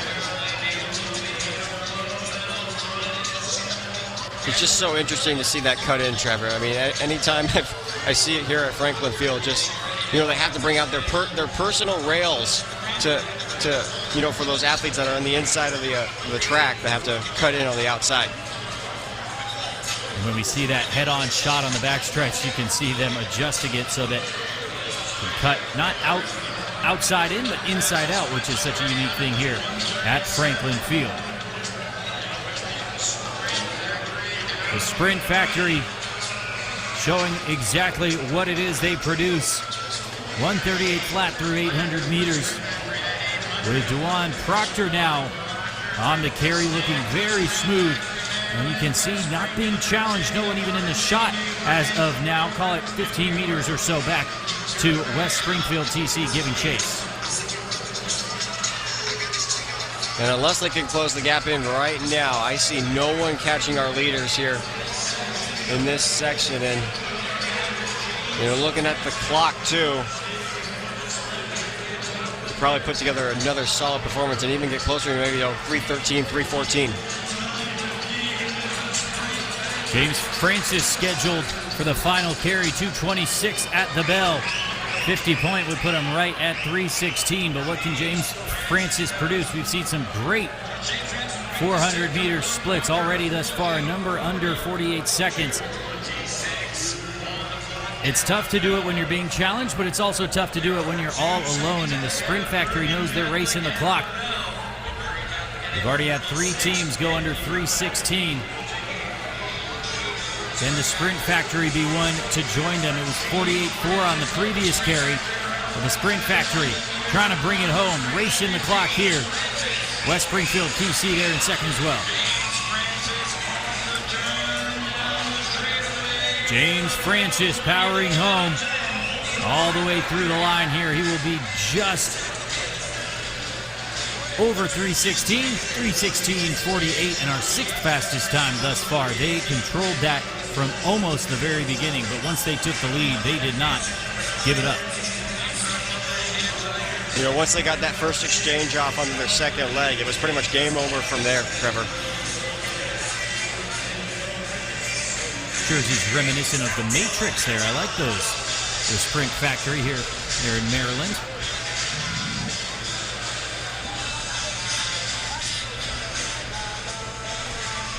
So you got that first exchange right before outside lane 9 and 8, so already with the advantage there. Then another advantage with that, 10, 20, probably almost 30 meters, I should actually say.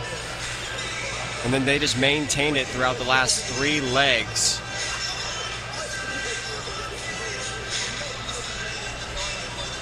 And finishes off there to take section 8.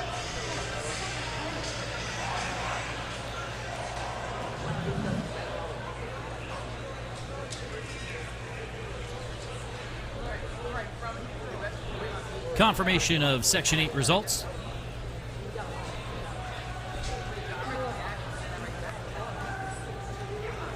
Moving now to section number 9, Scorpions TC, Hand Tigers, 6 Mile, Crusaders, LaSalle Academy, Rhode Island, Twinsburg, Hills West TC, and DC Cadets.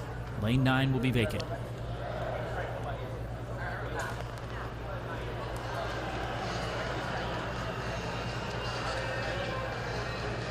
Off and running here in section number 9.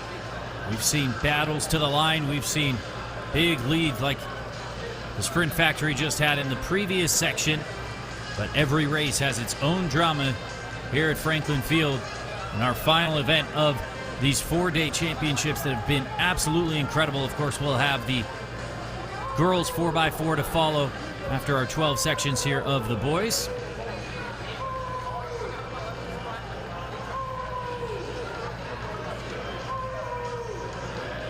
And on the inside, LaSalle Academy motoring home. They will hand off first and have the advantage.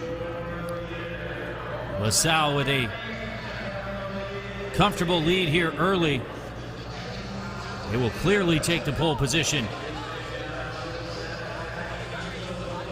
Battle now ensues for second.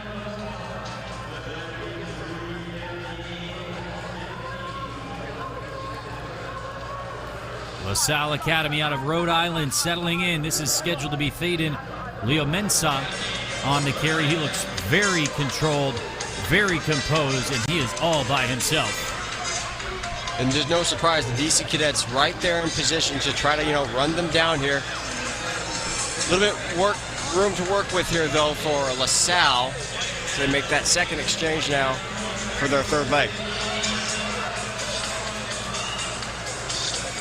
One of our quicker times through 800 meters, Jackson Alvis scheduled to have the stick now on carry number 3. Well, there's a baton on the ground. Not sure where that one came from. LaSalle Academy still in control. DC Cadets trying to ever so slightly close that gap that has built up over the first 2 legs of this 4x4. Looks like DC Cadets are the only ones who may have a chance to reel in our leaders, LaSalle Academy, but anything can happen on this final leg.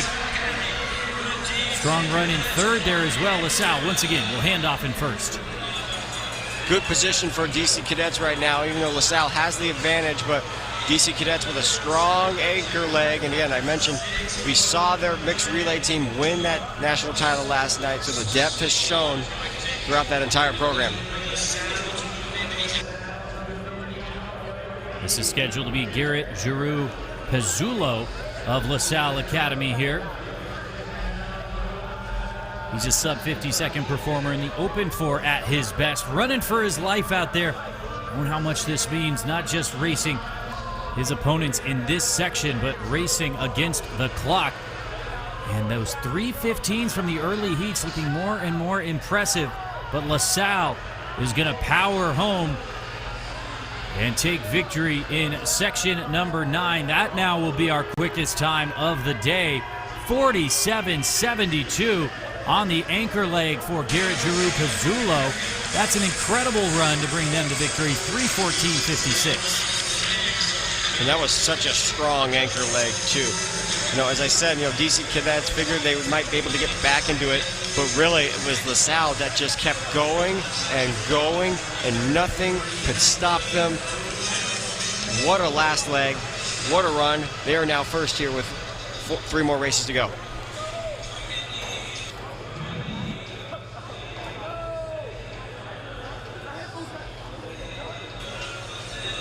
So again, LaSalle, even from the start, they were the team to really, chase down. And this was a wire-to-wire type of run here, Trevor. I mean, at no point were they caught by any of the teams right behind them. Maybe the difference between second was maybe 10, 15 meters at the minimum. But at most, we see on your screen right here, 30 meters right towards that finish line.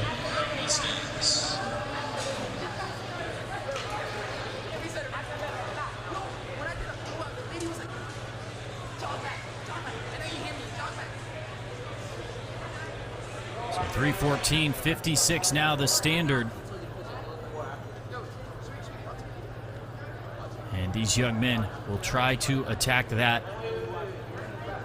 and see if they can get their squad up on the podium. Tornado T and F lines up in lane 1. We have Flashes TC, Blazing Bobcats TC, Cheltenham Striders, Panther TC, Run Brave, West Centennial, and as you see there, McNamara Mustangs. This is their A team now.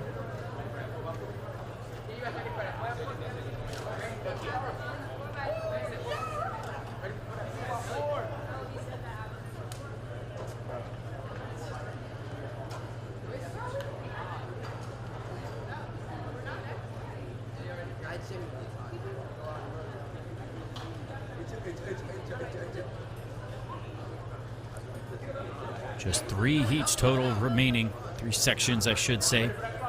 Looking forward to section number 12 with Bullish, our national leaders, national record holders, and the defending champions from indoors as well.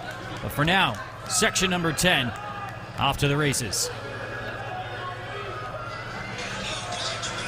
Now, top time 3:14.56, and I mean, you look at the splits at what LaSalle had. I mean, 47, 49, average right about 48 seconds for their first 2 guys. That's a really complete team here. So let's see if we got another team that has that kind of balance as well.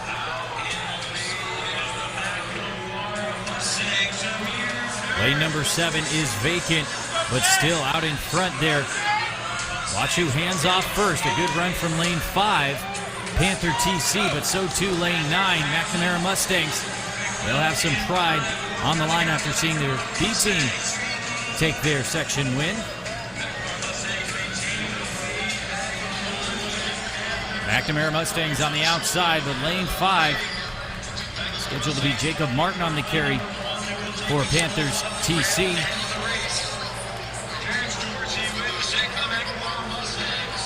Terrence Dorsey for the McNamara Mustangs.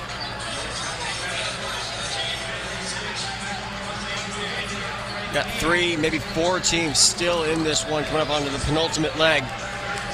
But nice push here from McNamara Mustangs for their third leg now to take over. This is scheduled to be Messiah McKinley holding the charge for the McNamara Mustangs, but they are not out of the woods yet.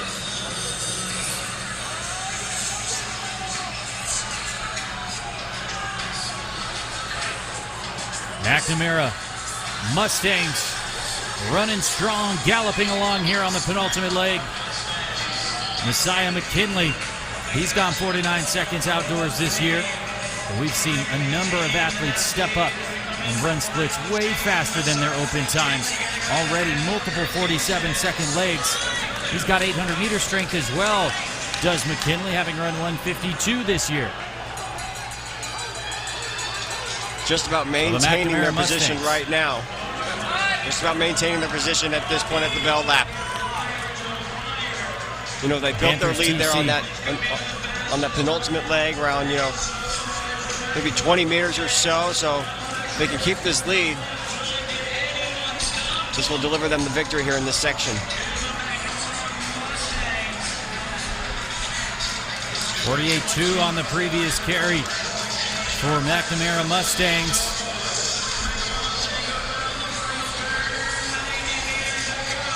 And the gap is closing ever so slightly. Panther TC with Kamarli Hibbert on the final carry. I think he's just going to run out of real estate, though. And now a late surge from Kingston Canu.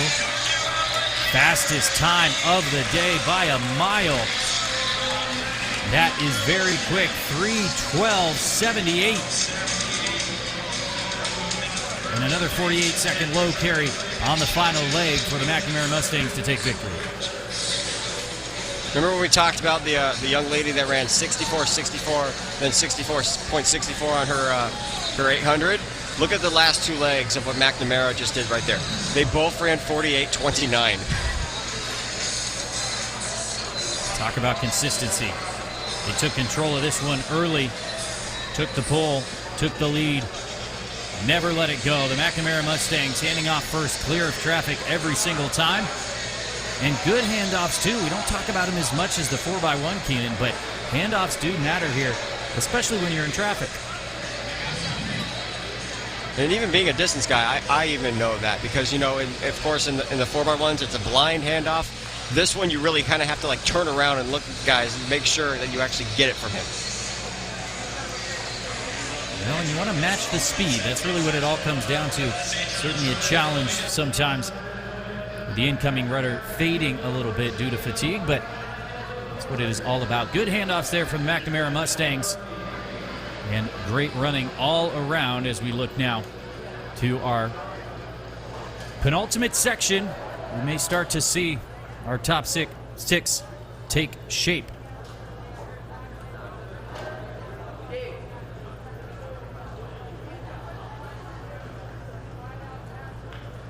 See the lineup there. St. John Striders, Bloomingdale Track, Hackensack TNF, Motor City Track, Black Diamond, Wizard TC, Alexander Cougars, and the Harbor Elite. Got some fun track club names here, Keenan. I like it.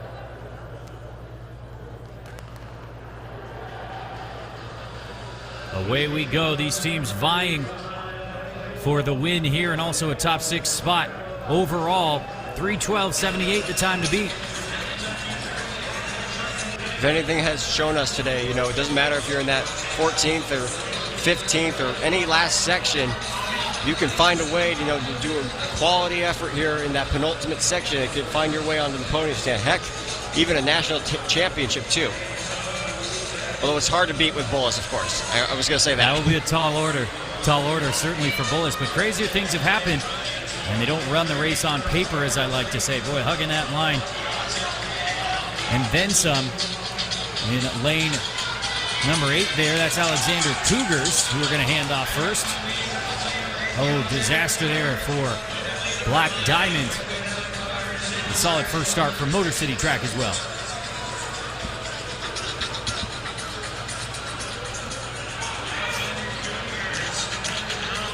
Motor City Track Club is one of those teams that I think could get on the podium stand just based off, you know, the tradition and history that they've had at New Balance Nationals, and they're running a really good second leg here and being aggressive on that curve.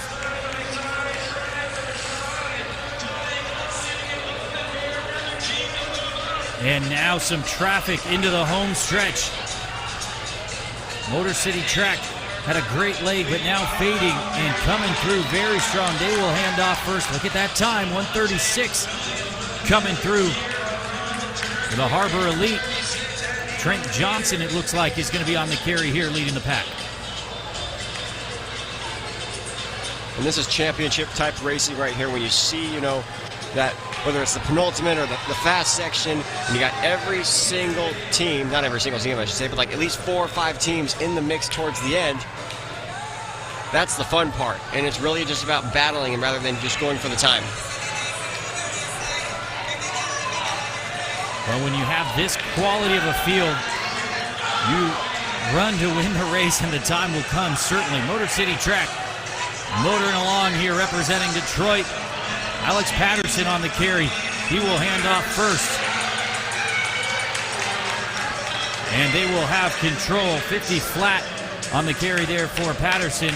This is set to be Rondre Ostian, but the Harbor Elite right there, Wizard TC, even the Alexander Cougars maybe with an outside shot. We go single file here for the final time on the backstretch, and good chance, I think that's right there. That's Hankensack now move up into the 4th position, but Motor City starting to pull away here on the curve, but not too far behind there in 2nd. That's Wizard TC making a move, pulling some magic out of their hat. Wizard TC challenging the Motor City and trying to hold them off. Too close to call for me. That may take a second. It is Motor City Track. They found just enough to hold off the Wizard Track Club. 3:13.27 to 3:13.28 for our 2nd and 3rd fastest times of the day. Well, look at the splits from both those. Well, not even that. Look at what 4th place just had there for their last split. 45.93 by Jamar Robinson for Hackensack, but really Motor City Wizard battled towards the end of that race, and you figured Motor City had that one with about 200 meters to go, and all of a sudden Wizard Track Club shows up out of nowhere in that home straightaway and makes it a race. So again, lots of exchanges here, lots of movement around athletes. So Motor City takes that lead here on the penultimate leg and then hands off and has that lead in the final exchange, but right here pushed by Wizard, then Motor City, and then it's Motor City across the line first. And speaking of depth, wow, look at the depth of McNamara. They had 3 teams competing in this 4x4 championship section. Well, you want to talk depth. We'll talk about Bullis here shortly. And we will introduce the field now for our Boys Championship 4x4 12th and final section. Will be highlighted, of course, by Bullis, but a fine field altogether. We'll start off with Harriman. They've been having a good weekend. 3 of these athletes, in fact, were on the winning DMR team this morning that ran number 5 all time. They will be a force in lane number 2. Next up, the Lexington Minutemen. Lex on their chest, having a little fun there out of Ohio. The team of Dontrell Hughes, Will Perkins, Bristol, Hess, and Latrell Hughes. This is IMG Elite. You can see their names on the board there. IMG Academy out of Bradenton, Florida. Vandalia Butler out of Ohio. 12th in the 4x2 with this same team. Coming up to the 4x4 now, but this is the highlight. Bullis, the national record on this track, 3:06 earlier this year, defending champions from a year ago. They set the national record indoors in the 4x4 at these nationals as well, anchored, of course, by Olympic gold medalist Quincy Wilson. Outside of them will be North Track, New Jersey. They were 4th a year ago with 3 returning from that team. How about Archbishop Carroll? They know a thing or two about relays. They set the 4x2 national record indoors and won that event here with Al Amin and Frone, both on that team. Two of those athletes coming up to the 4x4 as well. This is going to be a fun one. And it's a fun one because you wonder, can Bullis improve upon what they ran here just a couple of months ago in one of the most historic races in Penn Relay's history, with them finishing second, the national record, of course, in 3:06. This quartet, everyone talks about Quincy Wilson, of course, but you got to give credit to Cameron Homer, Colin Abrams, Alexander Lambert. I mean, this is a special group of boys, and it's not just Quincy. It's this entire group that makes this team. Cameron Homer, Colin Abrams, such a good 800 runner as well. Quincy Wilson, I mentioned, a legend in his own time, let's put it that way. Still just a junior there for Bullis. And I like to think, he's run so many races nationally, so many big-time events, and he's risen to the occasion. He has had his share of challenges as well, but seems to have a great head on his shoulders, and coached well by Coach Joe Lee there at the Bullis program. Incredible things they've been able to do over the last few years. I love the post that Quincy Wilson had, Keenan, where he's holding his Olympic gold medal, and he says, well, I got to go to math class still, it doesn't matter. They wait for no one. Well, if anybody has done the math on what they did in that 3:06 here at the Penn Relays, the average probably about 45.7, 45.8 for their 400s. Let alone, if you have multiple guys that have ran like 46, because if you run 45s, that's 3 minutes flat. If I'm doing my math correctly, I know you're shaking your head at me right now, but again, you have guys running around, let alone in the 46s for your team, like that's really good, but guys running 45s, it's another level. And that's something that Quincy Wilson is capable of, as we've already seen this weekend. Well, it also helps too when you run 43 seconds for your anchor leg.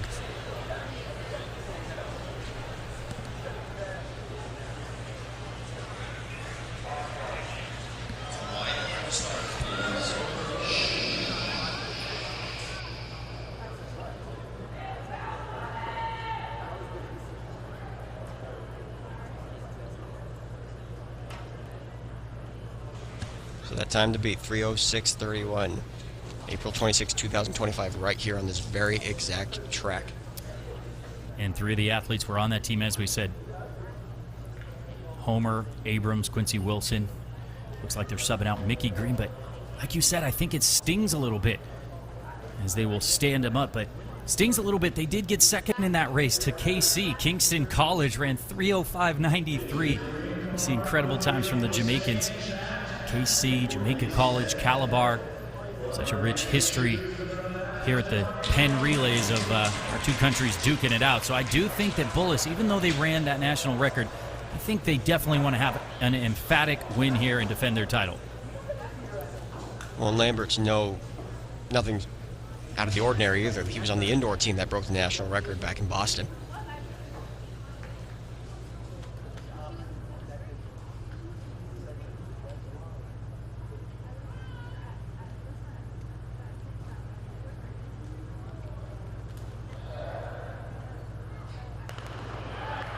Away we go, all eyes on Bullis here as they took down that vaunted record from Hawthorne all the way back in 1985. But 3:06.31 is what they ran. They will have to really be moving. Some of these other teams will try to challenge as well. A good start on the outside for Archbishop Carroll. That's Lambert on the first leg for Bullis, but as you said, Archbishop Carroll, led by Keenan Davis here, who's had a busy week himself, is working his way up here out in lane 9. IMG Elite's also having a phenomenal first leg, too, from Dylan Woodruff. Lest we forget, this is about the national title. 3:12.78 is the time to beat. We certainly expect something quicker than that. Can we see a sub-3:10 clocking? That's what it took to win 3:09 a year ago. But Archbishop Carroll out in front now as Cameron Homer has the stick for Bullis. The sophomore just right on the heels of IMG Elite for Bullis.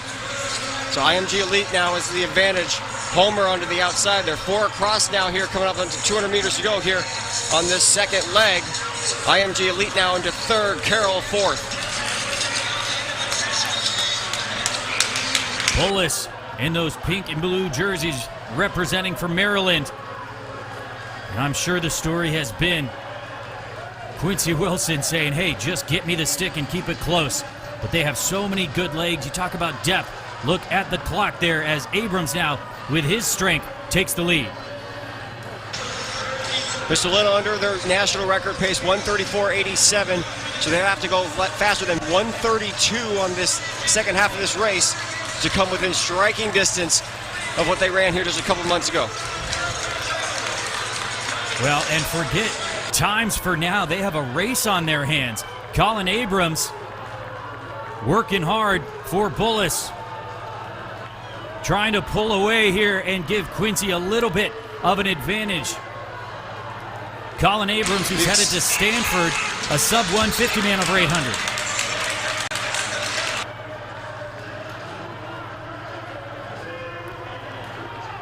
And now our 400-meter open champion, Quincy Wilson, the legend, the Olympic gold medalist out in front. And you have to think that nobody can run down Quincy Wilson of Bullis. Don't count it out too much. IMG Elite and looks like North Track are working really hard here on the backstretch. Even Carroll. There are 6 teams in this one still, Trevor. Quincy Wilson, of course, all alone by himself. This is where he starts to turn it up here and deliver Bullis another national title. Quincy Wilson into the home stretch. The battle for the minor places here is still important. Fighting for a podium spot to be All-American. But could it go any other way? Quincy Wilson with a different team. They swap somebody out and they still run 3:08.27. An incredible time here for Bullis.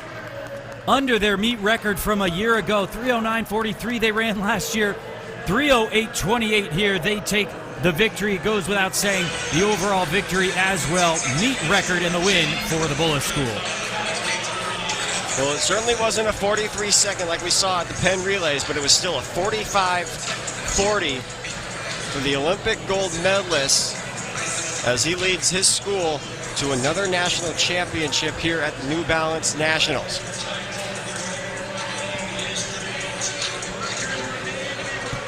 Quincy Wilson might need to rent out a room for all of his accolades and awards by the time it's all over here in high school. Still just a junior. It seems incredible to say, but depth is king at Bullis. They swap out Mickey Green for Lambert. As you can see there, Lambert on the left. He did his job. Everybody getting it done. 45.4 on the anchor carry for Quincy Wilson. And to me, I thought Colin Abrams had the hardest job today, especially coming off of that 800 he ran earlier, and then, you know, to come back running this 400 in this high-intensity situations. You see Homer hands off to Abrams. He held his position. It was really close with IMG and North Track, but once you hand off to your guy in Quincy Wilson, you have to have the confidence in the world that you've got to believe that he's going to take care of business. And he did, right towards that line, 45.40 on that anchor leg, and delivers, like I said, another national title to Bullis. And keep in mind, they were second in the 4x2 earlier this weekend. Is get encouragement there from Coach Joe Lee, but second in that 4x2, you have to think that the Bullis School really wanted to put the cherry on top, or put an exclamation point on it, if you will.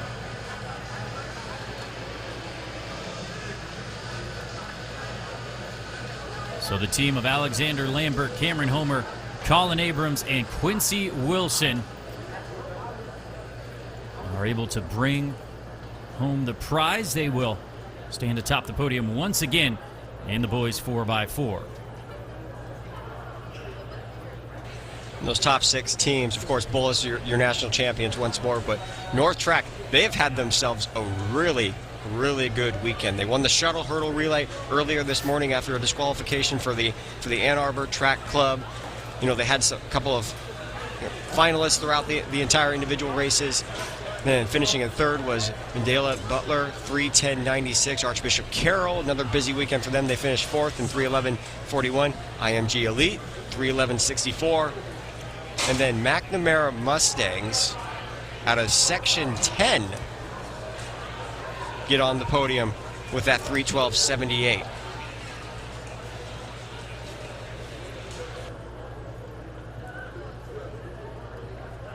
We close out the boys' championships with those 4x4s and move to our final event here on the track. For the girls, you see the lineup there. Duxbury TC, Unity, Patriot TC, DC Cadets, Fairport TC, Greenwich TC. And we'll kick it downstairs while we have a second to hear from our winning 4x4 team, the Bullis School. Ladies and gentlemen, with Bullis, it is Candace Bryce. All right. Never cease to amaze. We're going to kick it off with the first leg. What was the expectation going out there? You know, it's my last one, so just ride for my brothers, you know. It's a family at the end of the day. I'm super proud of these guys, so yeah. Because y'all rolled that boy till the wheels fell off. Hey, that second leg is something different. You got to run back there, you got to watch that rail, you got to cut in. There's a lot of intelligence that goes on. What was you thinking? This is not my first time running a 4x4 at a big meet like this, so you know, my mental game is up there. So when I just get on the track, it comes easy. So. All right, it got a little bit dicey back there. Third leg, you look like you sweating a little bit. You might have hit your Naruto back there as well. What was your thoughts going on grabbing that stick on the third leg? Just like Alex said, the motto was giving it everything. I mean, this is me and his last race, so I mean, we just wanted to give it all we had and just do it for Cam and Quincy. Who's Quincy? Oh, hey, what's up, Sir Quincy? You get that stick, you never disappoint, but you always give us something special. You always give us something different. Everybody gets on their feet for the 4x4. Talk about that. I'm running for more than a purpose than a 4x4. I run for these guys. I see them train. We practice together. We do more things together. So I had to give it everything I got for them.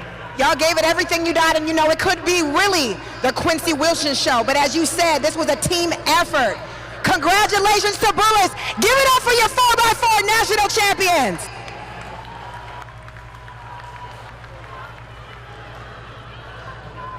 Well, all four of those young men taking care of business, and let's put it in perspective.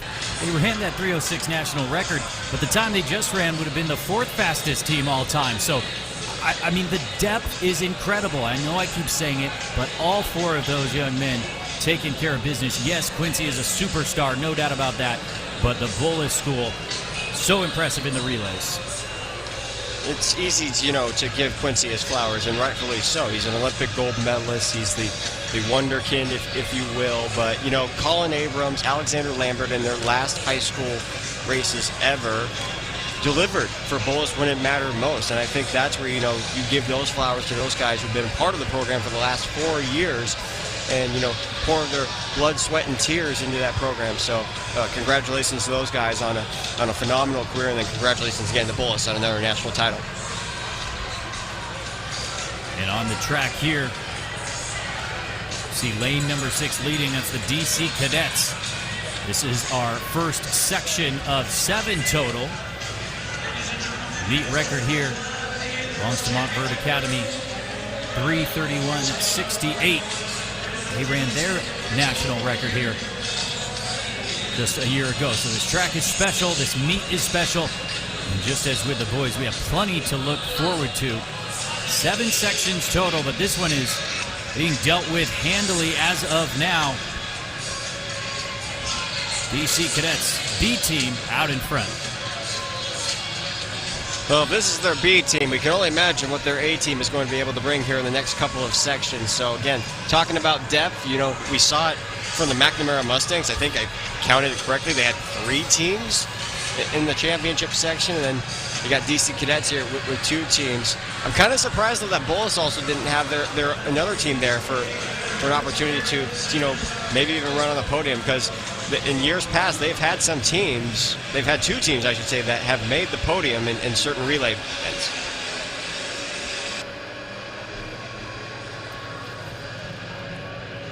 Well, this is where stars are made, not just as individuals but as teams as well. You see DC Cadets kicking things off here, the B team. 3:57.48. Greenwich TC under 4 minutes as well, 3:58.53. But I'm almost speechless, Keenan, when we have the national record holders on the boys' side and on the girls' side in these 4x4s coming up. And so when we talk about the individuals, we talk about the teams, talk about the relays coming together and battling it out. Bullis had to work for that. There were some teams hot on their heels throughout a lot of that race, so it is not a foregone conclusion by any means. Trevor, what's been the word of the weekend we've been mentioning over and over again? Trackflation. These kids are fast.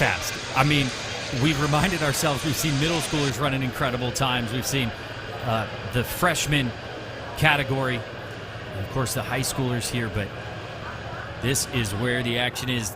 Fourth and final day of these New Balance Outdoor Nationals is delivering and then some.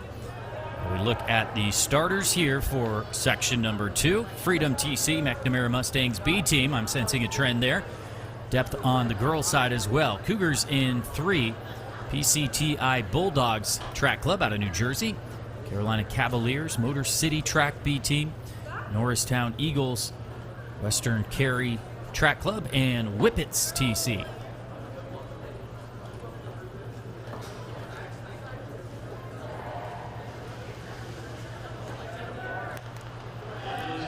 I like the name Whippets as a track club name. That's a fast animal. Away and running here. Remember, only 7 sections, and we saw a podium performance out of section 10 of 12 on the boys' side, so anything can happen here. As we see a pretty even start. That's Motor City Track in the middle of your picture, lane number 6. I actually have the Motor City Track Club sitting right in front of us right now, and they're all on their feet watching to see if what this group of girls can do. And you know, their boys team, their girls team, both teams I should say actually, this weekend in the relays and the individual events really showed out. And you know, this is just the nice way of finishing off a long season, because the season doesn't just start, you know, in March. This season goes back all the way to like November. Heck, for some of these kids, they're starting their training in July of last year. Motor City Track giving it all she had there on the first leg. It is rewarded with the lead. Motor City Track, this is scheduled to be Leah Thomas. Now some moves being made on the inside, and it may be a battle to pole position. As we'll take a look. That is the usual suspects. McNamara Mustangs B team and the Motor City Track B team. Well, you said it earlier, Keenan, but these teams know each other. They see each other at championships. That's part of what's so incredible about this New Balance meet, bringing people together from all across the country to duke it out.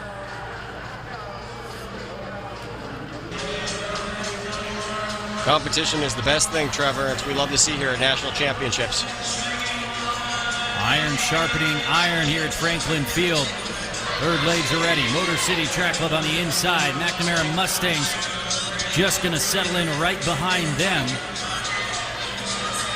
And similar back of the napkin math, if you will, on the girls' side. 4 flat would be 60 seconds apiece. That's a meet record, as we said, 3:31.68 for Montbird Academy. We'll talk more about them as we progress.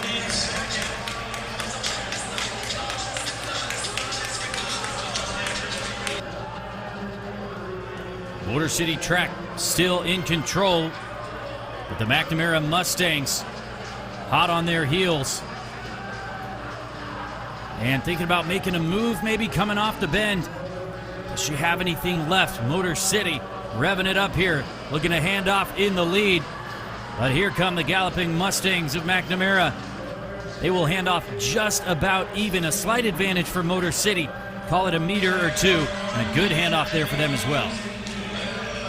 This is the fun part about races, Trevor, when everyone's right there, or at least in this case, two teams in Motor City and McNamara. They're right there pushing each other to their absolute limit. And now McNamara moves out front here for the very first time here with under 300 meters to go.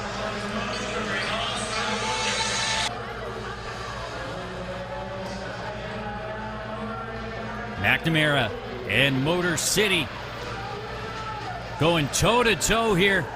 And the Michiganders out in front, but McNamara trying to find a response as they will come around into this home stretch. McNamara Mustangs on the outside, Motor City Track Club trying to hold on the inside. McNamara working hard. Motor City pushing back, but McNamara is going to take this one. 3:54.96 officially for them. Motor City Track right behind, 3:55.17. That was a great battle. And that's what you see at these national meets. And the best of the best. That's why they're matched up in these sections, and I like that they have multiple sections, instead of these preliminary rounds, because you get to see how even these teams are, whether having to race in your state, your local state meets, and it's really just you against the clock. Not at these meets. It's you against the best from Michigan. It's the best from Ohio, the best from Iowa, Pennsylvania. Anywhere pretty much in the 50 states. Heck, even Canada, because they've made their presence down here as well. Part of the cool thing of seeing those B teams, maybe some of the younger athletes then sticking around to watch the A team in the quicker heats and really prepping for their role later on in their careers, as you just get the chance to get out there and run on this incredible track at the national championships as we look now to Section 3. There's the lineup: Saginaw TC, Mounties TC, Tiger Elite DC, IMG Elite. Their B team goes in lane 4. Another great program that's so deep. They're scheduled to be anchored by Yulia Masluskaya, who won the heptathlon earlier this weekend in new personal best. Salon TC, Ridley TC, Scarsdale TC, Coachville TC. That is your lineup.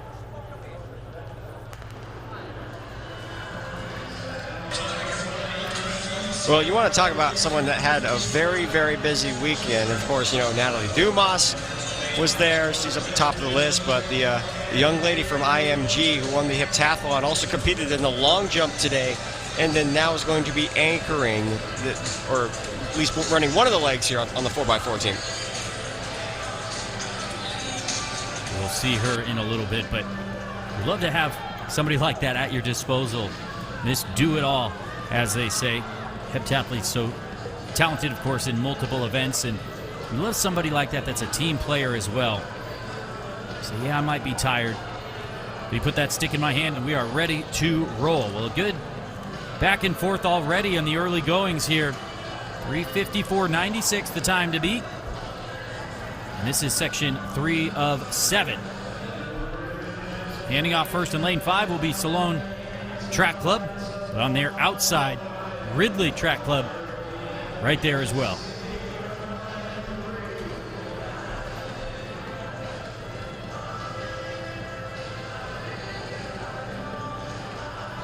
And now at the break, starting to establish the pecking order. A little bit of a surge. Still 3-4 teams there within striking distance.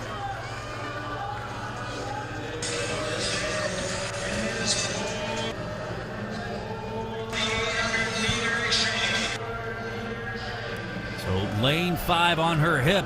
Salone TC being challenged now, but looking to hand off first. Salone Track Club will hand off just about even. Very, very good leg. Good handoffs there as well. I'd like to see that movement with coaching, as Coatesville Track Club had a great leg to move up and run just about even with Salone. Now into the lead, in fact. That might have been the closest handoff between two teams we've seen all day, because when I say closest, I mean they were right next to each other too when they both got those batons. Step for step in the final meters of that previous leg, but now Coatesville TC. Well, here comes Salone TC in the blue, trying to go around and turning back that challenger, at least making her go wide, is Coatesville in the black on the inside. Coatesville fading just a bit now. Salone TC will have the advantage coming into the home stretch, as they will hand off for the final time.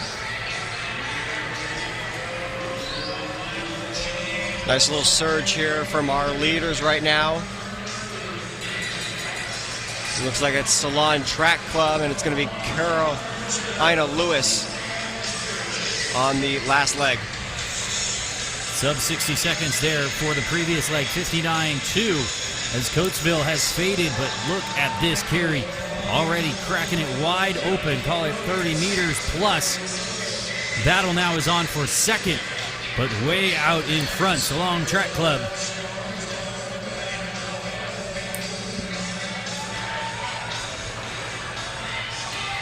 .200 meters remaining here in our third section of 7, as the heat is turned up more and more. We've said it once, we've said it twice, we'll keep saying it. You can run fast out of any section. Look at this final leg. Coming up strong. We thought it may have been an insurmountable lead for Salon Track Club. Did they do enough early? And Salon Track Club is going to fade to second. What a leg from Ridley Track Club. Maya Bantrant, I believe, on that final carry. 55.94 for her. Brings her team all the way back to victory. I mean, she could have easily given up with about 200 meters to go and, let Lewis just get away. But, when you make that turn into the final straightaway, it's the term slingshot, of course. It really does catapult you to that finish line and brings all that momentum from when you make that final turn on the final curve. It was Onyewuchi, in fact, so credit where it is due for that 55.9 leg. As I said, we do our best with the information we're provided and correct it where we can, but very good final leg. They slide into that third spot, 3:57.16, as we have 10 teams already under 4 minutes, and the leader still, the McNamara Mustangs B team, out of section number 2, 3:54.96. I do want to acknowledge the fact, as you kind of talking about statistics and us trying to keep up with everything, I want to give a shout out to Kate Van Buskirk and Dave Milner for putting all these notes together for us this weekend, to bring all these facts, bring all these storylines into this meet. I mean, you and I, of course, we've done our research too, but what they've been able to provide for us at this meet at New Balance Nationals Outdoor has just been awesome to work with. So really appreciate, their efforts. And of course, it's been fun to have them on the call as well with, Serenity Douglas too. And it's just been a fun overall weekend.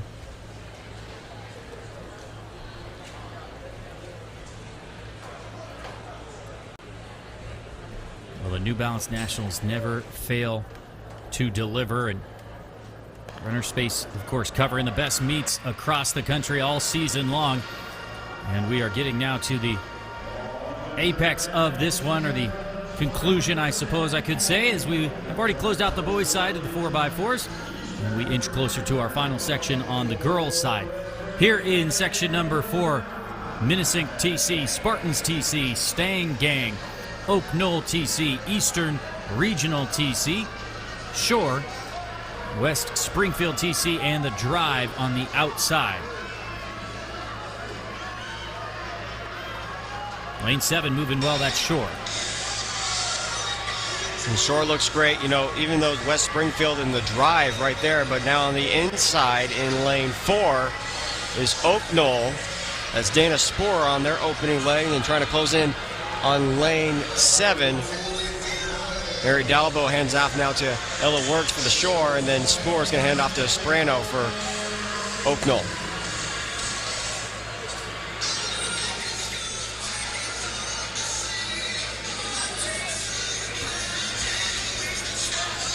Now on the inside will be our team out of lane number 2, Spartans TC, coming up. Temi Tope Adeoye scheduled to be on the carry here. And it may be a Baywan instead, correction. But strong team from the Spartans Track Club. They're opening up a lead as the battle ensuing now for second.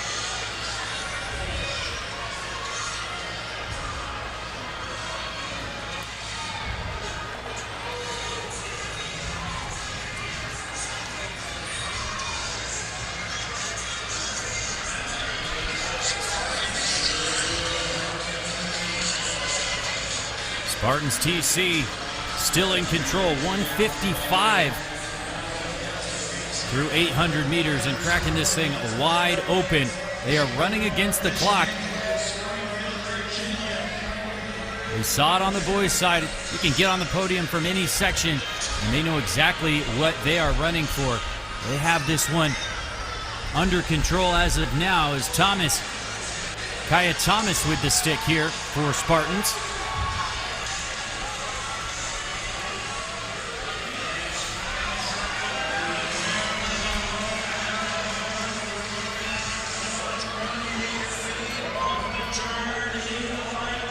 Well, a Spartans Track Club fading a little bit here now, but it shouldn't matter. They will come through and hand off well in the lead. 2:54 with 400 meters remaining. They've built themselves a pretty comfortable lead there. 58-64 for Thomas. That sets up what we think now is going to be a Begwam here on the anchor leg. I believe if Bewam went earlier, we'll get a shot here. Nope, this is Deye. It is Temitope Adoye cruising out in front, but Shore had a good leg previously as well.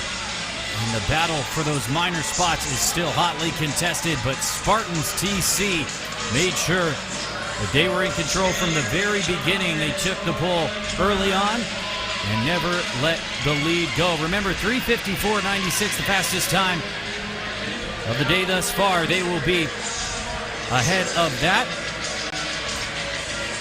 and become our new leaders. 3:52.08 for the Spartans Track Club.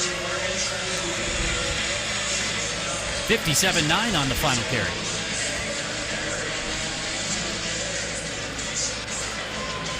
Averages out pretty close, about 58 seconds for this entire team, which, you know, if you look at their last two legs, 57.97, 58.64, and then, of course, they open up in their first two legs combined, 155.49, which is, you know, both right around, you know, 57, 58-ish.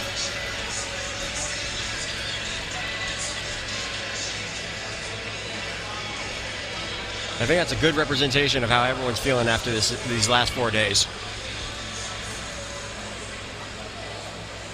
Confirmation there of the results. Spartans Track Club leads 3 under 4 minutes with the drive right there at 4 flat. Hey, if you're going to be right on the money, do it. Competition bringing out the best in everybody here. Our final day and getting down to our final sections. Section 5 of 7 in this Girls 4x4 Championship. You can see there it's Liberty, Red Devil Nation, Potomac Panthers, Rams, TC, Twinsburg, Ramapo TC, St. John's Striders, Cranford TC, and Bloomfield TC in lane 9. Full field here in section number 5 with 3:52.08. Fastest time of the day.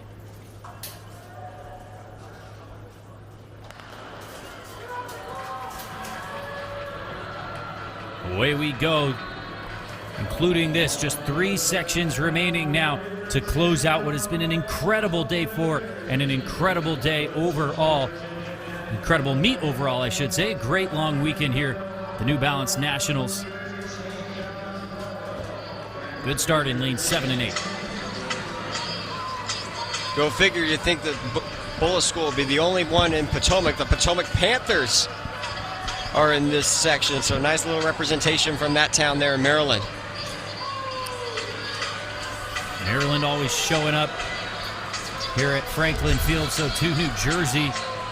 There's school pride, there's track club pride, personal pride, and even state pride on the line here. As St. John's Striders are going to hand off first in the black and red.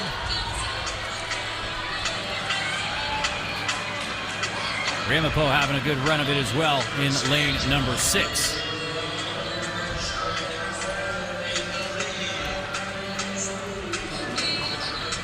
The St. John Striders out in front. They just saw Spartans TC take it wire to wire. They would love to do the same thing here, and they take the break. Ramapo running a really good leg here on their second leg too. And then it looks like Potomac is right there in that third position. Well, the St. John Striders have had the lead, but as you said, Ramapo, and now a big move coming up. I believe that's Potomac making a move. And look at this finish on the second leg. St. John Striders still right there in it, but they will have to give chase.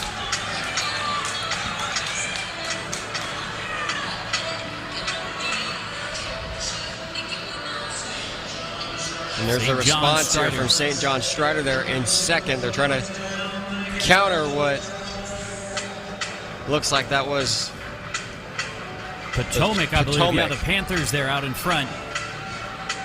Still anybody's race. Ramapo still in contention too, right there in third place. But at this point, St. John Striders just needs to key off of Potomac, and then once they make that turn into the home straightaway for the final exchange, that's where they can, attack towards here on the third leg.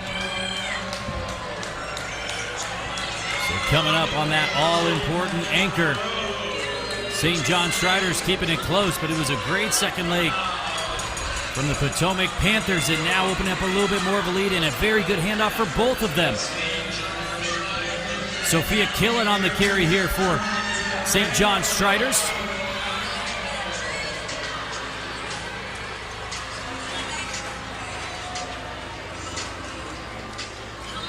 And they are right back into the lead. Sophia Killen on the carry.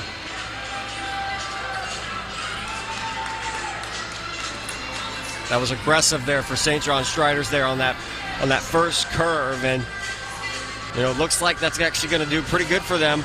Although Potomac not giving up here now as they make that turn for home. Sophia Killen has a 56.01 personal best, so that's the reason for her confidence in that early goings. Now the battle there for second, but keep an eye on the clock, trying to run under 3:52.08. They will be just there or thereabouts, and it is quicker. 3:51.52 as Ramapo TC does come up and steal that second spot, 3:52.91. And they will be our third fastest on the day, but Sophia Killen, she killed that anchor leg, 57.02, 3:51.52 for the St. John Striders. As you make your way through these sections and these heats, the responses you see from different teams is pretty impressive. With the case for St. John Striders, your second right here at the bell lap, and you were super aggressive on the curve over there, which, any coach tells you, be patient. Don't necessarily go for it. Sometimes high school kids don't listen to their coaches, go figure. But, for them to, close that out there and strong finish, that was, 57.02? That was a really good anchor leg from them.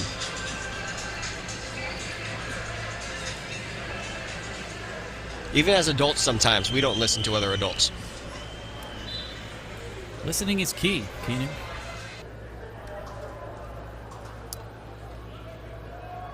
Our penultimate section now. The second to last race of these girls 4x4 championships, and the second to last race overall here at the New Balance Outdoor Nationals. It has not disappointed. You see our starters. Kingsway TC, ONTTF, out of Ohio. Track Life University. Dudley, Border City AC, Dreamville TC, CV Eagles TC, Grove TC, and Ponax Panthers.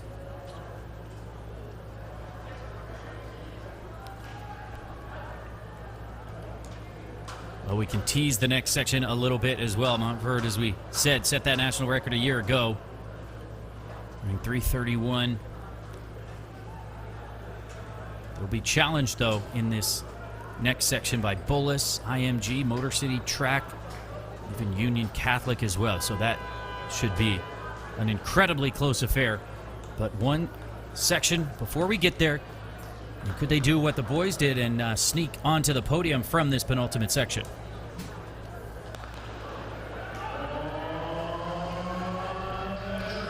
Away we go. Second time of asking here. The championship girls 4x4, section 6.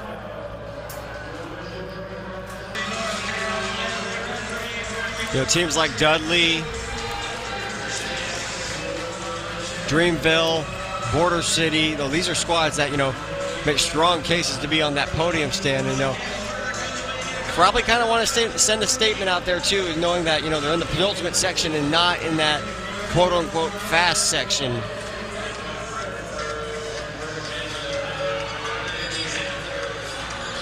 But they know what we know, Keenan, which is you can run fast in any section, track and field, as long as you have a lane. You can deliver. This is the Pontiac Panthers on the near side here. They look to hand off first. ONTTF. Correction, in lane 3, it's Track Life University, who's right there with them as well, and they will challenge for the pole position on the inside.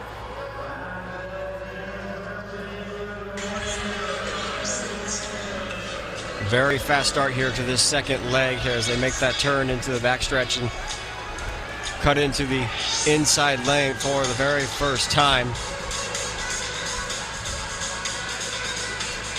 Cut in or cut out, as we have this unique track here at Franklin Field. Always a sight to behold. I don't know of anywhere else where you're going to see that. Track Life University fading a bit now. We saw the Pontiac Panthers have a good first leg, trying to battle it back now in this home stretch.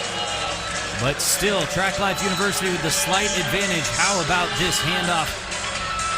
And it was a good handoff. Just giving up that advantage a little bit was Track Life there in the final meters. But now we've got a 3-team battle. And again, just like that second leg, we see the third leg from one of the teams. We're trying to get an idea of who these teams are. We know for sure Track Life. Just kind of waiting for the times to come in here after the second leg.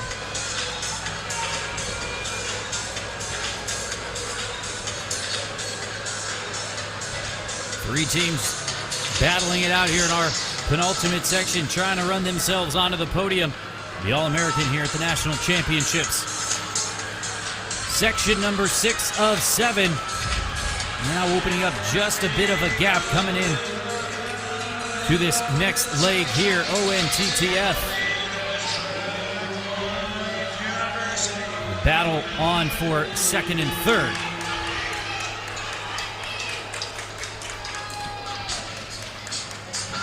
Track Life, ONTTF, they're in that second position, along with Grove, that was, challenging them in that third position. Looks like they've fallen back into fourth now.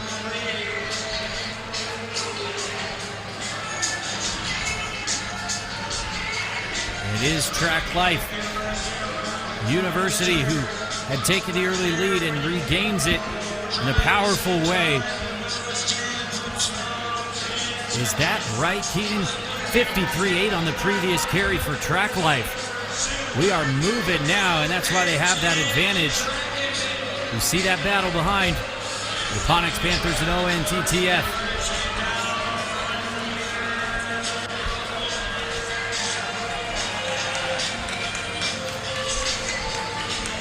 But in the final stretches, Track Life University takes victory 351-18. And that is now our fastest time on the day. St. John Striders 351.52 still sits in second. But Track Life University with a great run. 57.4 on the final carry. Question is, will it hold, though, for the top 6 here after this last and final section and actually the last race of this fantastic 2025 New Balance Nationals Outdoor?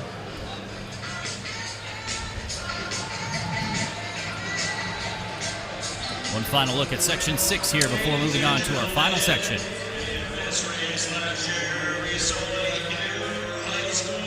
So Track Life, held the advantage. Fell a little off there, but regained that lead here on the final leg. And then close strong here, as you said, Trevor, 57-46. Well, the time has come for our final race of these championships. We'll introduce the field for our final section. As you see, Track Life confirmation results there. We'll take a look now at our contenders. The Lawrenceville School is going to occupy lane 1. Sophia Swindle coming back from the hurdles, 13:49, ran in the 4s as well. McNamara Mustangs, they've been well represented in these relays. Bishop McNamara High out of Maryland. Boro Kimaras out of New Jersey, 3rd in the 4x1 earlier today, and it's the exact same quartet. Lane 4 will be vacant, which means we'll have in lane 5 WETF Amaraya Arango coming back from the 800, the SMR, and the 4x8, so maybe some tired legs there. Well, Bullis, so good on both the boys and girls side. Sydney Sutton is one to watch. They were second last year in 3:32.29. We'll talk more about them. They're our national leaders as well. Motor City Trek out of Michigan, of course, 5th in this event a year ago. Indoors, they were the SMR national champions. Lane 8, the IMG Elite. They won sprint medley relay earlier these championships. They won the 4x8 as well. 3 of those athletes returning for the 4x4.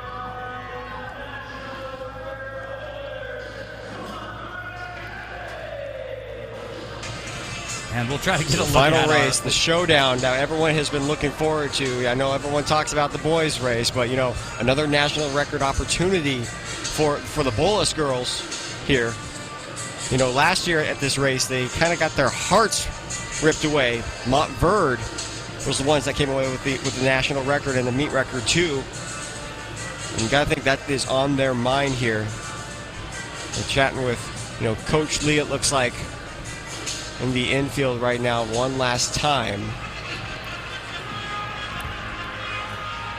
Well, and we missed the intro there, but we do have Montverde out there in lane 9 as well. 2 of those athletes returning from the national record team. Asia Reed and Nakira Hudson. So this one, as with the boys, highly anticipated. Bullis team, the national leaders, having run 3:33.30 at those Penn relays. So a lot of the boys get the attention, deservedly so. And correction, we don't have lane 9, which is why we didn't see them. But Bullis, as you said, it's going to be the ones to watch here. Kennedy Brown coming back from running 53.4. Sydney Sutton coming back from running 56.0 in the 4 hurdles and sub 52 in the flat 400 as well. One headed to Florida is Sydney Sutton, so this is a very good squad for Bullis. In the case of Sydney Sutton, you know, finally she got that gold medal today after, you know, a couple of second place finishes. She anchored that 4x1 team earlier.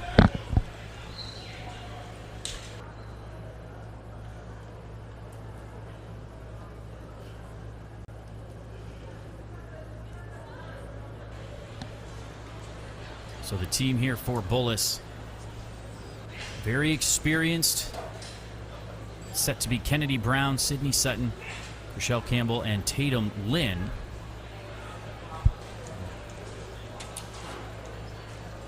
And I see Sydney Sutton waiting, so she is going to be on that second leg, which that tells me, you know, Coach Joe Lee has all the confidence in the world in Tatum Lynn to, you know, finish the job for them here to conclude what's been a very busy weekend here at Franklin Field.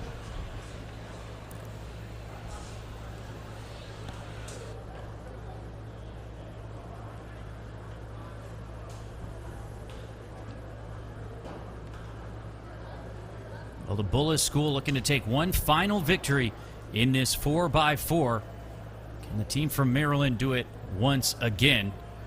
As you said, heartbreak a year ago, finishing second. But if you're going to finish second, make the team ahead of you have to run a national record. Pretty good run as those two really pushed each other all the way. Montverde coming away with that victory. Unfortunately, we won't see the rematch. As you can see, lane 9 vacant, but Bullis is the team to watch here. Hey, we said that on the boys' side as well, and they had some company through a lot of that race. So Sydney Sutton and Tatum Lynn and this team here, so experienced, such high quality, but they're still going to have to work.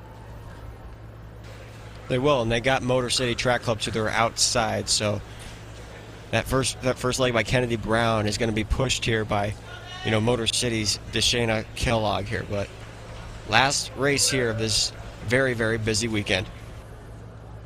3:51.18, our current top mark from Track Life University. We saw one team that didn't come out of the final section on the boys' side make it to that top 6. Could we see that happen here once again? But all eyes are on lane number 6, Bullis, as they will kick things off in this final event, the final race here of these championships. Already off to a very good start up on the shoulder of Motor City Track.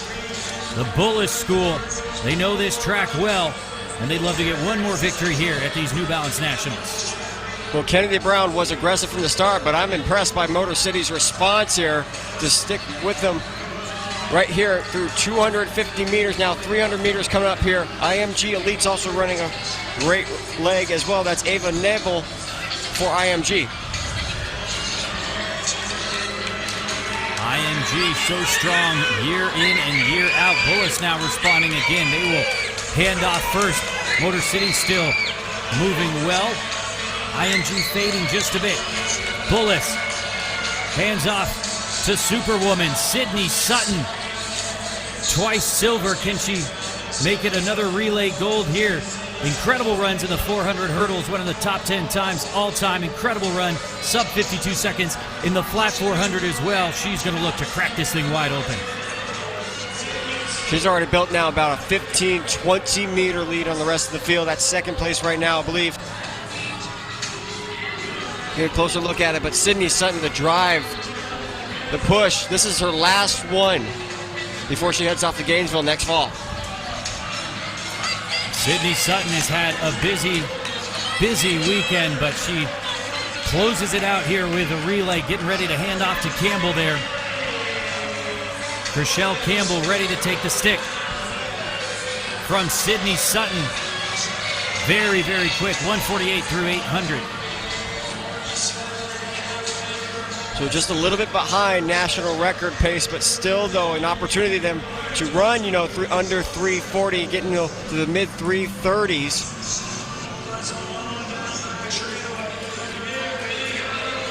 Rochelle Campbell on the carry here for Bullis. She's run 54 seconds this year already. Just a freshman. Can you imagine running on this incredible Bullis squad out here with all eyes on you? And that's the confidence again.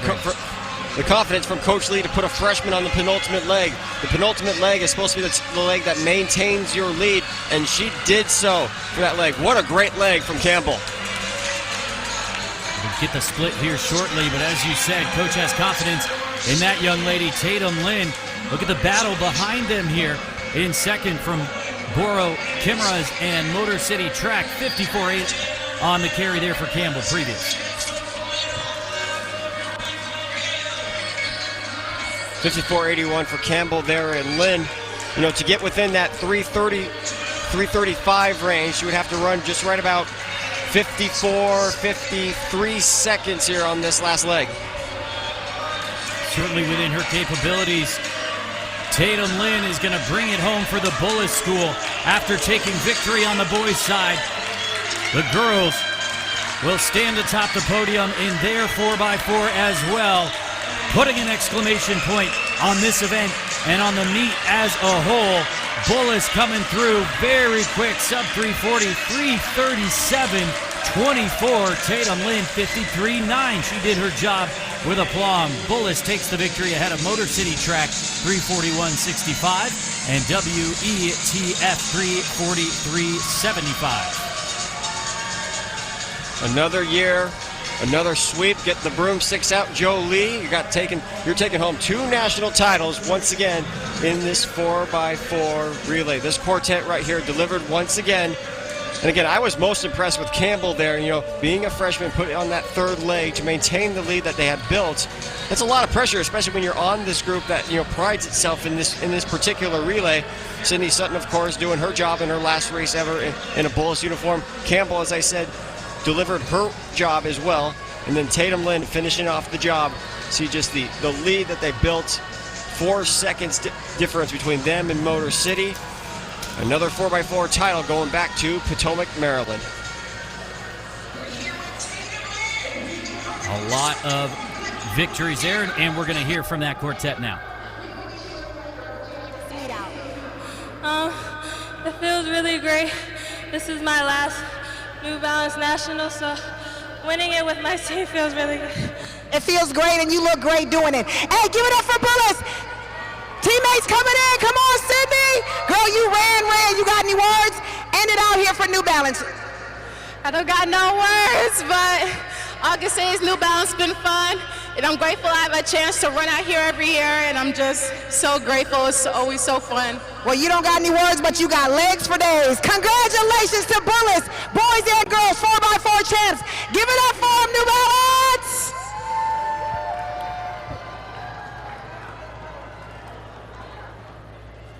Well, what a way to finish off 4 incredible days here in Philadelphia. These New Balance Nationals quickly. Keenan, give me your highlights from all 4 of these championship days. I mean, you definitely have to highlight Natalie Dumas for what she was able to do and pull off that unprecedented triple. Like, that's without a doubt, to me, the best thing that happened this weekend. And of course, we had, a handful of meet records, national records here and there, but you look at the big picture and, a lot of these athletes peaked at the right time of the year, and that's what these national championships are all about. You have these great moments throughout the regular season, even your state championships, but you run at your best when it comes to these national championships. So props to the coaches, props to the athletes for delivering another great meet. What a way to conclude this edition of New Balance Nationals Outdoor. I agree. I think that triple is just completely ridiculous. Some of my favorite races, of course, that 800 today. A couple of our fastest times ever. Emery Ross going all the way to the line with Natalie Dumas. Also in those 400 hurdles, some of the fastest times ever. So it has delivered. Well, from Philadelphia, Pennsylvania, we are going to wrap things up here on Runner Space. We appreciate you hanging out with us for the last few days of high school national championship action.